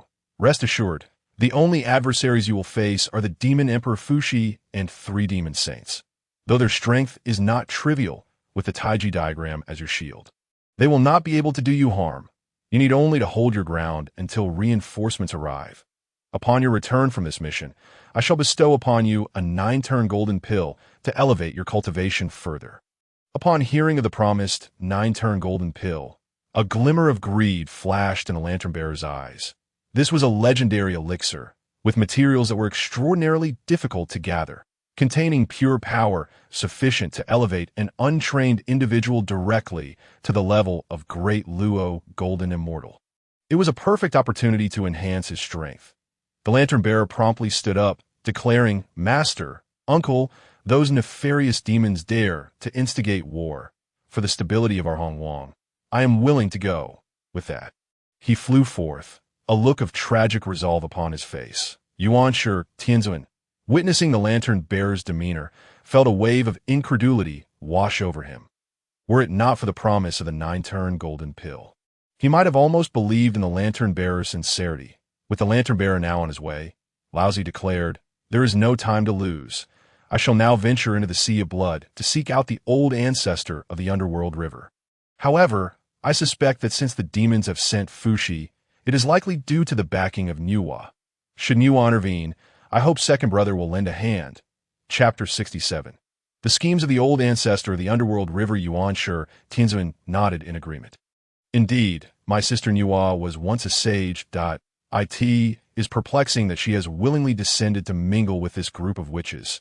Should she truly dare to act, I shall ensure she receive a lesson. Seeing that everything was arranged, Laozi breathed a sigh of relief and proceeded into the boundless Sea of Blood. The Sea of Blood, birthed from Pangu's navel, was filled with endless foul blood, where no living being could survive. Yet as the Tao encompasses 50 and the heavens transform in cycles, there exists a glimmer of hope amidst all things. Within this realm inhospitable to mortals, there emerged a formidable being known as the old ancestor of the underworld river. The old ancestor of the underworld river, born from the Sea of Blood, was an innate divine being. Upon his birth, he stood atop a 12-petal flame-red lotus, wielding the supreme innate treasure, the Yuan Tu. In the Abhijna, hidden within the Sea of Blood for countless eons, he cultivated the blood godchild's divine powers, proclaiming that as long as the Sea of Blood remained unyielding, the underworld river would endure. Thus, while he may not be the mightiest force in the Hongwang, he was undoubtedly one of the most troublesome.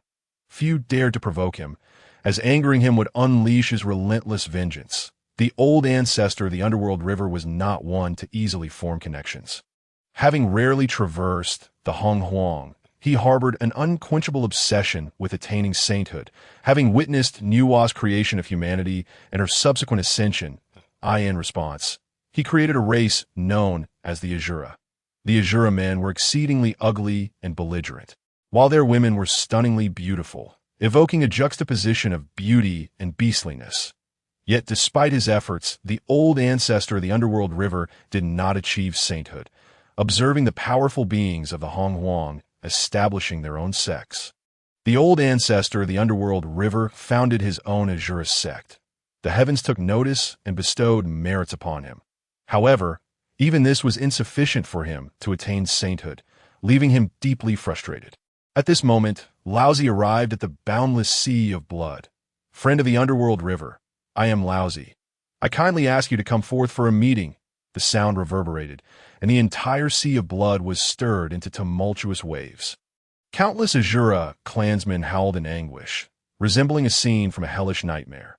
Upon witnessing this, the ancestor of the underworld river felt an overwhelming fury rise within him, but he thought to himself, regardless of a sage's status, as long as he remained within this sea of blood, he would be eternally unscathed and undying. Laozi, noticing the ancestor of the underworld river's utter inaction, could not help but wear a gloomy expression. As a sage, he had personally sought out the ancestor, only to be met with such blatant disrespect. He then raised the exquisite treasure pagoda of the universe, the Xianhuang Linglong Pagoda, placing it directly atop the sea of blood. A surge of potent Xianhuang energy caused the entire sea to churn violently. Many Azura clansmen were instantly struck, their souls shattered by the blinding brilliance. Even the ancestor of the underworld river was not spared from the torment. Who could have anticipated that this Xianhuang energy would directly counteract the malevolent forces within his sea of blood? Although he was undying and unyielding within the sea, it did not mean he was impervious to pain. The ancestor burst forth from the sea of blood, stepping upon the 12-grade fiery lotus, wielding two supreme innate swords, his face contorted with rage as he glared at Laozi. Tai Ching sage, pray tell, where have I offended you to warrant such aggression? Laozi, upon hearing this, merely smiled faintly, as if he had committed no transgression at all. That it is but a trivial matter. I merely hope that my fellow Taoist can journey to Pai Island to assist Dongwang Gong in fending off the demon clan. Upon hearing Laozi's request, both the ancestor and himself were taken aback, their faces darkening. Who was unaware that they were amidst the calamity of the Wu and Yao, although the Wu clan had retreated entirely to the underworld. The calamity's aura in the world had not diminished in the slightest. In fact, it had only intensified. Moreover, the demon clan was formidable, and Dongwang Gong, whether in strength or influence, could not hope to contend with them. To assist him now would surely be courting death. Did Tai Ching sage truly believe that this ancestor was easy to bully? The fate of the spirit clan was drawing near. How could I possibly obstruct it? Laozi sighed inwardly. He too understood that the spirit sect's circumstances could not endure for long. Yet amidst this calamity of the Wu and Yao, filled with so much calamity aura, with all the Wu clans seeking refuge in the underworld, if they did not send forth a race to contend with the demon clan, both would suffer greatly. It was likely that they would not survive this tribulation, and the era of their sage supremacy would never dawn. Now, they merely needed to find some powerful experts to safeguard the spirit clan, preserving a glimmer of hope for them after the impending conflict, while all other matters were of no concern to him. Ancestors of the underworld river, do not take offense. Although the demon clan is indeed powerful, their downfall is decreed by heaven. Should you lend a helping hand, once the calamity concludes, the heavenly Tao will surely bestow merits, and you shall undoubtedly receive your share. Furthermore, within crises lie opportunities. Does the ancestor of the underworld river not desire to attain sagehood? Upon hearing the term sagehood, the ancestor was enshrouded by an overwhelming resonance, as if endless demonic sounds were swirling in his ears. These words held immense significance for him, and he had long been devoid of such opportunities. Hearing Laozi's words, the ancestor of the underworld river, perplexed, inquired, "Might I ask how Tai Ching sage intends to assist me in achieving sagehood?" Laozi, upon hearing this, felt a wave of disdain wash over him. The position of sage in the world was exceedingly rare. While the ancestor of the underworld river was indeed a formidable being, he was fated to remain distanced from such status. However, this presented an opportunity to orchestrate a plan. What the ancestor does not know is that to achieve sagehood, one must possess the foundation for it. The primordial purple energy. Currently, there are only 3 strands of primordial purple energy left in the world, one belonging to Nuwa, who, despite being able to attain sagehood, relinquished her foundational opportunity at a crucial moment. Thus, this strand remains untapped. The second strand is held by the master of Tong Tian, one of the 3 pure ones. The final strand resides with the loose cultivator, Hongjun ancestor, within the fire cloud cave. Should the ancestor be willing, I am prepared to assist you in procuring one of these. Upon hearing this, the ancestor of the underworld river suddenly realized the truth. No wonder he had exhausted all means, yet failed to reach that realm. It was due to the absence of this critical element. He had often questioned why, despite creating a race and establishing a sect, and having attained the acknowledgement of the heavenly Tao, he had not achieved sagehood, but it was indeed the lack of the primordial purple energy, the essential foundation. Yet acquiring one of these 3 strands in this world would not be a simple task. The master of Tong Tian, being one of the 3 pure ones, though not yet a sage, was backed by both the Jade Pure Sage and the Tai Ching Sage. Even if the master Tong Tian was unwilling, the opportunity would inevitably go to their disciples, leaving him with no chance at all. As for Nuwa, she was said to currently reside in the underworld alongside Hou Tu, whose formidable strength could even rival that of the heavenly Tao. This was beyond his capacity to contend with. The easiest target, however, was the Hongjun ancestor, who was known as a good-natured individual amidst the wilderness. Yet, this reputation had also entangled him with many karmic ties, and it was likely that numerous individuals were eyeing the primordial purple energy he possessed. Aside from Zhun Yuanzi, who was proud, there were hardly any others, thus, it was paramount to take action against him. Laozi seemed to perceive the ancestor of the underworld river's thoughts, and smiled as he spoke. Among these 3 strands of primordial purple energy, the one belonging to the Hongjun ancestor of the Fire Cloud Cave is the most feasible to scheme for. However, I have received word that due to the incident surrounding the allocation of seats at the Purple Cloud Palace, a complex karmic entanglement has formed between the Hongjun ancestor and Qingkuai. It is likely that in no time, Qingkuai will take action against him. Upon hearing that Qingkuai intended to act, the ancestor of the underworld river's heart sank. As the master of all demons, Qingkuai's formidable strength was unfathomable, matching his own, and with the backing of the demon clan, if he truly took action, the ancestor would have no recourse. This realization, a surge of fury welled up within him. Laozi, witnessing his expression, burst into hearty laughter. "Fear not, my friend. Should you wish, I can lend you a hand at this moment. Moreover, the one leading the demon clan's assault on Pai Island is Fushi, given the connection between Yixi and Nuwa. Once we seize Fushi, Nuwa will undoubtedly think twice before acting." When the ancestor heard this, his eyes gleamed with hope that, if that were the case, then there was indeed a chance for success. In that case, I shall make a trip to the EC. I hope the sage remembers your words. Otherwise, even if I am not a match for you, I must contest with you. With that, he summoned the Azura experts at his command and set forth towards the EC. Within the hall of the West Queen Mother, the Queen Mother finally stabilized her aura. This power, derived from the heavenly Tao, was incomparably superior to the ordinary spiritual energy found within the wilderness.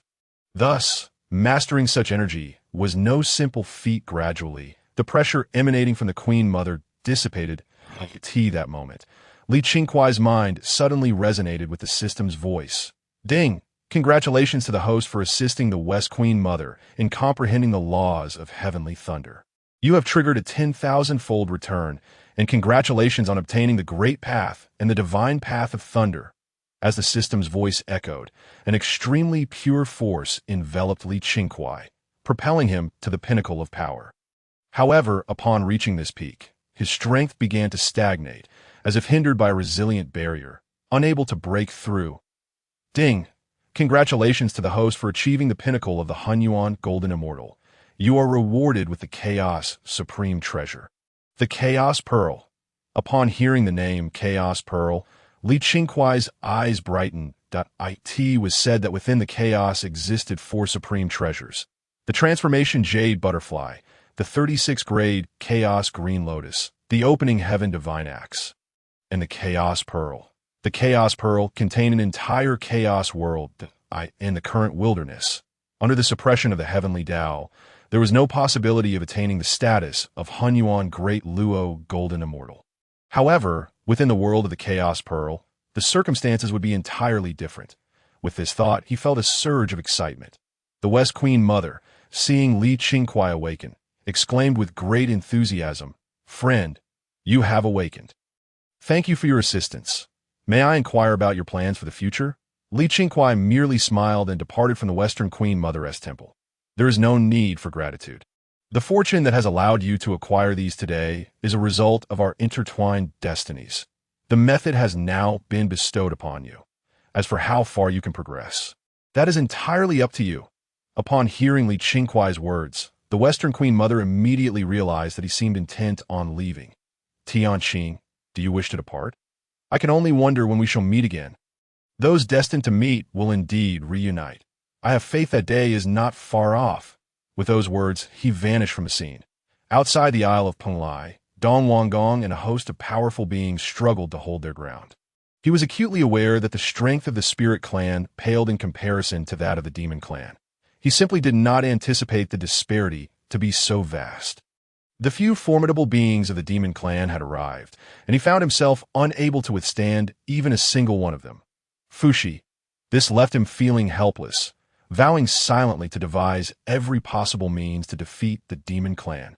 At that moment, Dong Wanggong called out to the Spirit Clan's cultivators, "Brothers, we have the Great Purity Saint behind us.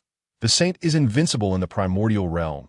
If we can hold out, it won't be long before the Saint comes to our aid." However, Dong Wanggong's words did not elicit much response. Though the Saint was indeed powerful, no one could ascertain when the Saint might arrive. If the Saint were delayed any longer, they might only arrive to witness the corpses of their comrades.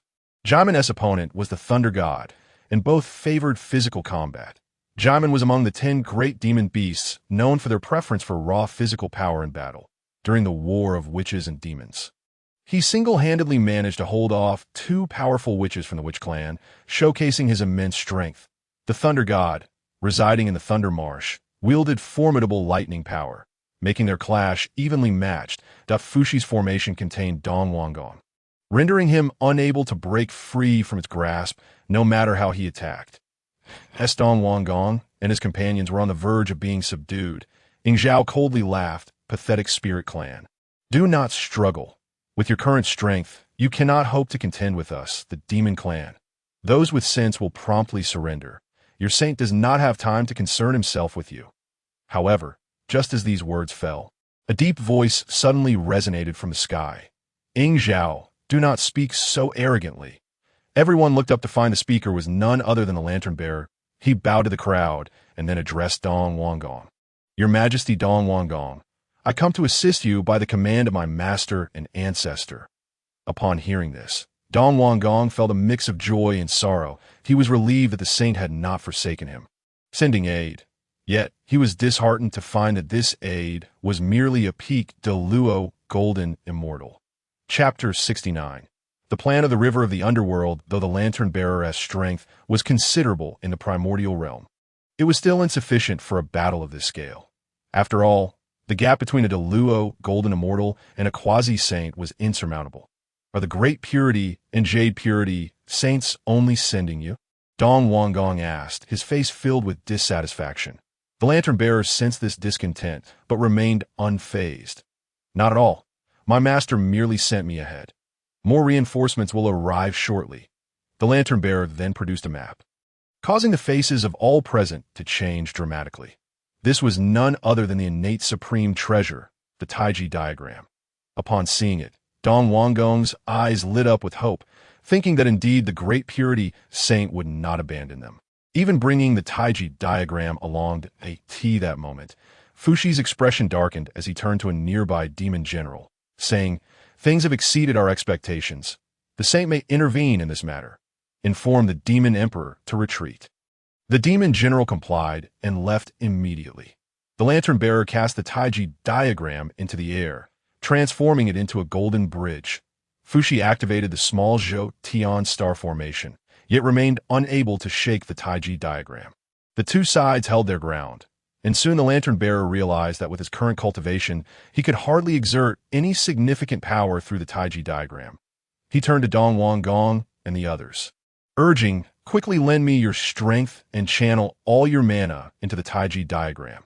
The members of the spirit clan complied, channeling their powers into the Taiji diagram. At last, the battlefield reached a stalemate, with neither side gaining a significant advantage. Fushi awaited the command for retreat from Emperor Zhun, while Dong Wang Gong and the others on the Isle of Penglai awaited the reinforcements from the Great Purity Saint. News of the situation on the Isle of Penglai reached the heavenly court. Upon hearing the report, Buzhou quickly interjected, "Your Majesty, we sent the Fushi Demon Emperor to test whether the Great Purity Saint would intervene in this matter. Now that he has, this mission has lost its significance. It would be prudent to recall Fushi." The others nodded in agreement. Yet at that moment, Emperor Zhun shook his head, saying, "Send my orders for the Fushi Demon Emperor to persist. They have only sent a pique de Luo Golden Immortal, the Lantern-Bearer. If they can hold out just a little longer, they will break through the Taiji diagram's defenses, and, at that point, we can annihilate the Spirit Clan." The Demon General was taken aback by this decree, astonished at the Demon Emperor's decision. Seeing that the Demon General remained silent, Emperor Zhun's expression soured. "What? Do you intend to defy my command?" The Demon General understood the consequences of disobeying Emperor Zhun's orders and resigned himself to delivering the message to Fushi. Buzhou sighed deeply at Emperor Zhun's insistence, understanding the rationale behind it. The Witch Clan had diminished, leaving the Demon Clan to dominate the Primordial realm. At this moment, Emperor Zhun's strength had reached the pinnacle of Quasi-Saint, a mere step away from the legendary Saint realm. Yet, despite the Demon Clan's immense fortune, they could not cultivate 4 great Demon Emperors, a Demon Master, and a Queen. Now, the Emperor was preparing to eliminate the Fushi Demon Emperor. Everyone understood the implications of this outcome, yet none dared voice their thoughts. After all cultivators aspired to reach that singular position, and now that it was so close, none could afford to relinquish their ambitions. Upon receiving the Demon General's message, Fushi felt a wave of desolation wash over him. He had not expected to be so readily abandoned. Very well, he thought, from this day forth, I, Fushi, shall sever all ties with the Demon Clan. Just as he resolved to leave, dark clouds gathered in the sky, and a bloody rain began to fall upon the land. The Fushi's expression shifted dramatically as he sensed an overwhelming force surging towards him. Indeed, he soon found himself surrounded by countless soldiers. Leading them was a figure clad in a blood-red robe, standing upon the 12th grade fiery lotus, none other than the ancestor of the river of the underworld. Upon recognizing the ancestor, Fushi's face blanched. The ancestor of the river of the underworld was one of the few formidable powers in the primordial realm, on par with figures like Qingkuai and Zixiao. Moreover, he possessed several supreme, innate treasures, making him a formidable adversary. Fushi acted decisively, commanding his demon soldiers to retreat. However, the ancestor of the river of the underworld did not afford him the chance to escape, ordering the Azura clan's forces to close in. The ancestor's intent was simple. Uncertain of obtaining the primordial purple energy, he sought to secure another layer of assurance. The primordial purple energy possessed by Nuwa by capturing Fushi and leveraging his relationship with Nuwa. He believed he could coerce her at that time. Acquiring a strand of primordial purple energy would be within easy reach. Fushi, you and your demon clan act against heaven, ruthlessly harming the spirit clan of the Isle of Penglai. I, the ancestor, come today to aid Dong Wang Gong by the command of the Great Purity Saint. Hearing this, Dong Wang Gong was immensely excited. When he had established the Spirit Clan, he had once extended an olive branch to the ancestor of the river of the underworld, who had disregarded him entirely. Now, unexpectedly, he came to offer assistance. Unlike the Thunder God and others who were solitary, the ancestor of the river of the underworld commanded the entire Azura clan behind him. Fushi, sensing the hostility of a newcomer, quickly exclaimed, "This is a misunderstanding.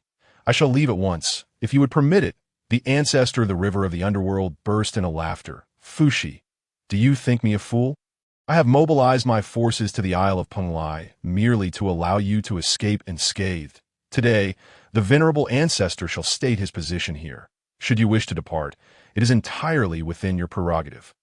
However, you must compel Nuwa to relinquish the primordial purple energy she holds, lest you suffer the consequences of my displeasure. Upon hearing the words of the ancestor of the underworld, Fushi was suddenly enlightened. No wonder this being, who had long concealed himself within the sea of blood, was able to emerge this time. He sought the primordial purple energy possessed by Nuwa. Initially, Nuwa could have attained sainthood, yet she did not. The foundation for her ascension, the primordial purple energy, was utterly squandered in his hands. It is astonishing that he has now fallen victim to the machinations of those with ulterior motives. Indeed, the way of heaven is clear, and cause and effect are inescapable. What a delusion it is to think that the primordial purple energy in my sister's possession could ever be entrusted to you. You should abandon that hope, Fushi exclaimed in a fit of rage.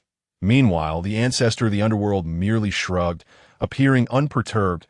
Why, dear friend Fushi, you and Nuwa have shared a bond atop Mount Buzhou for countless eons.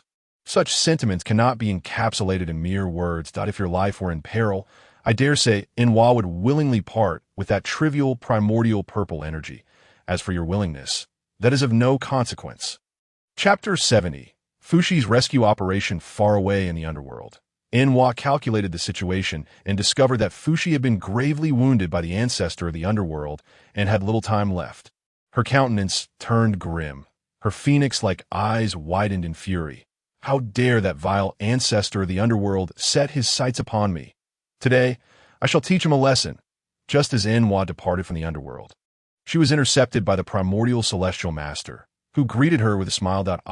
It is my dear junior sister, Nuwa. Just in time, for I have recently experienced some insights, and was about to seek you out for a discussion on the Tao. Observing the cunning smirk upon the primordial celestial master's face, Nuwa quickly grasped that this was a deliberate attempt to obstruct her. Primordial, do you truly intend to hinder me? At present, Fushi is under siege by the ancestor of the underworld and his cohorts. If I do not hasten to his aid, he may very well meet his doom. Her dismay. The primordial celestial master stood firmly in her path, igniting her anger. How audacious! Nuwa, I am a saint. To refer to you as junior sister is to bestow upon you a measure of respect. Do not overstep your bounds. Beneath a saint, all are but ants, while I am present here today. You shall not pass. Nuwa brandished the map of mountains and rivers, and the red stitching ball. It appears that a confrontation is unavoidable. Just then, Hou Tu stepped forward, primordial celestial master, as a saint. Why must you be so aggressive? If you wish to exchange a few blows, then let us engage. At this moment, Hou Tu exuded an aura of nether power, with 6 faint shadows of reincarnation looming behind her. The primordial celestial master's expression darkened. Do not presume that your backing from the underworld intimidates me. You must understand that in this primordial realm, the way of heaven is paramount. Its supremacy is absolute. Upon hearing this declaration, Hou Tu's face turned ashen. How infuriating! When heaven and earth were born, there existed 3 paths: heaven, earth, and humanity, which ought to have been equal. Why must the earth be subservient to heaven? Since you possess such confidence, allow this saint to instruct you on how to honor the way of heaven. From afar, an elder soared through the air. It was Laozi. Upon witnessing the arrival of these 2 saints, Hou Tu felt an immediate pressure. Although she was immensely powerful, confronting both saints simultaneously proved to be a daunting task. However, recalling how vital Fushi was to Nuwa, she declared, "Sister, I am shielded by the powers of the earth. Even a saint cannot harm me. Together, we shall confront them." Nuwa hesitated momentarily, but eventually nodded, soaring towards the eastern sea. Laozi attempted to intervene, but was swiftly halted by Hou Tu's nether power. Hou Tu summoned the 6 paths of reincarnation, forcing Laozi to deploy the Tower of Heavenly Yellow for defense. Meanwhile, the primordial celestial master prepared to act when suddenly, a surge of lunar energy descended from the sky. Obstructing his path, countless stars converged in the heavens, revealing the form of Wong Shu. Behind Wong Shu appeared 11 colossal figures, the hidden Wu clan from the underworld. Though this place was not the underworld, and they could not harness its fortune for battle, the Wu clan was renowned for their prowess in combat. Their strength was formidable enough to directly impede the primordial celestial master. Seeing these insignificant figures attempting to thwart him, the primordial celestial master's face turned a shade of violet. "How dare you, mere ants, obstruct my path? Today, I shall give you a lesson you will not soon forget." He drew forth the Pangu flag, unleashing a terrifying wave of chaotic energy. The 11 ancestral shaman and Wong Shu could only muster their strength to resist. While they could not counterattack, they could delay him for a time to that moment. By the eastern sea, Fushi was already on the brink of collapse. Even Zhao and the other demon saints lay gravely injured and unconscious. Observing the dwindling numbers of loyal warriors he had brought, Fushi's heart bled. The warriors he had summoned were utterly devoted to him, yet they now suffered catastrophic losses. The ancestor of the underworld and his companion witnessed Fushi's plight. Feeling a reluctance to push matters to the brink, that if they truly forced Fushi to his death, neither would benefit from the outcome, in the demon clan as celestial court. Emperor Zhun and Dong Huangtai beheld this scene, their hearts heavy with sympathy. Yet, none dared to intervene. It was evident that this was the best possible conclusion. The demon's sovereign Fushi faced a concerted attack from the ancestor of the underworld and the lineage of Pai Island by the eastern sea, ultimately meeting his demise. The demon clan, seeking vengeance for their fallen sovereign, mobilized their forces against the Sea of Blood and the Spirit clan. Moreover, with Fushi's lineage extinguished and in was already tenuous connection to the demon clan, all fortune of the celestial court was now firmly in the hands of Emperor Zhun and Dong Huangtai. They were now closer than ever to that legendary realm. This moment, a resolute expression crossed Fushi's face. "Ancestor of the underworld, you seek to use this demon's sovereign to coerce my sister. Your scheme is indeed a clever one, but alas, you shall not have that opportunity." How could I, Fushi, ever concede so easily?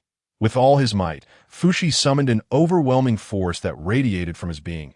The ancestor of the underworld's countenance shifted dramatically. It was evident that Fushi intended to self-destruct, and he had somewhat underestimated Fushi's affection for Nuwa. If a quasi-saint were to self-destruct at such close proximity, he would likely suffer severe consequences. Furthermore, such an event would be challenging to explain to Nuwa. "Fushi, my friend, let us converse calmly. There is no need for such drastic measures." Dong Wanggong was equally anxious, for this was the doorstep of their spirit clan. The self-destruction of a quasi-saint in this locale would likely consume half of Pangu Island, leaving his spirit clan followers with little chance of survival. But he regretted choosing to stage the battle at his own doorstep. Should immense losses occur, who would bear the cost? As Nuwa raced towards Pangu Island, she sensed Fushi's impending self-destruction, and a sharp pain gripped her heart. Although they had communicated infrequently in recent millions of years, their long-shared existence could not be dismissed. Nuwa quickened her pace towards the eastern sea. Just as Fushi was about to self-destruct, an immense force suddenly descended from the heavens, suppressing his power. Fushi's expression soured. Who possessed such terrifying strength? Could it be that, as the demon sovereign, he was unworthy of even self-destructing? At that moment, a figure appeared before everyone. Shock reverberated through their hearts. As a formidable being in the primordial realm, especially among quasi-saints, they were usually the cream of the crop when saints were absent. Even so, they could not fathom how this figure had materialized. Chapter 71. A dazzling display of fireworks. Fushi, are you contemplating self-destruction? Do you wish to entertain us with fireworks? Fushi stared at the figure before him, drenched in cold sweat. Though he could not discern the person's features, there was an unmistakable aura about them. Even more terrifying was the fact that he could not muster any power, as though he had been sealed. "Who are you? Why do you obstruct me?" The figure was none other than Qingkuai, who had just returned from Shikunlun. Qingkuai stifled a yawn, feeling quite displeased. This fellow had previously confronted him atop Mount Buzhou, and although it was indeed for Nuwa's sake, he was clearly not thinking things through. Now he was contemplating self-destruction. Had he not considered Nuwa's feelings? It is not for the sake of Nuwa that anyone would bother with him. Upon witnessing Fushi's failure to self-destruct, the ancestor of the River of Oblivion felt a sense of relief within that moment. His gaze shifted towards Li Qingkuai, his heart filled with trepidation from the earlier display of power. It was evident that this individual before him was anything but ordinary. Should he be involved in this matter for the sake of the primordial purple energy, it would indeed be a challenge for him to compete. Esteemed Taoist, might I request you to hand Fushi over to me, the ancestor of the River of Oblivion? I would owe you a favor in return, he proposed. Li Qingkuai regarded the anxious ancestor with contemplation. The ancestor of the River of Oblivion was arguably the most elusive being in all of the primordial chaos. Since his transformation, he had only ventured to the Purple Cloud Palace to listen to teachings, never setting foot elsewhere. However, he harbored an innate obsession with attaining sanctification. Yet, regrettably, neither the creation of the Azura clan nor the establishment of the Azura sect had come to fruition. I presume you wish to capture Taoist Fushi for the primordial purple energy held by your ally Nuwa. Correct? This primordial purple energy is known as the foundation of sanctification. One might wonder how much karmic consequence a position of sanctity is worth. Li Qingkuai mused. The ancestor's expression shifted dramatically, astonished that this man could so effortlessly discern his intentions. He thought to himself that if he could become a saint, then paying a certain price would indeed be worthwhile. I do not know what you desire, but I shall offer anything within my possession, he declared, without hesitation. Li Qingkuai responded, perhaps you could part with those two exquisite, innate spiritual swords, along with the Xian Yuan water-controlling banner and the 12-grade fiery red lotus. The ancestor of the River of Oblivion was taken aback. His heart racing, he indeed possessed two exquisite innate spiritual swords and the 12-grade fiery red lotus, a fact known to the mighty in the primordial chaos. However, the existence of a Xian Yuan water-controlling banner in his possession had never been revealed to anyone. How did this individual come to know? Upon hearing the mention of the Xian Yuan water-controlling banner, Dong Wanggong's eyes lit up. This banner, being one of the 5 elemental flags of heaven and earth, was undeniably an exquisite innate spiritual treasure. The ancestor had such fortune, possessing for such treasures. Yet, observing Li Qingkuai's flippant demeanor, the ancestor felt as though he were not genuinely negotiating. Taoist, are you mocking me? Setting aside the Xian Yuan water-controlling banner, which is not in my possession, even if it were, I could not possibly part with it. Should you remain ungrateful, I shall have no choice but to seize it by force, he bellowed. And with that, a torrent of blood erupted from behind him. All beings that came into contact with the blood experienced decay of their flesh and damage to their souls. Dong Wanggong and the others were immediately stricken with dread, hastily retreating with the remaining spirit clan members to Pai Island, activating the protective formation. They thought to themselves that the ancestor of the River of Oblivion was indeed deranged, bringing such a vile blood sea to this place. This blood sea was composed of the most foul blood in existence, and if they were to be tainted by its boundless karmic retribution, it would be beyond their capacity to endure. Not everyone possessed treasures like the 12-grade fiery red lotus, which bore no karmic consequence. As the endless blood sea surged towards Li Qingkuai, the world was engulfed in crimson. Li Qingkuai stood as a solitary boat amidst the vast sea of blood. Beside him, Fushi looked on with a grim expression. Esteemed Taoist, this is the blood divinity technique of the ancestor of the River of Oblivion. It is truly terrifying. Any who touch this blood will soon find their souls extinguished. You ought to leave quickly, lest you lose your life. Li Qingkuai chuckled in response. Fushi, you seem to overestimate the gravity of the situation. I'm not here for you. Were it not for that individual, I wouldn't bother with your affairs. Besides, is this mere blood sea truly capable of hindering me? With that, Li Qingkuai gently closed his eyes, and a thunderous mark appeared upon his forehead. Dark clouds gathering in the sky, and overwhelming pressure descended, causing those of lesser cultivation to kneel in submission, unable to rise. Even Dong Wanggong and others struggled to maintain their footing under such immense force. The crowd was struck with awe, pondering the nature of this divine technique and the source of such dreadful pressure. Qingkuai waved his hand, and suddenly, boundless thunder manifested in the heavens. These bolts of lightning, pure and radiant, with a perfect nemesis to the foulness of the blood sea. Wherever the lightning struck, the blood sea evaporated. Witnessing this spectacle, the inhabitants of the primordial chaos were left to speculate who could possibly wield the heavenly lightning. Was this person a manifestation of the Queen Mother of the West? It was well known that the master of heavenly thunder resided in Kunlun Mountain, the Queen Mother of the West. Aside from her, it seemed no one else could possess such capabilities. Yet, the Queen Mother was a female celestial. Surely, she would not appear in this manner. Far away in Kunlun Mountain, the Queen Mother of the West was equally bewildered. Wasn't she the one who commanded heavenly retribution? Why could this person also wield thunder? As she attuned to the essence of the lightning, her expression shifted dramatically. She sensed that within this power of thunder lay profound principles of the Tao. Gazing upon these principles, the Queen Mother was plunged into a state of enlightenment. In the current primordial chaos, the great Tao was obscured, with the heavenly path reigning supreme. Under the suppression of the heavenly Tao, one could scarcely comprehend the principles of the great Tao. Yet, the appearance of these principles in the presence of this Taoist presented an exceptional opportunity for her to grasp, and no matter who this individual was. The Queen Mother could not afford to miss such an opportunity. The endless blood sea was a divine technique forged by the ancestor of the River of Oblivion, cultivated over countless years. Until now, he had never utilized it. No one would be foolish enough to provoke him within the blood sea. Although no one had witnessed such a technique before, they understood its terrifying nature. However, no one anticipated that this divine technique would falter so miraculously upon its debut. The ancestor of the River of Oblivion suddenly emitted a wretched scream. The endless blood sea, a manifestation of his own power, was akin to a fragment of his very being. Now, having suffered such a devastating blow, his soul was equally harmed. That moment, the ancestor glared at Qingkuai with venomous hatred.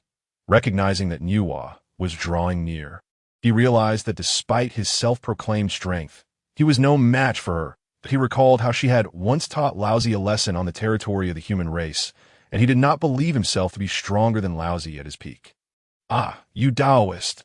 I shall remember this day, and should we cross paths again, it will be your demise. With that, he turned and departed. The remaining Azura soldiers, seeing their ancestor retreat, found no reason to linger and swiftly returned to the blood sea. "Brother, are you all right?" came a voice from the sky. Fushi, upon closer inspection, realized it was Nuwa. Feeling somewhat abashed, Fushi scratched his head. "Fear not, little sister. What could possibly happen to me? These individuals are no match for me." Nuwa gazed at Fushi, whose garments were tattered and torn, and felt a wave of exasperation. Had she not witnessed the scene, she might have genuinely believed he was in peril. "Brother, what am I to say to you? At your age, could you not spare me some worry? From now on, you shall cultivate alongside me." Turning his gaze towards the injured Jimeng, Ingzhao, and Guei Che, Fushi felt a pang of sympathy, but sighed in resignation. After this battle, he realized that the demon race no longer required his leadership. Nuwa furrowed her brow and waved her hand, channeling 3 essences directly into the bodies of the 3 demon saints. Once they awakened, their expressions were far from cheerful. Although they had been injured and fainted, they were acutely aware of the events that had transpired outside. That moment, Guei Che, visibly displeased, remarked, "This is outrageous. Fushi, the demon emperor, has tirelessly contributed to the advancement of our kind. How could your majesty treat him so? Rest assured, your majesty, upon our return, we shall seek justice for the demon emperor. However, at this moment." Fushi shook his head with a smile. "Thank you, fellow Taoists, for your kind intentions, but my ties with the demon race have come to an end. From this day forth, there shall no longer be the demon emperor Fushi in this primordial wilderness. Only the wandering cultivator Fushi. The karmic bond between myself and the demon race has been severed, and thus today's matters conclude here. I advise you all to take care of yourselves." At this juncture, Nuwa also spoke. "Though I am a member of the demon race and have been conferred the title of demon emperor, I have long felt inadequate in my capabilities. Henceforth, I shall no longer occupy this position. From today, there will be only the human race. The Holy Mother Nuwa will no longer be the demon queen. The crowd's expressions changed dramatically as they realized the gravity of the situation. In a single day, 2 demon emperors had vanished. This amounted to a significant loss of 1/3 of the demon race's strength. The 2 demon emperors deliberated, yet could not accept such a resolution. Despite the entreaties of several demon saints, their pleas fell on deaf ears, and they could only depart with expressions of regret. That moment, Qingkuai, seemingly struck by inspiration, smiled and said, "I see that the 3 of you are fated to cross paths. So allow me to offer a word of caution that in these times of tribulation, all who are involved will meet their demise. As subordinates of Fuxi, if you return so brazenly, you will undoubtedly face oppression from others. Ultimately, the path you choose is up to you."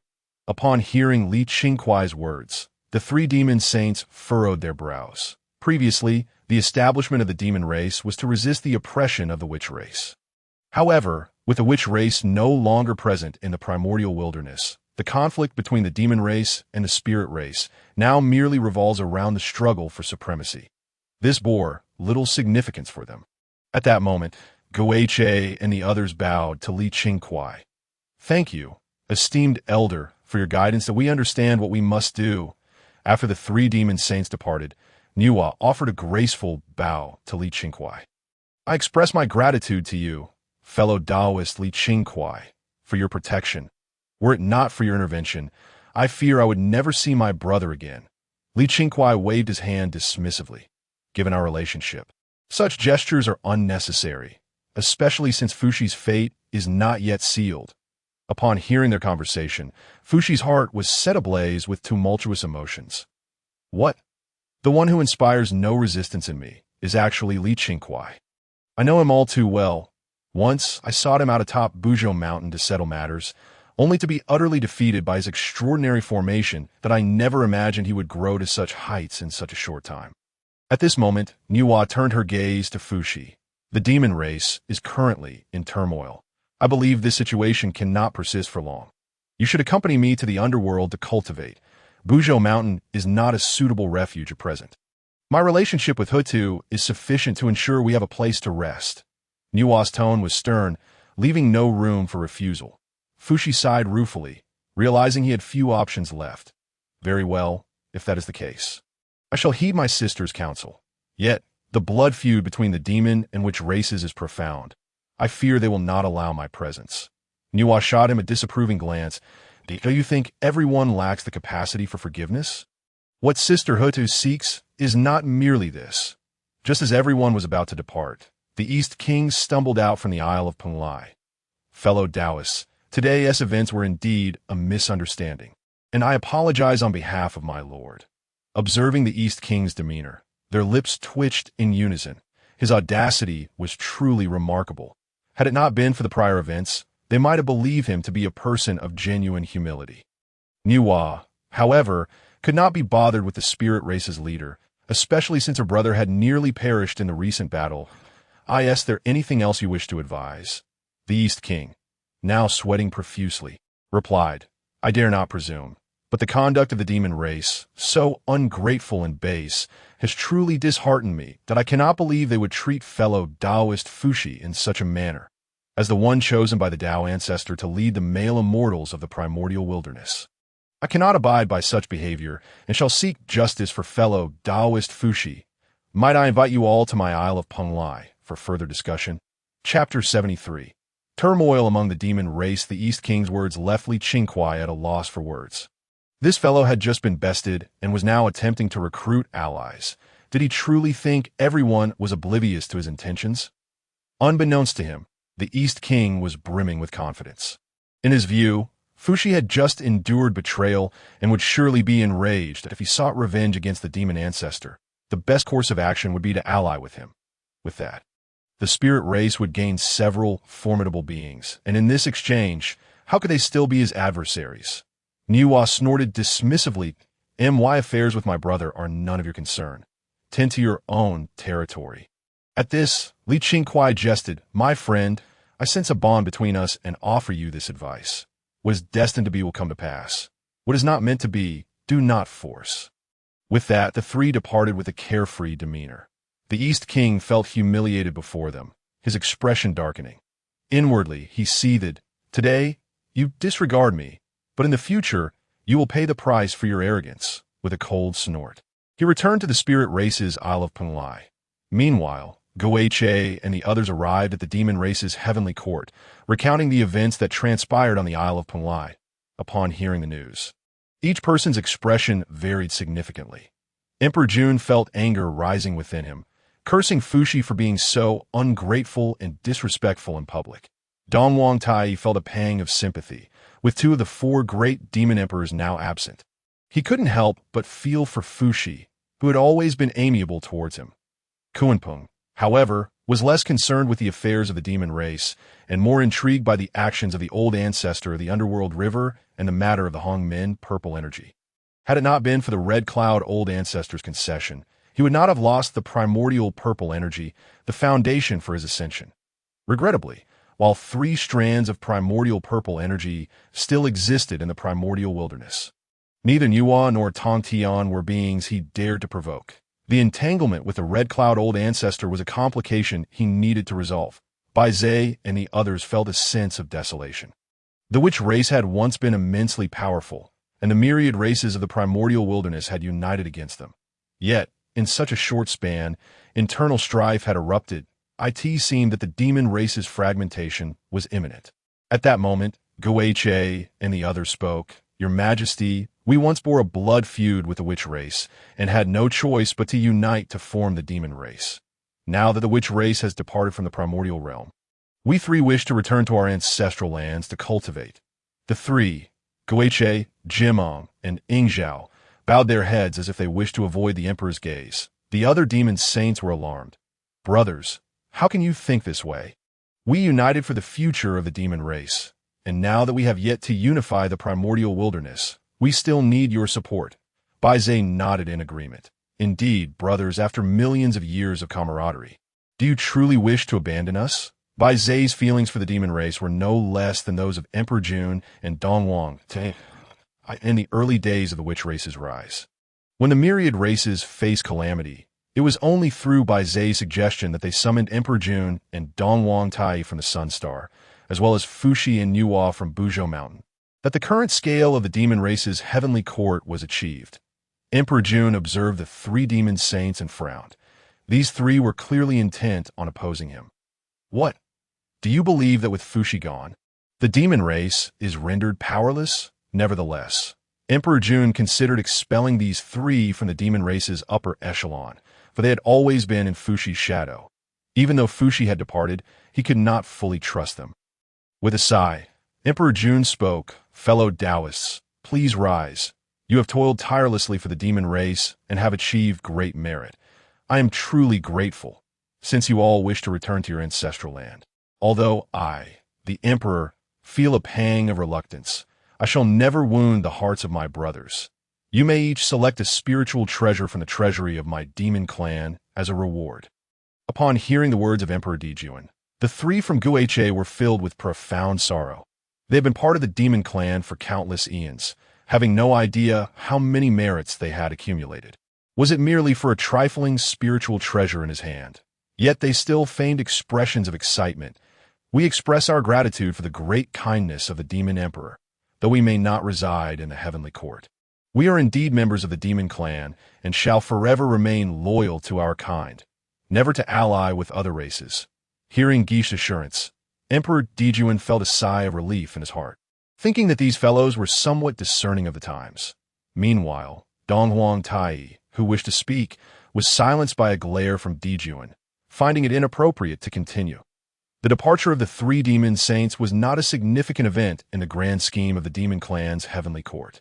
With countless powerful beings within the demon race, the loss of these 3 was of little consequence. They quickly selected 3 more formidable demon gods from among the clan, promoting them to demon saints to oversee the remaining forces that had once belonged to Fuxi. Laozi and Yuan Shi, upon witnessing Fuxi's rescue, realized their schemes had been entirely thwarted. However, they consoled themselves, for the spirit race had been preserved, achieving at least part of their prior intentions. Continuing the battle in this place had lost all meaning, so they chose to depart. After Fuxi, Nuwa, and Li Qingkuai returned to the underworld, the shaman clan cast a glance at Fushi, their brows furrowed, yet they said nothing further. The shaman clan had completely withdrawn from the competition of the Honghua. Holding on to past grievances had little significance now. Upon arriving at the central hall of tranquility, they found the 12 ancestral shamans gathered within one individual, exuding an endless starry power, was none other than the goddess Wong Shu.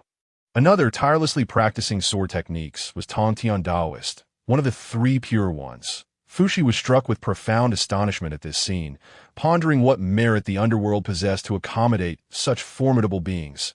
These individuals were among the most powerful in all of Honghua. Their gathering here, were they perhaps conspiring toward some grand design? Fushi's mind began to swirl with conjectures, noticing peculiarities about these individuals, and observing the deep respect they showed toward Li Qingkuai, as if he were the unspoken leader. Recalling Li Qingkuai's formidable prowess, a strange and absurd thought suddenly emerged in Fushi's mind. Chapter 74. Fushi's little pride with burgeoning suspicions. Fushi's gaze toward Li Qingkuai shifted subtly. Contemplating Li Qingkuai's act of saving him, he wondered if it was connected to his sister. Could it be that he harbored feelings for Nuwa? If so, that would be troublesome. Would he be compelled to acquiesce? Yet, it seemed he could not possibly defeat him even if he declined. As these thoughts churned in his mind, Fushi found himself entangled in inner turmoil. Once all had arrived at the Pangu Hall, Nuwa sighed and spoke. "Qingkuai, my friend, I sense that my own powers have reached their zenith. Even if I were to continue establishing the human race within the small world, little would change. It would seem that further advancement would require painstaking effort." At that moment, he produced a strand of Hongmeng purple energy. Feeling conflicted that he understood that this Hongmeng purple energy was a scheme of the heavenly Tao. To become a saint of the heavenly Tao, one must rely on this very essence. However, should he truly ascend to that status, he would inevitably fall under the constraints of the heavenly Tao, losing his freedom. Yet, below the saintly level, all are mere ants. The events that transpired had made him acutely aware of the vast chasm between himself and Laozi and Yuan Shi. If he were to confront them, his pinnacle cultivation as a Hunyuan Jingxian would be utterly insufficient to contend with the Saint Li Qingkuai. Upon hearing this, chuckled and reassured him, "Fear not, in this realm of Honghuang. The great path is not manifest. It is indeed impossible to achieve sainthood. However, I have discovered a method for you to attain the status of Hunyuan de Luo Jingxian." As soon as he spoke, the eyes of the practicing Zhu Jiuyin, Wong Shu, and Tong Tian turned toward him. That it is well known that the Hunyuan de Luo Jingxian is equivalent to the saints of the heavenly Tao, and perhaps even more formidable. Should one genuinely reach this level, it would be exceedingly fortuitous that you truly possess a method to achieve Hunyuan de Luo Jingxian. Hou Tu's eyes sparkled with astonishment. Clearly, within his inherited memories, he understood that the Honghuang was home to saints of the heavenly Tao, earth Tao, and human Tao. However, all of these depended upon the emergence of the corresponding Tao Lord. Presently, Hongjun had indeed become a saint, thus the master of the heavenly Tao, under whom 9 saints could be accommodated. Yet 9 is an extreme number prone to upheaval, so he intended to leave only 6 saints of the heavenly Tao in this realm, sufficient for managing the entirety of Honghuang. Currently, Hou Tu served as the Earth Tao saint, for the Earth Tao should rightfully encompass 7 positions, yet the most stable number would be 5 as of now. No one in the underworld had reached such a level, leaving only Zhu Jiuyin with this capacity as for the human Tao. While the human race had emerged, they were not the main protagonists of the Honghuang. For future development, Nuwa had refrained from becoming the human Tao Lord. The human Tao should ideally have 5 saintly positions, with the most stable being 3 regrettably, in the original trajectory of heaven and earth. These 3 positions have been divided among the 3 sovereigns, 5 emperors, and the human emperor. Ultimately, the luck of the human emperor was also fragmented. After Zhou Wang, no further human emperors emerged, that a significant portion of the luck was diverted to Hou Tu and the Western Buddha, greatly enhancing their fortunes, rendering the human race a mere puppet under the machinations of the heavenly deity. This moment, Li Qingkuai produced a pearl from his hand, filled with chaotic energy. The faces of everyone in the Pangu Hall shifted dramatically. Within their inherited memories, this pearl was one of the four great chaotic treasures, the Chaos Pearl, containing a realm of chaos that had inexplicably appeared here. Upon seeing the Chaos Pearl, Fushi's expression turned one of disbelief. It must be noted that in the current Hongwang, even chaotic spiritual treasures could not manifest, let alone this chaotic treasure. Among the four great chaotic treasures, the 36th grade chaotic blue lotus had shattered, forming numerous exquisite innate spiritual treasures within Hongwang. The Kaitian divine axe had transformed into the Pangu flag, the Taiji diagram, and the chaos spell. The creation jade dish had fragmented, with the largest portion claimed by Hongjun, thus achieving sainthood and wielding the authority of the heavenly D.A.O.I.T. seemed the long-lost chaos pearl had surfaced here. While one could not attain sainthood within this world of Hongwang, if I were to transport all of you to the realm of chaos, I believe achieving the status of Hunyuan de Luo Jingxian would not pose a significant challenge. Upon hearing this, the crowd's eyes brightened with realization. If this were indeed the case, then they would possess the means to contend with those saints of the heavenly Tao. At this moment, Fushi felt an itch in his heart, filled with regret. He recalled how Nuwa had urged him to visit Li Qingkuai in search of opportunities, even advising him to steer clear of the demon clan. Regrettably, the demon clan was at its zenith of glory during that time, and he found it difficult to relinquish his position of power, thus failing to comply. Now, it appeared he had missed such a grand opportunity, and a wave of regret washed over him. Observing Fushi's demeanor, Nuwa sighed internally. Had she known it would come to this, why had she been so insistent? She had made her intentions abundantly clear. It was unfortunate that her brother had not believed her. Otherwise, the strength he possessed now would surely be far greater. Nevertheless, as her brother with whom she had shared many years, Nuwa could not refrain from speaking. Li Qingkuai, my friend, my brother has previously wronged you.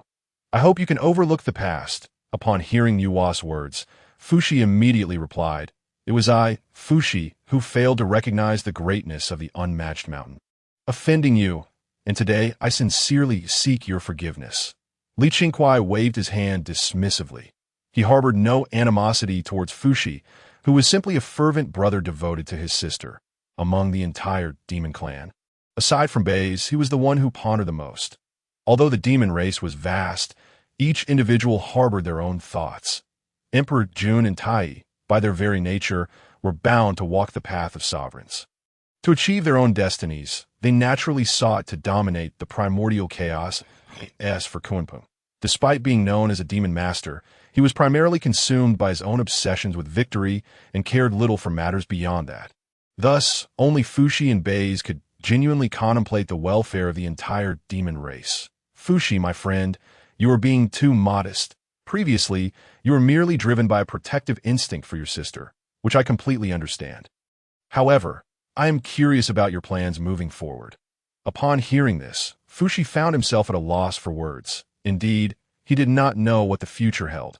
He had always been focused on safeguarding his sister, following Nuwa closely.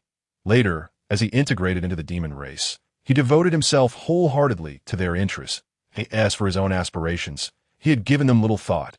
Seeing Fushi's expression, Li Qingkuai grasped many insights. Suddenly, as if struck by a light bulb moment, he smiled and remarked, "I have heard that your ability to calculate the heavenly mechanisms is quite remarkable. Is that true?"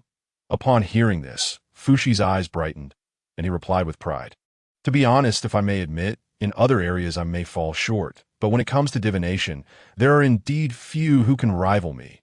It was my understanding of the Hou Tu and Luo Shu that enabled Emperor Zhun to comprehend the great formation of the celestial stars." Reflecting on this, Fushi sighed deeply. In the past, brimming with ambition, who could have foreseen such an outcome today? Li Qingkuai nodded, having solidified his thoughts that Fushi's expertise in predicting celestial phenomena and divining yin and yang, thereby seeking auspicious outcomes while avoiding calamities, was indeed a tremendous skill. It is essential to understand that the principles of yin and yang governing all things in this world ultimately converge upon a singular concept: fate. The laws of fate are the highest among the myriad pathways of existence. This assertion is not merely whimsical. Since the concept of time's river exists within the Tao, so too must there be a river of fate. This river intertwines the destinies of all deities and sages within the cosmos. Unknowable, immeasurable, imperceptible. Yet once one comprehends the fluctuations of yin and yang within the cycle of fate, one can foresee the undercurrents of worldly destiny. At that juncture, regardless of what transpires, one can navigate through the river of fate, severing the threads of causality.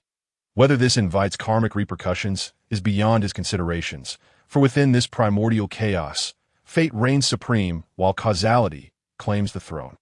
Fuxi himself was a being of great power, born before the heavens, yet he toiled throughout his life, ultimately meeting his demise due to the tribulations of the demon race. Though he was reincarnated as one of the three sovereigns of humanity, he remained imprisoned within the fire cloud cave. Fuxi's innate talent for understanding the intricacies of fate and causality was undoubtedly exceptional. Unfortunately, he was perpetually ensnared by mundane matters, rendering him incapable of grasping the heavenly mechanisms. Even in his confinement within the fire cloud cave, despite holding the esteemed title of one of the three sovereigns, he could make no progress in his cultivation and remained unable to escape. It was indeed a tragic fate. Fuxi, from my perspective, it seems your divination skills may require further refinement. Upon hearing Li Qingkuai's words, Fuxi's expression darkened instantly. This was his signature skill, and before him stood one who appeared to dismiss it so easily. What do you mean? Do you believe you can surpass me in the art of divination? In other areas, Fuxi might have held his tongue, but when it came to divination, he felt a surge of confidence. Li Qingkuai nodded. Divination is merely a means of utilizing the cosmic forces to glimpse the trajectory of the Tao, allowing one to seek fortune and evade misfortune. Is it truly so? Fuxi conceded. Indeed, that is the essence of it. However, if one merely understands this and dares to claim superiority over me, even if you possess formidable strength, I remain unconvinced, observing the escalating tension between Li Qingkuai and Fuxi. Nuwa sighed in exasperation. These two were clearly incompatible. It seemed that every time they crossed paths, a quarrel ensued. Yet, Nuwa, being the one who understood Fuxi best, recognized that he had indeed never encountered a rival in this field. Although Li Qingkuai was immensely powerful, he had never revealed any aptitude in this area. Could it be that Li Qingkuai also possessed a talent for such predictions? Divination and speculation are but minor paths. They stem from the fluctuations of causality, merely predicting forthcoming events through the grand currents of the Tao. Under the Tao, the grand current remains unchanged, while the minor currents may be altered. To assert that this is significant to me is merely folly. Fuxi was momentarily taken aback. For so long, they had navigated according to the grand currents of the Tao, seeking a sliver of hope amidst the chaos. Their audacity to instigate the war of the Wu and Yao, contending for dominance over the primordial chaos, was but a consequence of the overarching currents of the Tao. Thus, they were compelled to struggle persistently within these currents to seek a path to resolution. However, Li Qingkuai's tone suggested an utter disregard for the grand currents of heaven. Had he truly attained such strength? Not only Fuxi, but even Hou Tu and others harbored doubts in their hearts. After all, if such strength truly existed, it would be unfathomable. The changes of all things within heaven and earth are unpredictable. While there are constants, there are also variables, although the grand current remains unchanged. When individual minor currents unite, they can influence the grand current of heaven and earth. To that point, what could remain unalterable? Moreover, as cultivators, if one were to act against heaven, what need is there to concern oneself with the grand currents decreed by the Tao? Fuxi scoffed coldly, replying with disdain, "It is easy for you to say, my friend. Under the Tao, all are but ants. If that is the case, to act against heaven, do you not fear being ensnared by calamities or entangled in causality? The path of causality is the entanglement of destinies within heaven and earth. Beneath fate, all is but illusion. In the realm of fate, causality remains hidden. Thus, to master the path of fate is to explore the yin and yang of heaven and earth within the river of fate. Free from the burdens of causality, one can even utilize the river of fate to strike at enemies, achieving victory beyond the Tao." Upon hearing Li Qingkuai's words, Fuxi felt utterly bewildered. The The path of fate was the highest law among the myriad pathways. He had never considered delving into such matters. Yet, upon reflection, the calculations inherent in divination were indeed manifestations of fate. If one could truly master fate, would it not imply that the so-called causality held no substance for oneself? In that moment, Fushi's thoughts became remarkably clear. He inwardly regretted not having contemplated these ideas sooner, lamenting the time lost in ignorance.